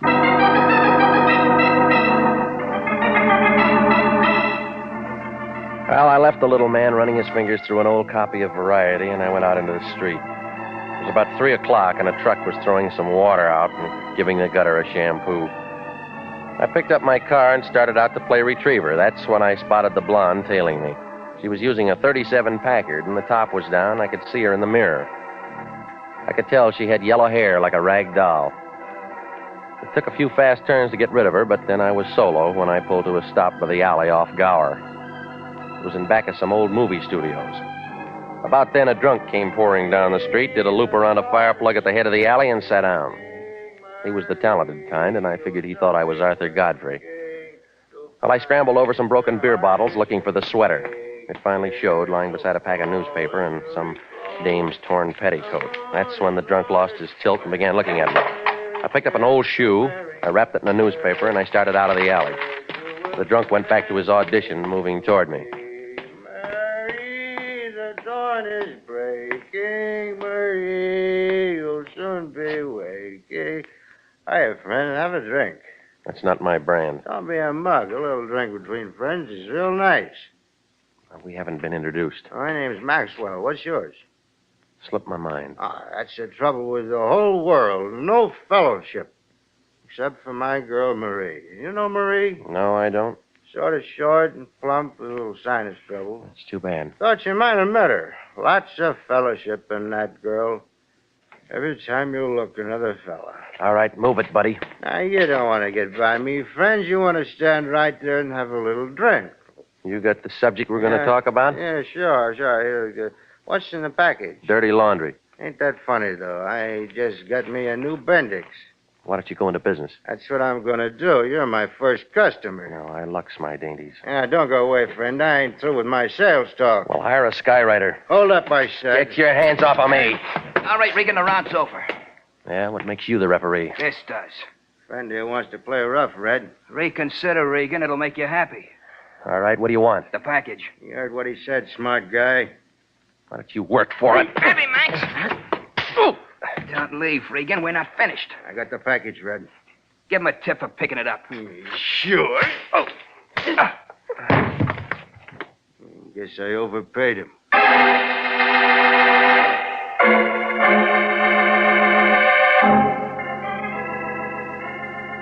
Well, it was easy to see it was their play. I had about as much chance as a midget in a basketball game. The muscles ambled off with the package that they took from me, and I crawled back for that sweater. It was still there, wrapped around something hard and round. And when I ripped it off, a shine caught my eyes. It was a metal can of movie film, and the word Peru was marked on it. Not much for all the hush-hush, but it must have had a story. Well, I looked up a friend of mine who owned a camera shop, and I made a commotion with a $5 bill. That shook the sand out of him, and he rented me a projector with sound. The Lyons house was the next stop. We threw up a sheet on the wall and turned on the film. That completed the night. We had a trip to a good neighbor without a passport. Turned out to be a Joan Fitzpatrick giving with some kind of a travelogue. One of the most colorful in the world. A temple of worship. Home of Peru, 2,000 years old. In perfect condition. Well, stop screaming, will you? It's free. You know I can't stand movies. I got sore eyes. All right, shut up and listen to this. New Peru. The marketplace. A street vendor dressed in gay native costume, selling delicacies to Peruvian children. Beads and jewels of exquisite beauty wrought by the hands of master Peruvian artisans. Horse racing, an innovation from the modern world. And native dance. I'm going to bed. You won't sleep. I stole your eye shade. Oh, Regan, I got to get up early. I got lots to do. It'll keep. A veritable symphony of motion. And so, it's with heavy heart we say adieu to lovely Peru, land of the Peruvians, land of charm and enchantment.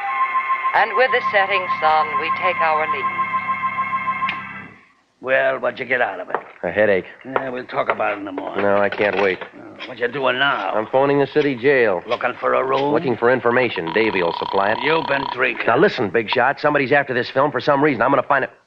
City Jail, Sergeant Gonzalez speaking. Danny's Regan. Oh, hiya, Regan. I'm glad you called. I just got that joke about the alligators. Yeah, well, do me a favor, will you? Sure, pal, sure. Say, I told it to the lieutenant. He's still laughing. You know, it may earn me a promotion, pal. Let me talk to Davy Crockett. Oh, I can't do that, Regan. Well, you can say I'm his lawyer. Well, it's not that, pal. He's not here anymore. What do you mean? Some guy bailed him out 20 minutes ago. When I was telling the lieutenant the joke, this guy in the briefcase comes in, slaps down the bail. Out walks your friend. Well, he said he liked it there. Yeah, Davey must have changed his mind. Where'd he go? Not very far. Just over to the morgue.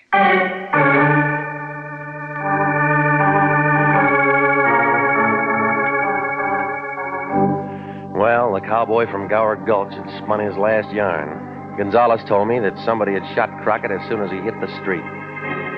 Oh, none of this made sense. The phony job, the blonde who tailed me, the fight in the alley, the corny movie. Well, the lion shoved the film in a desk, and I went out the door. I cut across his yard, but I stopped on the opposite sidewalk. My car wasn't alone. There was a 40-foot Nash sniffing at its rear fender. Hey, Regan. Well, Maxwell, That's me. you look different. Did you take the cure? Shut up. Somebody wants to see you. If it's Marie, tell her my book's full. Thought you might like a lift. No, I got a friend who runs a streetcar. Now go on, beat it. Regan, don't be that way. Offer him a panatella, Maxwell. Who's this, your father-in-law? You smoke, Regan? No, it might explode. Yes. So long. Hold it, Buster. Get in. Max. Max, I told you before, you're on probation. Oh, that's all right. Don't pick on him, teacher. He didn't hurt me. Get in front, Max. Sure. Where's your other boy, Red? We could play some bridge. I thought he'd do better in the shoe business. The one I gave him didn't fit, huh? I'm a much misunderstood man, Mr. Regan. I'm sure you'll put your best foot forward. I'd love to. My card, Horace Grundy. Mm-hmm. Sometime earlier, a little man called me, Mr. Regan. Custer or Boone or... Davy Crockett? Of course. I want you to understand I get many such calls. Party line. It's a private number, but the salesmen bother me anyway. Well, it's tough to be popular. Davy tell you what he was selling? No. Well, he didn't tell me either. Have it your own way. When I told him I'd meet him, he said he'd arranged to get out of jail. He said all he wanted was a job. And he got one. Yes, only there's no future to it. I wouldn't want anything like that happening to you, Mr. Regan. I'll renew my insurance. Oh, no, you'll come with me. It's more friendly. Suppose I don't like to talk. You won't have to, if everything goes all right. Oh, it's your taxi. And you're paying the fare. All right, Maxwell. Cloverfield.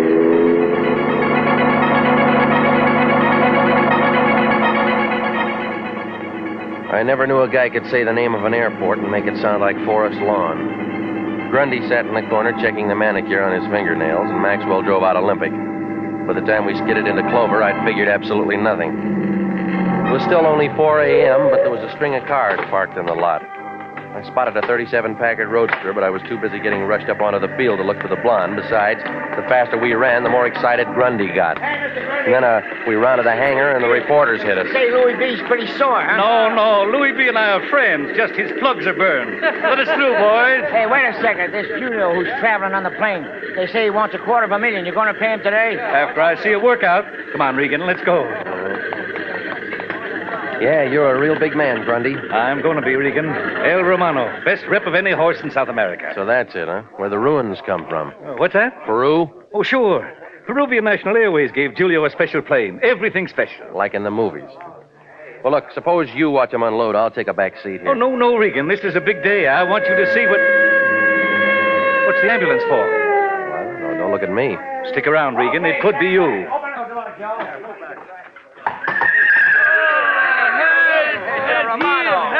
Hey, get that stretcher over there. Oh, he kicked me, hit me, kicked me. It's Julio. That the guy who owns him? Must be. I tried to hold him. The halter break. Oh, my ribs. Take it easy, boy. We got you. What happened? Bounce.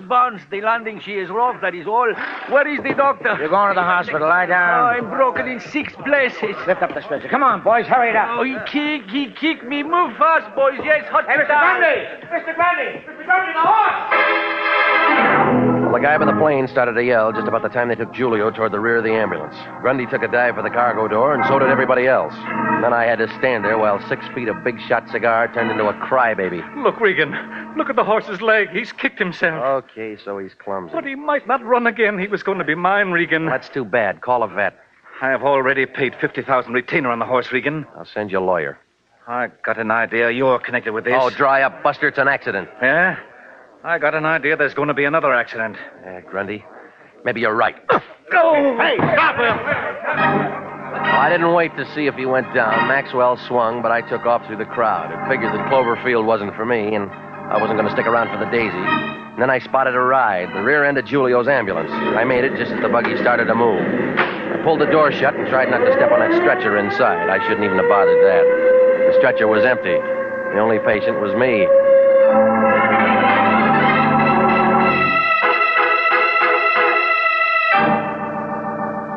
You are listening to the story of the guy from Gower Gulch. Tonight's adventure with Jeff Regan, Investigator.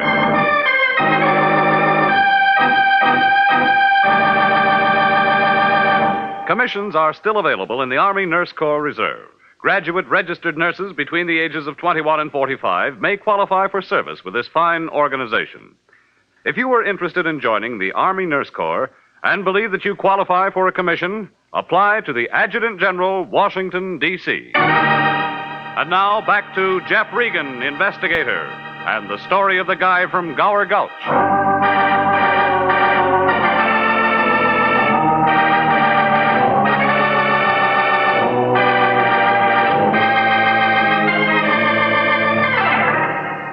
Well, things were beginning to move like a hula dancer with a hot foot. Davy Crockett sent me out to pick up a roll of movie film. A Joan Fitzpatrick travelogue on beautiful Peru. There was something in it that was hot, but Crockett got himself plugged before he could say what it was. There were shots of a horse race in Peru. And when a big buster named Grundy turns up buying a nag from a Peruvian breeder, I figured a connection. So did Grundy. When the horse got hurt and Julio did a disappearing act with his money, everybody looked at me. That's when I took the shortest way to Hollywood in an ambulance, got my car, and made it for home. Only parked up the street from my apartment was that same 37 Packard Roadster I'd been dodging all evening. The blonde wasn't in it. She was sitting in my place looking real hopeful. Good evening. You keep late hours, Mr. Regan. That's the kind of friends I've got. Perhaps you ought to change them. I'll stick it out. What do you want? A little chance to talk to you. It'll keep till morning. Oh, but Mr. Regan, I've been waiting so long, you've got to talk to me now. Why? I'm Davy Crockett's wife. You've got something that belongs to me. I don't see any wedding ring. I don't wear one. Scare off the other boys? That's not a very nice remark, Mr. Regan. No, but you'll let it go. Only because it's not important. Oh, stop it. You're not Davy's wife. If the little guy had anybody he could trust, he wouldn't have had to call him the Lion. All right, Mr. Regan. I lied. Now, let's have it, lady. What are you after? The roll of film. That figures. It's mine. Convince me. Mr. Regan, you're becoming very annoying. Well, why don't you call the police? But I tell you, it is mine. Let's see the pink slip. And so it is with heavy heart we bid adieu That's to... enough. Yeah. I thought I knew that voice. Davy stole the roll from my library. Now may I have it back? Homicide will turn it over to you when they're ready. I can't wait. Well, what makes it so valuable? I'm not sure. Then how do you know it is? Because I'm not stupid, Mr. Regan. Somebody goes to a lot of trouble to break into my film library. But he only steals one roll of film. Go on. I put the police on Davy, follow them to the jail. So you go after the film. That adds up to pretty important business. Did you push those holes in Davy? Of course not. Now, you're going to get a chance to prove that when Homicide starts speaking in your cupboard. About the film, I'll buy it from you. No sale. There's the door, lady. Use it.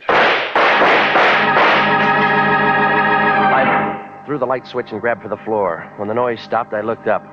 My landlady was going to be mad. The shots plowed a few holes into her flower pot. The blonde turned a couple of different colors and decided she could find safer company. She left with a fire escape without even goodbye.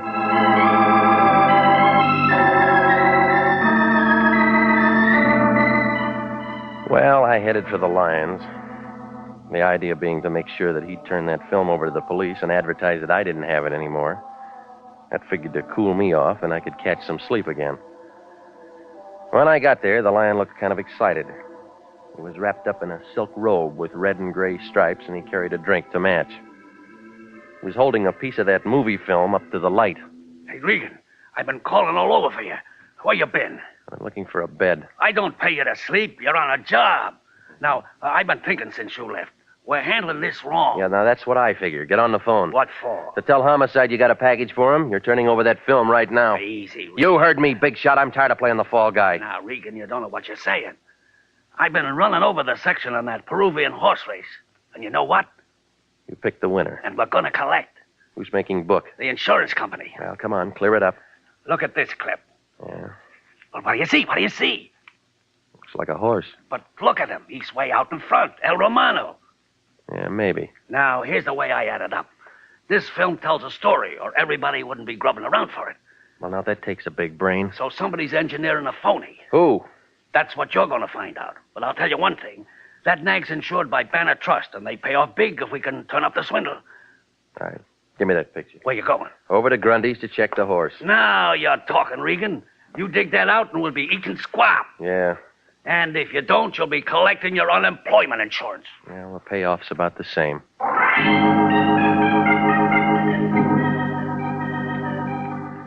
I didn't like it any better than a fan dancer likes a wind tunnel. I'd already seen enough of Grundy and his boys for one night, but when the Lion gets an idea, he's like a hangman with a new rope.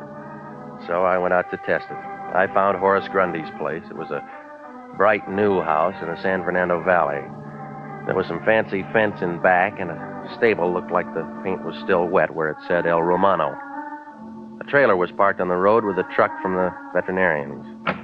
When Grundy opened the front door, he looked like he'd been sitting a 3-day wake, but without any beer. Hello, Regan. Well, what's the verdict? It's bad, Regan. Bad. Tendons torn. Never run. Never. Yeah, you said that. I can't believe it. Uh-huh. I knew somebody else liked animals. A guy from Gower Gulch. Decided to talk? Maybe. If you keep your hands in the audience. What else did Crockett say? Now you got him on the wheel. All right, you drive. That's better. Do you know the horse is insured? Not by me, it isn't. You don't own it. You just paid a deposit. Sure, 50 G's. You got it back yet? There's plenty of time. Julio's in the hospital. Oh? Well, now, if it wasn't for the accident, you would have coughed up another 200,000. Yes. No. Oh, what difference does it make? The whole deal's a bust now. What if that horse is a phony? Say some more, Regan. I don't know much more. Davy Crockett was a movie fan. You're doing fine. You had pictures? I wouldn't advertise them, but there's a shot of a horse winning a race. Take a look here. Give me that. All right, it's economy size. You're going to ruin your eyesight. I got a magnifying glass for my income tax. Well, let's get a light behind it. Now, what do you see? Horse. You get a star. 4 white feet. I can do that well myself. Listen, Regan. Horse in the stable's got 3. That does it. My boss gets promoted. Come on outside. I'll show you. I'll take your word for it. Let go of me. I got my information. Maxwell, where are you? I told you, don't whistle the bulldogs. You're in it now, Regan. You're on my side. All right, drop your blood pressure. There's a handkerchief on the plate. Hey, wait. Hello. I look for somebody. Good morning. Pan America. Si, I'm Julio. Is Mr. Grundy? No, it's the guy with his mouth open there. How do you do? I'm so glad to meet in Choke it. Okay? You switched horses. No, you'll not understand. El Romano, he kicked me. Wait for the encore. Mr. Grundy, with belief, I'm telling you. Now, look, you better make it fast, Julio. This guy goes off. Shut up, Regan. A man trades a stretcher for a slab. Let him talk. The hospital. I did not go. Julio is honest. A debt comes first. The interest's going up. When El Romano hurts himself, I know the deal is off. I know I must see the consul, so we cash the check. What? Here we are. 10,000, 20, 30, 40, 50. Your down payment is up. Now we are one big happy United Nations, no?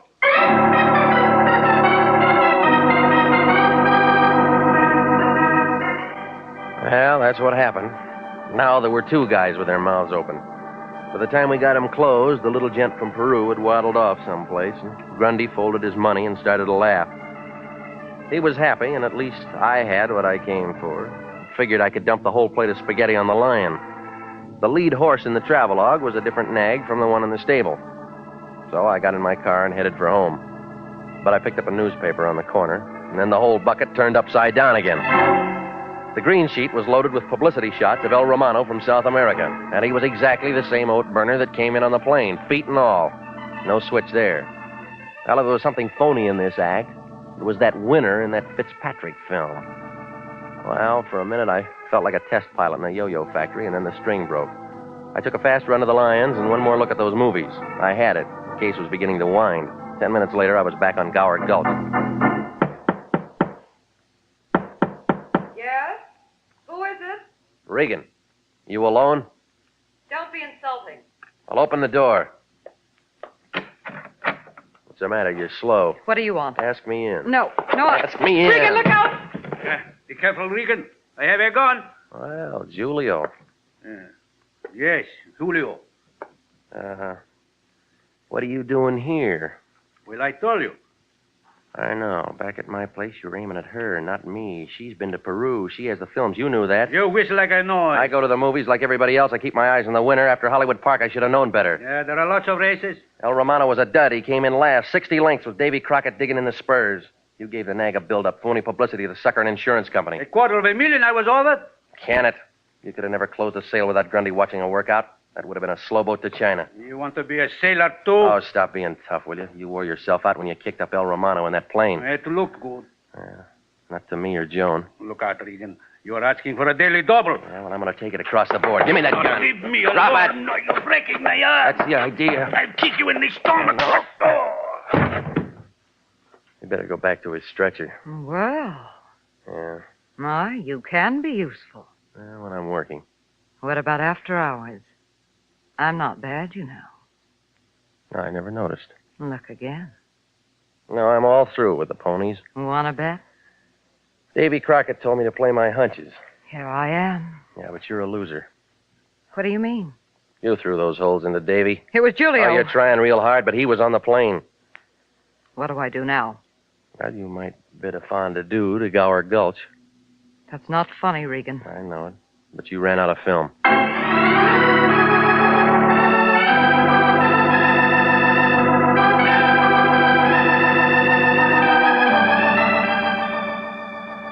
Well, the whole thing blew up like a hoop skirt in a high wind.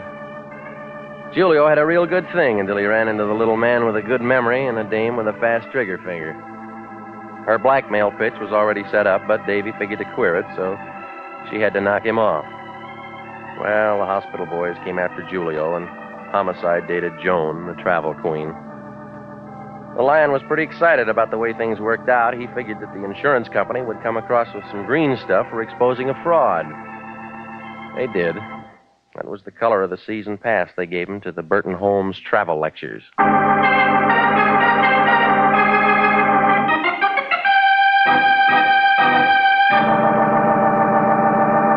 Jack Webb is featured as Jeff Regan with Herb Butterfield as Anthony J. Lyon. It's CBS at the same time next week for more hard-boiled action and mystery with Jeff Regan, Investigator. Written by Larry Roman and Jackson Gillis, produced by Sterling Tracy.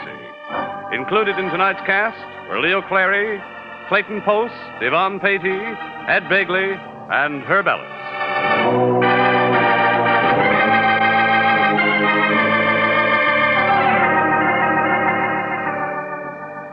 29,000 nurses are needed to join the new Army Nurse Corps Officers Reserve. For the first time in history, qualified nurses have the opportunity of receiving commissions in the regular Army Reserve. These nurses will remain on inactive status, ready to serve their country in time of emergency. 4,000 of them, if they wish, may choose active duty. All nurses who receive commissions will benefit from the opportunity for specialized training offered to them by the Army. Inactive reserve status will not interfere with the nurse's civilian life, but the educational opportunities offered her by the Army Medical Department will be of a great advantage in her work.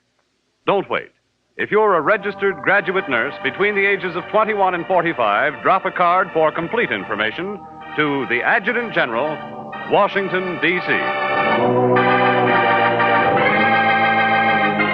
Original music for this program is by Milton Charles, Bob Stevenson speaking. This is CBS, the Columbia Broadcasting System.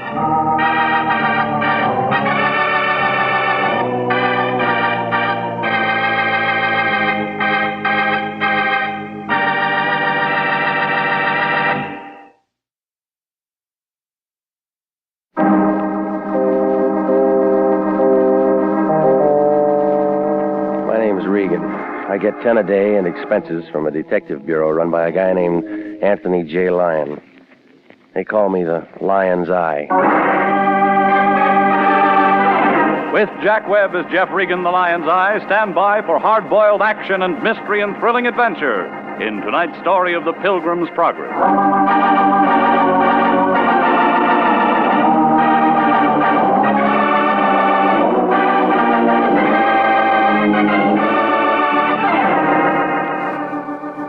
The Cosmopolitan Building, 7th Street near Olive, downtown L.A. It's a mess of granite thrown together by an architect who must have taken his degree on the rock pile at Leavenworth. It's up on the 3rd floor, room 308, right next to a credit dentist who shares his office with a collection agency. On the other side, there's a school for models, and the Lion's got sore eyes trying to see through that cloudy glass. International Detective Bureau, Anthony J. Lyon, President. He's also vice president, secretary, treasurer. I work for him. Well, the office isn't much, but there's enough elbow room for a client to write a check. I went to the office Friday night about 5:20, answering the Lion's call. He was sitting behind the desk, sucking on a quarter cigar. He looked real pleased, like a fat lady locked in a cream puff factory. Man I know had a baby. Plumber named Broman or Groman or something like that. Mazel tov. Cancel any arrangements you got for the night. I got something for you to do. Got your car? It's in the lot. Gas it up. You're taking a trip. Where to? Calabasas. A man wants to see you. I got no friends out there. Friend of mine named Hendricks. He counts his money with an adding machine, and his finger's always swollen. What's the problem? I don't know. He didn't say. He just called and told me to send out a man. How much did he give you for a retainer? When an important man like Hendricks calls you, don't insult him by asking for money. Oh, stop it, will you? You're the kind of guy who'd steal pennies out of parking meters. That's enough, Regan. If one of them turned up empty, you'd sue the city. Here's the Hendricks address. Now get out there. All right. Regan. Yeah? Remember, do a good job, and I'll give you Thanksgiving off, and I'll pay you. With what, cranberries?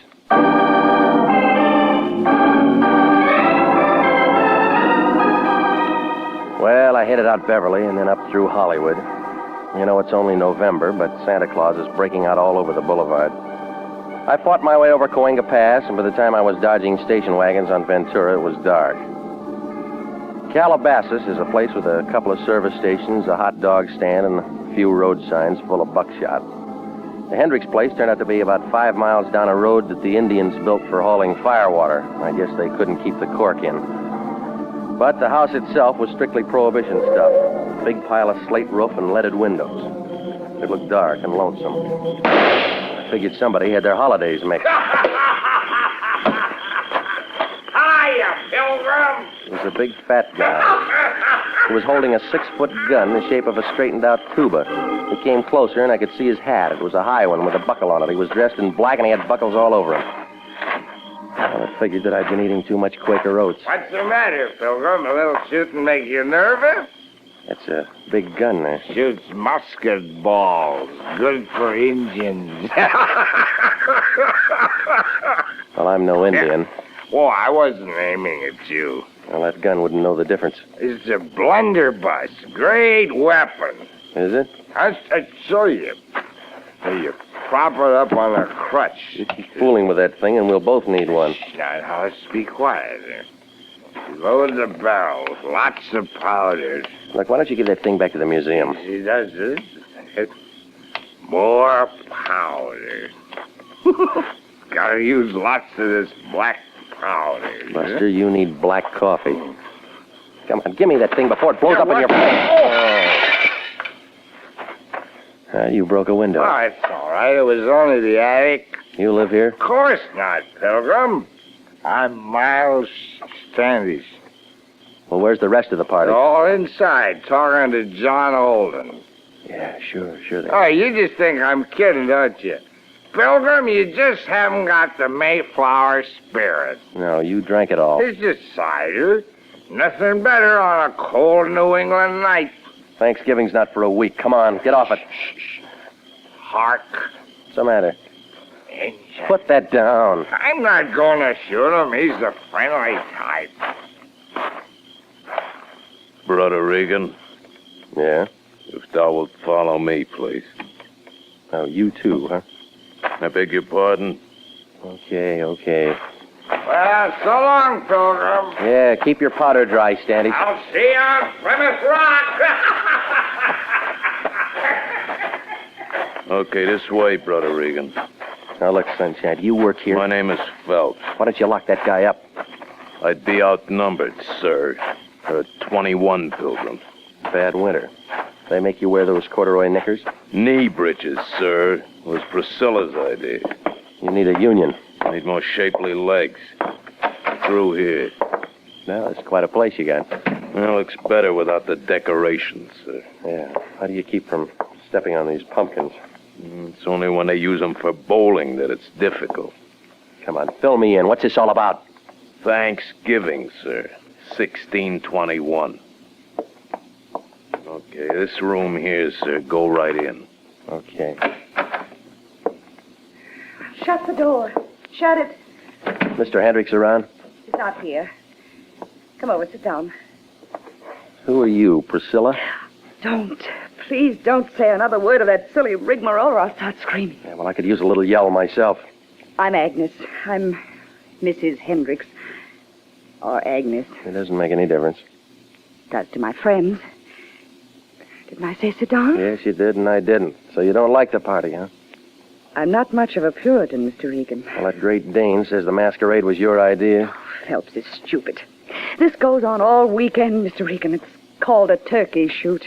Oh, so that's it. Who gets the bird? The Pilgrim Fathers, my husband's friends. They ought to be shot, every one of them. Yeah, well, I'm not from the SPCA. Oh, wait a minute, Mr. Regan. I like you. That's not the point. I won't bore you. Your husband might. Him. He's crazy, Mr. Regan. Crazy as the things he does. Shooting, drinking, spending money. It's a hard life. I don't know how I stood it for as long as I have. My lawyer says I'm the most patient woman in the world. Yeah. Well, thanks for the conversation, Miss Hendricks. Why did my husband send for you? I don't know. Yes, you do. You do know. Tell me. I don't know. Please. don't realize what kind of a man my husband can be. I never met him.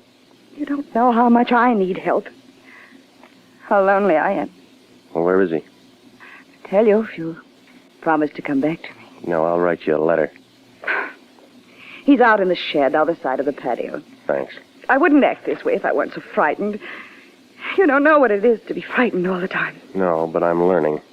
I wish you'd stick around, Mr. Regan. Well, thanks, Mrs. Hendricks, but the pin feathers are a little sharp.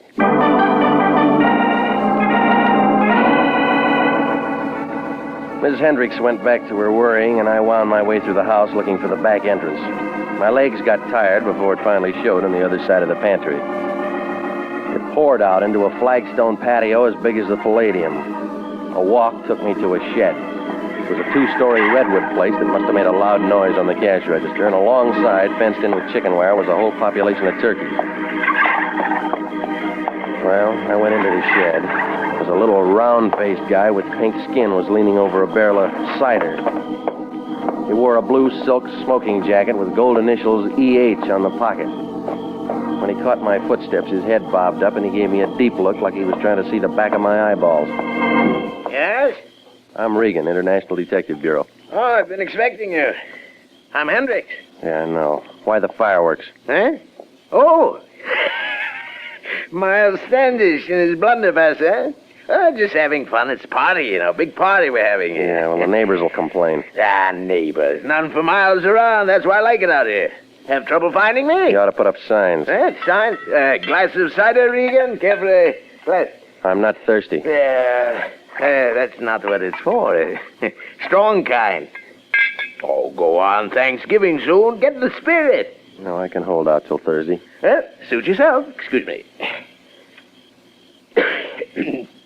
Yeah. There's going to be quite a party here, you know. Your wife's got a different version. Oh, you spoke to her? Yeah. You were told to come out here to see me? I got sidetracked. It's not good for a man in your position. All right, Hendricks, why am I here? What'd she say to you? I forgot. Regan, you're making me angry. Now, look, mister, you didn't get me out here to make a pilgrim out of me. No, of course not. Fine woman, Mrs. Hendricks. We've been married for years, you know, happily. Fine little woman. Just she makes me a little nervous at times. Don't you like the sound of guns going off? She shouldn't get so excited. Boys just having a little fun. It's only once a year. What's wrong with that? Come on, now, what's the job? Didn't the line tell you? He said you would. Oh, well, nothing to be so mysterious about. They've just got a package I want you to take to them. Here it is. A turkey.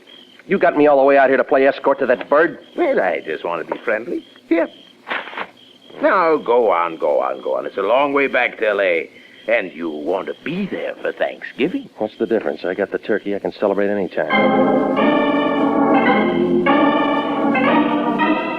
60 miles to do a delivery job on a dead bird. Well, I wandered back to my car, and I listened to the crickets and the gunshots try to outdo each other. And then I dumped the turkey into the back seat, and I started the car down the drive. I just thrown it around the bend when the headlights caught a pair of buckled shoes and black knee breeches. Miles Standish was lying face down in the dirt, and there was a wet shine on his side. He was breathing hard. Blunderbuss was lying beside him, and I figured that he blew out the wrong end. I would have gone for the Hendricks phone and a doctor, but I got a good look at the holes in him, and I headed for a hospital instead. The blunderbuss may have been kicking up a fuss, but the holes in Miles Standish were 20th century, about the size of a .32.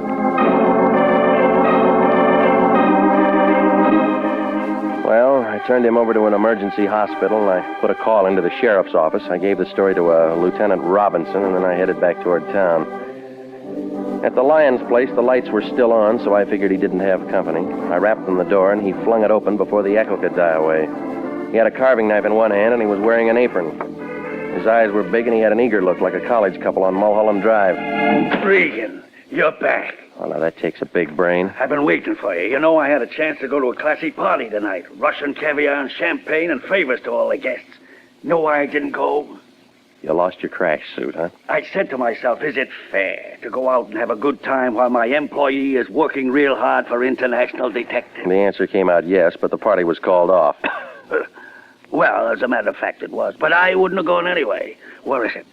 Where's what? The package from Hendricks. Now, you can change your plans, big shot. You're getting a bundle of trouble instead. What do you mean? Turkeys aren't the only thing they're knocking off out on that ranch. Huh? Somebody's handy with a .32, and he's found a target. You've been drinking? Check the county emergency hospital. They'll show you the holes. I send you out on a simple little job, and you come back with a crazy story about a shooting. You're out of your mind. Now, listen, you. There's a big smell out in Calabasas. What about my turkey? The sheriff's office are going to have a lot of questions. You got the answers? I don't know anything. I was miles away. Well, then find out something. Check into the guy who shot. Find out who he is, what he does, and what he was doing out at Hendricks. Where you going? To scratch around in the Hendricks closet. They tell different stories about their wedded bliss. Hey, Regan. Yeah? Where's my turkey? It's too rich for your blood, Fatso. Stick to chicken.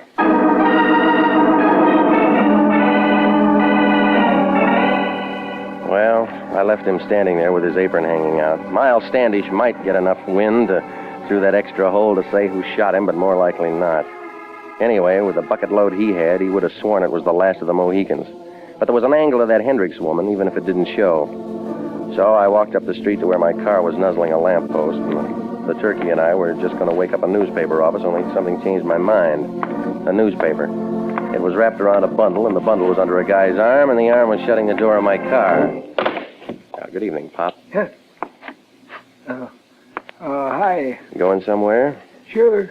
Just find a place to sleep, that's all. Want a cigarette? Say, I don't mind if I do. Thought you was a bull for a minute. You mind if I take two? No, help yourself. My brother smokes too.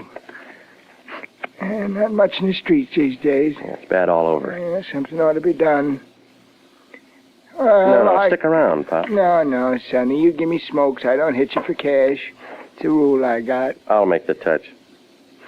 What's that? What's in the newspaper? Russia. Inside.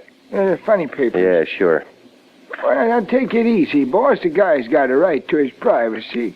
You weren't sleeping in my car. Oh, so that's it, huh? Yours, huh? Small world, ain't it? Yeah, come on, let's unwrap. Now, it's Thanksgiving, Mac. Ain't you heard of Thanksgiving? I'm gonna plug my ears. Give. Now, please, Mac, show me the spirit.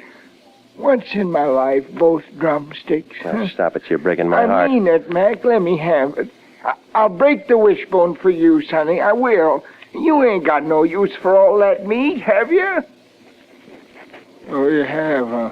Oh, so long, Mac. Hey, wait a minute. Hold it. No, let go of my arm. That was a pretty dance, but you should have changed your shoes. What's that? You didn't get those buckles in the bread line. Oh. Now, come on, change the record. Who are you? That's none of your business. Let go of me. I said talk. I will not. You're from the Hendricks place, aren't you? You're from the... Oh.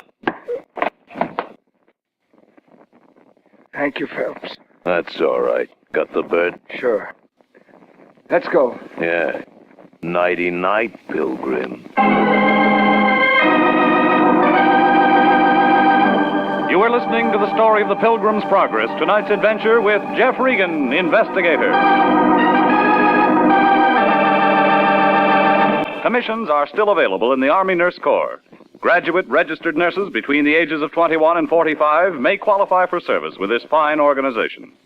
If you are interested in joining the Army Nurse Corps and believe you qualify for a commission, apply to the Adjutant General, Washington, D.C. And now, back to Jeff Regan, Investigator, and the story of the Pilgrim's Progress.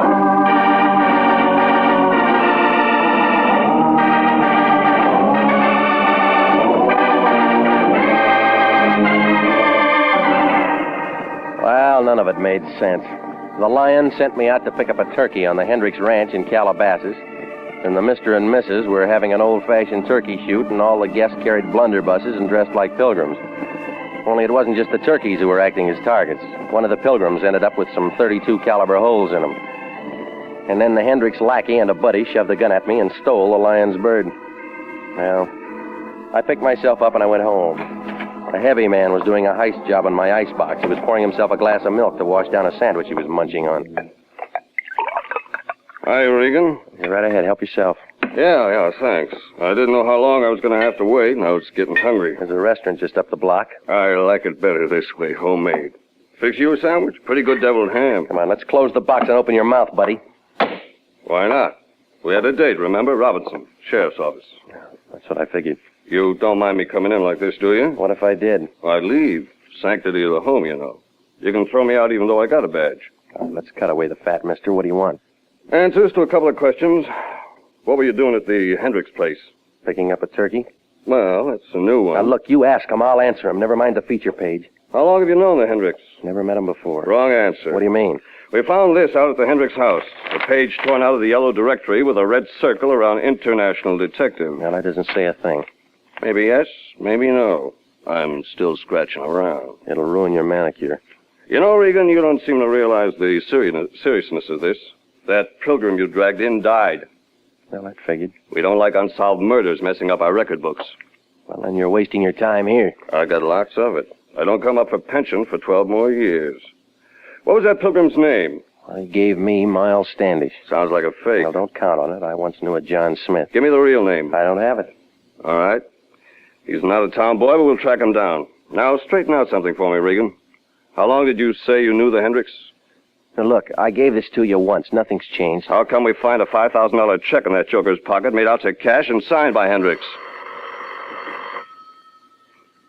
Go ahead, answer. Just don't make a date. You may not be available.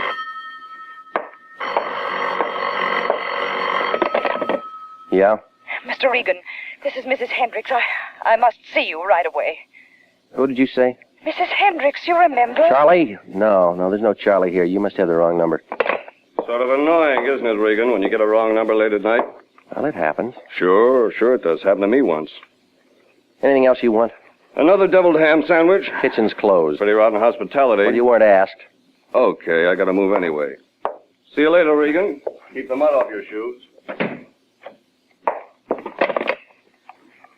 ER3408.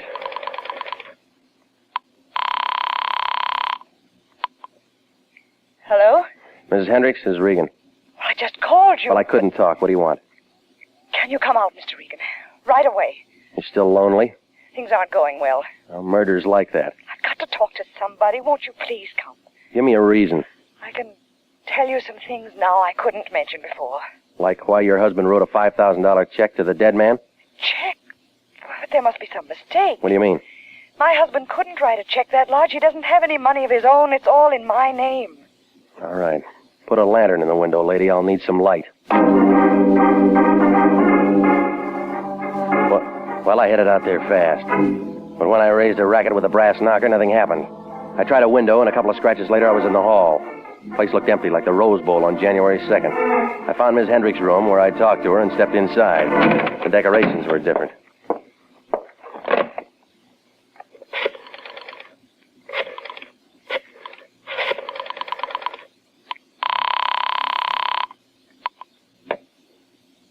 Sheriff's office. Robinson. This is Regan. I got something for you. It better be good. You're going into overtime. What do you mean? Bring some boys out to the Hendricks place with a wet rag. Somebody blew out Mr. Hendricks' fuse.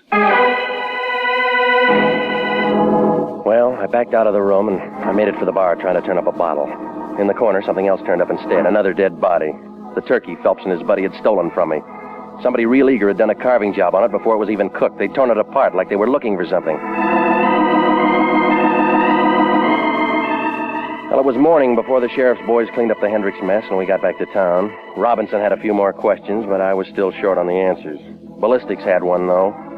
Same gun did the job on both Miles Standish and Hendricks. That's all. Homicide was getting places in a hurry, like a snail hauling a piano. Well, the lion was waiting for me outside the sheriff's office, and he pulled me to the side. His eyes were lit up like a pinball machine, and you could tell he'd caught the scent of a greenback. They treat you okay, Regan? Good enough. No rough stuff? Well, nothing that shows, no. Regan, we're in luck. I've been turning up things. We've been playing the wrong horse. Well, that figures you're good at picking losers. Hendricks is a piker, a social climber. He's a dead one. I'll send him flowers, but I'm telling you, he could only write checks for 5 G's. With a big bounce. Somebody else in this thing can write bigger ones. Well, let me guess who. Mrs. Hendricks, that's who. Oh, I tell you, Regan, it pays to keep up your connections. How high can she go? The sky's below sea level. What else you got? Standish is a phony moniker. That's grammar school. Real name Jeffrey Kelly, age 42. He's a wholesale jeweler. He had a little business with Mrs. H. $250,000 worth. That's going to run up his taxes. He can handle it. What did he do for her? I drew a blank, but he deposited her certified check in the bank yesterday morning. Mm-hmm. How does Phelps figure? I don't know. Well, who's the little man in the big overcoat? I can't do everything. You gotta do some work, too. Yeah, sure. Now, find Mrs. Hendricks. Offer her the services of international detective at our usual nominal rate, but don't underplay it. Now, get busy. Where are you going? Home to bed. A man's gotta get some sleep. Well, the time was ticking out, but the game wasn't over yet. I figured to have a fast finish, and the Lion had a pretty good idea about catching some shut-eye. So I moved for the office and to stretch out on the couch. But through the glass, I could see there was a light on. Company was inside. Crestview 2045. Phelps, no luck. I looked all over. I told you, I tore the place apart. Nothing's here. I'm trying my best. Stop harping. Oh, well, it must be someplace else. Okay, right away. Leave a nickel, Buster. Huh? Oh, Regan. You looking for something? You, Pilgrim. What else? Plymouth Rock. Come on, punk, level it. All right, coax me. All right, Nick, because you've been crying for this. Now, flatten out. Well, it felt good to watch the big guy fall. He folded in like a steeple in an earthquake. When his head bounced on the Lion's carpet, it figured he was due for a long sleep, so I went through his pockets. Ticket stubs from the prize fights, the gun, and a pocket knife I dumped into the safe. There was a pass to the Dons game on November 25th. He must have swiped that from his boss, so I filed that in the Lion's desk for future reference. But this guy Phelps had taken orders from somebody besides Hendricks. I just heard him do it on the phone. So when I turned up an old envelope with 832 North Palm scratched in the back, I crossed my fingers. He'd been calling a Crestview number, and the phone book said that I had a lead. North Palm was in the Crestview Exchange area. So I called for the cops to sweep up Brother Phelps, and I climbed back onto my broomstick. I drove out through Beverly Hills. I wound up in front of a big Spanish house with potted $10 bills on the driveway. There was a new Nash sticking out of the garage, and I walked around to take a look. But honest John had beat me to it. Who's there? Now stick around. I want to talk to you. Stand back. Stand back. You like cars, don't you? Maybe you want a hot rod. No, you don't. Get away from me. Hey. Well, it was the little turkey fan that I'd last seen in an overcoat. Phelps' buddy. He took out of there like a cow in deer season, so I let him go. No license. Well, I took a look around the car he'd been sniffing, but nothing showed except the registration. It said Mrs. Agnes Hendricks. I went to the house and rang the doorbell, and she answered. Oh, what's you? Mr. Regan. All right, I'll ask myself in. Yes, come in. Who are you expecting, John Alden? No, I'm glad to see you. You know, I don't like girls who break dates. Oh, that. Yeah, that's one thing. I couldn't help it. I couldn't wait for you to come all the way to Calabasas. You got impatient on account of a body in the house. You saw him? Yeah, after I tripped over him in your room. I didn't do it. Did I say you did? You've got to believe me. Relax. I look like a jury. You got multiple vision. Oh, Mr. Regan, I was so frightened. I didn't know which way to turn. We've been through all that woman driver routine. You don't like your husband. You wanted to get rid of him. But only in Reno. All right, now let's get back to page 1. You gave 250 G's to a jeweler named Kelly. You bought a rock. What? A rock, Plymouth Rock. It's a diamond. It's got to be. Well, why'd you do it? Who'd you buy it for? Myself. My lawyer said I should get it for myself, that's all. He likes you pretty, huh? No, it was a community property thing. He said I could keep my husband from knowing how much money I had when he asked for a divorce settlement. Only hubby got wind of the deal. I guess so. You're making sense. Only why did he write a check to Kelly? Well, it was a small one. It must have been for a paste imitation, don't you think? That's not my business. Keep dealing. I mean, maybe he planned on switching them and getting my real one. That's been done. But he actually did it. Because all through this, there's been a diamond in the place where I always keep it. All right, you got a strong boy, Phelps. Had him out looking for the real diamond. What? And the other guy, the old man, was out in the garage. No. Phelps tore up my office, phoned here to you. Mr. Regan, now, look, please. there's been 2 guys killed. Mr. Regan. Good evening, Pilgrim. Where's your overcoat? Stand still, please. Yeah, my foot's in a crack. Mr. Regan, this is John Alden. Oh, can it, will you? I've seen him act one part already. That's true. Mine is the only name that's real. This is my house, Mr. Regan. Lawyer? Yes, I came here to see him, Mr. Regan. I just got here before you did. Be quiet, Agnes. Well, I got it all now. You won't keep it. Phelps took his orders from you. It's a waste of testimony. You started this. Spotted the gem switch. Figured to cash in. You're losing your chips. Shut up, will you? I got aces. Hendricks outfoxed you. You never found the real diamond. 5 in the hand draws blood. Mr. Alden, don't... Now, you keep out of this, Agnes. She's not in it. You are. That's all, Regan. All right, come on. Drop it. Drop it. Go with that.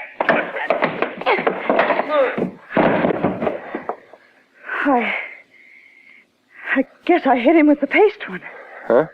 Look, the diamond, it broke. Yeah. It was just luck. I have the other one, too.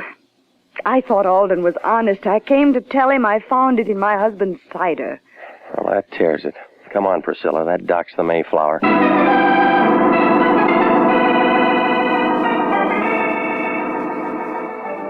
Well, the whole thing folded in like an elephant on a pogo stick.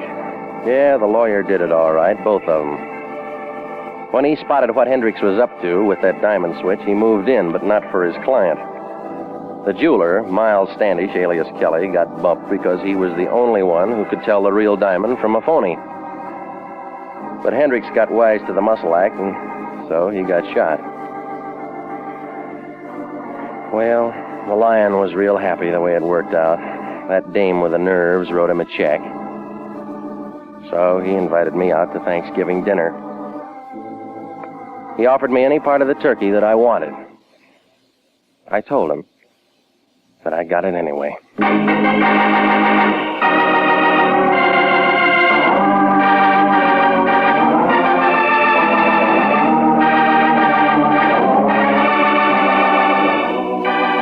Jack Webb is featured as Jeff Regan with Herb Butterfield as Anthony J. Lyon.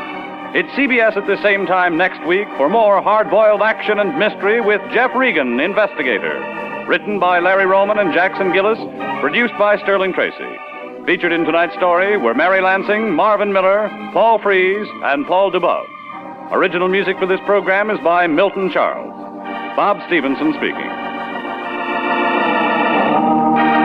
This is CBS, the Columbia Broadcasting System.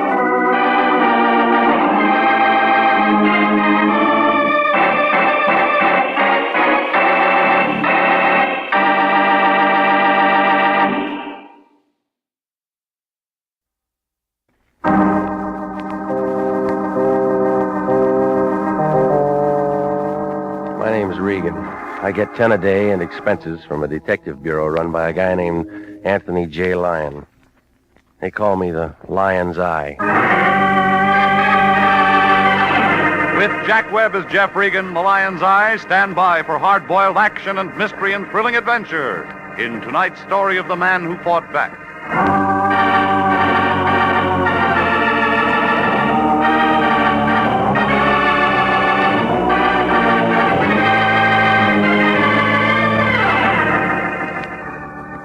There's a street crammed in between Wilton and Van Ness in Hollywood. It's called Taft Avenue.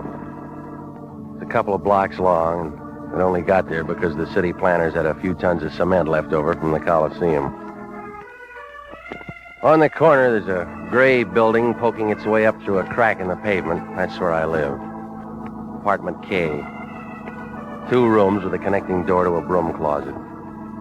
Oh, the place isn't much. A couple of chairs and a bed that comes out of the wall. And a mattress that could pass itself off as a relief map of the High Sierras. Well, that's where I was the other night around 11, trying to catch some sleep. That's when my phone began making an impression. It turned out to be the Lion. Hey, Regan, I'm glad I found you home. Are you alone?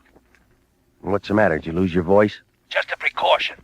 I got a hold of a good thing, and I don't want to lose it by indiscreet talk. Well, then write me a letter. We've just been hired. You start tonight. It'll keep till morning. Her name's Alice Lafarge. She'll meet you in a bar called the Princess across the street from Pershing Square. Get going. What's your trouble? She'll tell you all about it when you get there. Can't you tell me? I haven't got the time right now, but there's nothing to it. I'd handle it myself if I didn't have a big deal on. Flirting with widows in Pasadena, huh? So I got a social engagement. It helps our business. Pays to be seen in high society. And besides, the liquor's good. You just get over to see the Lafarge dame. And give me a ring in the morning and let me know how you make out. All right, lover. Hey, Regan. What should I take to my Pasadena girlfriend? Flowers or candy? You better take both. You're going to need all the help you can get.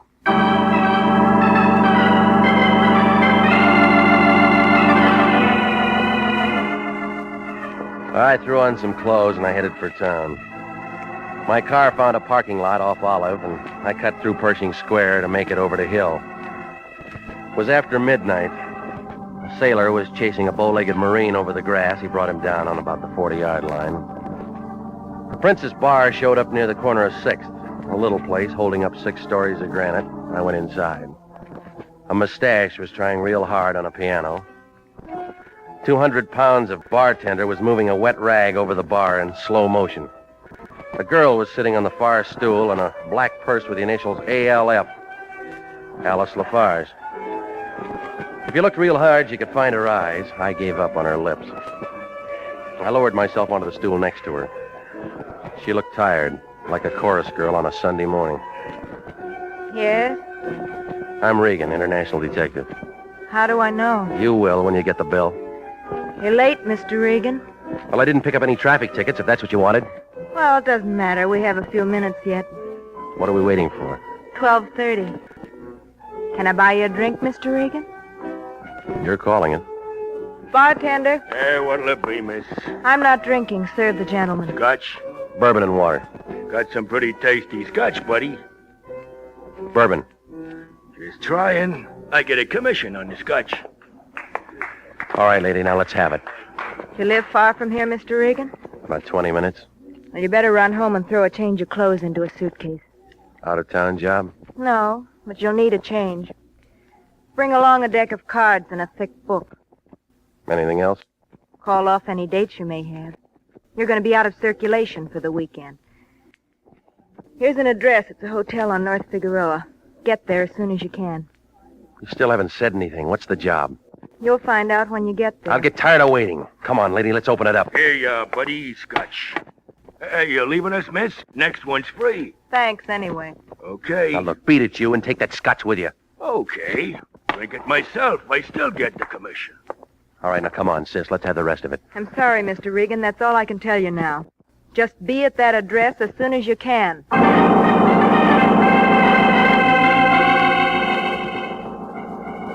Now she slid off the stool and moved for the front door.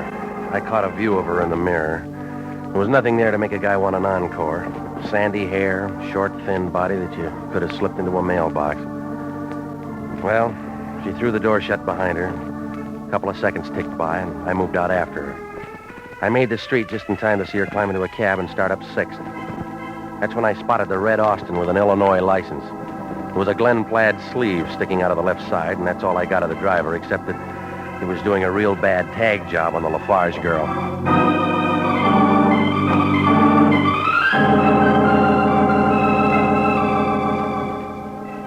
The North Figueroa address Alice Lafarge gave me turned out to be the Gladstone Hotel. A 2-layer pile of wood so old that the termites were getting indigestion.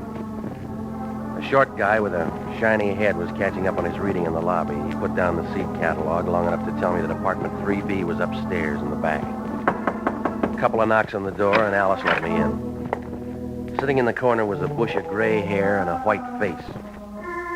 Turned out to be a man with a worried look, like an alligator in a handbag factory.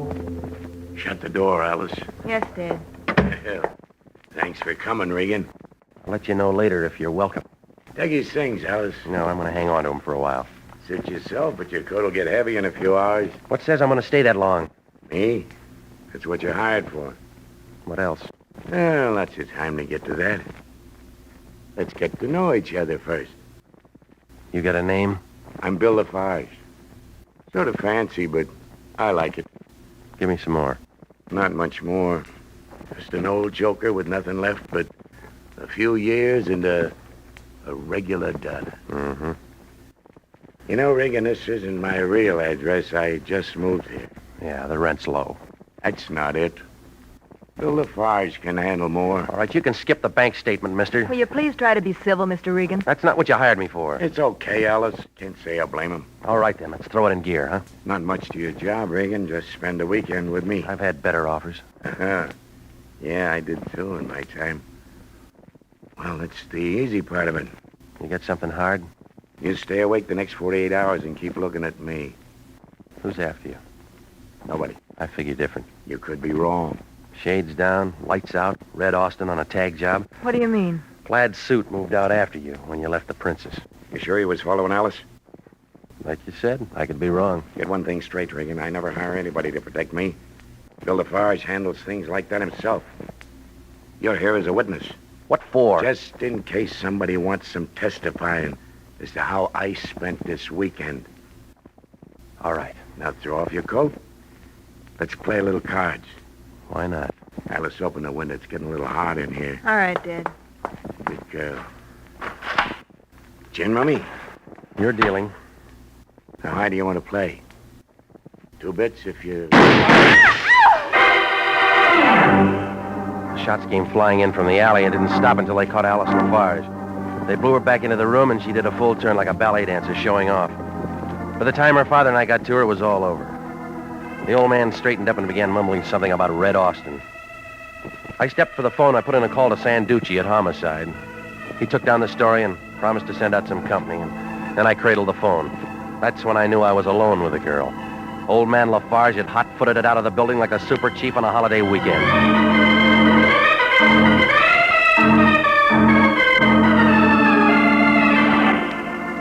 Well, the boys from Homicide showed in a couple of minutes, and they had a few questions. I gave them what I had, and Sanducci tabled the rest until the next day. So I went home to relax. You know, the Lion could have made a good detective. He always finds me. Regan, I'm not paying you to sit at home. Get your coat on and explain this. What? This newspaper story. There's a big lie in here about the Lafarge dame getting killed. Now, I know you wouldn't allow that to happen to one of our clients. It was real hard, but I managed. I give you a simple little job and you turn it into a murder. You getting a commission from Forest Lawn? You got your hands full, too. What do you mean? Sanducci will be visiting you with a pocket full of questions. I don't know nothing about a shooting. I was out in Pasadena all night playing a guitar, and I got a sore finger to prove it. Now, you listen to me, big shot. You better start sniffing around and turn up a Red Austin with a plaid suit behind the wheel. Whatever. Get some information on Bill Lafarge, the girl's father. Hey, what's that? You know, I'll bet if we open it, we'll find out. Well, I better get a move on. Just open the door a little bit, and I'll squeeze by. Yeah. Hello, Lieutenant. Nice to see you, Sanducci. Where's he going? Get in line for Notre Dame tickets. Why did you take up knocking, Sanducci, huh? New directive went through the department. Show a little more courtesy. You don't wear it well. And I figure it's political. They're working on building up a gate for the next policeman's show. Gotta put you on. You're worth a couple of laughs. Yeah, I'll speak to the boys. How did you sleep last night, Regan? Fine. You shouldn't have. The murder should have given you nightmares. There's always Ovaltine. You know, some of the boys down at headquarters figure you know more about this shooting than you're saying. Well, they made mistakes before. No, I'm not saying. I feel like they do. What do you want? Who knocked off the Lafarge girl? You're asking yourself. Wrong answer. How would you know? She got it with a .45. What do you want? You know what I own. But I don't know about Lafarge. The shots came in through the window. Even you can figure that. He could have had help. Talk to him. I will when we pick him up. In the meantime, it's you and me. You got nothing on me. We found a roll of dough in a briefcase in the bottom bureau drawer. What was it doing there? I don't know. All right, Regan. Now let me give you a tip. The word's out Lafarge got a private war on. I don't want any more shooting, so I look at it this way. He's your client. I'm holding you responsible. And Regan. Yeah? Cada what's in a mangiare le sorge tutto tu paese, che sei un brisagliere stupidi. What's that mean? Go find out. You're a detective.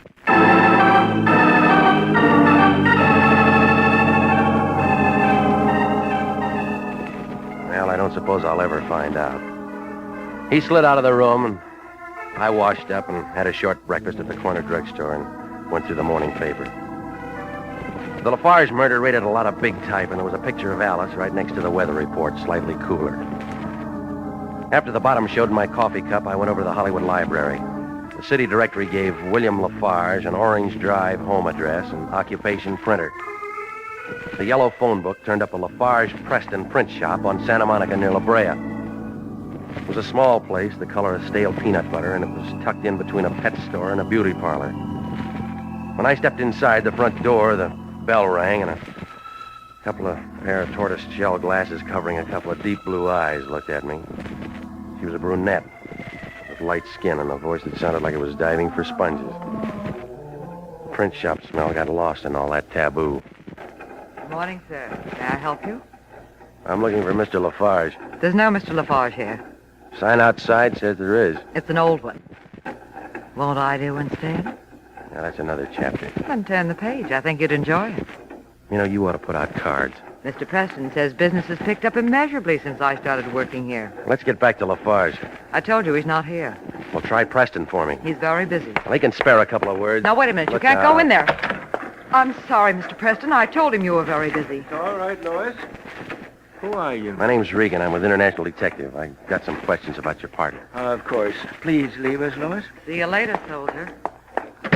Cigar, Mr. Regan? No, I won't be here that long. And naturally, I'll be only too happy to tell you anything I can. It was such a shock reading about his poor daughter's death. A wonderful girl. Lafarge said that. Yeah, you'd say it, too, if you knew her. She was very good to him. Well, Mr. Regan, what specifically can I tell you? The book calls this place Lafarge Preston. Somebody's missing. Well, you see, Bill and I were in partnership for years. When he decided to pull out, I just planned to leave the name the same. When did he go? Just a few weeks ago. You give a reason? I don't know exactly. Implied he had enough money or was coming into some, I'm not sure. But it happened so sudden, left me a little short-handed. Still having trouble finding a first-class engraver to take his place. I left him sitting there chewing a panatella, and I moved out fast like a sailor on shore leave. It was about 11 and getting warmer. I picked up my car and went home. It took me 10 minutes to track down Sanducci. Yeah? Regan, What do you want me for? Fix a traffic ticket? look, I got something for you. Make it good. I've been talking with Preston down at the print shop. Yeah? Lafarge stepped out kind of fast carrying a roll. Mm-hmm. Now, look, he knew engraving. I figure you ought to take a good look at that money. It may turn up phony. I'm not impressed. All right, I gave it to you. Do what you want. Look, we checked into the door already. It's absolutely legit. Now give up, Regan. Navy didn't. What's the matter, Regan? She turn you down? Who let you in? Stranger in town. Just catching the sights. Well, they're better outside. Ease off, Regan. You don't know who you're talking to. You know, the name's a blank, but you drive a red Austin. Yeah, it's not bad for a beginner. You got a drink around? Not for you, no. If I were you, I'd show a little hospitality to an out-of-town boy. Chicago. South Side, huh? You're not being very nice. You weren't invited. But now that I'm here, that changes some things, huh? What do you want? A drink. No sale. Listen, fresh Get guy. your hands off me, punk. Are you against this? 45 always stops him. Like it did that. How about getting old Gus a drink, huh? 3 finger will do. Skip the water. You better fix one for yourself. No, you're the type that drinks alone. Oh, you better have one, Regan. It's gonna be your last. How do you figure? Well, I look at it this way. A guy like me gets hired to do a job. Comes 2,000 miles for it, then pulls a boner. Like knocking off the daughter instead of Lafarge, huh? Yeah, that's it. Top that off with a witness sitting in the same room who spots my red Austin. Now, let me ask you something. Can I leave him around breathing good air? According to me, no.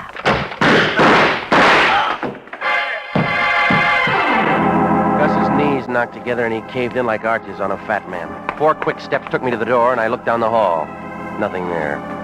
So I made it for the stairway and I looked down the spiral. An old guy was taking the steps 2 at a time and stuffing a gun into his overcoat pocket. It was Bill Lafarge.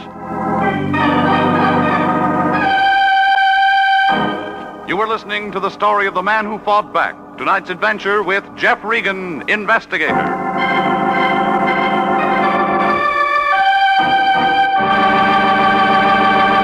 Commissions are still available in the Army Nurse Corps. Graduate registered nurses between the ages of 21 and 45 may qualify for service with this fine organization. Nurses may request active or inactive status. Those on active status enjoy the same privileges as regular Army officers. Those on inactive status may continue their civilian nursing duties, but stand ready to serve in time of emergency. If you are interested in joining the Army Nurse Corps and believe that you qualify for a commission, apply to the Adjutant General, Washington, D.C. And now, back to the story of the man who fought back and Jeff Regan, Investigator.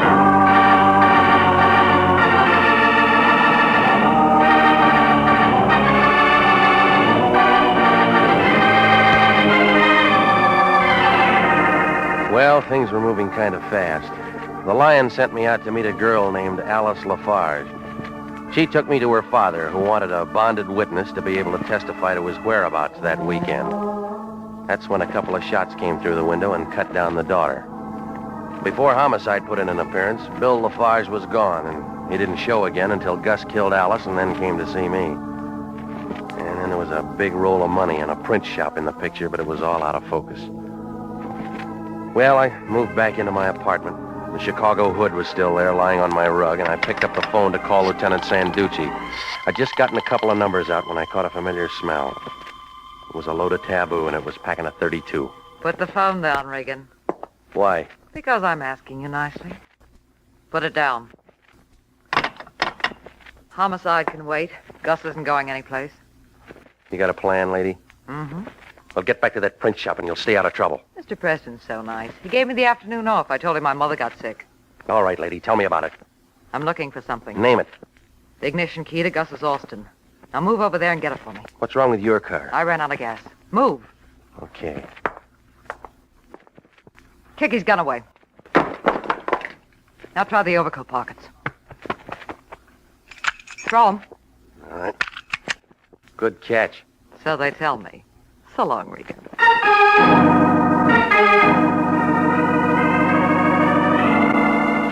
I put in a quick call to Homicide, and then I waited a couple of minutes to give her a chance to get a head start. When I stepped out of the building, the red Austin was just turning the corner. I followed in my car. We wound up in Glendale. She pulled into a duplex driveway next to an empty lot, and I pulled in under a pepper tree up the street a ways. And then she got out and unlocked the trunk. She looked inside, ripped up the floor matting and then the boards. When she slammed the trunk shut, it figured that she didn't find what she was looking for.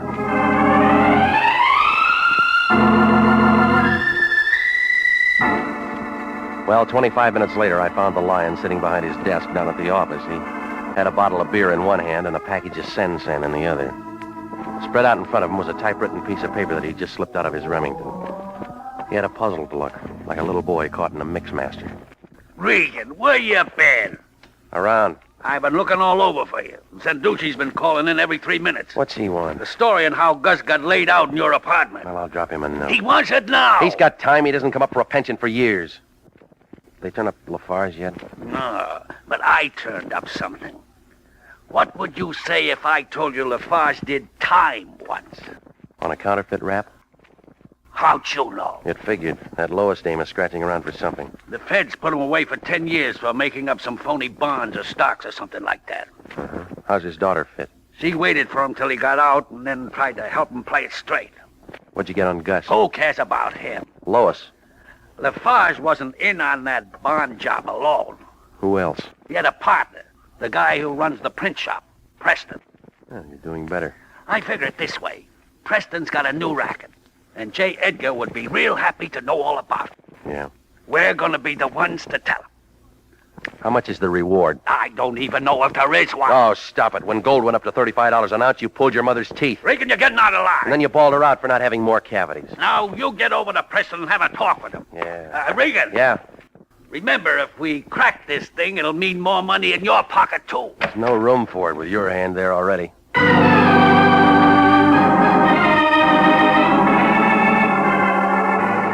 I left him sitting there doodling dollar signs, and I went out into the street. It was turning evening.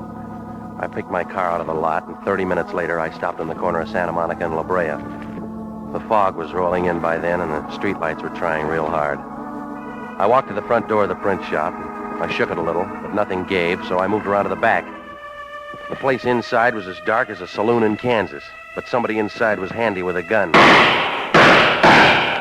So I cracked the window with a rock, and I climbed inside.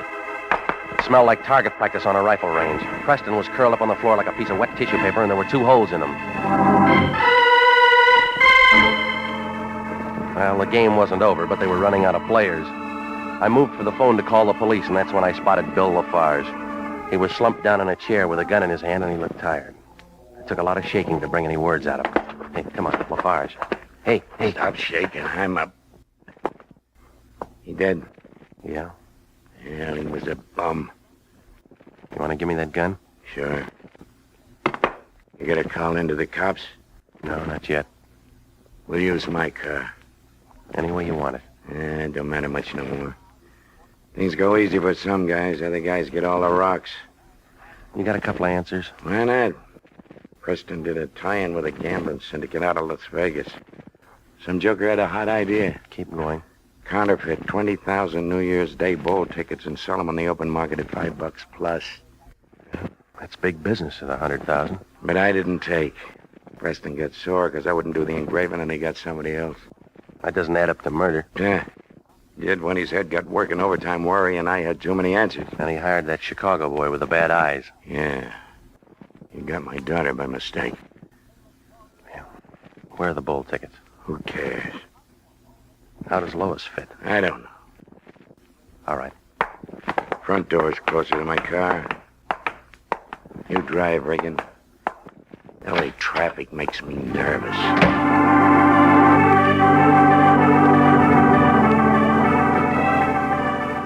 Well, Lafarge was driving a Nash, and it was parked at a filling station.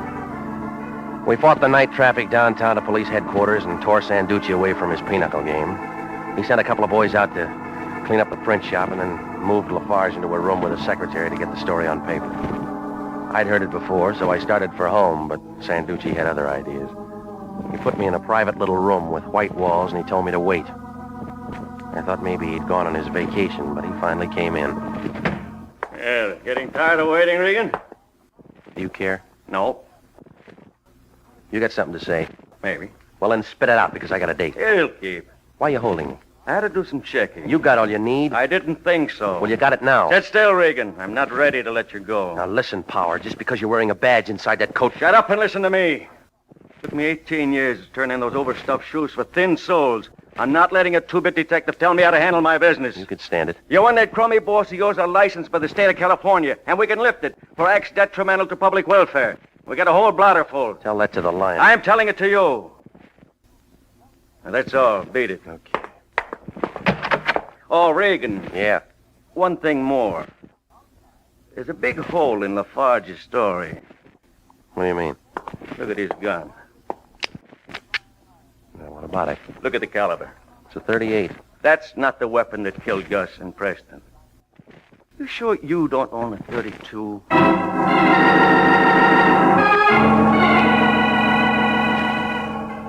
Well, Lafarge was more used up than he figured.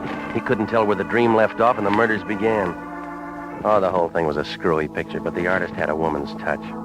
25 minutes later, I pulled my car to a stop in front of a lemon-colored duplex out in Glendale. A high school boy, breathing hard, told me that the good-looking girl lived upstairs. I just hit the top of the landing when the door of her apartment opened and a couple of pieces of airplane luggage moved out. Her ticket didn't show, but it figured to be marked for Las Vegas. When Lois saw me, she looked kind of confused, like a penguin in Death Valley. Regan, Hey, your memory's good. I wish you'd told me you were coming. I'd have dressed for it. Oh, it's better this way. You're fixed for traveling. What do you mean? We talk about it inside, huh? I'd like to, you know that, but I have a few things... Come on, move it, lady. Well, what's come over you? What's inside the suitcase? You can work that out yourself, Regan. You've been by a woman's shop. Throw it open. It'll embarrass you. I'll take a chance. All right, now dump it over. Come on, sis, your time's running out. Oh, yeah, sure. Preston had the tickets in an asbestos box hidden in the furnace. I finally turned them up. Regan, they're worth over $100,000. Yeah, that's what Lafarge said. I know where to unload them. It won't do you any good. What do you mean? There's no PX at Tehachapi. Come on, don't scramble for that .32. It's out of reach. Let go of me! You threw those holes into Gus and Preston, figuring Homicide would stick Lafarge with a rap, knowing he was out for revenge. Let me go! Even the old guy didn't know what was going on. No, he didn't. No, but ballistics did. Regan. Yeah. This could mean a lot of dough to us, you and me. We form a partnership. Yeah, your forehead's getting damp. Don't be a piker. Here's your chance to really turn into something. Well, now you can check with me when you get out, lady, to see if I made it.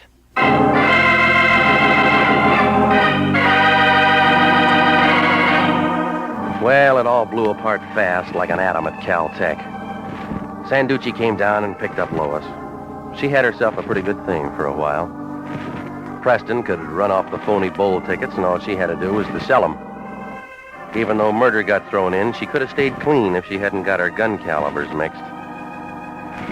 Well, Lafarge was walking the streets in a couple of hours, and the Lion was real happy the way things worked out.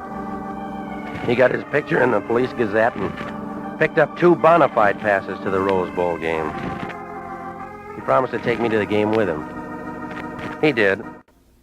He let me have the ticket at the regular price.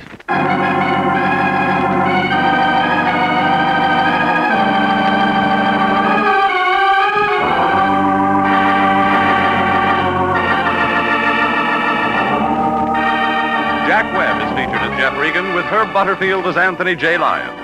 It's CBS at the same time next week for more hard-boiled action and mystery with Jeff Regan, Investigator. Written by Larry Roman, produced by Sterling Tracy. Alice was played by Lorette Philbrandt. Charles Seal was Preston. Ken Christie was Lafarge. Jack Petruzzi was Sanducci. Yvonne Patey was Lois. And Sidney Miller was Gus. 29,000 nurses are needed now to join the new Army Nurse Corps Officers Reserve. For the first time in history, qualified nurses have the opportunity of receiving commissions in the regular Army Reserve. These nurses will remain on inactive status, ready to serve their country in time of emergency. 4,000 of them, if they wish, may choose active duty. All nurses who receive commissions will benefit from the opportunity for specialized training offered to them by the Army. Inactive reserve status will not interfere with the nurse's civilian life, but the educational opportunities offered her by the Army Medical Department will be of great advantage in her work. So don't wait. If you're a registered graduate nurse between the ages of 21 and 45, drop a card for complete information to the Adjutant General, Washington, D.C.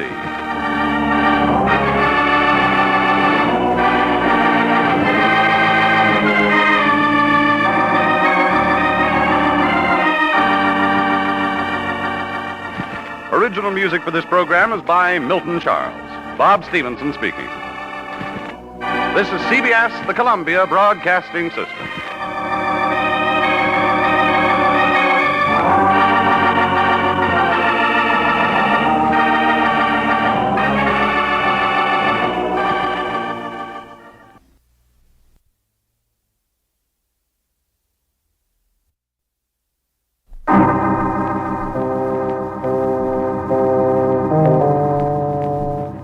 My name's Regan. I get 10 a day in expenses from a detective bureau run by a guy named Anthony J. Lyon. They call me the Lion's Eye. Jack Webb is Jeff Regan, Investigator, as CBS offers you hard-boiled action and mystery and thrilling adventure in tonight's story of The Lawyer and the Lady.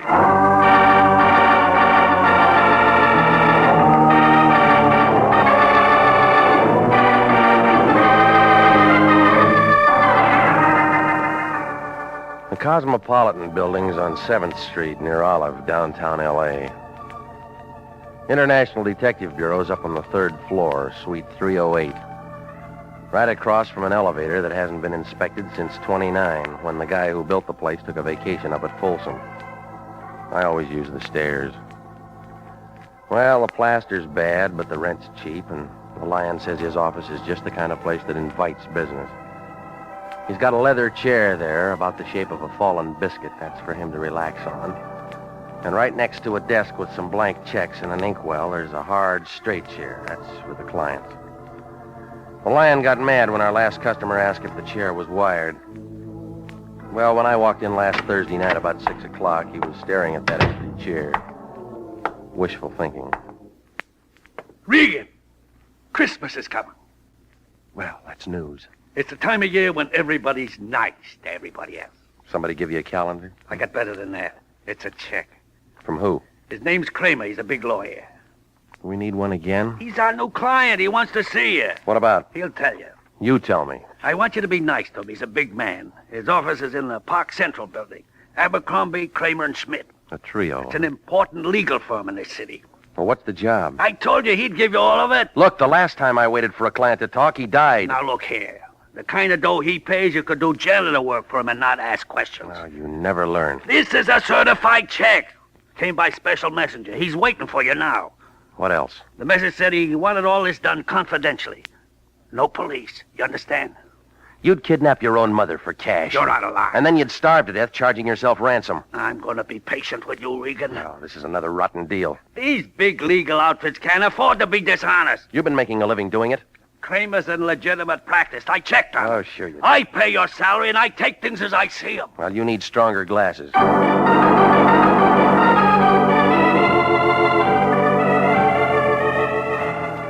Well, I left him sitting there holding the check up to the light. He had both arms above his head. He reminded me of a two-armed slot machine.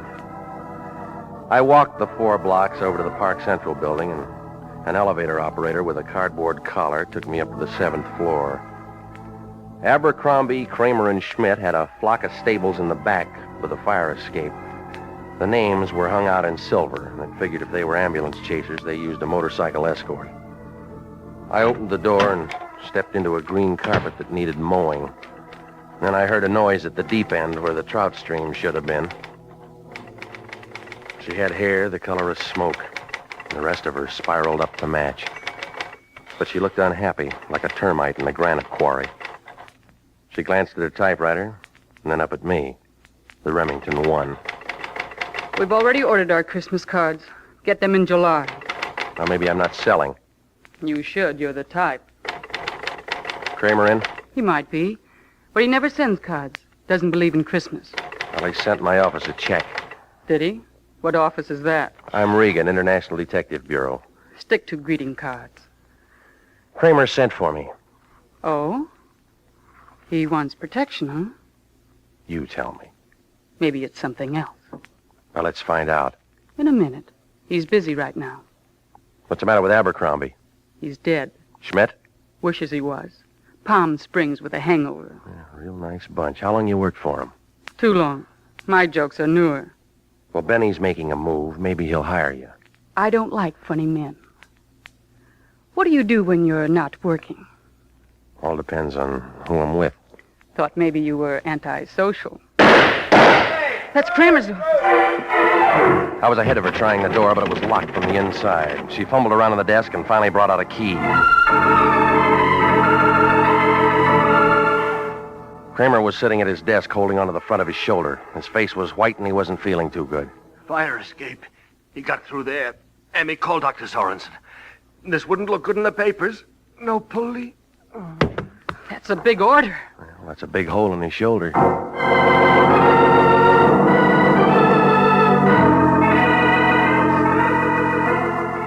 Well, it was too late to start looking around the fire escape, and when Dr. Sorensen showed up, he called a private ambulance and had Kramer taken to a private hospital. The doc said he wouldn't be able to talk until morning, and, well, if they wanted it quiet, there was no sense getting Homicide all excited. Emmy went to the hospital with him, and I hung around the office for a little while. Everything was locked up tight. The files, his desk, and the liquor cabinet. So I figured it was time to give the lion the nod. I doused the lights and went downstairs. Outside, the street was kind of vacant except for a steamroller with whiskers washing down the gutters. It dodged around a big green car parked by the curb, and then it swivel-hipped around my car, where a little guy in a trench coat was leaning in looking at my registration tag. When I tapped him on the shoulder, he looked confused, like he was trying to catch a cyclone on a paper bag. Huh? You looking for something? Oh, no. No, just, Looking. Yeah, that's right. Looking. Come on, blow your nose. A little cold, that's all. Tell me about it before your throat gets sore. I told you, just looking. Car belongs to the finance company in case you got extra keys. No, Pilgrim. Never borrowed a buggy in my life. You can't drive. How'd you guess? Come on, you. Let's pour it out. Sure. You the guy? What guy? Guy it says there. Regan. I might be. Don't want to make a mistake. Deal, will you? Somebody wants to see you. Who? Guy. Well, I don't know him. Yeah. Guy says please. Reads Emily Post. That's right. Friend of mine. Weighs 285 pounds. He's across the street in the ice cream parlor. Last stool on the end. Well, I'll tell you, somebody else is carrying my books home today. Oh, we wouldn't care. Big man. Gonna see him? Can't he walk? Says if you argue, mention the name Kramer. Now you gonna see him? How can I miss? He weighs 285 pounds.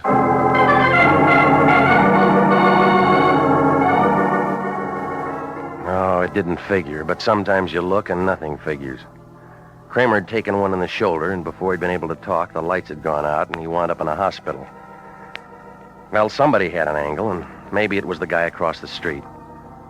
I found him sitting all alone, about 300 pounds of beard in a plaid coat. He was picking all the strawberries out of his ice cream. Hey, You sent for me? Mm-hmm. Regan, You got it. have something.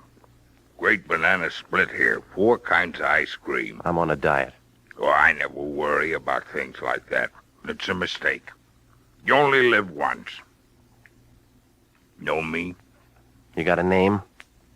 Spec Jameson. You know me now? You got a grudge with Kramer? Yeah, You shot at him from the fire escape. I did. When? Half hour ago? Anybody see me? No. That's good. How'd I do? He got it in the shoulder. He'll live. Up to that point, it could have been me. Well, it's going to make a good story for the police. For anybody. I'm clean as a whistle. You sure you won't have something? Now, look, I got a date, Fatso. Let's span this out. Oh, sure. How about Kramer? Oh, yeah. Where'd you say he was? Hospital. Oh, yeah. He hire you for protection? Maybe. Regan, you got a lot to learn about life. No, just about living. You catch on quick. To what? Now you take me, for instance. Your complexion's not so good. It'll improve. Besides, I don't like trouble, Regan. Well, you'll have to get used to it. It's just there's some things a man can't stand. Can't take lying down. Name 3. No, I just want you to understand I know what I'm doing, that's all. And this is what I'm doing. All right, Regan. Back on your feet. Yeah, they serve that ice cream in big dishes, I'll don't give they? you a boost. Here's my hand. Take off the knuckles. Quiet, Regan. There's some more metal in my pocket. I don't need a Geiger counter. I said you were smart. Now get this. It's a clean sweep. You're staying out of it. Suppose I stick around. Then I'll unglue you.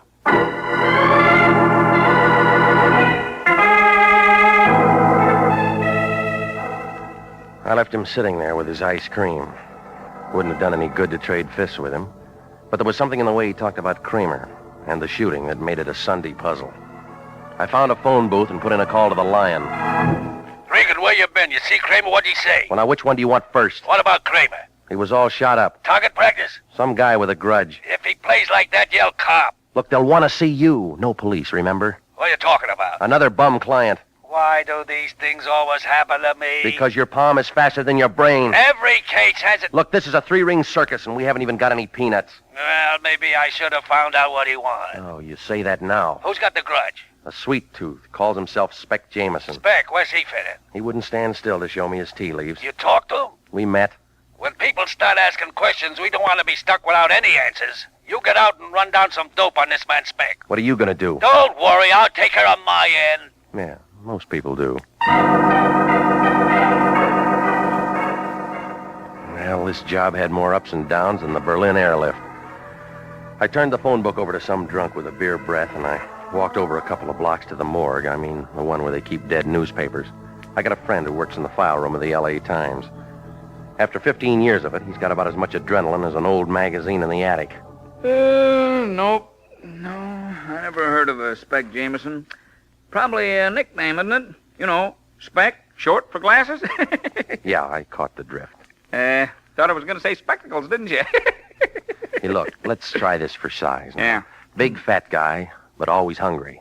Mention any friend? Kramer, and he wasn't a friend. Spec Adams in last Thursday's paper. What'd he do? Executed the same day in Sing Sing. Spec Jameson. Released from Quentin day before yesterday. Let me see. That's all it says. Served full 10-year sentence, continuous on 4 counts. Somebody threw a book at him. Yeah, maybe. Tell you in a minute. Try December 38. This case would have come up in November. Yeah, here we are. Here, you take these. Yeah. Hey, look at the funny skirts. Short, weren't they? Hey, here's one. War impossible, says Look, Senator. let's stick to the subject. November 17th, Jameson appeal denied. Read it, Manny. A lot of stuff. He was in the rackets. Go on. Judge said unusual completeness of prosecution's case made retrial impossible. Continuous sentence upheld. Who was the judge? Old Govern, he's dead. Here's what you want. Special Prosecutor Joseph W. Kramer. Yeah. Excuse me. Uh-huh. Joseph W. Kramer was brilliant Hello? relentless work for the forces of good in Los Angeles. It's for you. Okay, thanks. Yeah? Mr. Regan? Yeah. This is Emmy, Mr. Kramer's secretary. Are you always this hard to find? Well, that depends on where you look. Mr. Kramer wants to see you. You talking now? He's feeling much better. The doctor said it was just a flesh wound. What kind? 38. All right. Where's the hospital? It's a little place on Hawthorne. Mrs. Kramer will show you. Mm-hmm. If you don't mind going by the Biltmore and picking her up. I haven't got my car. Use Mr. Kramer's. It's in the garage there. Is she expecting me? I phoned. 15 minutes. Good. He wants to thank you for what you did. Well, what'd I do? Kept the police out of it. Well, it's his show, but it may close. What do you mean? I ran into Spec Jameson. Oh? Now, you still want the police out of it? I don't know. Mr. Kramer will tell you when he sees you. Mm-hmm. You sound like you're changing jobs.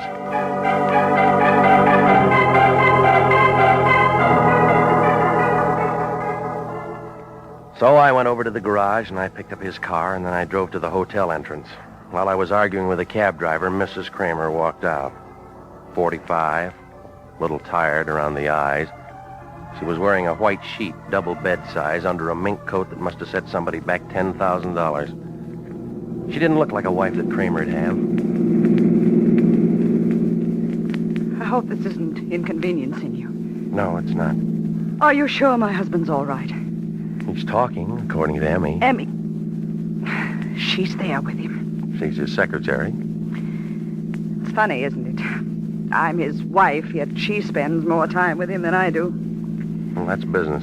Even now. When he's been hurt, she's there first. She was there when it happened. Of course. I guess I... Oh, never mind. You're a detective, aren't you? Yeah, that's right. Mr. Kramer hired you to protect him from that Jameson. I never found out. Maybe. I've been so worried about him. At the trial, Jameson said he'd kill him if it was the last thing he ever did. You know, I always thought it was taking an awful... Hey, take it easy, lady. You know the story. Emmy? She's young, pretty. I have to spend my time at bridge parties. Does it help? No. How long you been married to him? Next month, 18 years. I don't look the same way anymore. Neither does he. Funny what life does to you, isn't it? I was his secretary. Once. That's how I met him. Look, how far to the hospital? It's only a few more blocks. You go straight Hang down. on. Automatic. Who do you know that drives a big green Nash? No one. Well, he knows us. Been following us since we left the hotel. What do you say? Is he still with us? Yes. I can't understand a thing like this happening. Why would anybody want to follow us? Maybe it's a friend of your husband's. Jameson? He tried once tonight. Maybe it'd be better to get you. I'm scared. All right, come on, get out. Mr. Regan! The green Nash had been tailing me. I shook it on the last corner. There are lots of them, but it might have been the same one that was parked by my car downtown earlier. Oh, it made no sense, but I wasn't taking any chances. Only before I could get the door open, the Nash came sliding around the other side of the block. I shoved Mrs. Kramer into the floorboards and slid into the window. A lot of glass got broken fast. By the time I could separate my teeth from the clutch pedal, the car had gone. I shook Mrs. Kramer, but she didn't shake. She was dead. You are listening to the story of The Lawyer and the Lady, tonight's adventure with Jeff Regan, Investigator.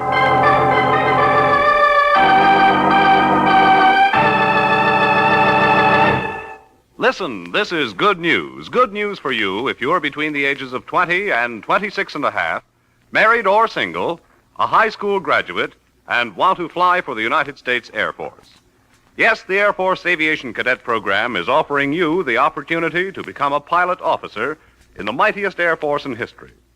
You can be one of the Air Force's men of renown. And there's more offered than the pride you feel in being a member of America's flying team. For after your 52 weeks of training, you'll graduate as a second lieutenant in the Air Force with an income of more than $300 per month. Remember, the Air Force offers you what it offered General Jimmy Doolittle, General Carl Spaatz, and General Hoyt Vandenberg. Now, at 42, the Air Force Chief of Staff. Call at your local Army and Air Force recruiting station tomorrow. Apply to become an aviation cadet. And now, back to the story of the lawyer and the lady and Jeff Regan, Investigator.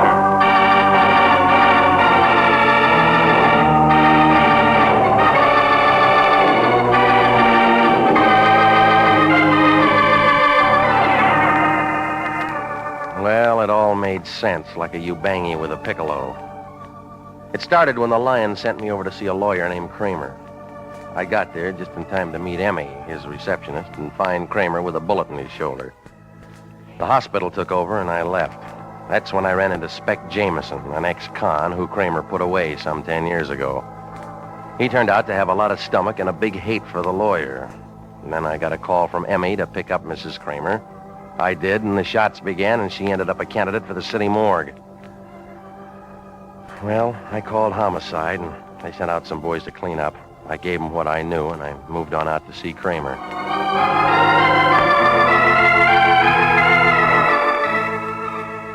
The Angels of Mercy Hospital turned out to be a private place off Hawthorne.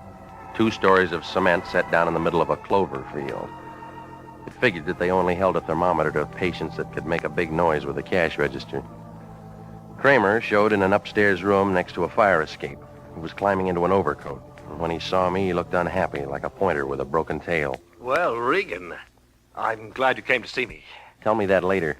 What do you mean? How's the shoulder? Oh, a little annoying, but it's all right. Well, that figures. Why? It was a neat shot, just enough to raise a little fever. What are you driving at? Give it a chance. It'll sink in. Come on, let's get out of here. All right. Picked up my wife downtown? Yeah. Good. She worries a lot. You know, tell you what, Regan, I'll send a check around in the morning for another 100. That all right? Make it 1,000. What's that for? Insurance against guys like you. Never mind that, Regan. Why didn't you tell the Lion what you wanted in the first place?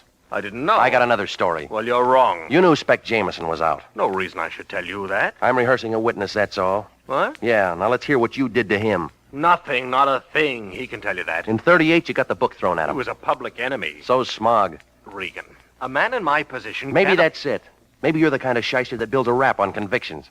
I'll grant you it helped, if that's all you want. So he hated you. He made threats. What cooled him off? $10,000. When? After I discovered he meant business, I sent someone with the money. Figured Jameson forget everything for cash. Men of his stripe always will. You made a mistake. Everybody does sometimes. I guess Jameson is still using his gun. Yeah. But my shoulder will mend. Your wife won't. What do you mean? She's dead. No. Homicide will tell you different. I'd better go down to see them. Yeah. That bullet was meant for me. Like you said, everybody makes mistakes.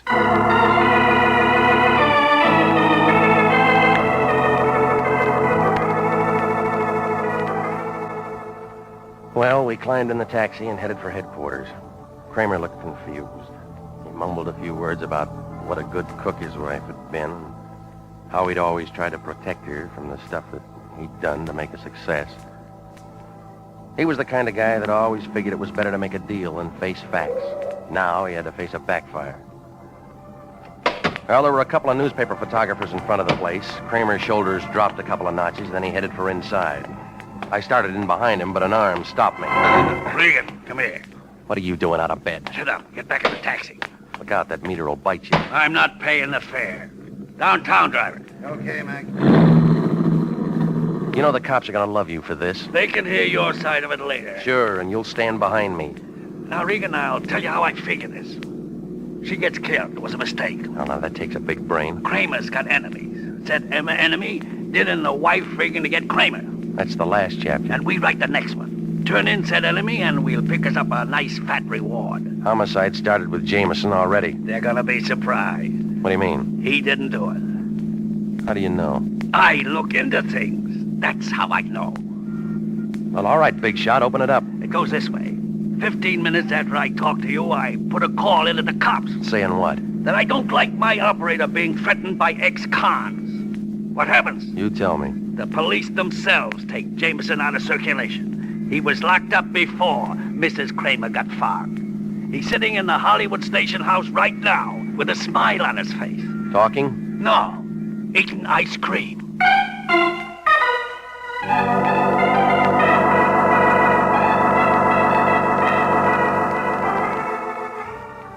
Well, now it really made sense, like a mermaid on a bicycle. If Jameson didn't throw the lead, I had to find out who did. The taxi dropped me off downtown across from the Park Central building, and I started up the elevator to Kramer's office. It figured to be the time to get a look inside that locked desk. When I opened the door marked Abercrombie, Kramer, and Schmidt, the place was dark. I moved into Kramer's office and started a little work on the desk. It took me about 10 minutes to get inside. Nothing showed in the first 2 drawers, but in the third, I picked up a box of Panatellas and I looked under it. That's where I found a .38 with 1 bullet missing. Well, ballistics could do something about it, so I crammed it in my overcoat pocket and I started outside. That's when the door opened and the little guy with the runny nose walked in. He was wearing a suit the color of an avocado and his face looked like a fried banana. It's a nice rug, huh? You from the cleaners? I make my own spots. Sit down, Regan. We're gonna talk. I'll take it standing. We prefer you sitting. It's your gun. More natural that way. You got a name, Buster? They call me the Dove. The Bird. No cracks. Just a dove. Peace mission? It is. Rested. All right, what is it this time? Where's Kramer? China.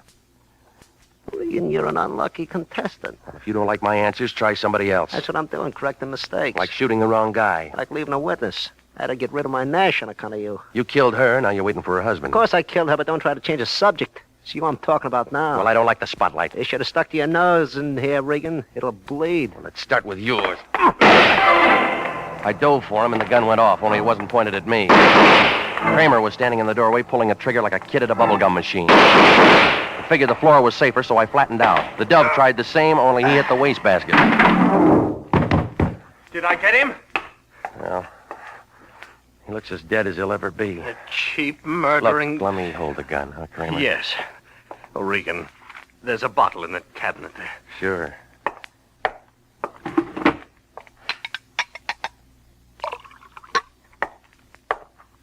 Here you are. Thank you.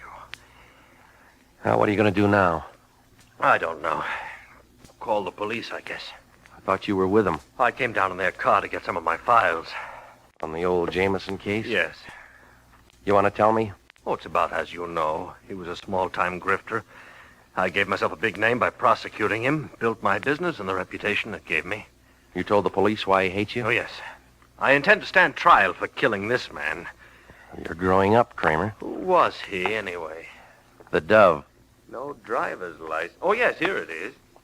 Dove Duval. Regan, look at this. It's a lot of money. It's $10,000. Same amount of money I sent to Jameson to stay away from me.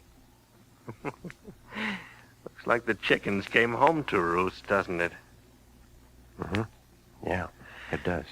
Well, police are waiting. I'd better go and tell them about this. Go on. You coming? No, I'll meet you there, Kramer. I got a late date.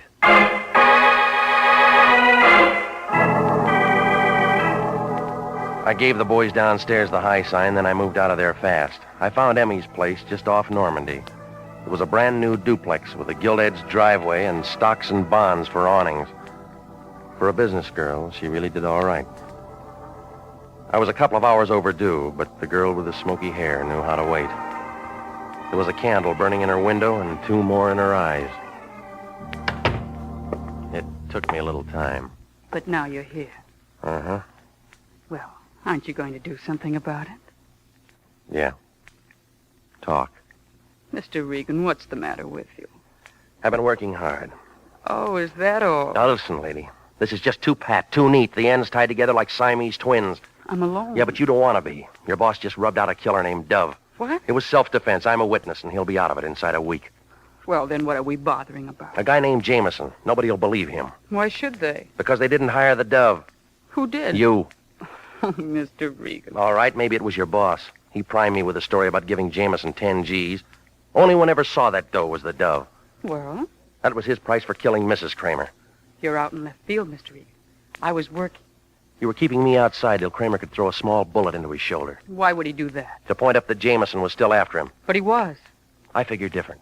And Homicide's gonna like my way. I don't even know what you're talking about. Well, this gun has a different version. Where'd you get it? Kramer's bottom drawer. And the caliber is gonna fit the hole in your boss's shoulder. Well, that's it. You've got it all now. Yeah.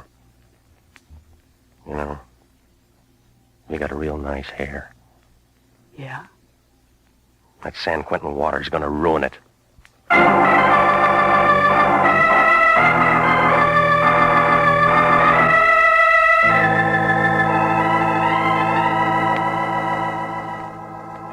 Well, the whole thing came apart like a paper hat in a shower bath. Seems that when Jameson got out of prison and threatened Kramer, the lawyer and his secretary figured that it was a good time to get rid of the wife. I suppose she interfered with their skiing or something. Anyway, they hired the Dove to do the job and then got rid of him just so he couldn't ever come to bat for the fall guy, Jameson. Yeah, they had a perfect frame fixed for him, and I was picked to decorate the edges, only it didn't work. Everybody was positive about this one. Kramer knew he was going to win. Emmy knew she was in for a big cut, and the Lion knew he was going to collect a fat fee. They should have all figured it. This is the year for upsets.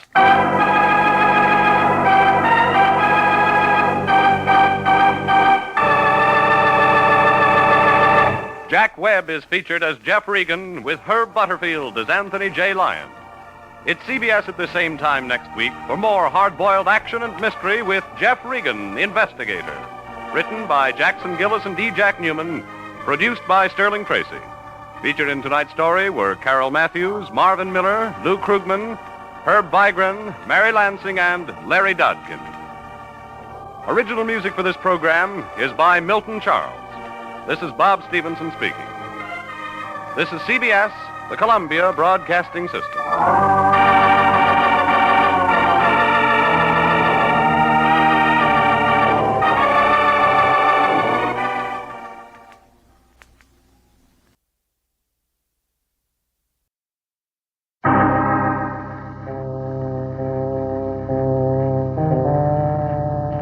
My name's Regan. I get 10 a day in expenses from a detective bureau run by a guy named Anthony J. Lyon. They call me the Lion's Eye. With Jack Webb as Jeff Regan, the Lion's Eye, stand by for hard-boiled action and mystery and thrilling adventure in tonight's story of The Gambler and His Lady.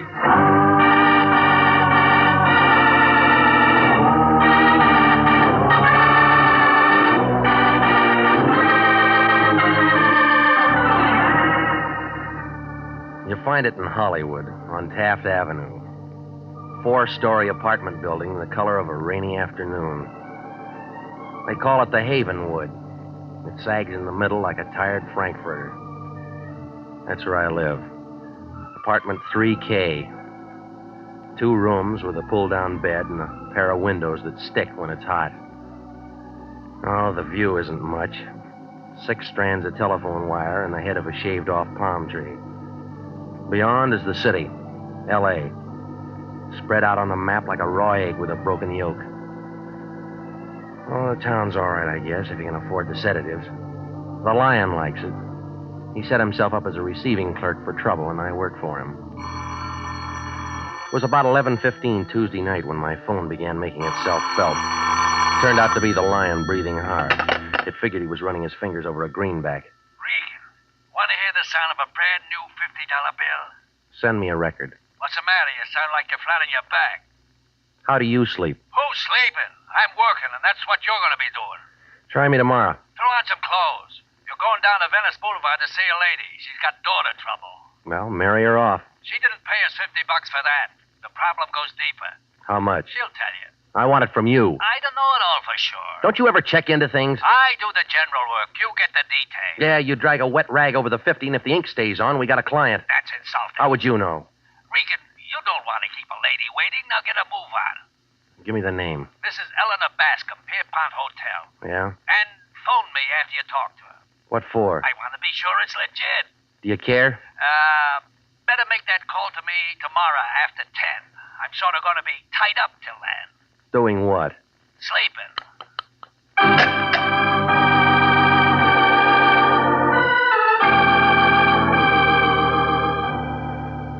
Well, I put on some clothes, picked up my car, and moved out to Venice Boulevard. The good humor men were all gone, and I had the street to myself. 20 minutes later, I came to a stop beside a garbage can near San Pedro. Behind it stood the Pierpont Hotel, a 2-deck pile of wood left over from the sinking of the Spanish Armada. There was a black and dirty white sign outside, said rooms 50 cents, weekly and monthly rates. The names Eleanor and Georgia Bascom showed in the mailbox and gave a room 210. I climbed a flight of stairs and walked down a hall that looked like a passageway in a pyramid. It was dark, and it took my cigarette lighter to turn up the numbers. 210 finally showed, and I rapped on the door. A bush of black and gray hair pulled it open. It was wearing a red kimono and an impatient look, like a tax collector in January. She was pushing 50 and looked tired. Yes? I'm Regan, international detective. Oh, yes, the Lion's Eye. I've been waiting for you. Come in. I'm Mrs. Bascom. Eleanor or Georgia? Georgia's my daughter. Oh. I want to apologize for getting you out here this time of night, Mr. Regan, but it's urgent. The Lion said that the girl's the problem. Huh? Yes, How old is she? 22. Who's the man? How'd you know there was a man? Well, what other kind of trouble would she go after? She's a good girl, Mr. Regan. She always has been. Until now. Huh? That's what I want to know. Well, she's old enough to call her plays. That's not the advice I'm paying for. Where'd you get the 50? It took a lot of saving. All right, give me his name. Louis Desmond. Gambler, card sharp, bookie, all-around con man. He's got a card room out toward Gardena someplace, the Five Aces Club. What does your daughter see in him? Oh, it's this place. The way we have to live. She's tired of having nothing. I've tried, but she's looking for a change. And taking a wrong turn. I'm not sure yet. Yeah, other girls have it real tough. They go to work. Well, we had a little trouble in the family once. It shows up if someone starts looking. When can I talk to Georgia? Well, you'll have to work that out yourself, Mr. Regan. What does that mean? She put some clothes in a suitcase and left earlier this evening. That's why I had to call you so suddenly. Where'd she go? Louis is a real bum, Mr. Regan. You talk like you know him. We've met. I want to know just what's going on. If Louis is forcing her into anything crooked. She force easy? A fur coat makes a young girl do a lot of things. Yeah. Oh, here's a picture of her. You may need it. It's not very good, but the only one I've got. I'll make it work. That's about all, Mr. Regan. Get in touch with me as soon as you get something. Okay. Oh, Mr. Regan. Yeah. As you can tell, I'm the kind of person who sometimes gets hysterical over things, but I'm also the kind who demands results. You sound like a radio commercial.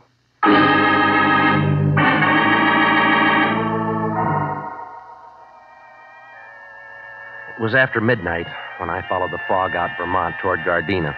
The yellow lights were pressing, but they were doing about as much good as a pint of bourbon at a Shriners convention. I wandered around the flatland for a while before the Five Aces Club turned up by a bend in the road. It looked like a blue wart with a neon sign.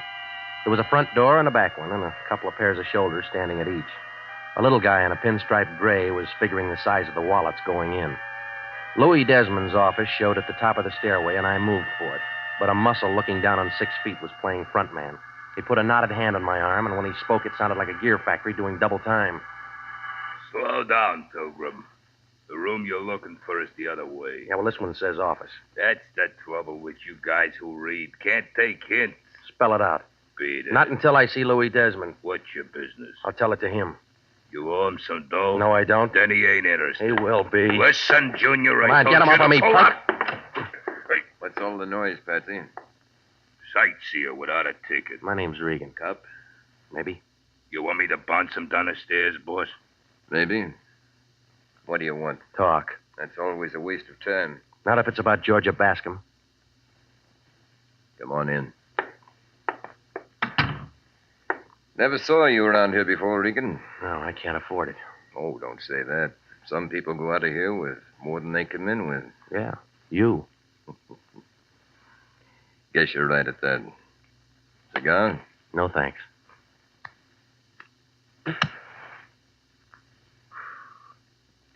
Well, what about Georgia, Regan? You tell me. That doesn't add. You came to see me. She's got a worried mother. They're all like that. Now, this one figures you're doing a little forcing.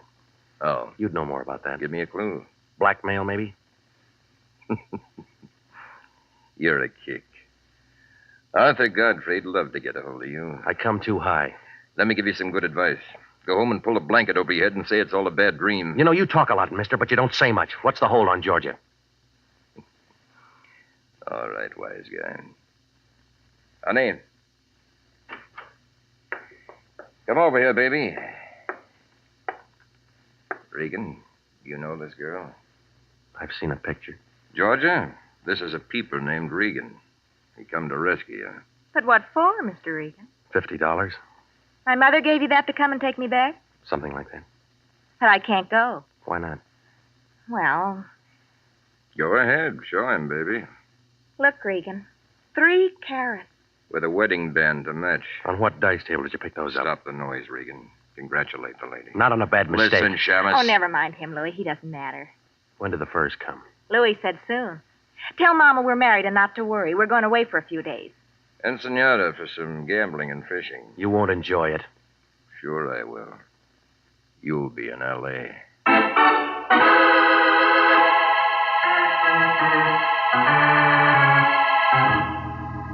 The alley behind the Five Aces Club hadn't been dusted in a week. My brown flannel suit fixed that.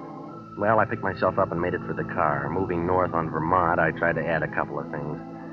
There was a funny smell in Louis's office when I first walked in, like rope on fire. Somebody'd been there before me who smoked cubebs. Desmond worked on cigars. Georgia held a king-size Pall Mall. Well, whoever it was still played it coy.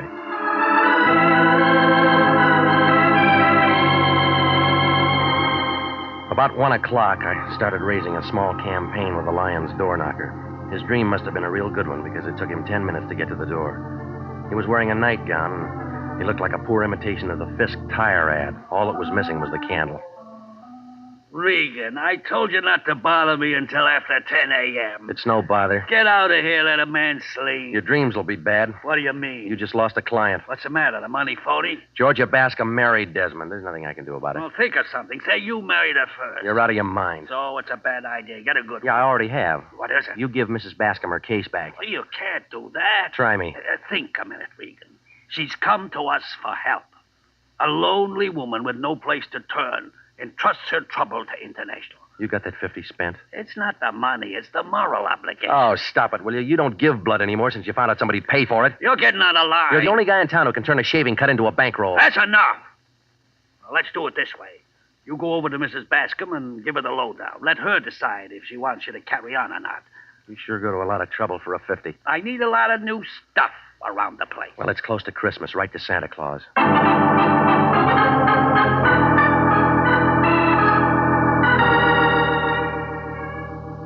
Well, I left the Lion looking for a fountain pen, and I drove out to Venice Boulevard in the Pierpont Hotel. The place still looked the same. A black Nash was parked up the block, the motor going. A couple of cats were doing a duet on a garbage can. I climbed the stairs to the second floor, and I started down the hall for 210, walking real easy to keep the boards from creaking, but somebody else didn't care about the noise. There was a gun with a silencer working in Mrs. Bascom's room. I pushed the door in, but by then all I could hear was silence. The light showed an open window by the fire escape, and the wind was blowing the curtains. Mrs. Bascom lay face down on the bed, real still, and the holes in her blanket were turning wet. The Lion really lost a client that time.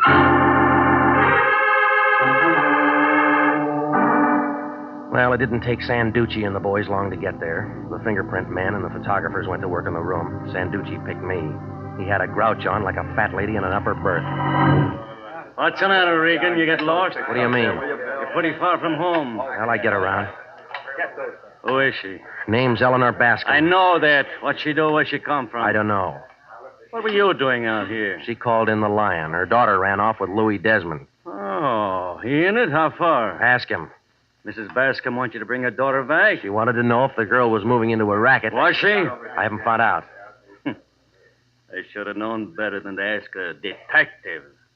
Why didn't she call us? She was behind on her taxes. What do you do, Private?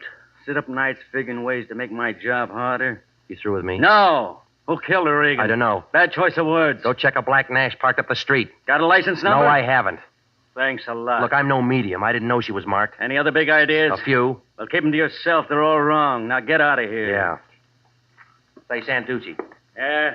The Lion can handle another client now. So what? Want to sign up?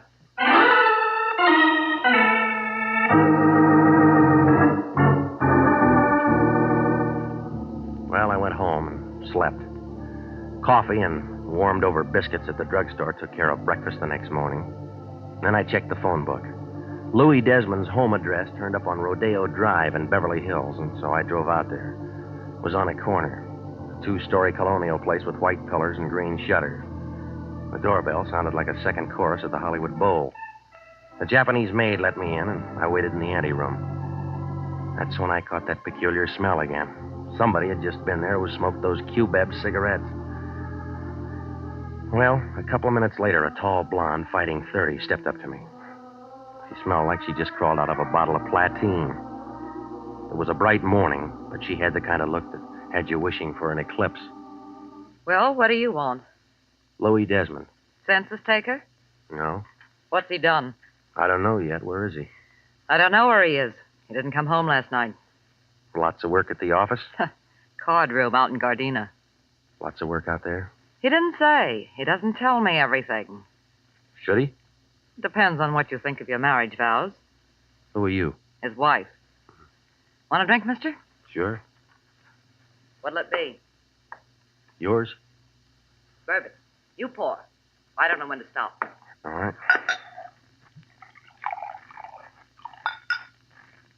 Here you go. To marriage. It's a mess. Cigarette? Never touch him. Interferes with my drinking. Who smokes the Q-Bebs? Is that what that stuff is? Yeah. The little guy walked in here looking for Louis and smelled up the place. Hiya, Stella. Oh, hello, Patsy. Just in time for a drink. Company? Yeah. What's your name, fellow? He knows. You learn hard, don't you, Regan? What's going on? He's an eye. So what? So he gets a bounce. He's my friend. Beat it, Seamus, or I'll split you. Stay right where you are. This is my house, and I'll entertain who I want. With the boss's liquor? I've got some rights. Well, figure out what they are and try 'em on the boss. I don't like you, Patsy. Beat it, Peeper. Get your paws off of me. Come on, get him off. Stop it, Patsy. Stop it, I said.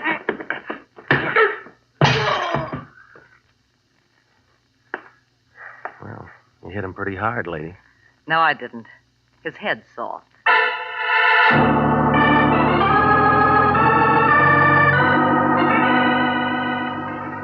Well, I left her picking up pieces of glass, and I drove back toward Hollywood. I was moving east on Sunset, trying to make some sense out of Desmond's domestic life, when I spotted that black sedan again. It was doing a real bad tag job on me. I pushed the pedal closer to the floor, but the sedan had better gas. It caught me going around a bend past Beverly Glen and started pushing me. Oh, it was a great place for a boulevard stop, but none showed. All it did was a reflection in my rearview mirror of the driver in the black sedan. It was feminine, and the voice spelled out Georgia Bascom. That's when she moved in for a closer look.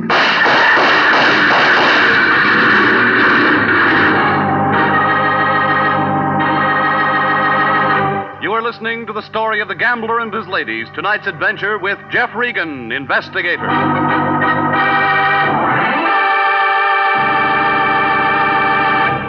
Listen, this is good news. Good news for you if you're between the ages of 20 and 26 and a half, married or single, a high school graduate, and want to fly for the United States Air Force.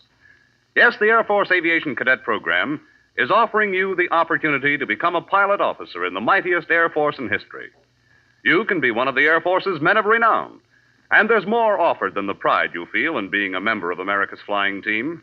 For after your 52 weeks of training, you'll graduate as a second lieutenant in the Air Force with an income of more than $300 per month.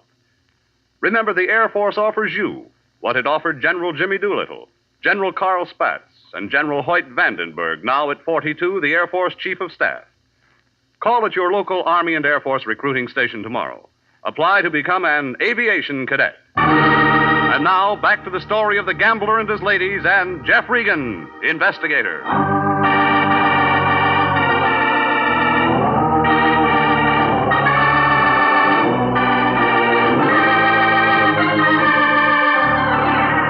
Well, things were moving as fast as the last reel in a Western movie.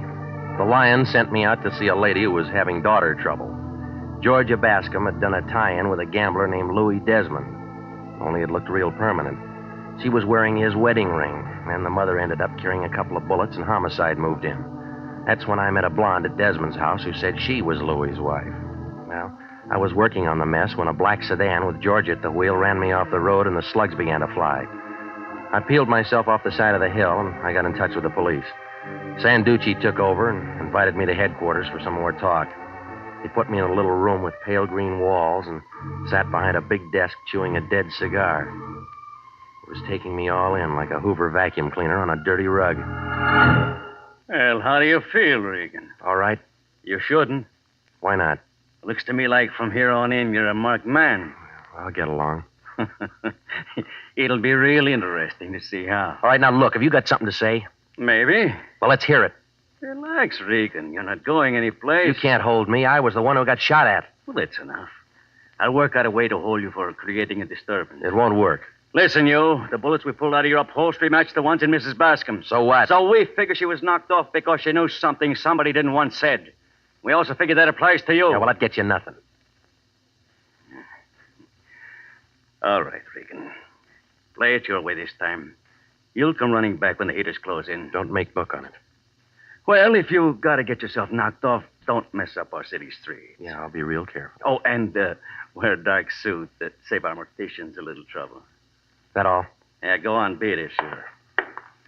Oh, Regan. Yeah. E baffi de tuo padre. What's that mean? Your father's mustache.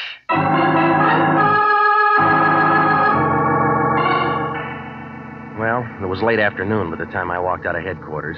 The sun was still working, but it was cold. The cab driver, with a lot of conversation, drove me to my place over on Taft. When I opened my front door, I smelled it again, those cubebs. A small face was sitting on my sofa, sucking on them. It belonged to a guy who had to stand on a box to see over a fox terrier. When I shut the door behind me, he ground the cigarette into an ashtray and turned on a nervous look like a pig in a football factory. Your landlady let me in, Mr. Regan. I hope you don't mind. I have to talk to you. We met before. We did? I don't remember. Just me and your cigarettes. Huh? Oh, you mind if I smoke? You just finished one. Oh, yes, so I did. May I have a drink, then? Just a small one. All right. Thank you. I generally don't drink, but tonight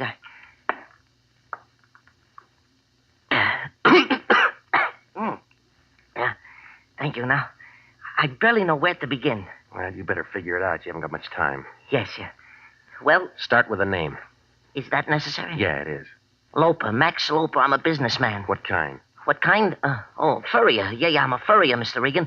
All sorts of furs, ermines, nice. Generally, I prefer sable, but it depends on the woman, you know. What does Georgia get? Beg pardon? Let it go. I'm not the man I used to be, Mr. Regan. My fortunes have changed. Yeah, it changed. I think I better have that cigarette. Save it for later and start making sense. Well, I need help. Why come to me?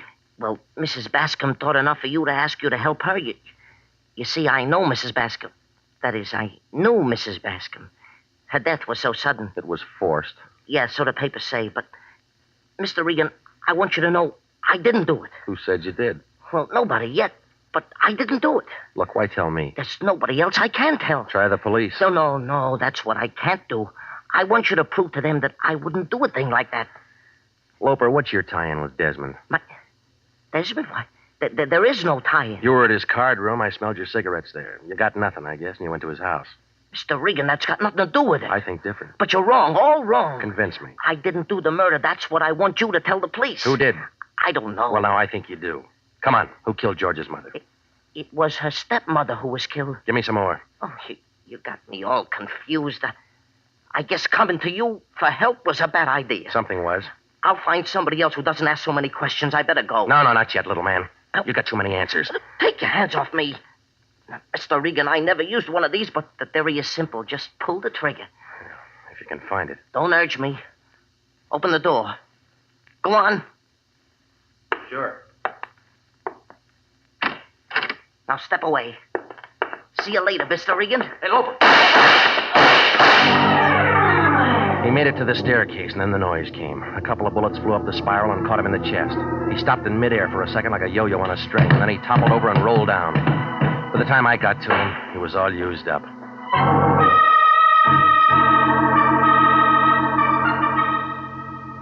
Well, I called into Homicide, brought some of the boys out, and they took care of him.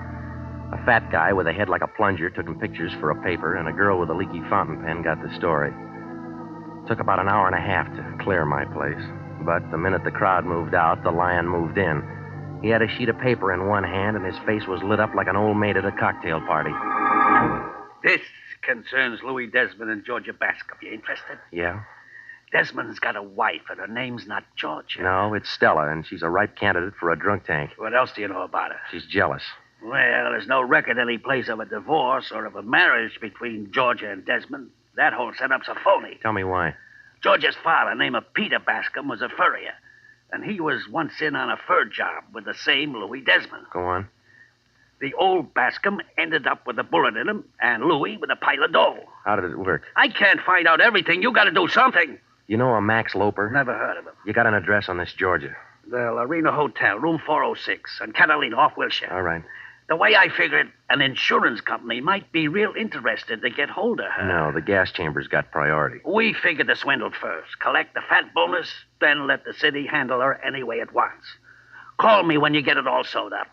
What are you going to be doing? Resting at home. I'm all worn out. Yeah, well, that figures. You've been doing a little thinking.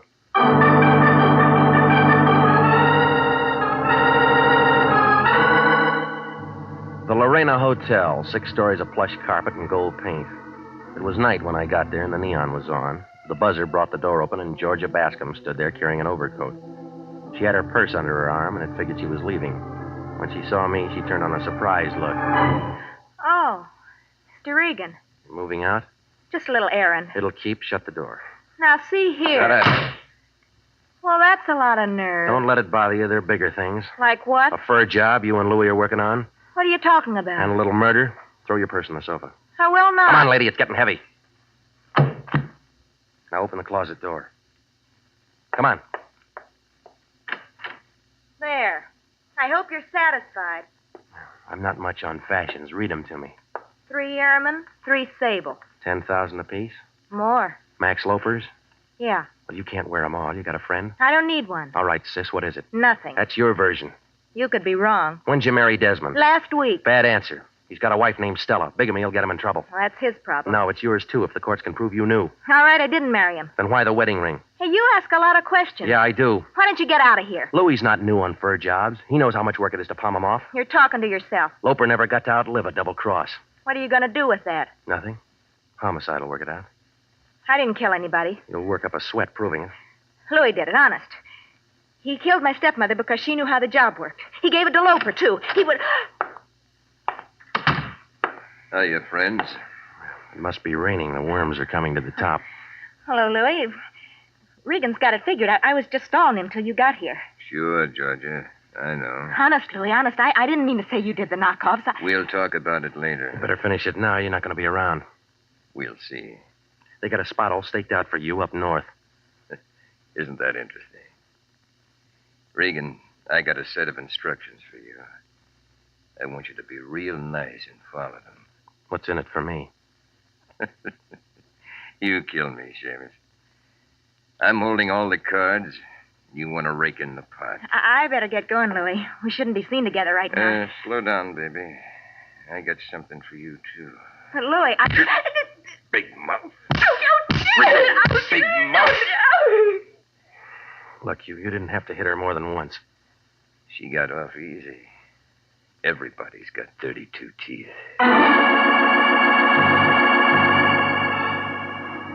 Desmond moved us out of the apartment and down the hall. Georgia was beginning to sob, but Desmond wasn't impressed. He held the gun under his coat and walked behind us careful, like an elephant on a crate of eggs. The button brought the elevator, and the 3 of us went in, and then it started down. When the door swung open on the first floor, a whiff of bourbon came floating in, packing a .32. Louis turned white. Stella! Stella! I told him if he kept messing around, he was going to have trouble at home. You want to give me the gun? No. What's your name, girlie? Georgia. Were you in love with Louis? I don't know. Well, go find out. You want it now, Regan? It's empty. You know, lady, you fixed nothing. What do you mean? Where you're going, you'll all be together again.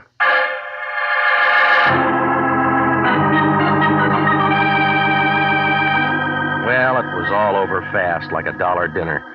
The coroner's office sent out some boys for Georgia and Louis, and Sanducci picked up Stella. Desmond had himself a pretty good thing. Do a tie-in with a furrier and move the furs across the border with nobody making a fuss. Oh, it was slow work, but $10,000 a week's pretty good pay, and it was real safe. Loper wasn't going to say the furs were even stolen until they were turned into money. Of course, he never got to say it at all. Everything would have been all right if Stella didn't see green every time Louis saw blonde. Well, the insurance company thanked us for what we did to expose the fraud. The Lion was unhappy. He said they should have shown their gratitude with something more lasting. They gave it to him, a 1949 pocket calendar.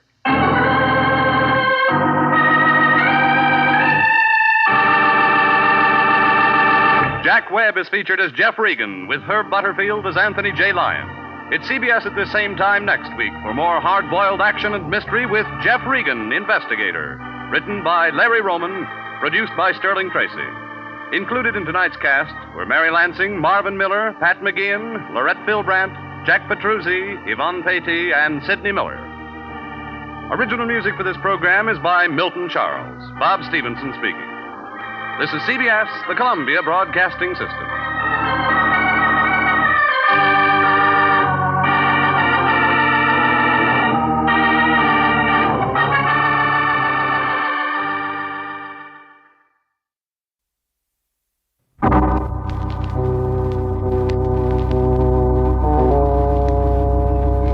My name's Regan. I get 10 a day in expenses from a detective bureau run by a guy named Anthony J. Lyon. They call me the Lion's Eye. Jack Webb is Jeff Regan, Investigator, as CBS offers you hard-boiled action and mystery and thrilling adventure in tonight's story of the man who lived by the sea.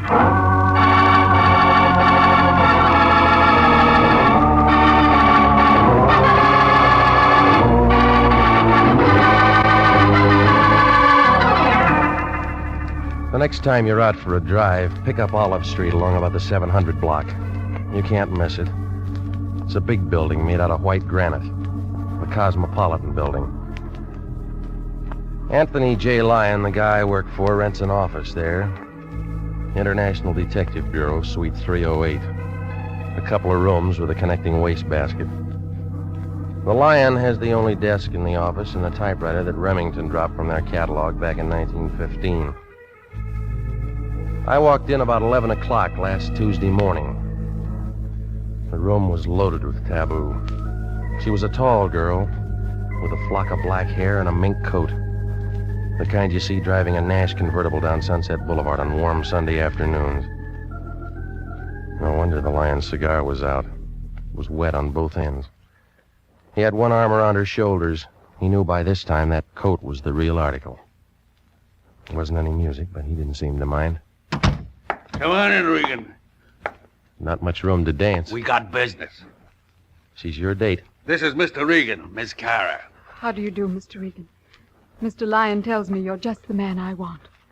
Well, he said the same thing to a mortician last week. Miss Kara is associated with the famous psychic consultant Prince Nemo. I help the prince look into people's minds.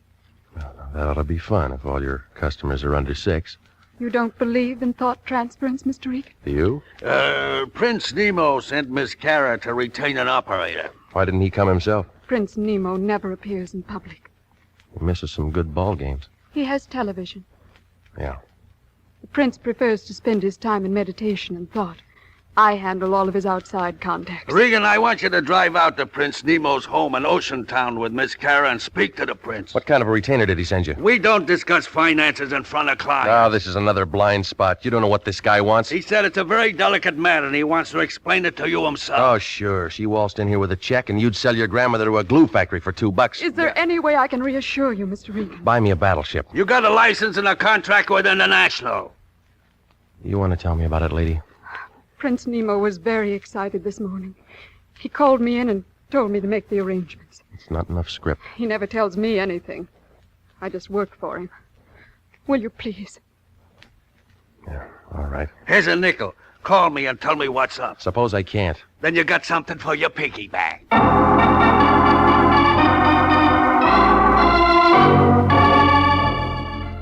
The Lion stood there and watched us leave. He looked happy, like a hobo in a bubble bath. Well, we went downstairs. We climbed into her convertible. The guy in the parking lot had to take a walk around the block when she flashed him a smile. I asked her about lunch. She said no. I asked her about dinner. She said something that meant no. It's like that sometimes. The flag's up, the meter's ticking, and you get nowhere. But from a couple of things she told me, I got the idea that she was doing more than help the prince read minds. His place turned out to be a good hour from Los Angeles up 101. A couple of stories of glass and concrete leaning out over the ocean. Inside, a guy in a white turban and some pants that looked like oversized diapers put his hand on a big curved knife he had in his belt. He was wearing tennis shoes. Right this way, Mr. Regan. Butcher? That's Guinea, the prince's manservant. He's from India. I bet the Indians were glad to get rid of him. Guinea's harmless, tongueless, and he doesn't hear. I like you, Mr. Regan. And this is the prince's study. Come in. Oh, come in. This is Mr. Regan. Of course. Welcome, sir, welcome. The Lion's Eye. I'm honored, sir. Please sit down. That'll be all, Lena? Of course. I'll be in my office. Charming girl, Lena. She handle all your outside contacts? Except for those matters I must attend to personally. Mr. Regan, I'm in trouble. It's paid for. I want you to save my life. You look healthy. I am healthy, let me assure you. But my life has been threatened. They got police departments. I thought you understood. This is a delicate matter. We aren't here to discuss me. Who's the guy? It's a lady, Mr. Regan. A very beautiful and lovely creature. And she'd like nothing better than to see my carcass go out with the tide. How do you know? She's erratic, ill-tempered, and ruthless. Any more? Yes, she called me this morning and told me what she intended to do. You got a chance to reach for your gun. To reach for you, Mr. Regan. Now, I feel the entire matter could be settled amicably if you were to call on her, inform her you are my personal bodyguard and that you are here to protect my life. What makes you figure she'd go for that? It's worth a try. And besides, I'm paying. Mm-hmm. Now tell me how long you've been blackmailing her. Blackmail? What do you mean? Oh, your racket might last 6 months, a year, but not long enough to build a place like this. The answer's blackmail. My dear fellow, Okay, so I should have told you. Give it to me. Well, I can slip them into a trance, spill a family secret or two. What kind of secrets? Any kind. They want their minds read, I read them. $25 a hit. Where does the shakedown come in? When I tell them what they told me. You been putting a squeeze on her? She's an actress. She was in on a deal at the studios. And she won't shake. She said she'd blow my head off. Look, I'm in a spot rig, and she's the kind who'd do it and make love to the jury. Give me a name. Doris Patrick. Ever heard of her? Where's she live? Palisades. Here's her address. All right. You going over to talk to her now? Well, she isn't gunning for me. Oh, thanks a lot, Regan. You know, I've been sweating. It's real good for a cold. Yeah, I'll try and catch one. You guys yell real loud when they answer back. I'm just thinking of my future, Regan. I won't look good dead.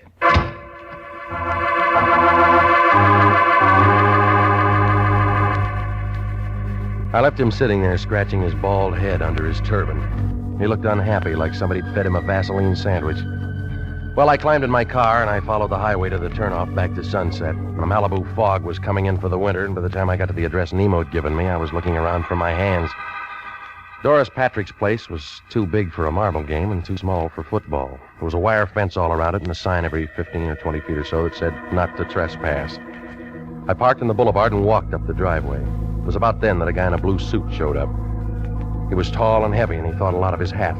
He pulled down on the brim, blew smoke in my face, and kind of nudged me with his shoulder. Move on, Pilgrim. We don't want any. How do you know? We're waiting for the 49s. Scram, huh? You aren't even on the list. All right, we'll wait for the 50s. Blow. I came to see Doris Patrick. Yeah, what for? You her? Sure. What do you want? Business. Shop closed. You always like this, or you missed lunch today? Look, I don't know who you are, Pilgrim, but you don't understand English. Well, I know you. There's something about a guy in the lineup. Yeah? He memorizes easy. Cop? Private. Private or city, you all smell the same to me. Hunting season's over. You always carry a .38, do you? Oh, that's showing? Well, maybe you got a broken rib. Well, I met all kinds of funny guys. I said I wanted to see her. Ain't in. Watchdog? Now you're getting smart. Well, you aren't.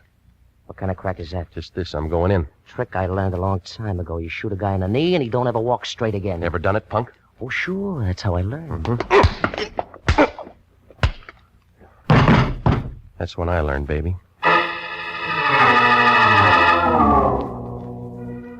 He slumped against the side of the wall, and he looked tired, like he'd been running from Compton. Well, I left him there, and I went up the driveway to the porch.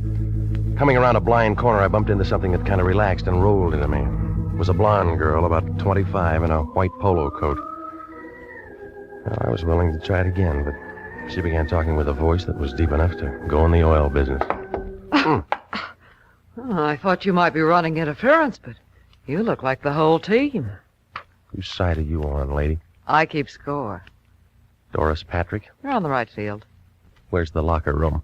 Maybe I like you. Where do you come from? Right here. Didn't know we raised your kind anymore. Or did you go wild?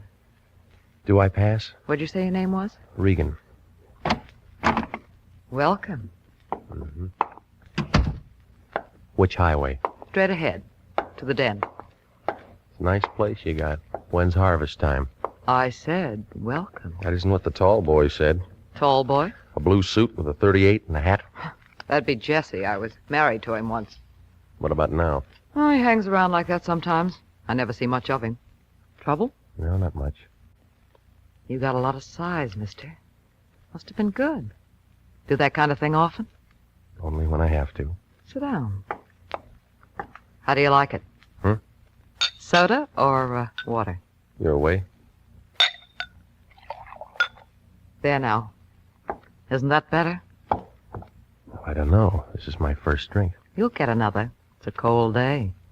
Not in here. You're quick. Must have a good straight man. His name's Prince Nemo. Must we talk about him? He thinks you're dangerous stuff. What do you think? Right now or when I'm a couple of feet away? Now. Hey, now look. Remember me? I just got here. Your name's Regan, and we're going to get along. Yeah.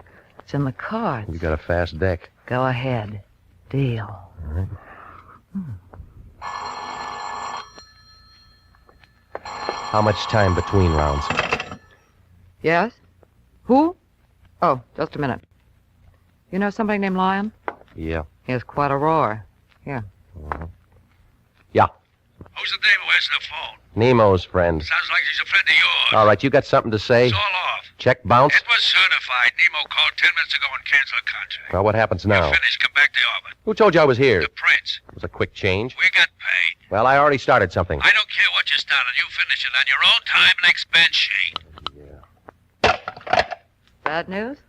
Well, I'm through working for the day.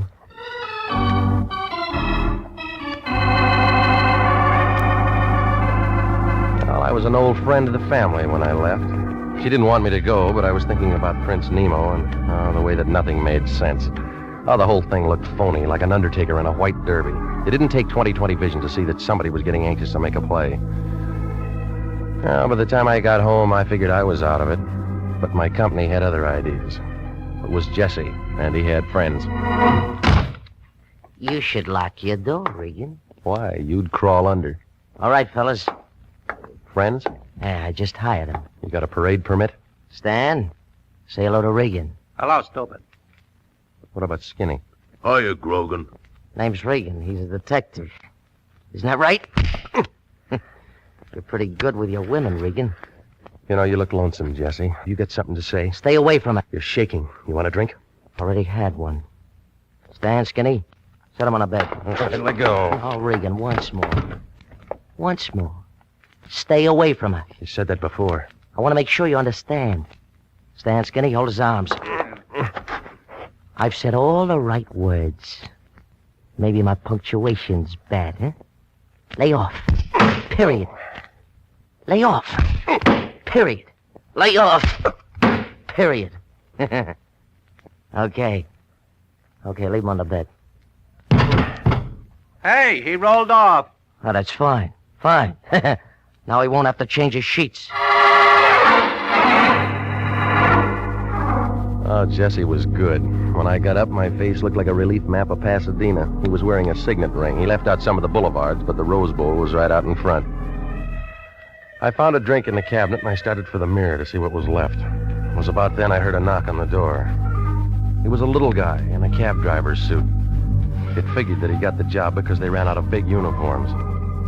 They double-crossed him on that cap. If it wasn't for his ears, he'd have been wearing his snood. Hiya. Yeah? Football? What do you want? Your name Regan.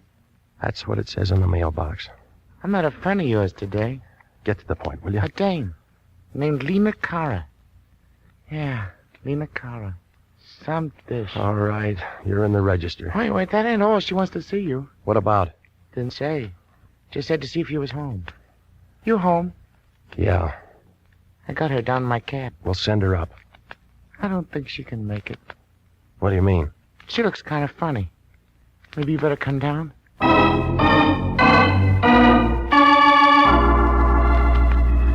She was sitting on the edge of the seat, staring out at nothing. Her back was as stiff as a filing cabinet, and there was a little ring of white around her lips. I paid off the cabbie, and I took her back up to my place without a word. When we closed the door, she was sitting on my sofa the same way. Only this time she had a .25 automatic in her hand. Well? Well? Where'd you get the gun, lady? Gun? Oh, this? I bought it for $30. Can I see it? Oh, yes, Mr. Regan. I brought it so I could show it to you. Mm-hmm. I paid $30 for it. Paid $30 for it. Yeah. It's brand new, isn't it? Oh, yes, of course. Did you know Prince Nemo was my husband? Since when? Long time now. Not many people know that. Did you come here to tell me that? No. No, I came to tell you that you don't have to worry anymore. About what? About what my husband hired you for? Well, I've already been called off. Oh. Oh, I didn't know that. Did you meet Doris Patrick? Yeah? Then it was about her. What do you want, lady? Nothing. Nothing at all. Just that we don't have to worry anymore, do we? Tell me about the gun. Doris is very pretty, don't you think? Seen her on the screen many times. And she's quite pretty. Could hardly blame the prince at all. Could hardly. Why'd you bring the gun? Imagine the air would be cleaner there, don't you? What are you talking about? It's really very humane, they tell me. Come on, stop it. It's just like sitting down and never waking up. I read all about it. Just walk in and sit down. You don't try to hold your breath. Stop it, sis, stop it. Now listen to me. What is it? What have you done? What are you trying to say? You don't try to hold your breath. You go right to sleep, don't you? You're trying to tell me that you killed him? They don't make such a great deal of noise, do they? Left him sitting there in his house by the sea. He looked very much alive, only...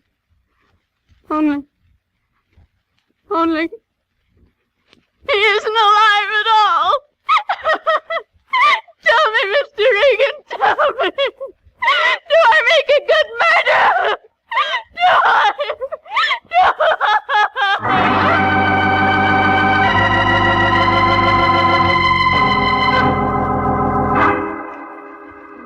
Well, after she got through screaming, she settled down to a slow, even kind of giggle that started somewhere around her shoelaces and didn't get past her knees. Gave me a feeling like somebody was unwrapping an atomic bomb under a Christmas tree. Well, she wasn't going to do any more talking, so I went downstairs and brought back a doctor friend of mine named Sammy Wing. He had his little black bag with him, and he gave her a shot of something. She wilted like last night's orchid and went to sleep. Sammy wrote down a couple of things, and then he looked up at me. Some playmate. Wish I'd have been here for the party. How is she, Sam? You know her better than me. Oh, is she going to be all right? In 4 or 5 hours, she'll wake up and want some water. And then what? She might ask you what happened, or it might start all over again. By the way, what was it? I don't know. She came over to see me. I should have visitors like this. I've been working too hard. She said she killed a guy who was a client of mine. Maybe I'm lucky at that. Why the past tense? The Lion called me off the case. Official, huh? Yeah. You got nobody to protect. Where's the corpse? At a house in Ocean Town. Here, call the police. And you and me can go out and do our Christmas shopping. Oh, she said she used this gun. A .25, it killed people. No, Sammy, there's a bullet jammed in the chamber. Dames don't know how to reload. It hasn't been fired. Ballistics got better ways of telling. She's pretty and she's nice, and I'll bet she looks like $1 million in a bathing suit. But if I'd have met her within the last 3 hours, I'd have run for help. Was that professional? Acute hysteria. The kind that pops off guns and people and does a lot of things they can't remember later on. Call Sanducci. Look, it doesn't figure she'd do it with this. Maybe she had another one. While you're at it, call the coroner. Tell him to go out there with some DOA forms. No, I'm going first. Corpse hunt? Just an idea. Labrucherie had an idea. Yeah. This dame's bipped somebody, and she's told you her story. Well, I don't like it. What do they do when a private eye messes up an open and shut murder case? Sammy, stay with her, will you? There's some bourbon out in the kitchen. Maybe both of us will get our pictures in the papers. I left him sitting there. He looked sad, like a water buffalo caught in a drought. I pushed through the fog for about 40 minutes, and I pulled up in front of Nemo's place in Oceantown about 9:30. It was dark enough to give a ghost the creeps. I used that ring of keys that I'd taken from her purse, and I went inside. It smelled dry and still, like somebody was waiting for the world to fall apart. I clicked on my flash, and I walked down the long hall to his office. Well, he was there, just like she said. And there were 3 holes in the front of his shirt, close range, but it wasn't the laundry's fault. He'd been dead maybe 2 hours. The desk drawer showed some canceled checks made out to Doris Patrick. While I was thinking that over, I spotted a .38 Smith & Wesson on the floor by his hand. Lena had been carrying a .25. I broke it, and 3 cartridges fell out. From the looks of the holes in his chest, the .38 was the gun for the job. Well, that made her story and the .25 a fairy tale. While I was kneeling there, a light went on behind me. A fat man wearing a sheriff's star was standing by the switch. A tall leather jacket with a flashlight in his hand was in front of me. I began to feel helpless, like a trombone player with a short arm. Scavenger hunt, son? You don't talk, Charlie. Ain't much for him to say, is there, Cap? Guess not. Well, son, You're going to be calling me names. what do you like best? Killer, murderer, slayer? Papers use slayer a lot. I don't like any of them. Kind of breezy for a hot boy, ain't you? You mind giving me a name? Regan. I'm with the International Detective Bureau. It's Regan, Cap. He's with the International Detective Bureau. Got a card or something, son? Yeah? Here. Oh. This guy here, a friend of yours? My client once. What'd you do for him? Okay, tell me this. Why'd you plug him? There's another story. Any good? Better than the one you got. You'll have a hard time selling it. It's a fix. Oh, why you want to say a thing like that? How long you been on the force? Easy, Regan. Me and Cap's being nice. Phone call a little while ago. Funny kind of voice. Said we'd find a stiff here. But didn't say we'd find you. Yeah, you're extra. The dame who worked for him told me. You tell Homicide? No? That was a mistake.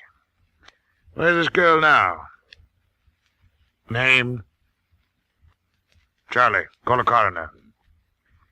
Oceantown is just a small place. Only me and Charlie around. We borrow from the county when we get something like this. Well, I can find you a real answer in an hour. You got ideas? Lots of them. You can tell me all about them later. We got a corpse, we got a suspect. You know that's good. Even a weapon. I'll have an alibi when you check the time of death. We'll worry about that later on. All right, son, let's go. Well, I had about as much chance as an elephant in a tea room if those 2 locked me and booked me. I leaned back into his gun, spun around, knocked his wrist down. He pulled the trigger. But I'd already hit the light switch, and he was making rockets in the dark. I left my car there and cut across the highway and doubled back up the hill. They spread out in the wrong direction.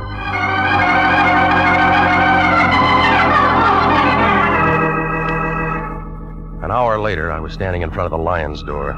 He was wrapped in a bathrobe big enough to keep all the silkworms working overtime. What do you want, Regan? Information. You been drinking? I've been working. That Lena Cara see you? You sent her. She called me and said she wanted to hire you for something else. After Nemo canceled the contract. Yeah, why? You gave her my address. I thought you ought to talk to her. What she want? She told me that she killed the prince. She can't do that. We got a contract. Well, it's already been done. We're in a spot. Yeah, I figured that'd get through to you. They'll be asking me all kinds of questions. Well, why didn't you think of that before you signed? What are we going to do? You're going to find out where this .25 came from and if anybody fired it. Huh? She was carrying it when she came to me. I don't want to get involved. Well, you're in it up to your ears. I went out there and found the prince. Only A .38 might have done the job. Yeah? Well, that cleans her up. Not yet. The Oceantown sheriff and a guy named Charlie are looking for me. What for? They think I know something. Do you? Not yet. There was a tip-off. Somebody was supposed to be a patsy. Where's Kara now? My place with Sammy Wing. I'm going to get a lawyer. It'll look good. All right, give me the keys to your car. Why? I got a date. Find out who fogged Nemo when we won the championship. You'll have to give the cup back. You cheated.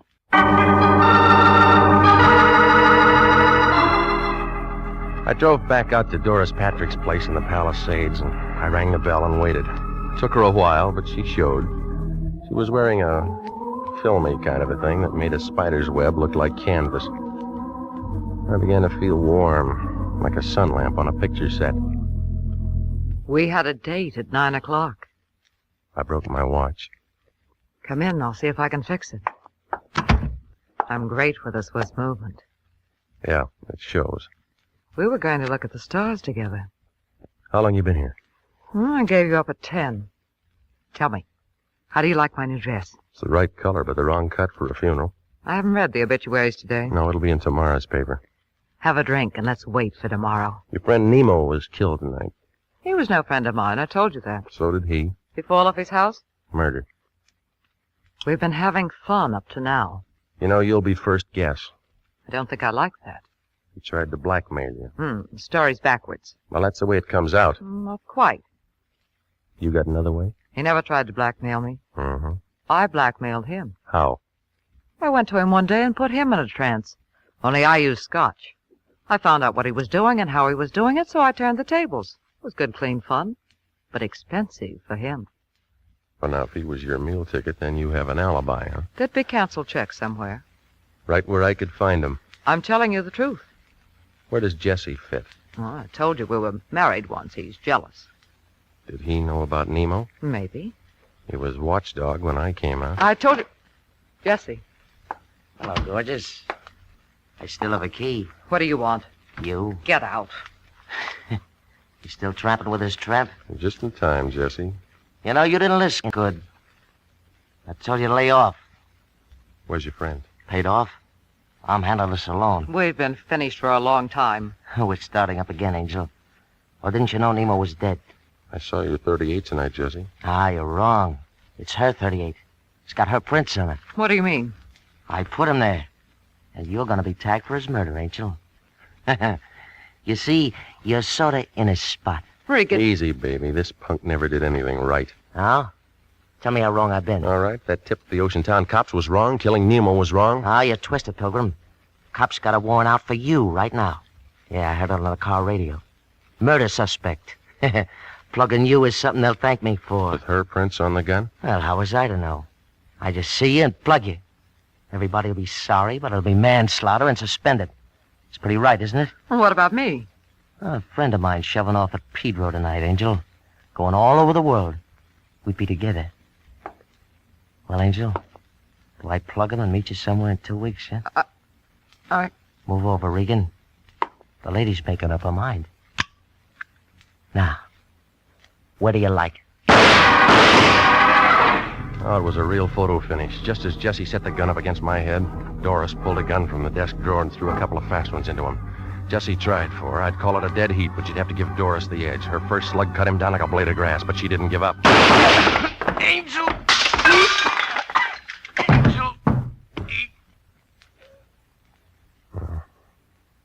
He's all used up. Never shot anyone before. You look like a professional. Give me the gun. He deserved to die. Didn't he? Didn't he? I don't know, lady. You knew him better.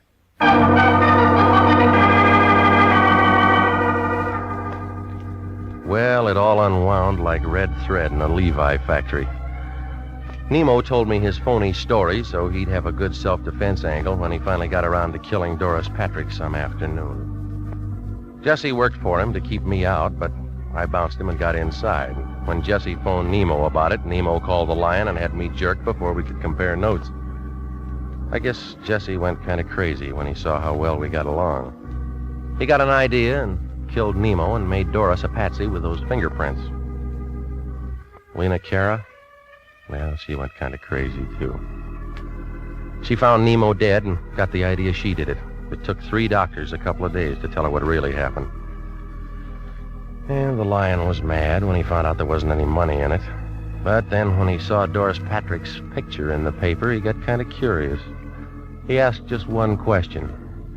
What did I do all that afternoon I was out in her house? Well, I didn't even bother to answer him.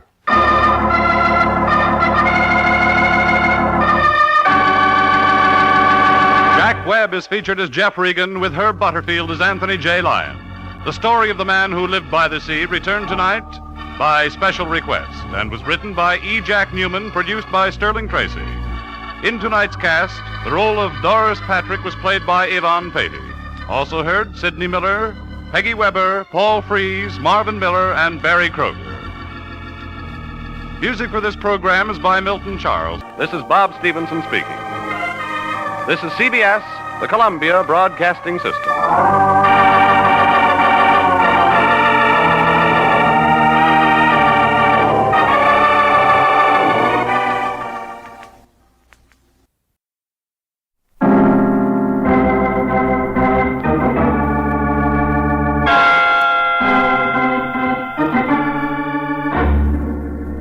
My name's Regan.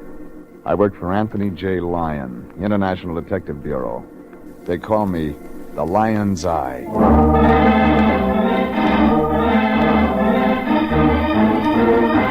CBS brings you Jeff Regan, Investigator, starring Frank Graham as Regan with Frank Nelson as Anthony J. Lyon. So stand by for mystery, suspense, and adventure in tonight's Jeff Regan story of The Lady by the Fountain.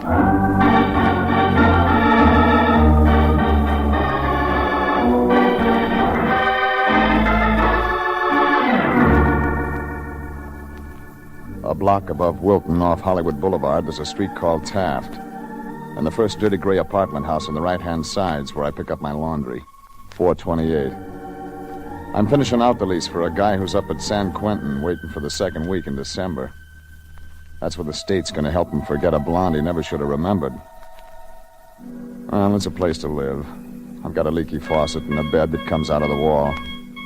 And that's where I was last Monday morning about 6 o'clock when somebody began pounding on the door. I figured the place was burning down, but it turned out worse. My boss. A couple of 100 pounds of black cigar stuffed into a blue suit. Regan, it's me. The Lion. It's a nice morning. The sun's up. The birds are up. What are you doing? Just hoping somebody'd drop in.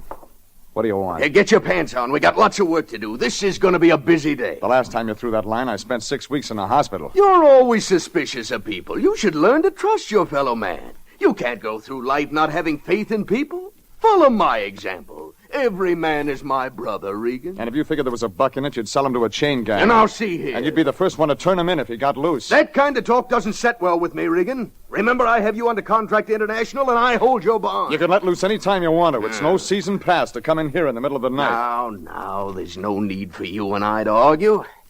I guess I'm a bit edgy. Been up all night long. Mind?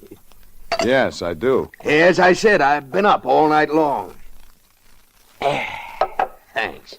Regan, somebody got Tim Vickers, vice president of American Casualty Company, out of bed at 3 o'clock this morning. He was at the same party with you? They don't get old Tim out of bed unless there's dough involved. I looked into it. Headquarters tells me that a guy named Albert Colby made the call. Lives out in Bel Air. Fine family. Oil. Put it on the road. I wish you'd buy better stuff. Well, last night Colby got himself married to a tomato named Frances Shaner. Somewhere around midnight, the new Mrs. Colby and 50 or 60 other guests are heisted as nice as you please. And the police are working on it. Goodbye. No, you and me, we're working on it. When they call American Casualty, that means whatever was taken was insured, and they've got their own man on it. And it means they want it back bad enough to start paying a reward to anybody who can find whatever it is. And it means the insurance company and the police department will be working on it, and they don't want anybody else sticking their nose in. Oh, those cops can't pick up reward money, and neither can those company guys. Now that leaves you and me, Regan. And International can use some extra dough. Try the Morris plan. I got a better one. You hop out to Colby's and get some details. I'll hang around headquarters and see what kind of story they've got. You set them up, but they never come off. If we find out what's gone, who took it, and get it back, we've made rent money. Yeah, I haven't had my breakfast yet. What's the matter, Regan? You look worried. I am. That's my only bottle. Oh, you got nothing to worry about anymore? Here, it's empty.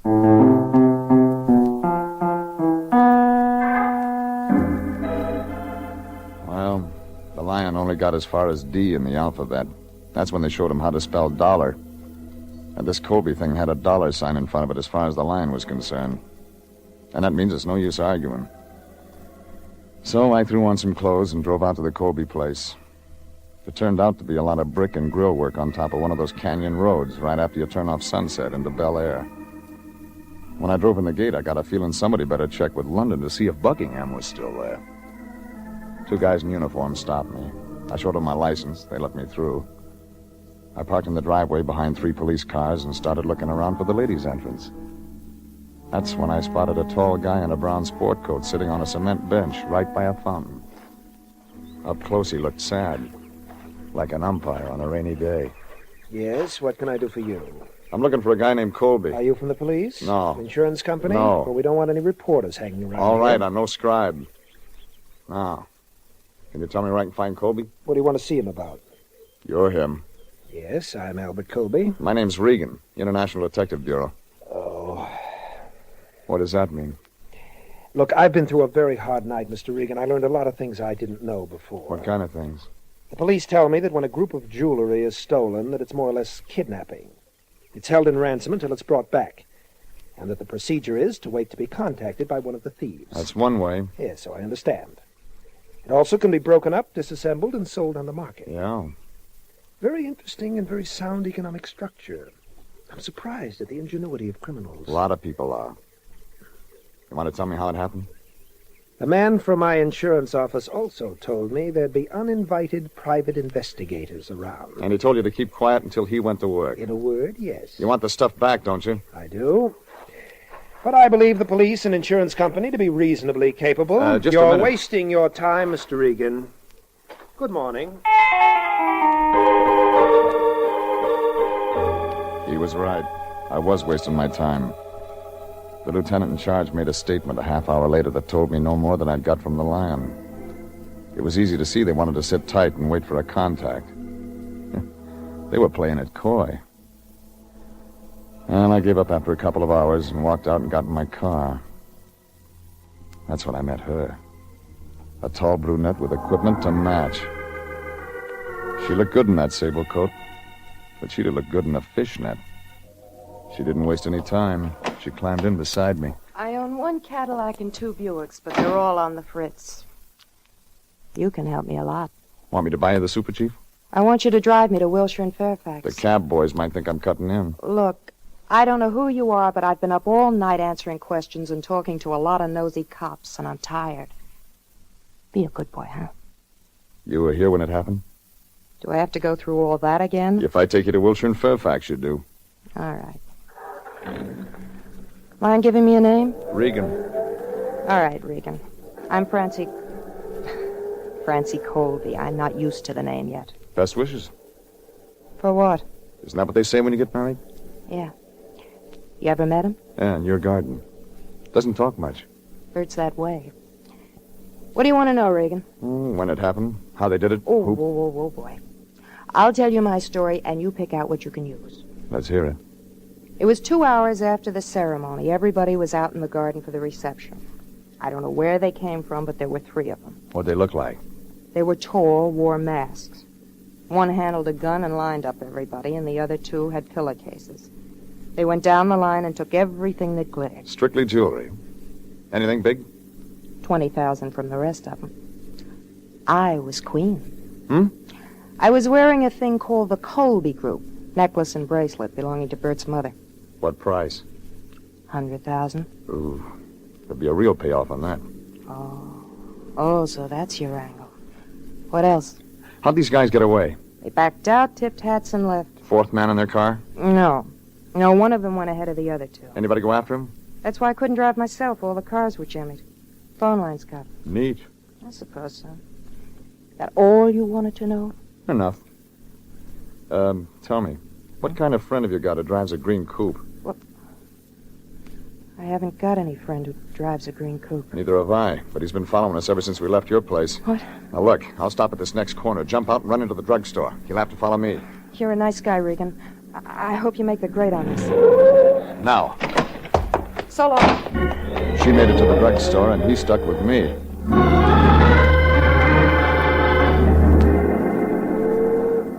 turned right when I hit Santa Monica Boulevard, and that's when he began playing games. His front bumper tapped my fender, and I pulled over. He crawled out of his car. Heavy man in a suit that didn't fit him around the middle. I didn't like the way he smiled.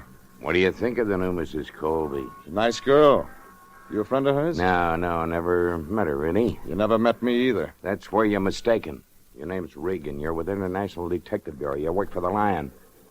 Sent you out on a job. What did I have for breakfast? A lot of talk from the Lion about the Colby case, right? You follow me just to tell me that? I wanted to make sure you heard it. Real sure. Well, you can unwrap your bumpers and get moving, Buster. I don't listen easy. That's what they tell me, Regan. Yeah. My name's Winters. I got that badge 4 years ago. It says American Casualty Company on it, and right next to it there's a license that makes me one of their investigators. Right now, I'm working on one of their cases. You're wasting a lot of time. No, you're wasting the time, Regan. This is a one-man show. I'm handling it, and I don't want any private peepers snooping around trying to fall in the cracks. You talk like you got it all figured. I got so much of it, there isn't any left for you and the Lion. You really know that much? I really know that much. Name me 3 hoods in black masks. I'll have their files by 6 o'clock tonight. Show me some important stuff called the Colby Group. I'll have that, too. Are they going to close it on talk? Regan, I went to a lot of trouble to make sure you understood that you're not wanted. There's nothing in this for you with the Lion. No reward. Nothing. You're not wanted. Clear? Yeah. So clear, I'm taking your license number right now. From here, I go to 3500 Hope Street, City License Bureau. They're going to tell me if you're what you say you are. But no matter what you are, if you get in my way, Buster, I'm going to look you up. And if you want to keep your arm, get it off of my car.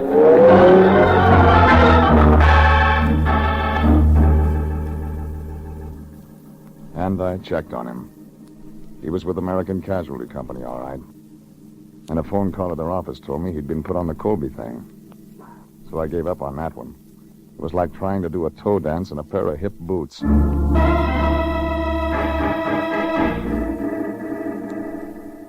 It was about 6 o'clock when I got to the office. The Lion was there. He looked unhappy. Like somebody'd fed him a wax sandwich. Where you been? I've been phoning all over town for you. I went to a double feature. I met a guy named Colby and a girl named Colby. They're husband and wife. Well, that's dandy. That's just great. You can forget them all. It's finished. We struck out. What do you mean? Know what happened in Chicago this afternoon? Want me to guess? A cop threw a couple of slugs into a bimbo named Mickey McIntyre. The other guy, Swede Swanson, gave up right away. Tie it up. Mickey and Swede were carrying some of the ice they heisted from the Colby place last night. They talked. And the guy Chicago's looking for now is named Pete Florio. Some gumshoe around Chicago's going to tag him, and there goes our reward. Where'd you get all this? Robbery detail here was in on it. So it was over for us 3 hours ago. Any expenses after that are your own. And in the future, Regan, don't spend all day on a thing. Check with me. Shut up. What did you say? He was looking at the same thing I was looking at. The 3 bullet holes across the front of the man who was standing just inside the door. A heavy-set man with a bad smile. He wasn't smiling this time. He was trying to talk. Oh, Regan, I got it all, but you'll like it better than me if you... Who is it, Regan? What's he... Ed Winters, investigator for American Casualty. He in on this? He was. What do you mean? He's dead.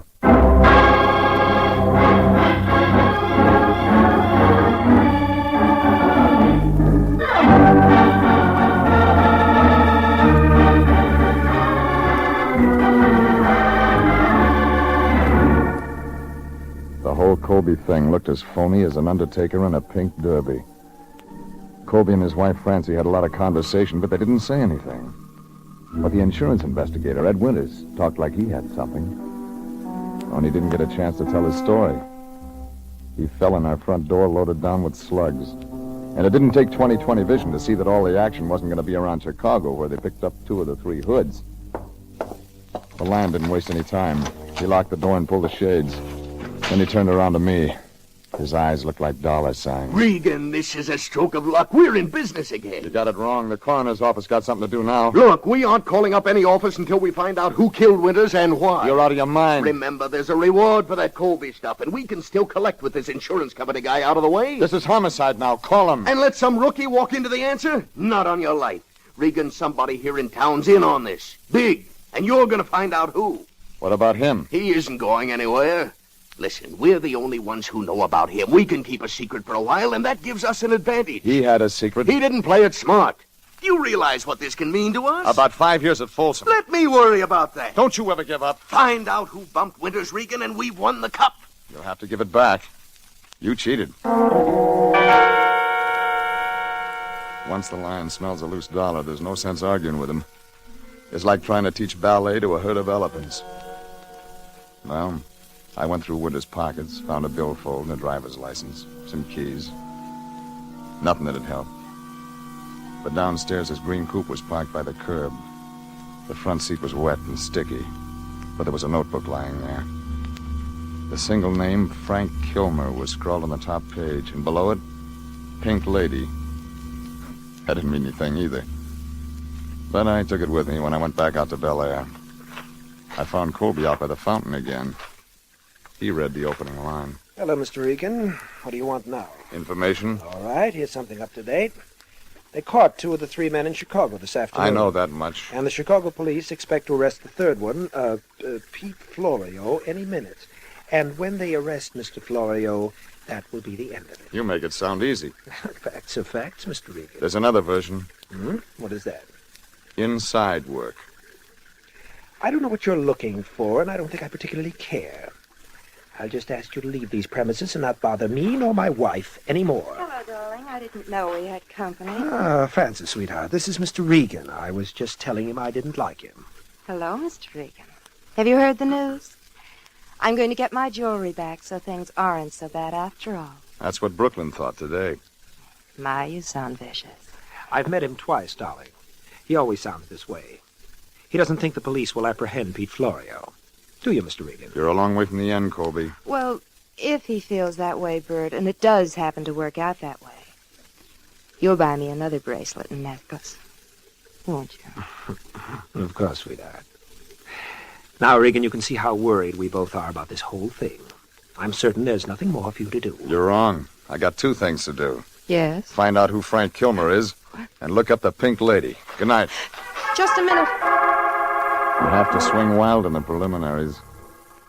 Colby and his wife figured to be in on the main event. I started with the phone book. It didn't turn up a Frank Kilmer, but it did show a Pink Lady nightclub in San Marino. It wasn't much. There was a little pale guy playing piano in one corner. Figured he'd never been out for a music lesson. I put the question to the bartender. Nope, never heard of a guy named Frank Kilmer. Just got here from Cheyenne myself. Worked at the Frontier for 4 years. Nice place. Yeah, sure. Anybody else might know? I don't know, Pilgrim. Why don't you ask somebody? Oh, ask her. She's the cigarette lady. Kitty. Kitty. Yeah, Tom, what is it? Oh. This is Mr. Regan. Yes, Mr. Regan. He wants to ask if you ever seen a guy named Frank Kilmer. He don't know what he looks like. Oh? See? She don't Tom, know. why don't you go crack some ice? We got plenty of ice, Kitty. Enough ice to last It's going to be a hot night. Beat it. Oh, all right, Kitty, all right. And the music, Benny. You know the other guy, Mr. Regan? Maybe. What'd he look like? He had a name, and he paid for his information. Yeah. His name was Winters. He was around this morning, knocking on my door. What do you want to know? What you want to know about Frank Kilmer? Oh. Go ahead. I'm listening. Wait a minute. Is Frank in trouble? He's a name on a scratch pad to me, lady. I don't want to get anybody in any trouble. Just tell me what you told Winters, okay? I met Frank 2 years ago.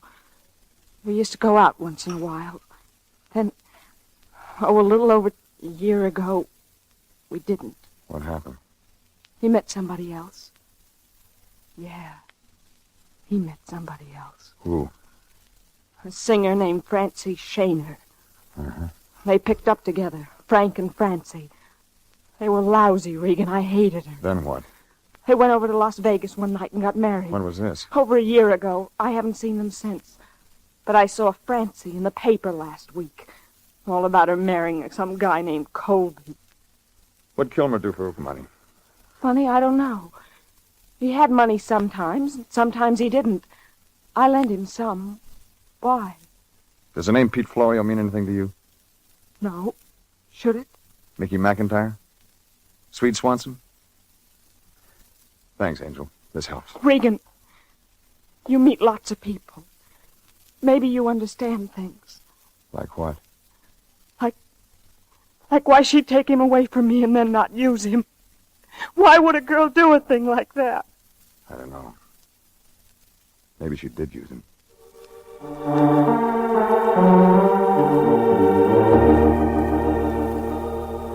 It was beginning to shape up by the time I left her, but I needed more to go on. The old telephone book gave Francie Shaner, the new Mrs. Colby, an apartment address near Fairfax in Wilshire. I took a chance she hadn't moved all the things out yet. It was on the 3rd floor, right next to the fire escape. I pulled out a ring of skeletons. The 3rd one did the trick. All the stuff was still there. Some of it packed. Some of it just spread around.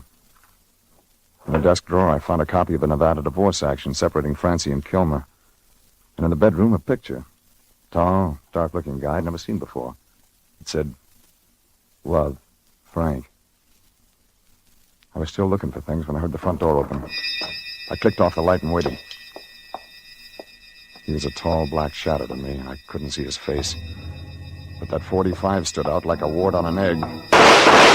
His didn't come near me, but I had better luck. I spun him around enough to start him back down the hall toward the fire escape. I had to take cover. I got to the fire escape in time to see him run out of the alley and jump in a car. Whoever it was, he was carrying one of my slugs in him.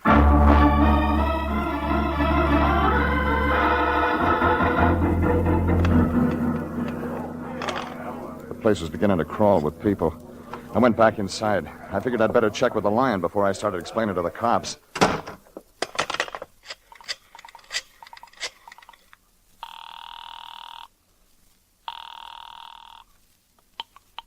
Yeah? I'm calling from her old apartment. I was looking through his stuff when somebody began throwing lead. Lead? Gunplay? Regan, how many times have I told you? Shut up and listen. I hit whoever it was, but he got away. The cops will be here any minute, and I'm going to have to do some explaining. And when I tell it, they'll want a story from you about that stiff in your office. Now, look, Regan, we're about at the end of this thing. What do you know? Francie once had a boyfriend named Kilmer. She married him, divorced him. But Kilmer, that doesn't... not Frank Kilmer. Give it to me. Pete Florio has an alias. It's... Frank Kilmer. I left my card with a skinny guy in blue pajamas so they could find me for the quiz games down at headquarters.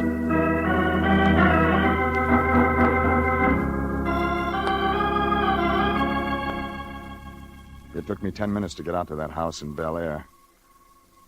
I parked outside the gate, walked through the garden to the back. Somebody had drained the fountain. Somebody was sitting there. And it wasn't Colby. Regan.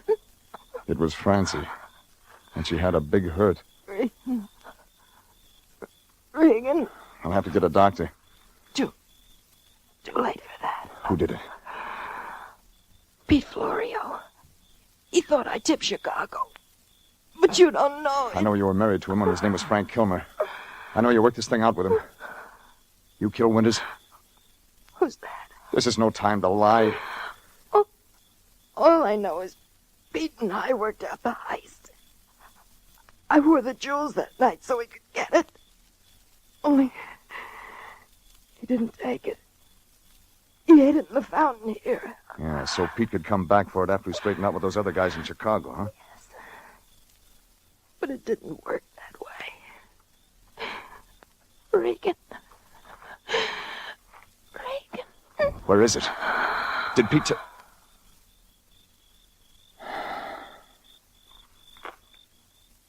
So bad. And they're not making that model anymore. Don't move a finger. Plane service good from Chicago, Pete? The best. I've been there and back in 24 hours. You get around too, don't you? What's your name? Regan. Regan, I'm going to plug you. Stand up. You're making all kinds of mistakes tonight. My mistake was tying in with Francie. Bust up $100,000 to stick that knife in her. Now I don't know where the stuff is. Somebody else had a part. Hot air. Wait till you try our gas chamber. Turn around. Now, stand real still. That's it. I want to watch your collar wilt. It was Colby. One hand was hanging like he'd never use it again. The other one was doing all right. He just kept on. He grabbed for the bench, then slid down and shook all over a couple of times like he was saying no in a big way. It was finished.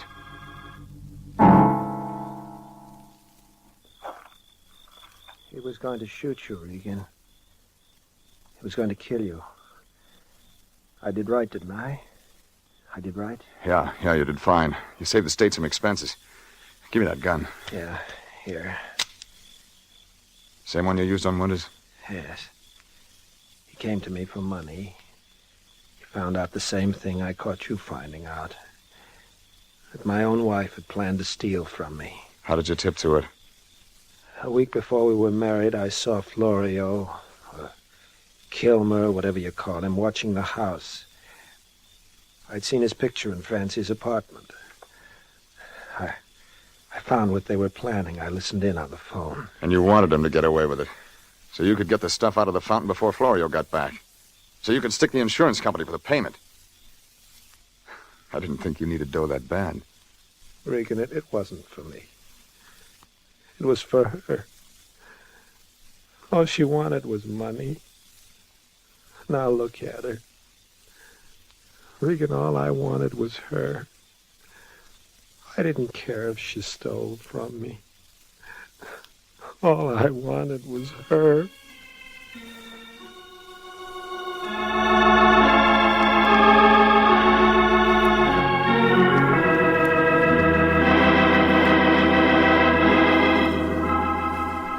The Lion and I spent the next 36 hours at headquarters trying to explain away that stiff in our office. It didn't explain easy. But they began to listen better after Colby showed them where he hid that necklace and bracelet after he took it out of the fountain. Chicago police told us their tip-off had been on a long-distance call. That straightened that part out. Colby tipped him. He'd been hoping that Pete and all of them would get shot up in the pinch. Well, it didn't work that way. When I got back to the office, the Lion was sitting there. He looked sad, like a derby entry with a broken leg. Regan, I just got terrible news. We aren't going to get a reward. I knew that when I turned in Colby. The stuff never left the premises. Oh, we fouled out on a technicality. And I worked so hard. Sitting here with that stiff must have kept you real busy. It's your fault. You should have let Florio or Colby or somebody walk out of there with that stuff and then nab him. Is money all you ever think about? Well, what else is there to think about? If you got it, you're okay. If you haven't got it, you're a bum. Well, you can find somebody else to go around trying to make a gentleman out of you. I quit. You what? Oh, now, just a minute, Jeffrey, please. Let's not fly off the handle. I'm just upset, that's all. I'm not myself. Yeah. Why, International couldn't get along without you. I couldn't get along without you. You're like my own son. I'm an old man, Jeffrey. You sure are. The rigors of the business, the scars of the battle are heavy with me. Jeffrey, I need you. Oh, sure. You'll stay? Yeah. Good. Here, stop by American Casualty on your way home. Give this to Tim Vickers. What for? For 2 days' work. Even if we can't collect a reward, we got something coming. You never learn, do you? That's a legitimate bill. Didn't I stand guard over the body of one of their agents all day long? I charged them union rate. What? The pallbearers are organized. It's a branch. What's the matter, Regan? You look worried. I am. I'm just wondering how they're going to explain you in the time capsule.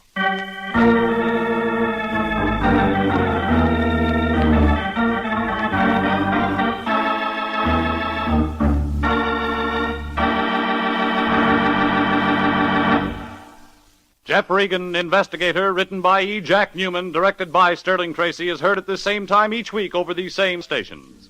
Frank Graham plays the title role. Frank Nelson is Anthony J. Lyon. Original music is by Richard Arant.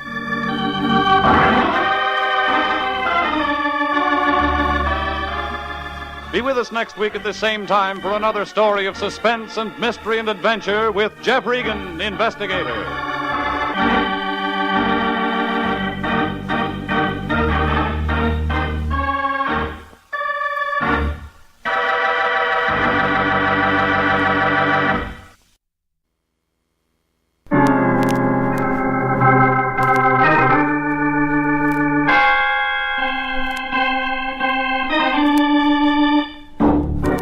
My name's Regan. I work for Anthony J. Lyon, International Detective Bureau. They call me the Lion's Eye.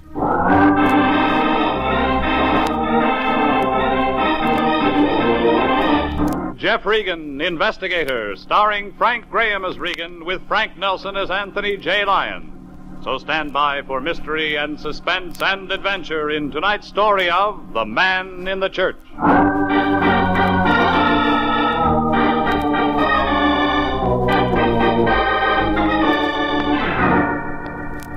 You'll find the Cosmopolitan Building on 7th Street near Olive. A pile of white granite holding up a brass clock that hasn't kept time since 1932. That's the year Anthony J. Lyon, the guy I work for, took out a 30-year lease on Suite 308. You can't miss it. Right after you get off the elevator, the International Detective Bureau. Good bargain counter if you want to buy your trouble wholesale. Right after the SC game last Saturday, I walked in. The Lion was at his desk.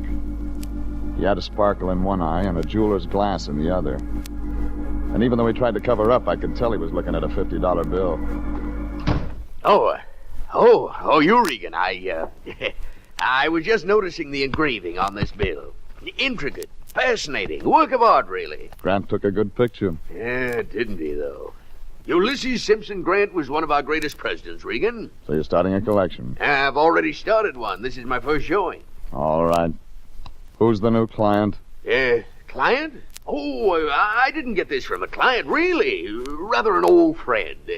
Just a little errand. Yes, I called you in because I want you to do a favor for a friend. Last time we did a favor for a friend, he turned out to have a record as long as a rolled-up kite string. Oh, Pencole's not like that. Not at all. Pencole? Yes, Charles Pencole, my friend.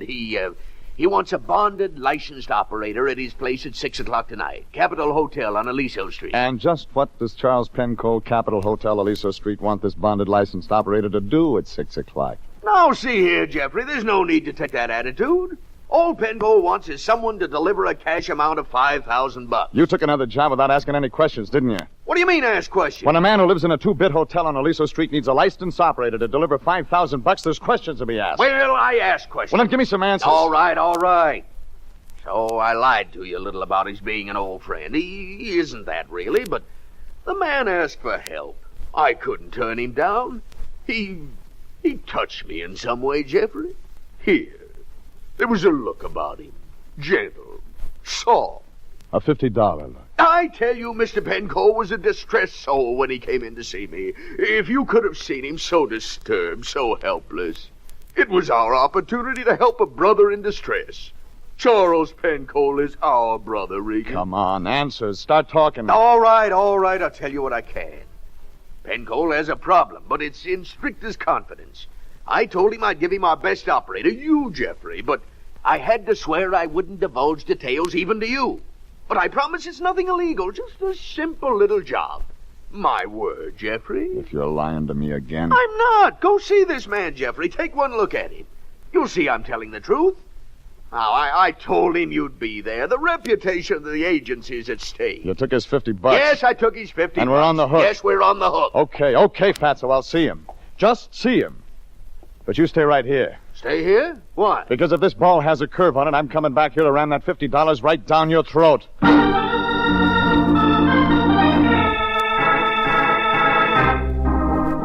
Well, the Lion had put on a good act, and I went for it again. Maybe it was because I figured he lied so much he'd accidentally have to tell the truth once in a while. Or maybe it was because he looked different when he was describing Charlie Pencole. Anyhow, it was dark on Aliso Street, and it was trying to rain when I found a white blister over the sidewalk that blinked out Capitol Hotel, rooms $1 and up. I walked through a lobby that smelled like last year's laundry. Nobody was behind the desk, but I spun the register around and picked up a Charles A. Pencole in room H. It was upstairs, in between a broom closet and a fire escape.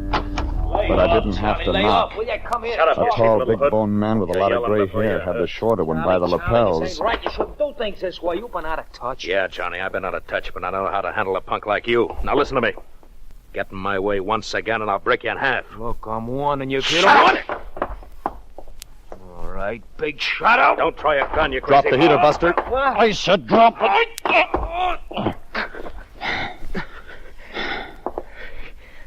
Got a lot of friends, Charlie. They always show up just in time. I remember you too, mister. I remember you Get too. out of here. Go on, get out. I remember this. I remember all of this. You're a pretty good soldier. What's your name? Regan. Oh, you some thanks. Thanks, Regan.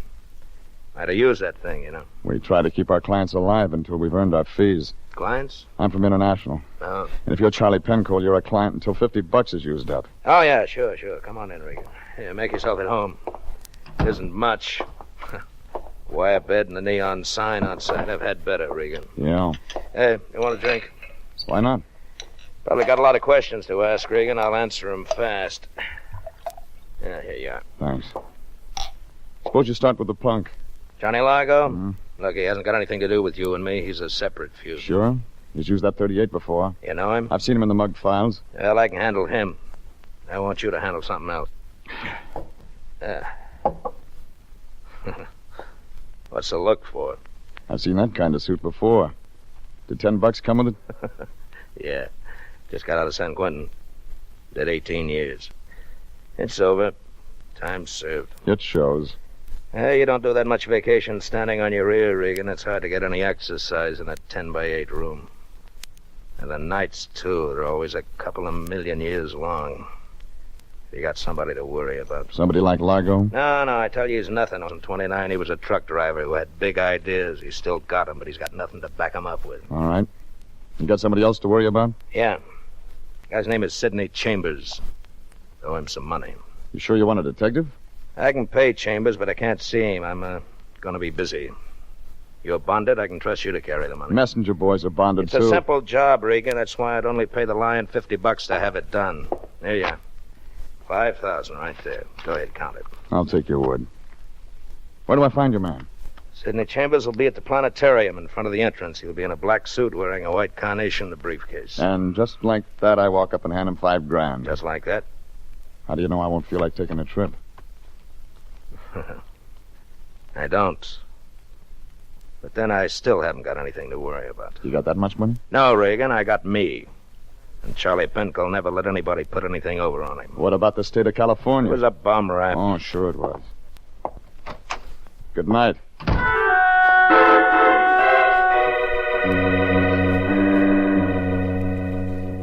I left him sitting there. He looked as happy as a Ubangi with a fever blister. Maybe the lion was telling the truth. So I put the $5,000 in my pocket, but it felt hot, like a dynamite stick with a short fuse. It was 10 minutes to 8 when I parked in front of the planetarium. A little guy in a black suit was standing at the entrance looking at his watch. I was afraid he was going to get trampled, but the briefcase and white carnation saved him. Doors will be closed at 8 o'clock. All those wishing to listen to tonight's lecture Going to the lecture? It's all about a trip to the moon tonight. Oh, is it? Well, I don't think I'll go in. I'm expecting a friend. Friend named Charlie Penco? What? Penco. You going to meet him here? Yes, but you can't be Penco. You're much too young. That's right, I'm not Penco. I don't understand, Mr. Regan. Oh. Mr. Penco promised me faithfully he'd meet me here tonight. You had parents, didn't you? Name? No. I'm Sidney Chambers, but You got the briefcase to collect some money in? Did you bring it? Did you really bring it? How much expecting? Why, $5,000 and not a penny less. All right. There you are. Well, say now. Say it's now. All there. It certainly is. It certainly is. It most certainly is. Yes, indeed. Thank you, Mr. Regan. If I hadn't seen him pat his bulged pocket, I'd have gone on home and played canasta with my landlady. But when I saw him drive away, I began to get a slow feeling. Like all my troubles were already started. So I crawled in my car and followed him. I was still following when he pulled up in Palos Verdes and parked in front of a little house stuck up on a hill all by itself. I had that same feeling when I cut my engine, coasted to a stop, and sat there thinking about nothing. I watched a light go on somewhere in the back of the house. I was just putting my cigarette out when the place lit up like a cop. I pulled my gun and started for the door. But I wasn't fast enough to stop that black coupe that was in the alley.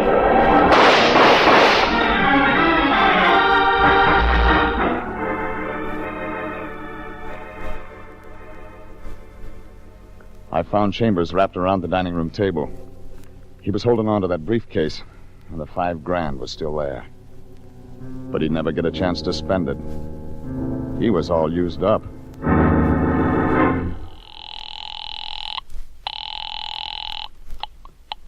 Anthony J. Lyon speaking. You better have something good to say, Fatso. Regan, where you been? I've been looking all over. You know where I've been. I called the Capitol Hotel, but no one answered. Listen, Regan, I don't want you to take this job. I took it 3 hours ago, and now I need those answers. Answers? You told me Pencold had filled you in on the background of this thing. Well, it's time you shared secrets with me. Regan, I can't tell you anything. You'd better.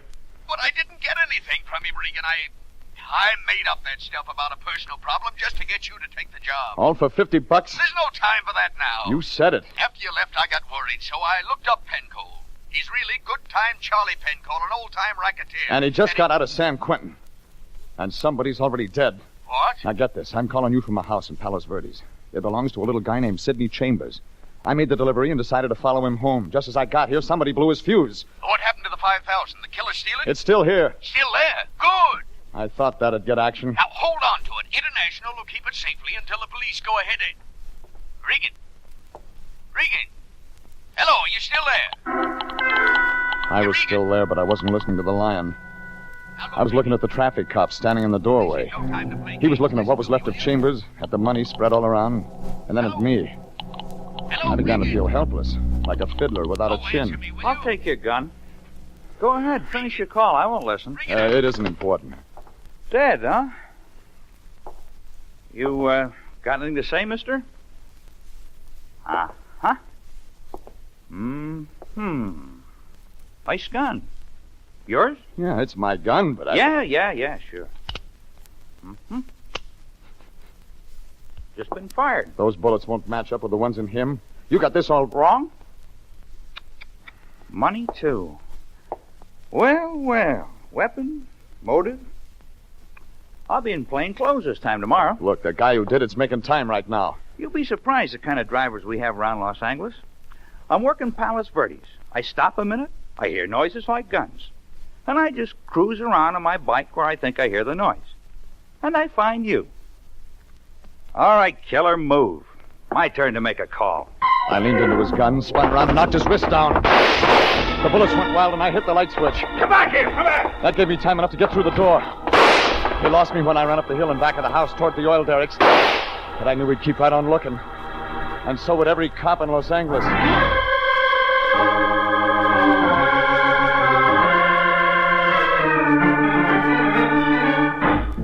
I had as much chance as a snowball in a Turkish bath. None of it made sense. I delivered Penco's $5,000 to a little guy named Sidney Chambers. And before I knew it, a question mark in a black coupe blew out Chambers' life.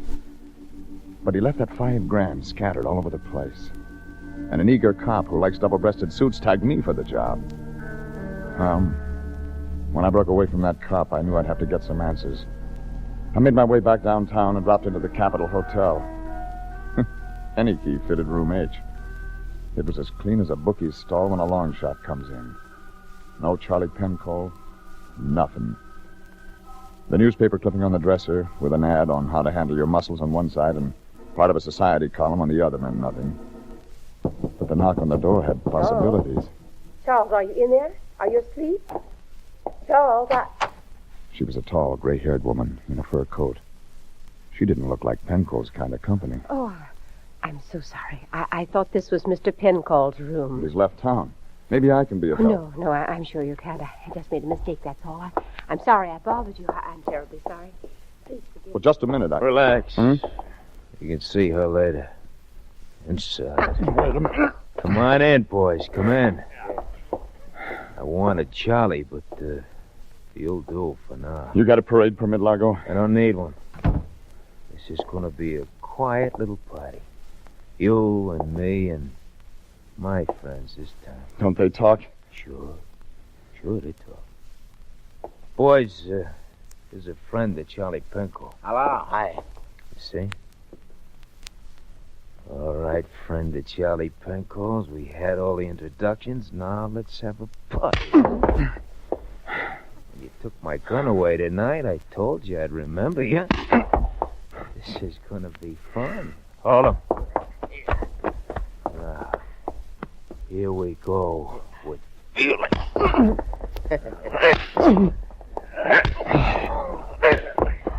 Boy, he's getting heavy. Nah, don't let him fall, Sam. Just getting the good stuff.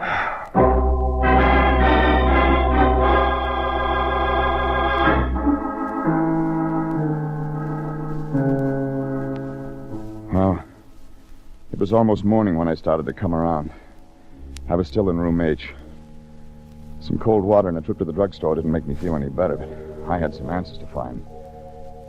The morning papers were full of the brutal murder of city employee Sidney Chambers. They went on to tell how he worked in the Hall of Records. My name was in the article.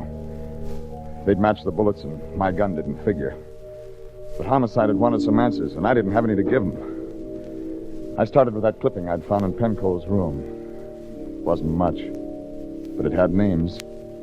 Something about a Meredith Gibbons and a Donald Townsend getting married. There was an address in the phone book, Sherman Oaks. Nice house on a nice street. Good morning, darling. I didn't expect you so...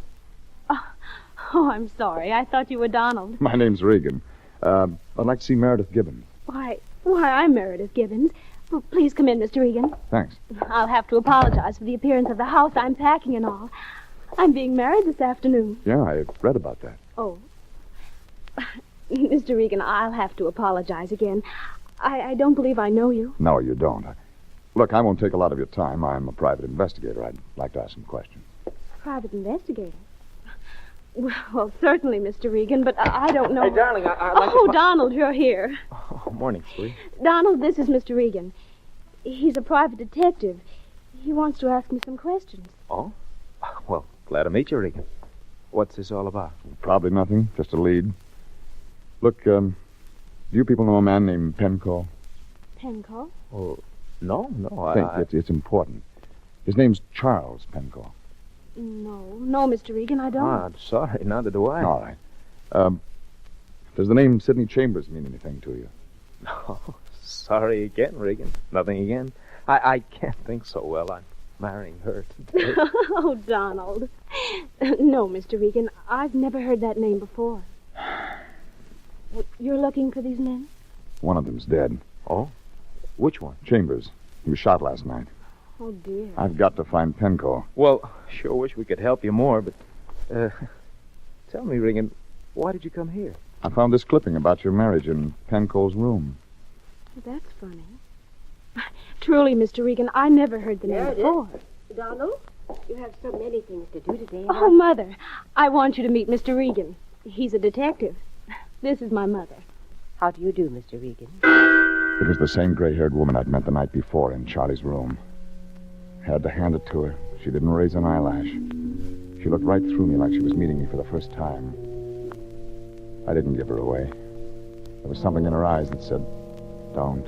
Mr. Regan, I know you'll excuse us. We have so many things to do. Well, perhaps Mother can help you. Sure. Bye, Regan. I hope you find your man, Mr. Regan. They look like a real nice pair, Mrs. Gibbons. They're wonderful children, Mr. Regan. Wonderful. You know what I have to ask you. Yes, I know. Man's been killed. Sit down, Mr. Regan, please. Thanks. That lovely girl who just walked out of the door is Charles Pencall's daughter. Oh. Yes.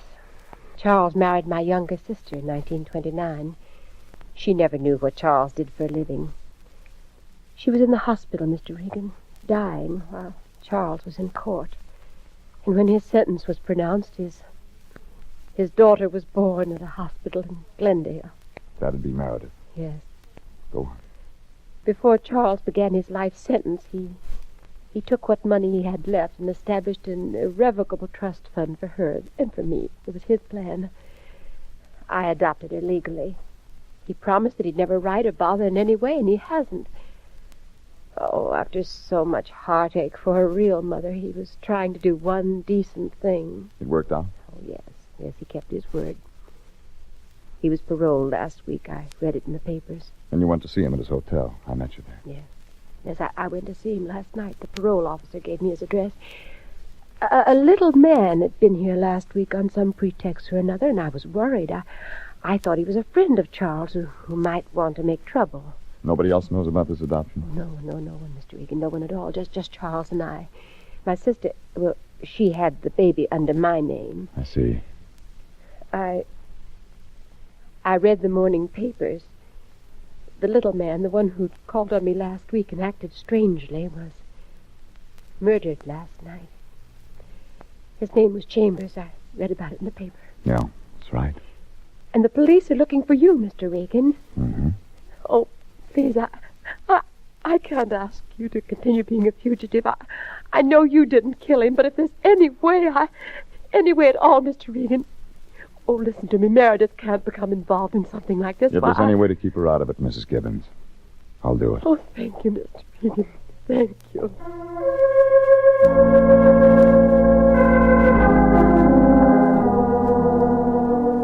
When I left there, I had a pretty good picture of the whole thing.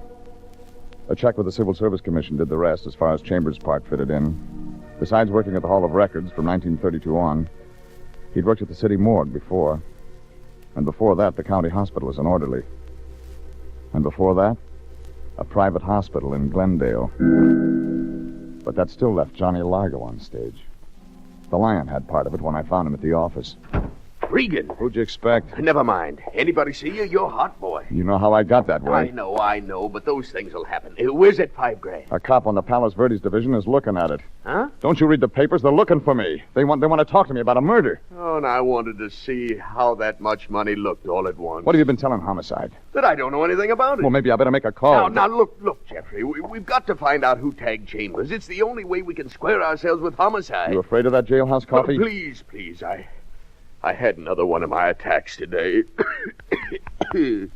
Oh, knowing you were out there somewhere in this vast city, hunted, because of my indiscreetness. Jeffrey, I've done you wrong. You're going to drown in those tears. Oh, now, please, find out who killed that poor man Chambers. Square yourself with the police. Make a clean breast of everything. Well, then you start giving me more answers. I'll help you in every way I can, Jeffrey. All right, where does Johnny Largo tie in with Charlie Pencore? Largo? Oh, it's an old-time feud. I went through the 1929 morgue files. Largo tried to kill Pencoe over some money or something. He claimed Pencoe held out on him. Nothing else? Nothing else. Why? You got a lead? What does Largo do now? He runs a joint in Gardena that fronts for a roulette wheel. Hey, where you going? To try my luck. By the way, what happened to your face? It got stepped on. Somebody had big feet. Yeah, 6 of them. Bye. I knew I was coming into the home stretch. I made Largo's place about 3 o'clock that afternoon, but I was too late. 3 squad cars were piled up in front, and the morgue wagon was there. I checked with the driver, looked inside, and saw that their customer was Largo. He was extremely dead. It was easy to see Pencoe was making the rounds. First, Chambers. Second, Largo. He figured to have one more stop, and I found it. That black coupe was in front of St. Anne's Church in Sherman Oaks. Inside, Meredith Gibbons and Townsend were kneeling at the altar. There were a lot of people watching. But the one I was interested in was the guy in the dark suit. He was standing in the back. Hello, Regan. I came to get you, Charlie. Yeah, I figured you would. They don't like murder in this state, no matter what it's for. Now, the state doesn't know Chambers was trying to buy that kid up there out of her life. So to keep your daughter from knowing who her old man was, you hired me. So you could get a line on Chambers, follow him, kill him. He was just a name on a phone to me. You had to tag him for me. It's the only way to treat him. Somehow he knew she was my kid. He had all the facts for blackmail. He waited 18 years to trap me. Largo was just a sideline. He was until he found out I'd killed Chambers. You see, he was following me that night in Palos Verdes. So you traded one blackmail for another. Yeah. And no way out. We'd better go, Pencoe. Now, just a minute, Regan. I want to see you walk.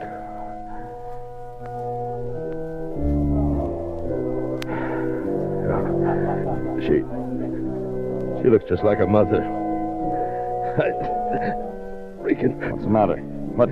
Largo threw some that connected here. Put your arm in back of me. Hold me up, Regan. At least till she gets by. I don't want to ruin anything. Please. But Donald, there's Mr. Regan. He came to our wedding. How nice. Yes. Hello, Regan. Thanks Hello. for coming. Oh, we're so happy. Did you ever find the man you were looking for? Yeah. I found him. I'm glad. We're so very happy today. We sure are. Mr. Regan, do I know your friend?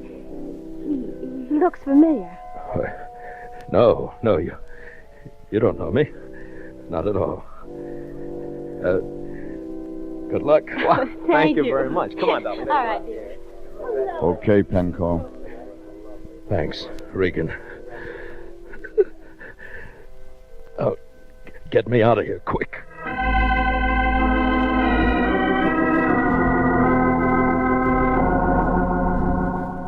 There were 4 of Largo's slugs in him. He died in the ambulance. Homicide knew about the old feud, and that satisfied them why Penco killed Johnny Largo and those 2 hoods. But they were bending their eyebrows trying to figure out why Penco killed Chambers. I didn't figure it was up to me to explain it.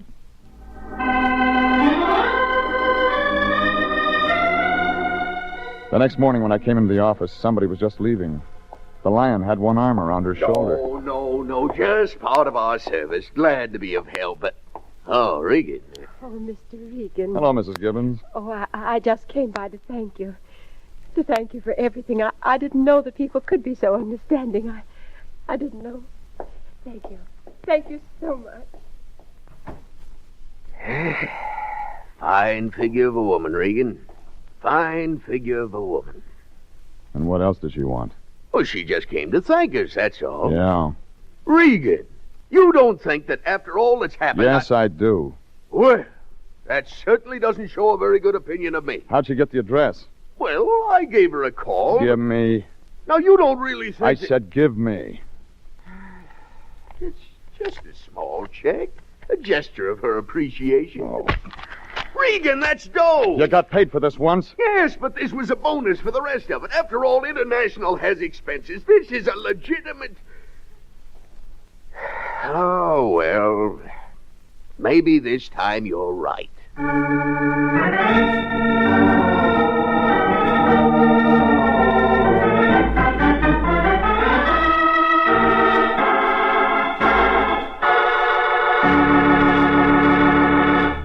Jeff Regan, Investigator, is written by E. Jack Newman, directed by Sterling Tracy, and stars Frank Graham as Regan with Frank Nelson as Anthony J. Lyon. Original music is by Dick Arant.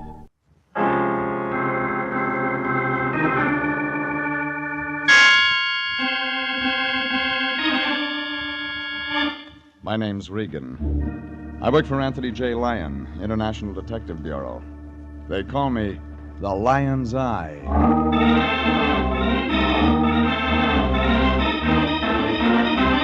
Wednesday at 9, and CBS brings you Jeff Regan, Investigator, starring Frank Graham as Regan with Frank Nelson as Anthony J. Lyon. So stand by for mystery and suspense and adventure in tonight's story of The Lady from Brazil.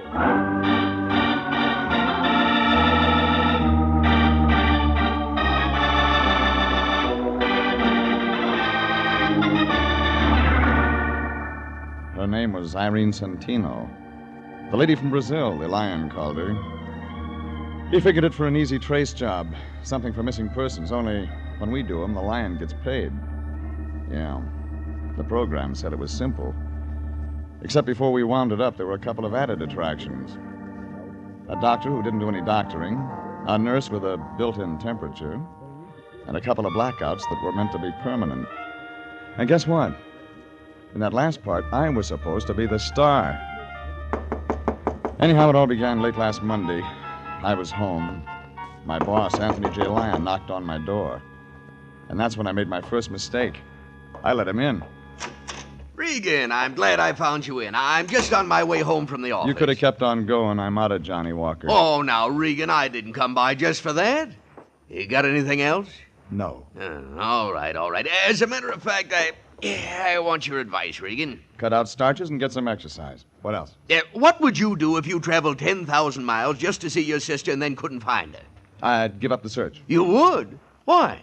I haven't got a sister. Oh, that's not what I'm talking about. You'd go to missing persons, wouldn't you? Sure you would. But if you knew your family in a foreign country would become greatly alarmed at this sort of notoriety, you'd look for your sister in another way. You'd hire a good private detective. Now, isn't that right? Come on, Fatso, put it on the road. What do you mean? I'm just posing a simple problem. And you've got an angle somewhere. All right, we have a new client. Her name's Irene Santino. She's from Brazil, Rio. Fine family, Regan. Coffee. She's engaged international to locate her younger sister, Carmen. I'm no St. Bernard. You'll do till I can feed one. Oh, now, I know you've been working hard lately, but, Regan, this is one of those occasions when I'm proud to be a part of our profession. We have an opportunity to help a young lady in desperate straits and at the same time secure goodwill from South America. Ever hear of the State Department? Of course I have, but they can't do it all alone. It's up to individual citizens to take responsibility, too. And that's the only reason you want me to find her sister? Absolutely. Now, Miss Santino is taking an apartment at this address. Here, go see her, comfort her, let her know International and the United States of America will do everything possible to locate her lost sister. Yeah. That all? That's enough. What'd she pay you? $200. That's a lot of green to get in advance. Well, she insisted. She's very anxious to find that girl. Watch out her check doesn't bounce. It won't. She paid cash.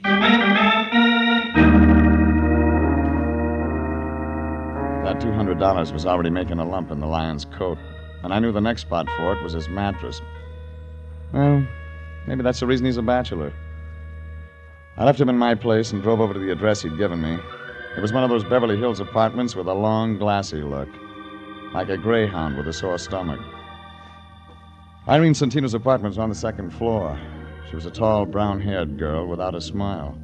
She wore glasses, and when she talked, she sounded sad, like a banjo player with a paper pick. Thank you so much for coming over, Mr. Regan. I've been very upset all day. I just had to do something about Carmen. Your sister? Yes. She's the one I came to California to see. I heard. It's an awful vacant feeling. I thought she'd meet me at the airport, and then she wasn't there. And when I went to her address, we were very close. She's from Rio, too? Yes. How's yes. her English? Well, the same as mine. We were both educated in the United States. You older than Carmen? Yes, 2 years. She's 25 now. Carmen left home a year ago.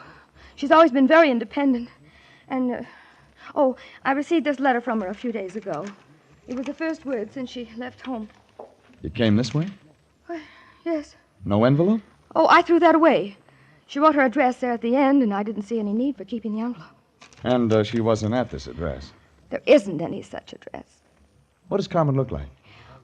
Well, I gave her a snapshot to Mr. Lyon. Didn't he give it to you?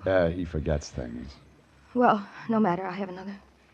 Of course, it's old and not very good. I think it's right here in the suitcase. You'll pardon things strewn all over. I haven't had time. Here. There you are. See. She's blonde? A little lighter than mine. The same height, too. We used to wear each other's clothes. Oh, Mr. Regan, you will be able to find her, won't you? I don't think you want me to. Mr. Regan, are you trying to be funny? You hand me a snapshot so old it could be anybody, and a letter that says nothing, and you want me to turn up a blonde. But I thought those would be leads. She mentions the name of her doctor. Is he the man? Man? She left home a year ago. She wasn't following the crops. There was a man in it. I've got to have it all, lady. All right, all right. There was a man. His name was Frank Martin. Carmen met him once in Mexico City. She thought she was in love with him. He lives out on Laurel Avenue. You talked to him? No. But I asked questions around. I'm completely satisfied he knows nothing about it. Perhaps if you'd see the doctor my sister mentioned... You want me to find your sister? Yes? But you don't want me to see this Frank Martin. I didn't say that. You didn't have to, lady. Okay. You'll get a report when I've got something. Just one more thing. What's that? How long did you stop off on the way to shop in New York? Why, what makes you think I'd do that? When you leave your clothes strewn around the label show. There's no Saks Fifth Avenue in Rio. When I walked out, her mouth was wide open like she was trying to scream. Only nothing came out. I hung around outside the door for a minute to see if she'd use the phone, but nothing happened. I looked up Frank Martin in the city directory and drove over to Laurel. A 2-story apartment building the color of a bride's blush. It was wrapped around a swimming pool. Too small for people and too big for birds. Martin's name wasn't on the mailbox, so I looked up the manager. You don't know me, do you, Pilgrim? Well, I just got here. I played the Palace in 26. Oh, them were the days. Write it up and sell it to the movies. Them slobs. Central Casting called me in 4 years. Got a card? Afros, SAG, and the Musicians Union. I play French horn. None of them call me. I figure it's television. No union yet. I'm looking for a man named Frank Martin. Now, look, if you got trouble, stay away from Frank. He bruises easy. And you're just a mother to He's a nice laddie. Now, remember what I tell you. Sure, huh? sure. All right. Come on. I'll show you. Thanks. That's him. Up there. He stays in one key. All the time. A low one. You said that once. Well, here we are. You know, I kind of like you. You get around. Ever run into Mervyn Leroy? Not yet. If you do, mention my name, will you? Sure. What is it? Just say that Trixie Finnegan was asking for him. He'll remember old Trixie. How could he forget? You're not a woofing, you know. Come on in, it's unlocked.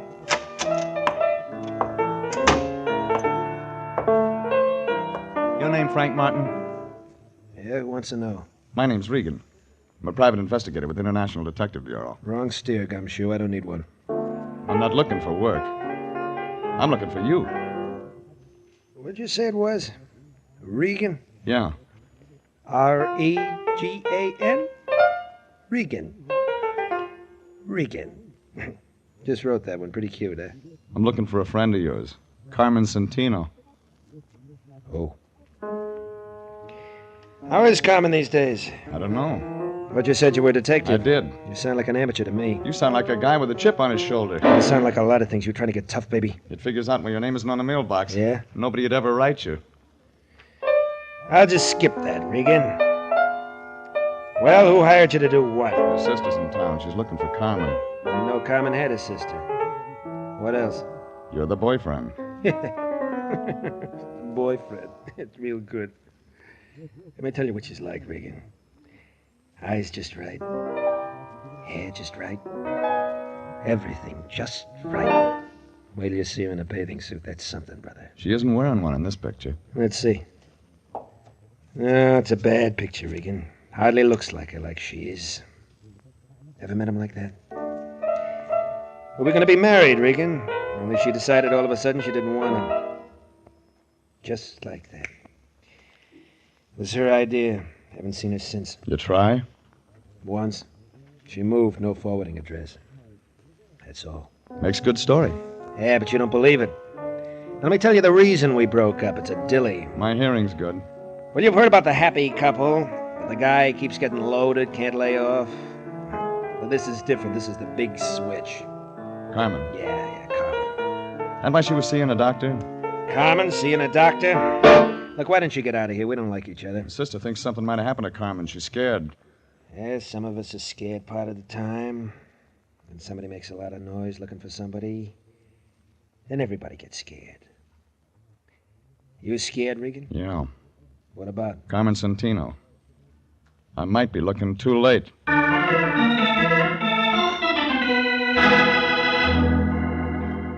Well, what he gave me filled in the cast, but the plot wasn't getting any clearer.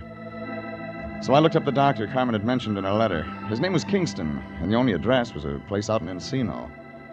It was a ranch house spilled all over the top of the hill like whipped cream. Figured he was getting oversealing for his pills. I parked my car by the gate, followed the flagstones up to the front door.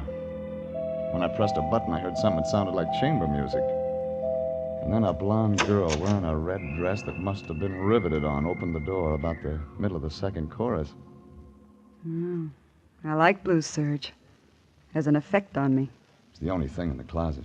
You fill it out nice. But you don't look sick. I want to see the doctor anyway. Come on in, we'll talk about it. You are tall, Mr. Regan. Regan. Who are you, Florence Nightingale? I hold the doctor's stethoscope. My name's Vivian Lytell. Mind telling him I'm here? He's busy. He just opened another bottle. Well, I'm right on time. Oh, Rex isn't sociable like me. He drinks alone. He gets more that way. Let me entertain you. Easy, Angel. I don't know how to fix a fracture. I've already got a man who can do that. I want one with brains. What's the matter with the doctor? Keeps his in a bottle. Hasn't used them for a long time now. He's done all right. This? He'd be selling papers if his wife hadn't left him a good insurance policy. Don't you like his money? Oh, don't get me wrong. It's just that a girl has feelings, too. Yeah, they show. I'm glad I met you. We're going to have some nice afternoons. I thought you worked for a living. Got lots of free time. Besides, I should have at least one outside interest. Keep looking. You'll find one. You smile good, but you talk nasty. I only came to see Kingston. Well, there's always the phone. Call and make an appointment. Now, get out. Oh, Vivian, about... Oh, I didn't know you had company. I'll talk to you another time. Just a minute, Doctor. This is Mr. Regan. Huh? He's your company, but he doesn't have a business card. Oh. Well, look, Mr. Regan. I'm no longer in practice, just doing research on my own. I have all the medical equipment I can use. I turned all my patients over to another doctor. I know one you forgot. Well, tell me who. Carmen Santino. Carmen... Go ahead, Vivian. I'll speak to Mr. Regan. Watch yourself, Rex. He doesn't know how to be nice. Will it take a minute? I'll crack some ice. You'll need a drink. She's a very fine nurse. Yeah. It's a nice uniform. Well, working on my own, very casual. You said I had a patient named Carmen... What was that? Carmen Santino. I'm afraid you're mistaken, Mr. Regan. Who told you that? Well, I read about you in a letter. That must have been another Kingston. There's only one with a license. You're a relative of the girl's? Friend. You're a detective, aren't you? Yeah. Want to show me your files someday? Why not today? This way, I keep them right here in my lab. Help yourself, Mr. Regan. Oh, you want a drink? Too early. You don't mind if I have one? Your house.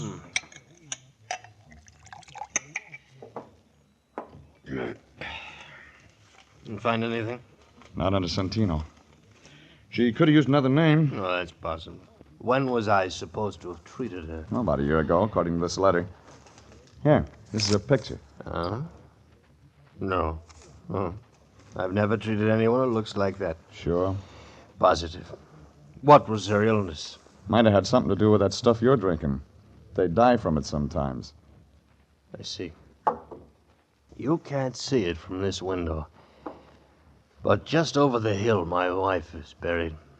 I had special permission from the county, of course, bury her on my property.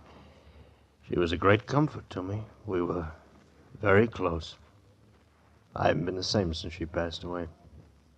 And that is why I am no longer in practice. I didn't ask for that. Oh, but you did, with your eyes.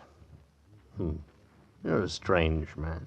Do you enjoy making a living this way, prying into other people's lives, searching for what is best left alone? Is he still here, Rex? Yes, Vivi. He's just leaving. You can find your way? Yeah. Bye, Blue Surge. You were a real disappointment. Don't give up. I'll be back. Don't bother, Regan. The doctor will be out.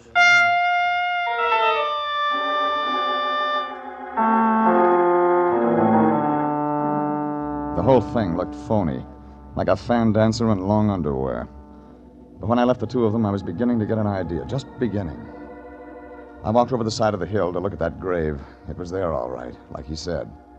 Irene Kingston, 1922, 1948. Well, maybe that explained it. Maybe it didn't. I was remembering those New York labels I'd seen on my clients' clothes. I called up a friend of mine in the CAA. He checked into it and told me nobody named Santino had come in from Rio on any flight in the last week. And the immigration people didn't have a passport or visa record on her either. I was home thinking about all this when my phone began ringing. It was Irene Santino, and she did all the talking. I tried to get you at your office, Mr. Regan, but no one answered. I had to speak to you. What about? I found Carmen. Say that again. I found Carmen. Or rather, Carmen found me. I feel foolish now, calling you people in and all that. She came right to my apartment. Can you imagine she's been looking for me? Please thank Mr. Lyon for his kindness. And, Mr. Regan. Yeah? It's all confidential. I wouldn't want any of this to get to the wrong people. You know some of the wrong kind? Doesn't everyone? Well, goodbye. Oh, Regan. Regan, you run any expenses on this Santino thing? No. Good. It's all over. Well, how do you know? She just phoned me. Just came from missing persons. There's a cop there named Perini. Got an eye like an eagle. Had that other picture of the Santino dame with me. He took one look at it and opened up a file. What kind of file? Dead and unclaimed. What do you mean? The county buried her. Carmen Santino's been dead a year.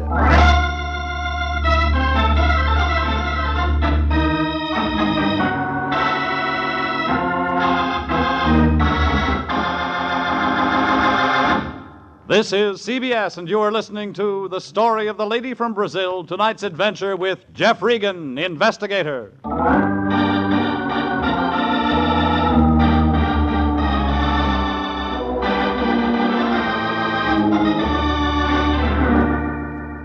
Well, it figured somebody was having nightmares.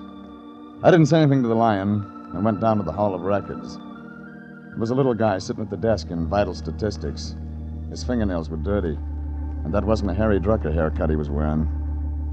He was reading a dictionary, and he must have been at a good part, because he looked mad when I nudged him. No, we're not in a bus, buddy, so just quit shoving. I want some information. Public servant, that's what I'm here for. What kind of information Death do you want? files. You're such a morbid guy. Got lots of stuff on births and marriages. Why don't you ask me something about them? A girl named Carmen Santino died about a year ago. Tell me what from. Okay, take it easy. How do you spell it? Just like it sounds. Santino, huh? Yeah, Santino. What's that? Sabatini, Sailor, Sanaki, Sanford. That's what happened to old Sandy. No wonder I ain't seen him around lately. Get the Santino. Oh, yeah, Santino, yeah. Yes.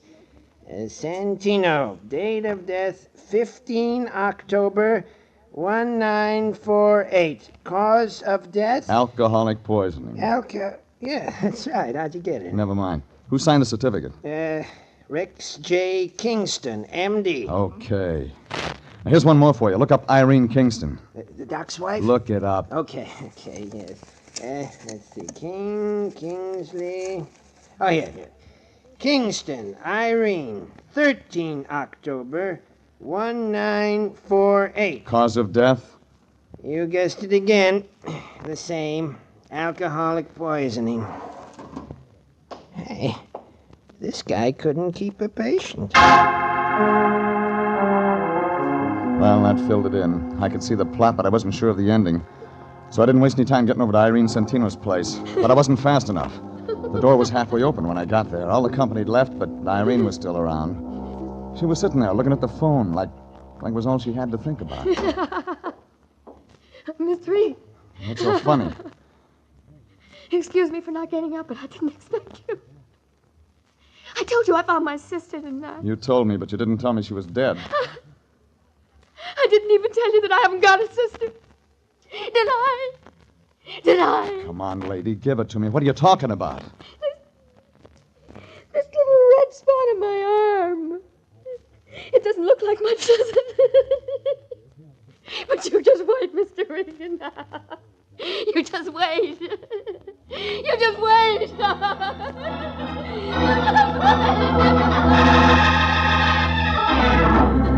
I found a doctor on the floor below. He grabbed his black bag and went to work on her. She quieted down to a slow, inside giggle, then went out all the way. The doctor got a hold of an ambulance and carted her off to a hospital. They just wheeled her out the door when the lion showed up.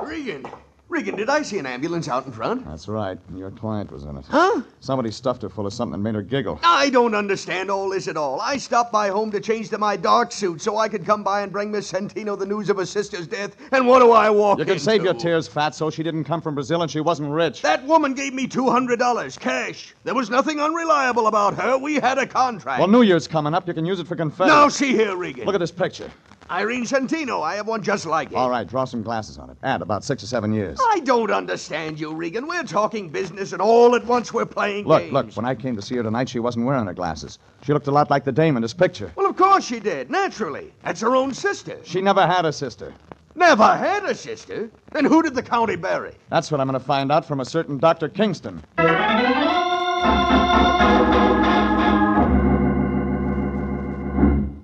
I had a feeling you'd be back. I built a fire. I forgot the marshmallows. We'll think of something else. I'm not mad anymore. I'm still looking for your doctor. Well, let me take care of you. I have a way with men. Didn't we do all this once before? Well, it's night now. I'm better with the lights low. You can ask me some questions. I know some swell answers. I'll bet. How do you like it? Your way. There. That's better. Now let's have a nice, quiet evening. Just you and me. That why you wore that? You like it? You got talent, lady. Will discover me. There's been a famine of men like you. You don't look underfed. Come on, you haven't touched your drink. I want to see him. Oh, all right. We could have had such a nice evening. Rex. What is it? Mr. Regan's here again. Oh, yeah. Hello, Regan. Didn't I tell you I'd be out? You told me that, but you didn't tell me what I wanted to know. Had to go to Vital Statistics to get it. What? You don't have anything in your files about Carmen Santino, but you signed her death certificate. Now, you get this, Regan. I don't have to talk to anyone who comes here without a warrant, and you haven't got one. When I tell the city attorney's office what I've got, they'll have somebody out here to open that grave on the hill. What do you mean, Regan? Irene Kingston died 2 days before Carmen Santino of the same thing. Dr. Kingston signed both certificates, and he collects on his wife's insurance. Only I don't think his wife really died. I think that extra grave on the hill is window dressing. My wife didn't die, Regan. Where is she now? I don't know. But she could be around town using the name of Irene Santino. It was a shot in the dark, but it brought results. Kingston swung a lamp base around that connected on the side of my head. When I came to, I was in a white room in the back of the house. Nothing worked. Irene, So I will you just lay please there. bring a bottle? Vivian was standing there with Kingston. He looked sick, like an ostrich with a Will you sore throat. Please, Irene. He had a needle in his hand. I got the shakes. You can do it all right, Rex. Go ahead. It's the same treatment you two tried to give Irene. You should have stayed out, Regan. I wanted one more look at you, I baby. hate to see the nice ones go, but it'll be all over in a minute. All right, Rex. Give me a drink, Vivian. I gotta have a drink. It won't help. I found Irene in time. She's in a hospital. What? She's gonna live. She's gonna talk. Go ahead, Irene's Rex. still alive? Rex, give it to him, and then we'll clear out. I didn't kill her. I didn't kill You'll her. do better this time. I can't. Go ahead. No, I won't. I said go ahead. I'll shoot you, Rex. I'll shoot you if you don't. No, you won't. It's all over, Vivian. It's Vivian all hit the over. gun, but Kingston was too much for her. All of a sudden, it began going off. Vivian started to look pale. Then she went down, slow.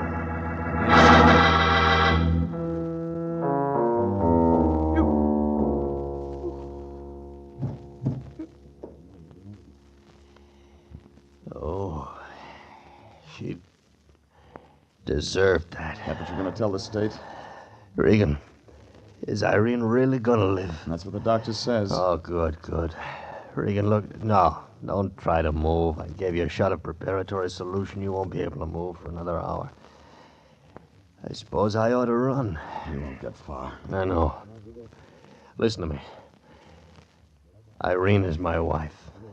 She's innocent of all this. When you tell the police the real story, I haven't got it all. I know it started with Carmen Santino. Oh, she stumbled in one night, dropped dead before I could do anything for her. Alcohol. Yeah.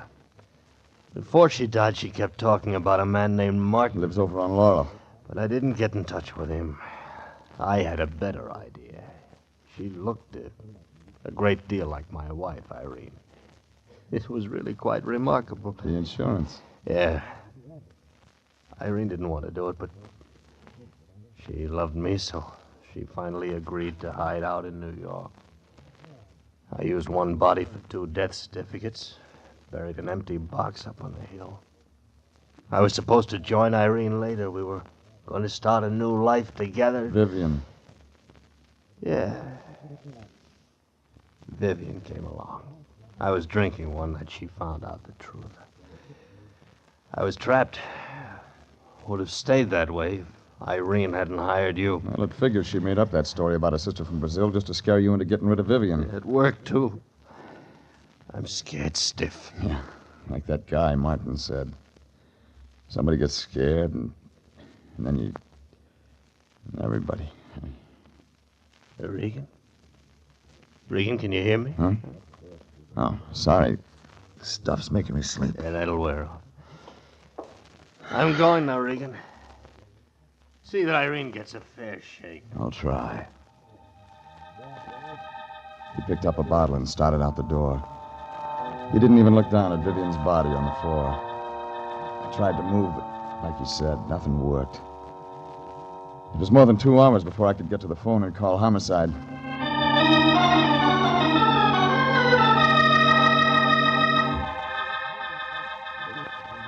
And it was more than 2 days before I talked to the Lion. Jeffrey, my boy, how you feeling? Better? Well, the fog's gone out of my head, if that's what you mean. Otherwise, I feel lousy. Oh, don't take it so hard, my boy. All in a day's work. Besides, there's the brighter side. Yes, indeed. Like what? Well, for one thing, they got that Dr. Kingston. He only got as far as Las Vegas. Crime doesn't pay, Jeffrey. Crime just does not pay. Doesn't, huh? What's this? Now, wait a minute. Give me that. Application, Consolidated Insurance. It's nothing, I tell you. You mean to tell me you're going to try to collect a reward? Well, we did expose an insurance fraud, and there's nothing in the world that stinks like a fraud. I'll say. Hey, wait a minute, Regan. Where are you going? Out to buy an Airwick.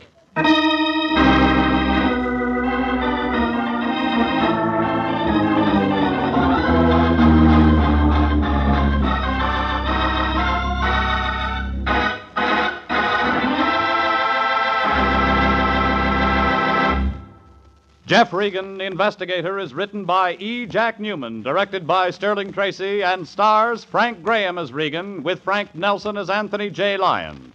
Original music is by Dick Arant.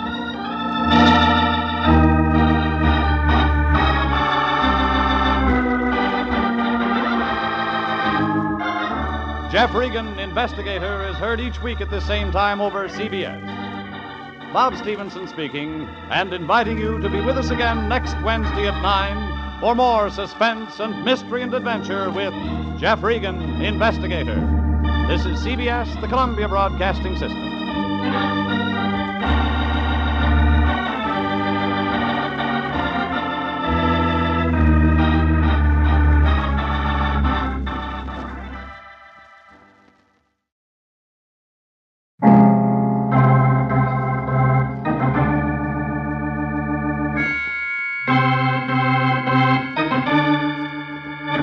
My name's Regan. I work for Anthony J. Lyon, International Detective Bureau. They call me the Lion's Eye.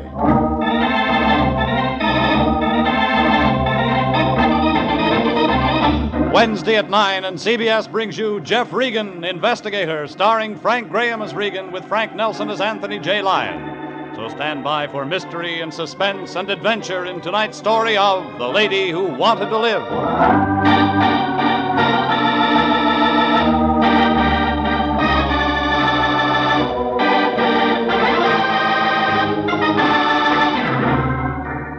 Trouble comes cheap in this town. It's one item that's always on the market. You don't even have to go shopping for it. Somebody knocks on your door or dials your number, and you've got all you can handle.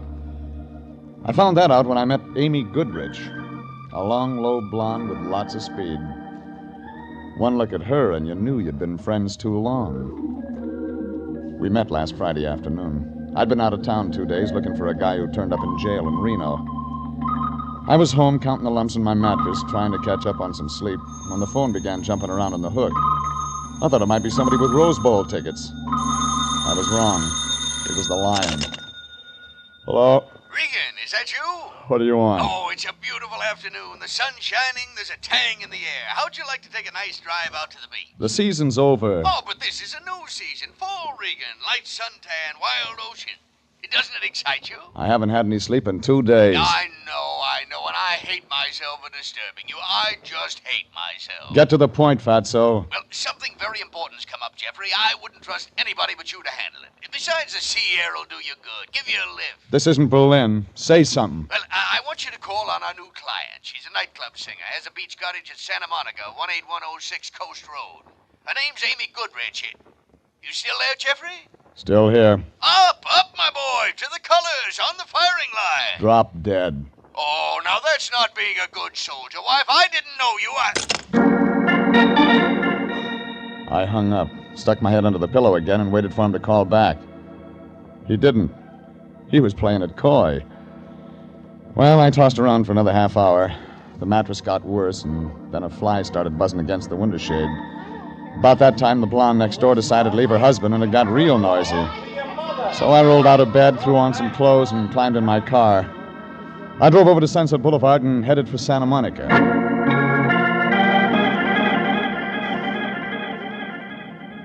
18106 Coast Road turned out to be a bundle of flagstone and glass brick piled up against the ocean. Had a lot of angles, like a shyster lawyer. Figure whoever built it never heard of the FHA. Front door was open. Inside, a skinny little guy with a complexion like dried codfish was catching up on his music appreciation. His eyes swung around when I walked in. It looked like they'd been hurting him all his life. He turned the record player down, but those elevator shoes brought him up to my chin. I'm listening to music. Whatever you're selling, we don't want any. How do you know? We never want anything. So long. Amy around? Who are you? My name's Regan. What do you want? You her? She's around. All right, she's out back on the patio, taking a sunbath. You didn't tell me what you want with her. I don't. She wants me. Okay? Okay, sure, okay. Why should you be any different? Traffic problem, huh? Yeah, we need stoplights.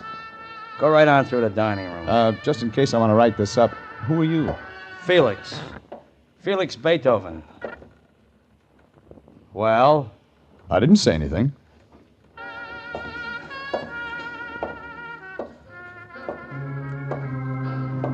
When I saw her on the patio by the beach, I knew why Felix was hurting. Amy Goodrich was the kind of blonde they put on those resort hotel calendars in Las Vegas. No matter what month it was, she'd always start you looking around for spring. There wasn't enough material in her sunsuit to make a good pen wiper. And when she smiled at me, I began to feel warm inside, like a radio with a broken coil. I know it's warm for this time of year, but you aren't wearing a sheepskin. It wouldn't fit in this crowd. You're from Mr. Lyon, aren't you? How'd you know? Well, he said he was sending me his best man. So, Mr. Regan, come over here and sit by me. Sure I won't crowd you. Mm-mm. You're a party lady. I always drink scotch. How about you? Maybe. Later. Well, so you're the lion's eye, Very nice. Depends on how you look at it. I had to crawl out of bed to come over here. Oh? You haven't been sick, I hope. Well, when you work for the Lion, you just don't get much sleep. Oh, I see. I thought you looked nice and strong. I'll tell my tailor. And quick, too. Look, you can relax, Regan. This job is going to be easy. What is the job? Protecting me. If you're going to wear that all the time, I'd better send for reinforcements. I think you'll be able to handle it. You'll do just fine. If I know who I'm protecting you from. Yes, I suppose you do have to know that. Have you ever heard of Tim Conover, Mr. Regan? Yeah. He runs an upholstered cigar box downtown. Diamond Club. He plays for keeps. I've heard. And apparently I interest him. It figures. I worked for him 2 years ago singing. He became very interested in me, but I turned him down. Conover wouldn't like that. He doesn't. He has another girlfriend now, a Helen Lesser. I thought she'd take his mind off me, but she hasn't. You still sore? He's been around half a dozen times this past week casing the place. I think he's got some nasty ideas. Like? I don't know. But he might not be very gentle. So, I hang around until he shows up, huh? Mm-hmm. You protect me, Mr. Regan. I want you to stay real close to me. I, could go to the Diamond Club, talk to him. You could, but he doesn't impress easily. And, I'd still want you around. I see. You don't want me to talk to him. There'll be time for that later. But right now, let's you and I get acquainted. Your boyfriend isn't going to like that. Felix? He's only my arranger. He writes better if he's jealous. He must turn out a couple of operas a day. He's got a bad ticker, hasn't he? He's got a bad heart. But let's talk about us. Conover, remember? Oh, Regan, don't go. I hate to be alone. I'll be back. Why don't you stay for dinner? Send Felix out to a double feature or something. I'm hired. I have to see Conover. All right. Kiss me goodbye. No thanks, lady. I gotta drive. But it figured Amy never read the vehicle code. I didn't mind when her arms went around me, but I could feel something else on the back of my neck. Eyes. Somewhere in that house, Felix was watching, and I knew he wouldn't like the kind of music we were making. Hurry back, baby. I could still feel him watching when I broke away and walked back through the house. He wasn't in the dining room, so I went through the archway to the living room. I didn't find him, but he found me. For a guy with a bad ticker, he was fast at his feet. He had a letter opener in his hand, but I didn't see the afternoon mail. I grabbed for him and he slid away. Then he came around again. This time I got my hand around his wrist. Drop it, Buster. Drop it. Take it easy. You got small bones. You're not built for rough work. Leave her alone. Leave her alone, Regan. You leave her alone.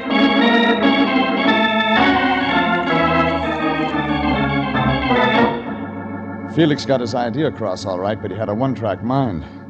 I tried some questions, but got no answers. I figured Conover might do better, so I got in my car and drove back into town. It was just getting dark when I parked in Figueroa near Olympic, in front of the Diamond Club. Things were slow when I walked in, too early for the Jindal You Spin crowd. When I asked for Conover, the bartender blinked a couple of wet stones at me. In back, bud, Jerked in his the head back. toward the rear.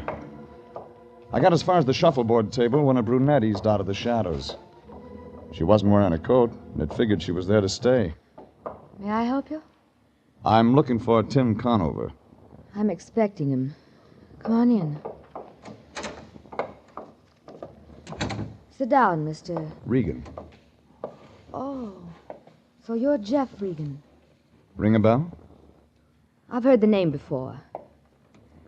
It fits you. You're a private investigator. Yes, of course. Tim's not in any trouble, is he? Not yet. What do you mean? Maybe I better talk to him about it. Huh? Well, if it's that important, I better find him. Make yourself at home, Mr. Regan. If you like scotch... Thanks. I helped myself to that, waited around for about 10 minutes. The phone rang once, and I let it go. A guy in a blue suit stuck his head in the door, said something about getting the wrong room, and backed out.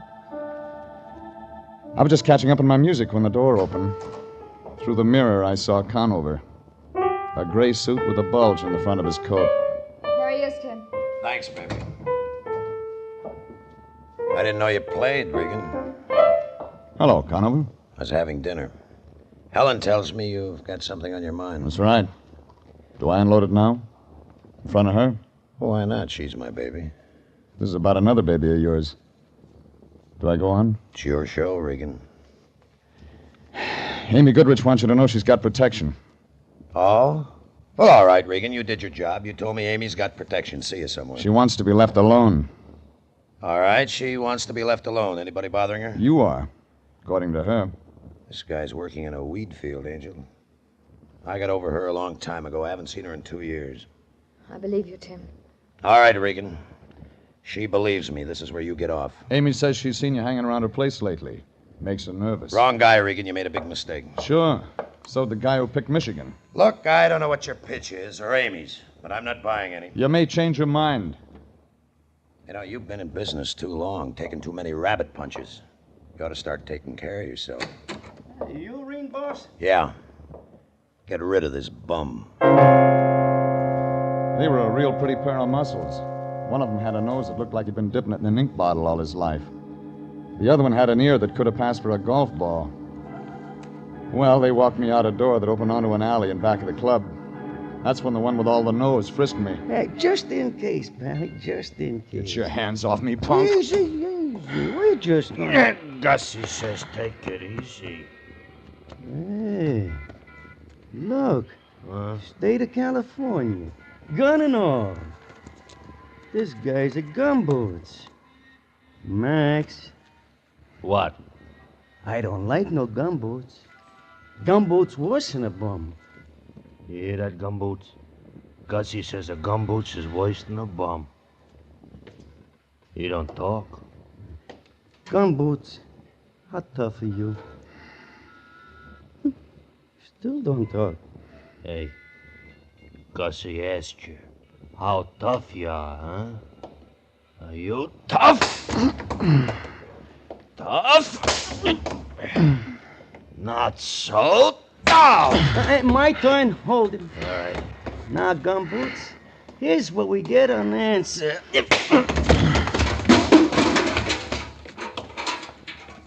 Very nice, Gus. Thank you. Come on, Maxie. We'll be late for dinner. Yeah, what about him? Ain't you heard? He don't feel like eating tonight.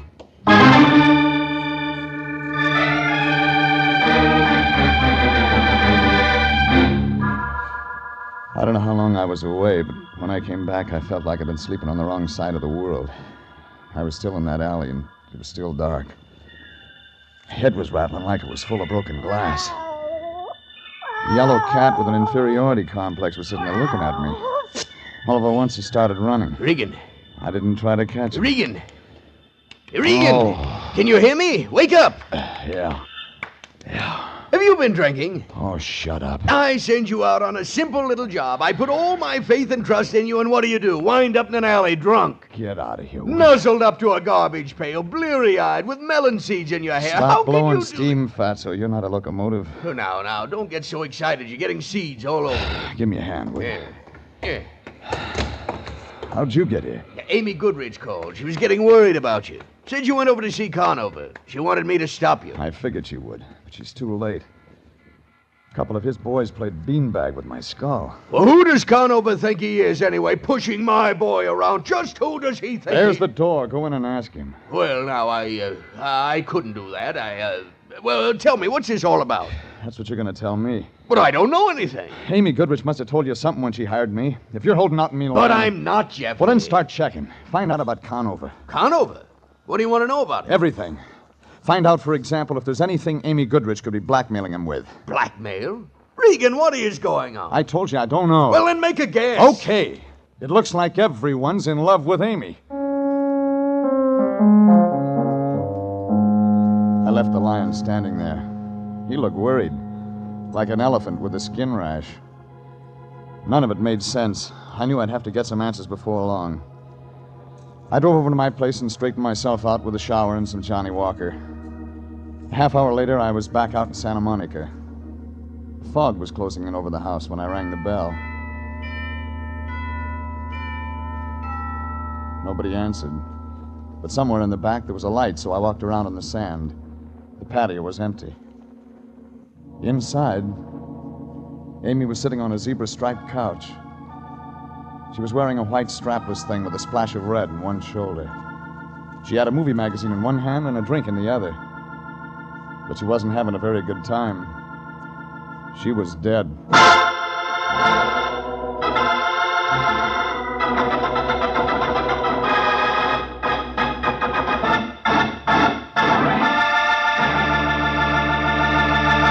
This is CBS, and you are listening to The Story of the Lady Who Wanted to Live. Tonight's adventure with Jeff Regan, Investigator.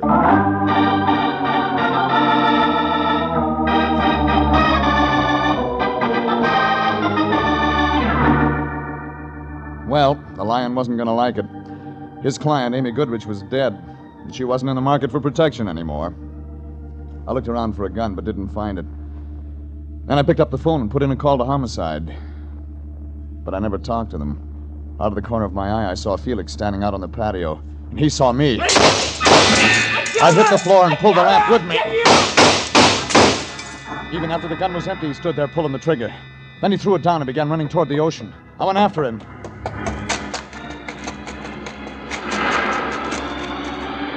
No, don't come near me! Stay away from me! Stay away from me! Hold still. I killed him! Hold still. No, let me go! You'll drown. No, I don't care. I loved her, Regan. I couldn't stand it anymore. Come here. I couldn't stand it anymore, so I killed her. It doesn't make sense, does it? Sure it does, but you're not going to kill yourself. Oh, the police. What about him? I phoned them. I told them everything. When? Just before you came. Come on. But they'll be here. Let go. Yeah, that's why I said come on.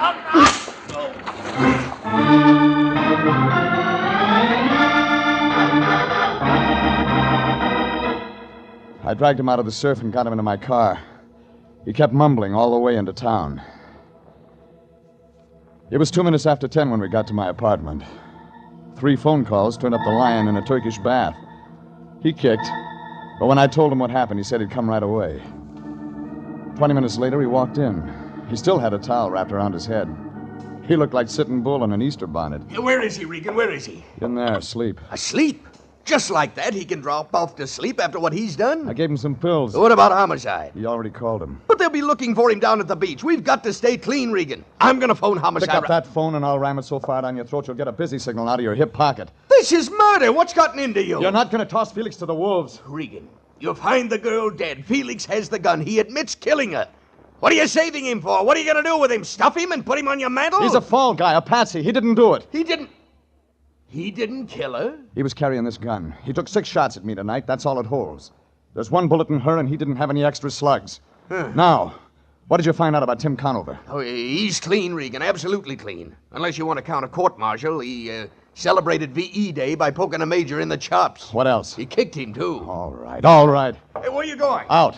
Look, you stay here and keep Felix company. Oh, of course, Regan. I'll do that. Run along. You needn't worry. I'll watch over Felix like a father. You'd better. But the cops will be here. It won't take them more than an hour or 2 to find him. Yeah, and I've got just that long to find out who really killed Amy Goodrich. All right. I suppose I'll have to go along. After all, we're working hand in hand in this thing. In that case, I'll hide my ring.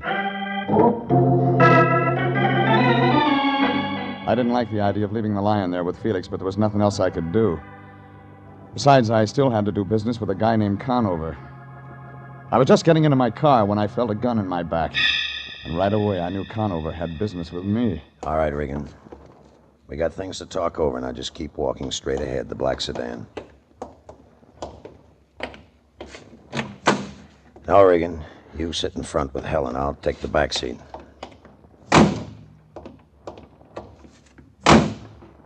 Okay, Helen. Where to, Tim? Nowhere. Regan and me can do our talking right here. It's quiet. Tim, are you sure you're doing right? Please, let me handle this, baby. All right, Regan, what's the play? I know Amy's dead. Now, let's just take it from there. Who told you? I was there tonight. Tim, you shouldn't. He'll involve you. He'll tell the police. I said I'll handle this, baby. So you were there. I know, don't tell me.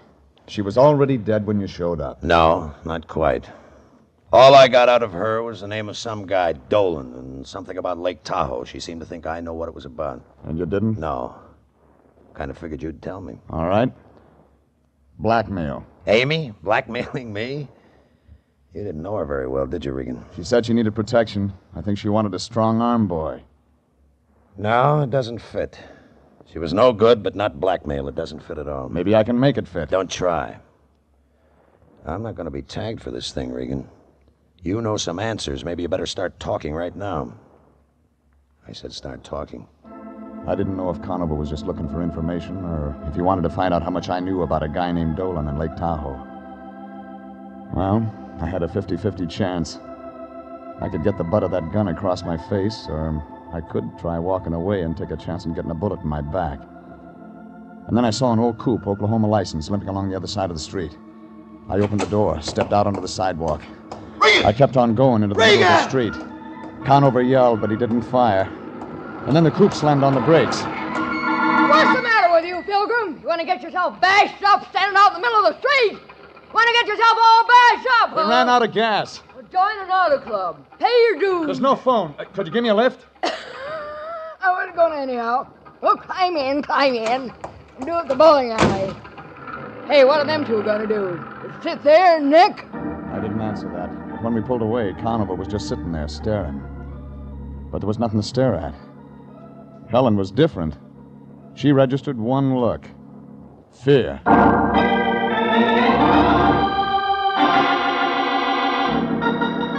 15 minutes later, the Oklahoma license dropped me off at Vermont and Franklin, where I got a cab. All the way downtown, I kept wondering about Conover's play. He could have stopped me, but he didn't. That could mean he hadn't shot Amy. It could also mean he had shot her, but he knew about Felix confessing over the phone to the police. At the Examiner morgue, I found Ned Fuller looking at a girly magazine. I told him what I wanted, and 10 minutes later, he spread out a file dated May 9th, 1945. Is this it? Wealthy playboy shot to death. Willard J. Dolan, San Francisco socialite, found dead at Lake Tahoe cabin. That's it. Oh, well, they never did solve it. There's some stuff here about a mystery I can woman. read. They think she might have done it. Somebody seen her come out of the cabin that night. She's tall, blonde. First name, Amy. No, they never found out who she was. Somebody did. Oh, well, there was witnesses. Yeah, let's see here. Yeah, Mr. and Mrs. Franklin James, San Diego people. They saw the dame come out, but they couldn't give a good description of her. Want to bet? A bet? Sure, I'll take Notre Dame. Who'll you take? I'll take a guy named Tim Conover.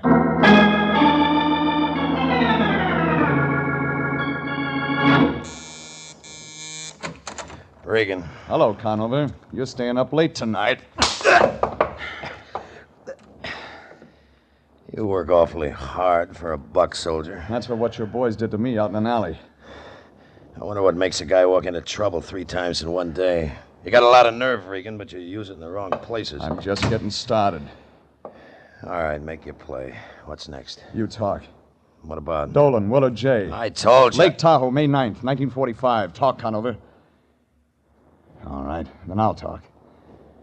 A tall blonde named Amy Goodrich. An unsolved murder at Lake Tahoe. But there was a witness. When I first came over here, I guess she was blackmailing you. I was wrong. You were blackmailing her. You stink, Regan. I told you wouldn't tag me for this. Well, you're wrong. No, he isn't, Mr. Regan. Oh, so that's it. Thanks, Helen.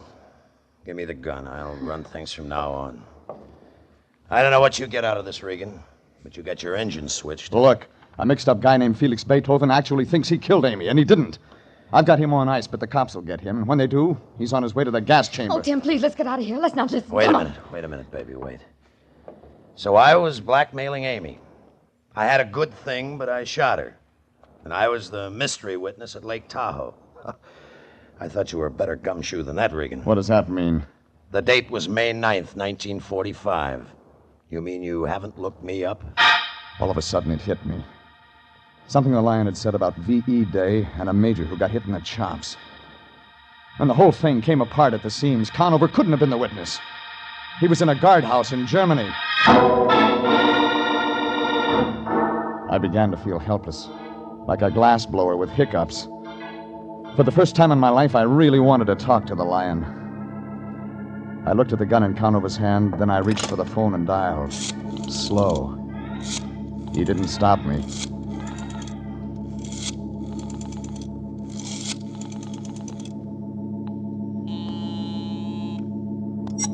Anthony J. Lyons. Lion, the cops. Oh, Regan. They're not here yet. Felix? Still asleep. Well, get him out of there. Regan, I can't do that. Get him out of there. We broke our pick.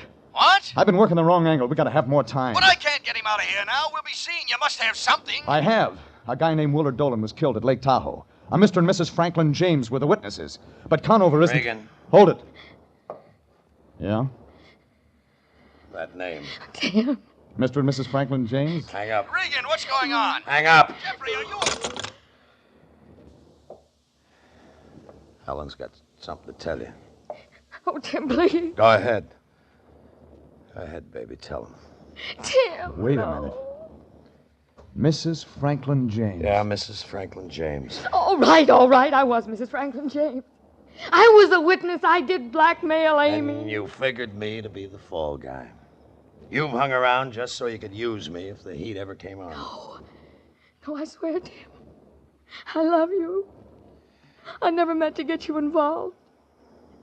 But I used a piece of your stationery once. Amy had it traced. So she figured it was Conover all the time. Yes. Oh, I went crazy trying to cover it up. Because I love you, Tim. I love you. I couldn't let anything happen to you. No, but you set me up for a murder rap. No, I wasn't. I was trying to protect you. Don't you see Amy was going to kill you, Tim? She was going to kill me. Yes. Oh, she wanted Regan Forrest to set up that story about your threatening her. And then she could claim self-defense. But it didn't work that way. No. You came around. I couldn't let Tim find out. I couldn't let anybody find out. You killed her, didn't you? Yes, I killed her. For you, Tim. I killed her for you. We can get away, darling. Regan's the only one who knows. Sure, and the kid with a bum ticket takes the rap. Except that somebody might ask questions about what happened to me. We'll have to take that chance, Tim. Regan's the only one who can make trouble for us. Us, baby? What? I don't have any troubles. You have. Oh, Tim. You're joking. Listen to me. You're wasting your time. Tim, you won't help me? No. You won't help me? No. But if you let them arrest me, I'll die. They'll convict me. Oh, please, please, you have the gun, Tim. You can save me. I don't want to die. I love you. I want to live. I want to live. I don't want to go. All right, Regan. You better get her out of here. Tim! Regan, I said get her out of here.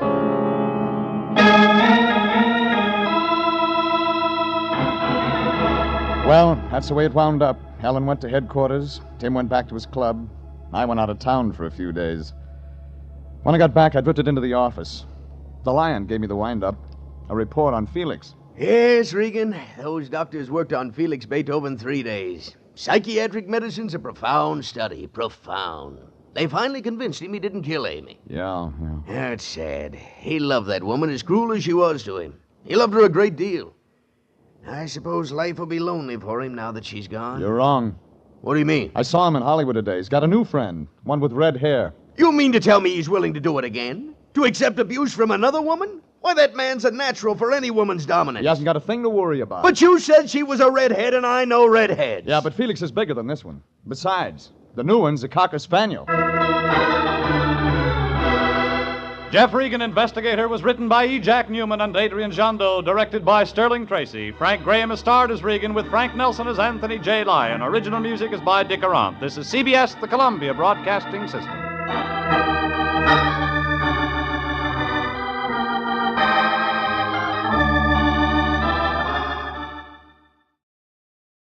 There's a lot of guys in L.A. who wear black suits. Ushers, waiters, floor walkers, and the crew down at the coroner's office. Petticini wore a black suit, but he didn't do any of those things. He had a different angle. I found that out the first time I saw him. A big guy with a lot of black hair and a pair of hands he could have rented out to a shovel company. It all started last Thursday in a one-arm joint on 6th Street. I was working on a cup of coffee that would have been Exhibit A for the Restaurant Commission when the skinny guy who runs the place got ambitious. Hey, Bud. Something to go with your coffee or bear claw, maybe, huh? I'll chew on that coffee a while. I made it myself. I got a special recipe. It's a secret. Save it for the next war. We'll need some weapons. Oh. Try to please the public, and what do you get? Nothing but talk. Everybody gotta have an answer. I'm gonna be a big man in this business someday, and then Sure. Your phone's ringing. Maybe it's J.P. Morgan. Well, you're a wise guy or something, huh? Oh, so it's only a girl. I ain't got one. A girl ties you down, you can't get nowhere. It's a bad business. Hello, ye Bear Claw Coffee Shop, you who? I'll ask him. Hey, Bud, is your name Regan? Who wants to know? A guy named Lyon. Hang up on him. Bad business hanging up on people. Here. Okay. Yeah? Oh, Jeffrey, I'm glad I finally located you. I know this is your day off. I'm busy. So long. Now, wait. Don't hang up. I wouldn't think of interfering with anything you have planned today. I just thought I might be able to help you relax, relieve the tension. What's in it for you? Oh, now, Jeffrey. I intend to watch the workouts at the Lacey Street Gym today, but I can't make it myself. Now, if you'd care to go, just use my name at the main gate. They'll let you right in. Who's the client? Client? Client? I didn't say anything about a client. Of course, if you want someone to talk to, someone who knows the ins and outs of the fine, manly sport of boxing, there's a chap named Petticini. Be sure and look him up. Give him my best regards. Old friend, roomed together in college. What college? What college? Well, at the moment it escapes me. So did I. So long. Now, wait. Oh, the truth is, Jeffrey, I don't really know this Petticini guy at all. He retained us. But I thought you could enjoy yourself at the gym. Meet Petticini, talk to him, find out what he wants. Then the first thing tomorrow, you can start right in, show him the kind of service International... That's bad business, you're hanging up on people. Oh, shut up. Every time I get hot into the collar, I always sit down and drink myself a cup of coffee. You want some? I'm not that hot. Oh, is that going to be for you, that him calling back, huh? Try hello. You'll pick it up from there. Hey, where you going? What'll I say to him? Try hello. You'll pick it up from there. That's what you just said. Yeah. I had my choice of talking to the Lion again or going straight out to the Lacey Street Gym and talking to a guy named Petticini. I already knew what the Lion had to say. So I drove out Sunset past Alvarado, found it in the middle of the block. Big pile of cement that might have been a soundstage once. Hey, I drifted through the gate and started up the ramp. That's when a little guy wearing a hat he could have used for a snoot stuck out a hand. Price is 50 cents. 50 cents to watch. I worked for Anthony J. Lyon. He said to use his name. All right, you used it. 4 bits. You always this nice? I won first prize this week. You must have cheated. Look, the name's Joey Arch. Used to fight bantamweight. Now, you're tempting me, and it'll be an assault with a deadly weapon if I hit you. I'll wire for help. Oh, cut it out. All the time answers. Look, I came here to see a guy named Petticini. And Joey's making it tough for you, is that it? Huh? My name's Petticini. You looking for me? Oh, yeah. Yeah, Lyon sent me. You be Regan?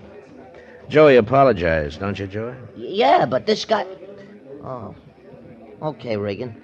I think I'm still fighting sometimes. Thanks for coming. Look, I've been working out with the boys. I want to get out of these clothes and catch a shower. My office is upstairs. I'll be right up. Make yourself at home.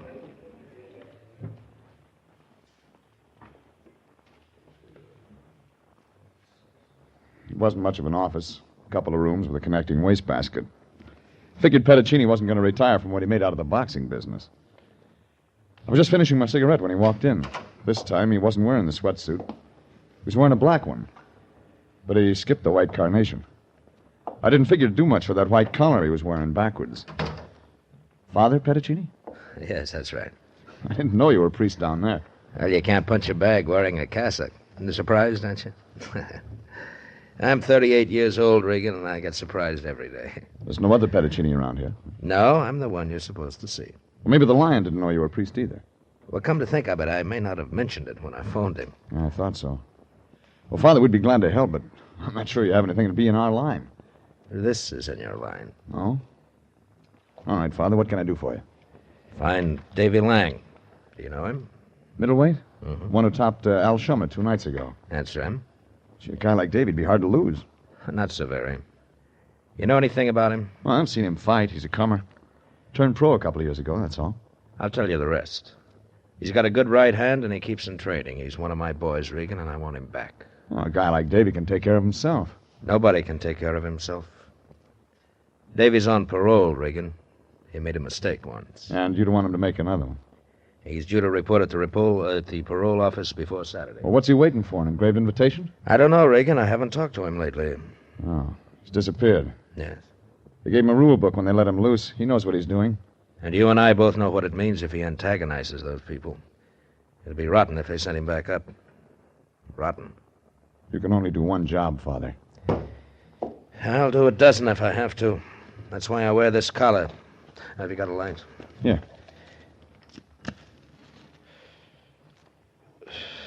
Thanks.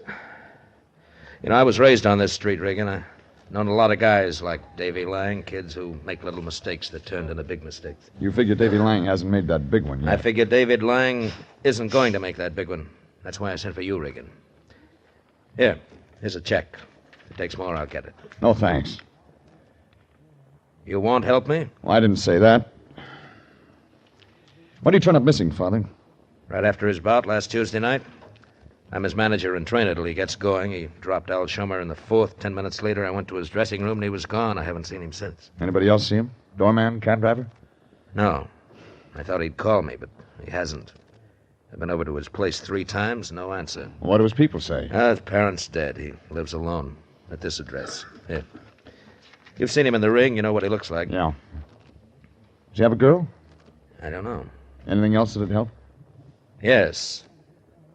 Davy's a good boy. I told you I'll do the job, Father. You'll do it better if you believe in him. Suppose it turned out different. Suppose I tell you about a middleweight named Ignatius Loyola. Look, nobody's going to put Davy's picture on a church window. You don't have to be a saint to make the finals. Even the Bible says sin's here to stay. And that's why people like me will always have a job to do. All right, Father. I'll let you know when I have something. Thanks, Regan. Oh, Regan. Yeah? You didn't ask me why I didn't call in the police. I didn't have to. Davy's not in violation until Saturday. Crosby did it. I don't know why I couldn't. This is the ultimate. I left him standing there blowing smoke rings. A kind of smile came on his face, like maybe he just got some inside dope and something real big. But I didn't feel like smiling. I climbed in my car and drove down to Missing Persons Bureau. They hadn't picked up anybody who looked like Davy Lang. Then I went through the dead and unclaimed records over the city morgue. Nothing there. Lincoln Heights and City Jail, all the hospitals turned up the same. Nothing. It was after 7 when I got to the address Father Pettacini had given me. A red brick apartment house in South Marathon. Davy's place was on the 2nd floor. I pulled out a ring of skeletons and won my letter on the 3rd key. I didn't expect to find anything. I was wrong. A blue suit with a scar across his face was standing in the middle of the room. It was dark in there, but I could still see that .45. Then I began to feel nervous, like a hula dancer in a forest fire. All right, Nosy, close the door. Walk over to that wall. That's right. Okay. Now, tell me you're the landlord. Milkman? Friend of Davy's? That way, huh? Well, Listen, Bust. Don't you guys ever learn? My knees folded like an army cot. I began to see pinwheels all over the place. He knelt down beside me and went through my pockets. I heard him grunt when he found my gun. Then he lit a match to read my billfold. He didn't like what he found there, either. Your name is Regan, and you're gum healing for Davy Lang. Who sent you? Oh. I ask you one question. Who sent you, Regan? Was it Mel Lawrence? Did she hire you? No. She'd have more brains than that. Ah, that priest, wasn't it? Davy ain't got no family. It was the sky pilot who hired you, wasn't it? Pettacini. Yeah. Pettacini. Why didn't I think of that, huh? Pettacini!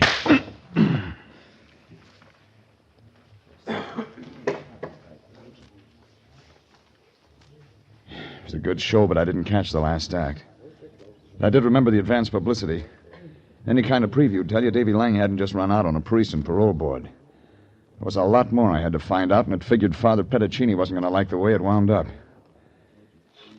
It was an ice age later. I rolled over and found out I had some legs. Then I found a bottle of scotch on top of the stove, and that helped a lot. I tugged on it while I went around the place. There were 3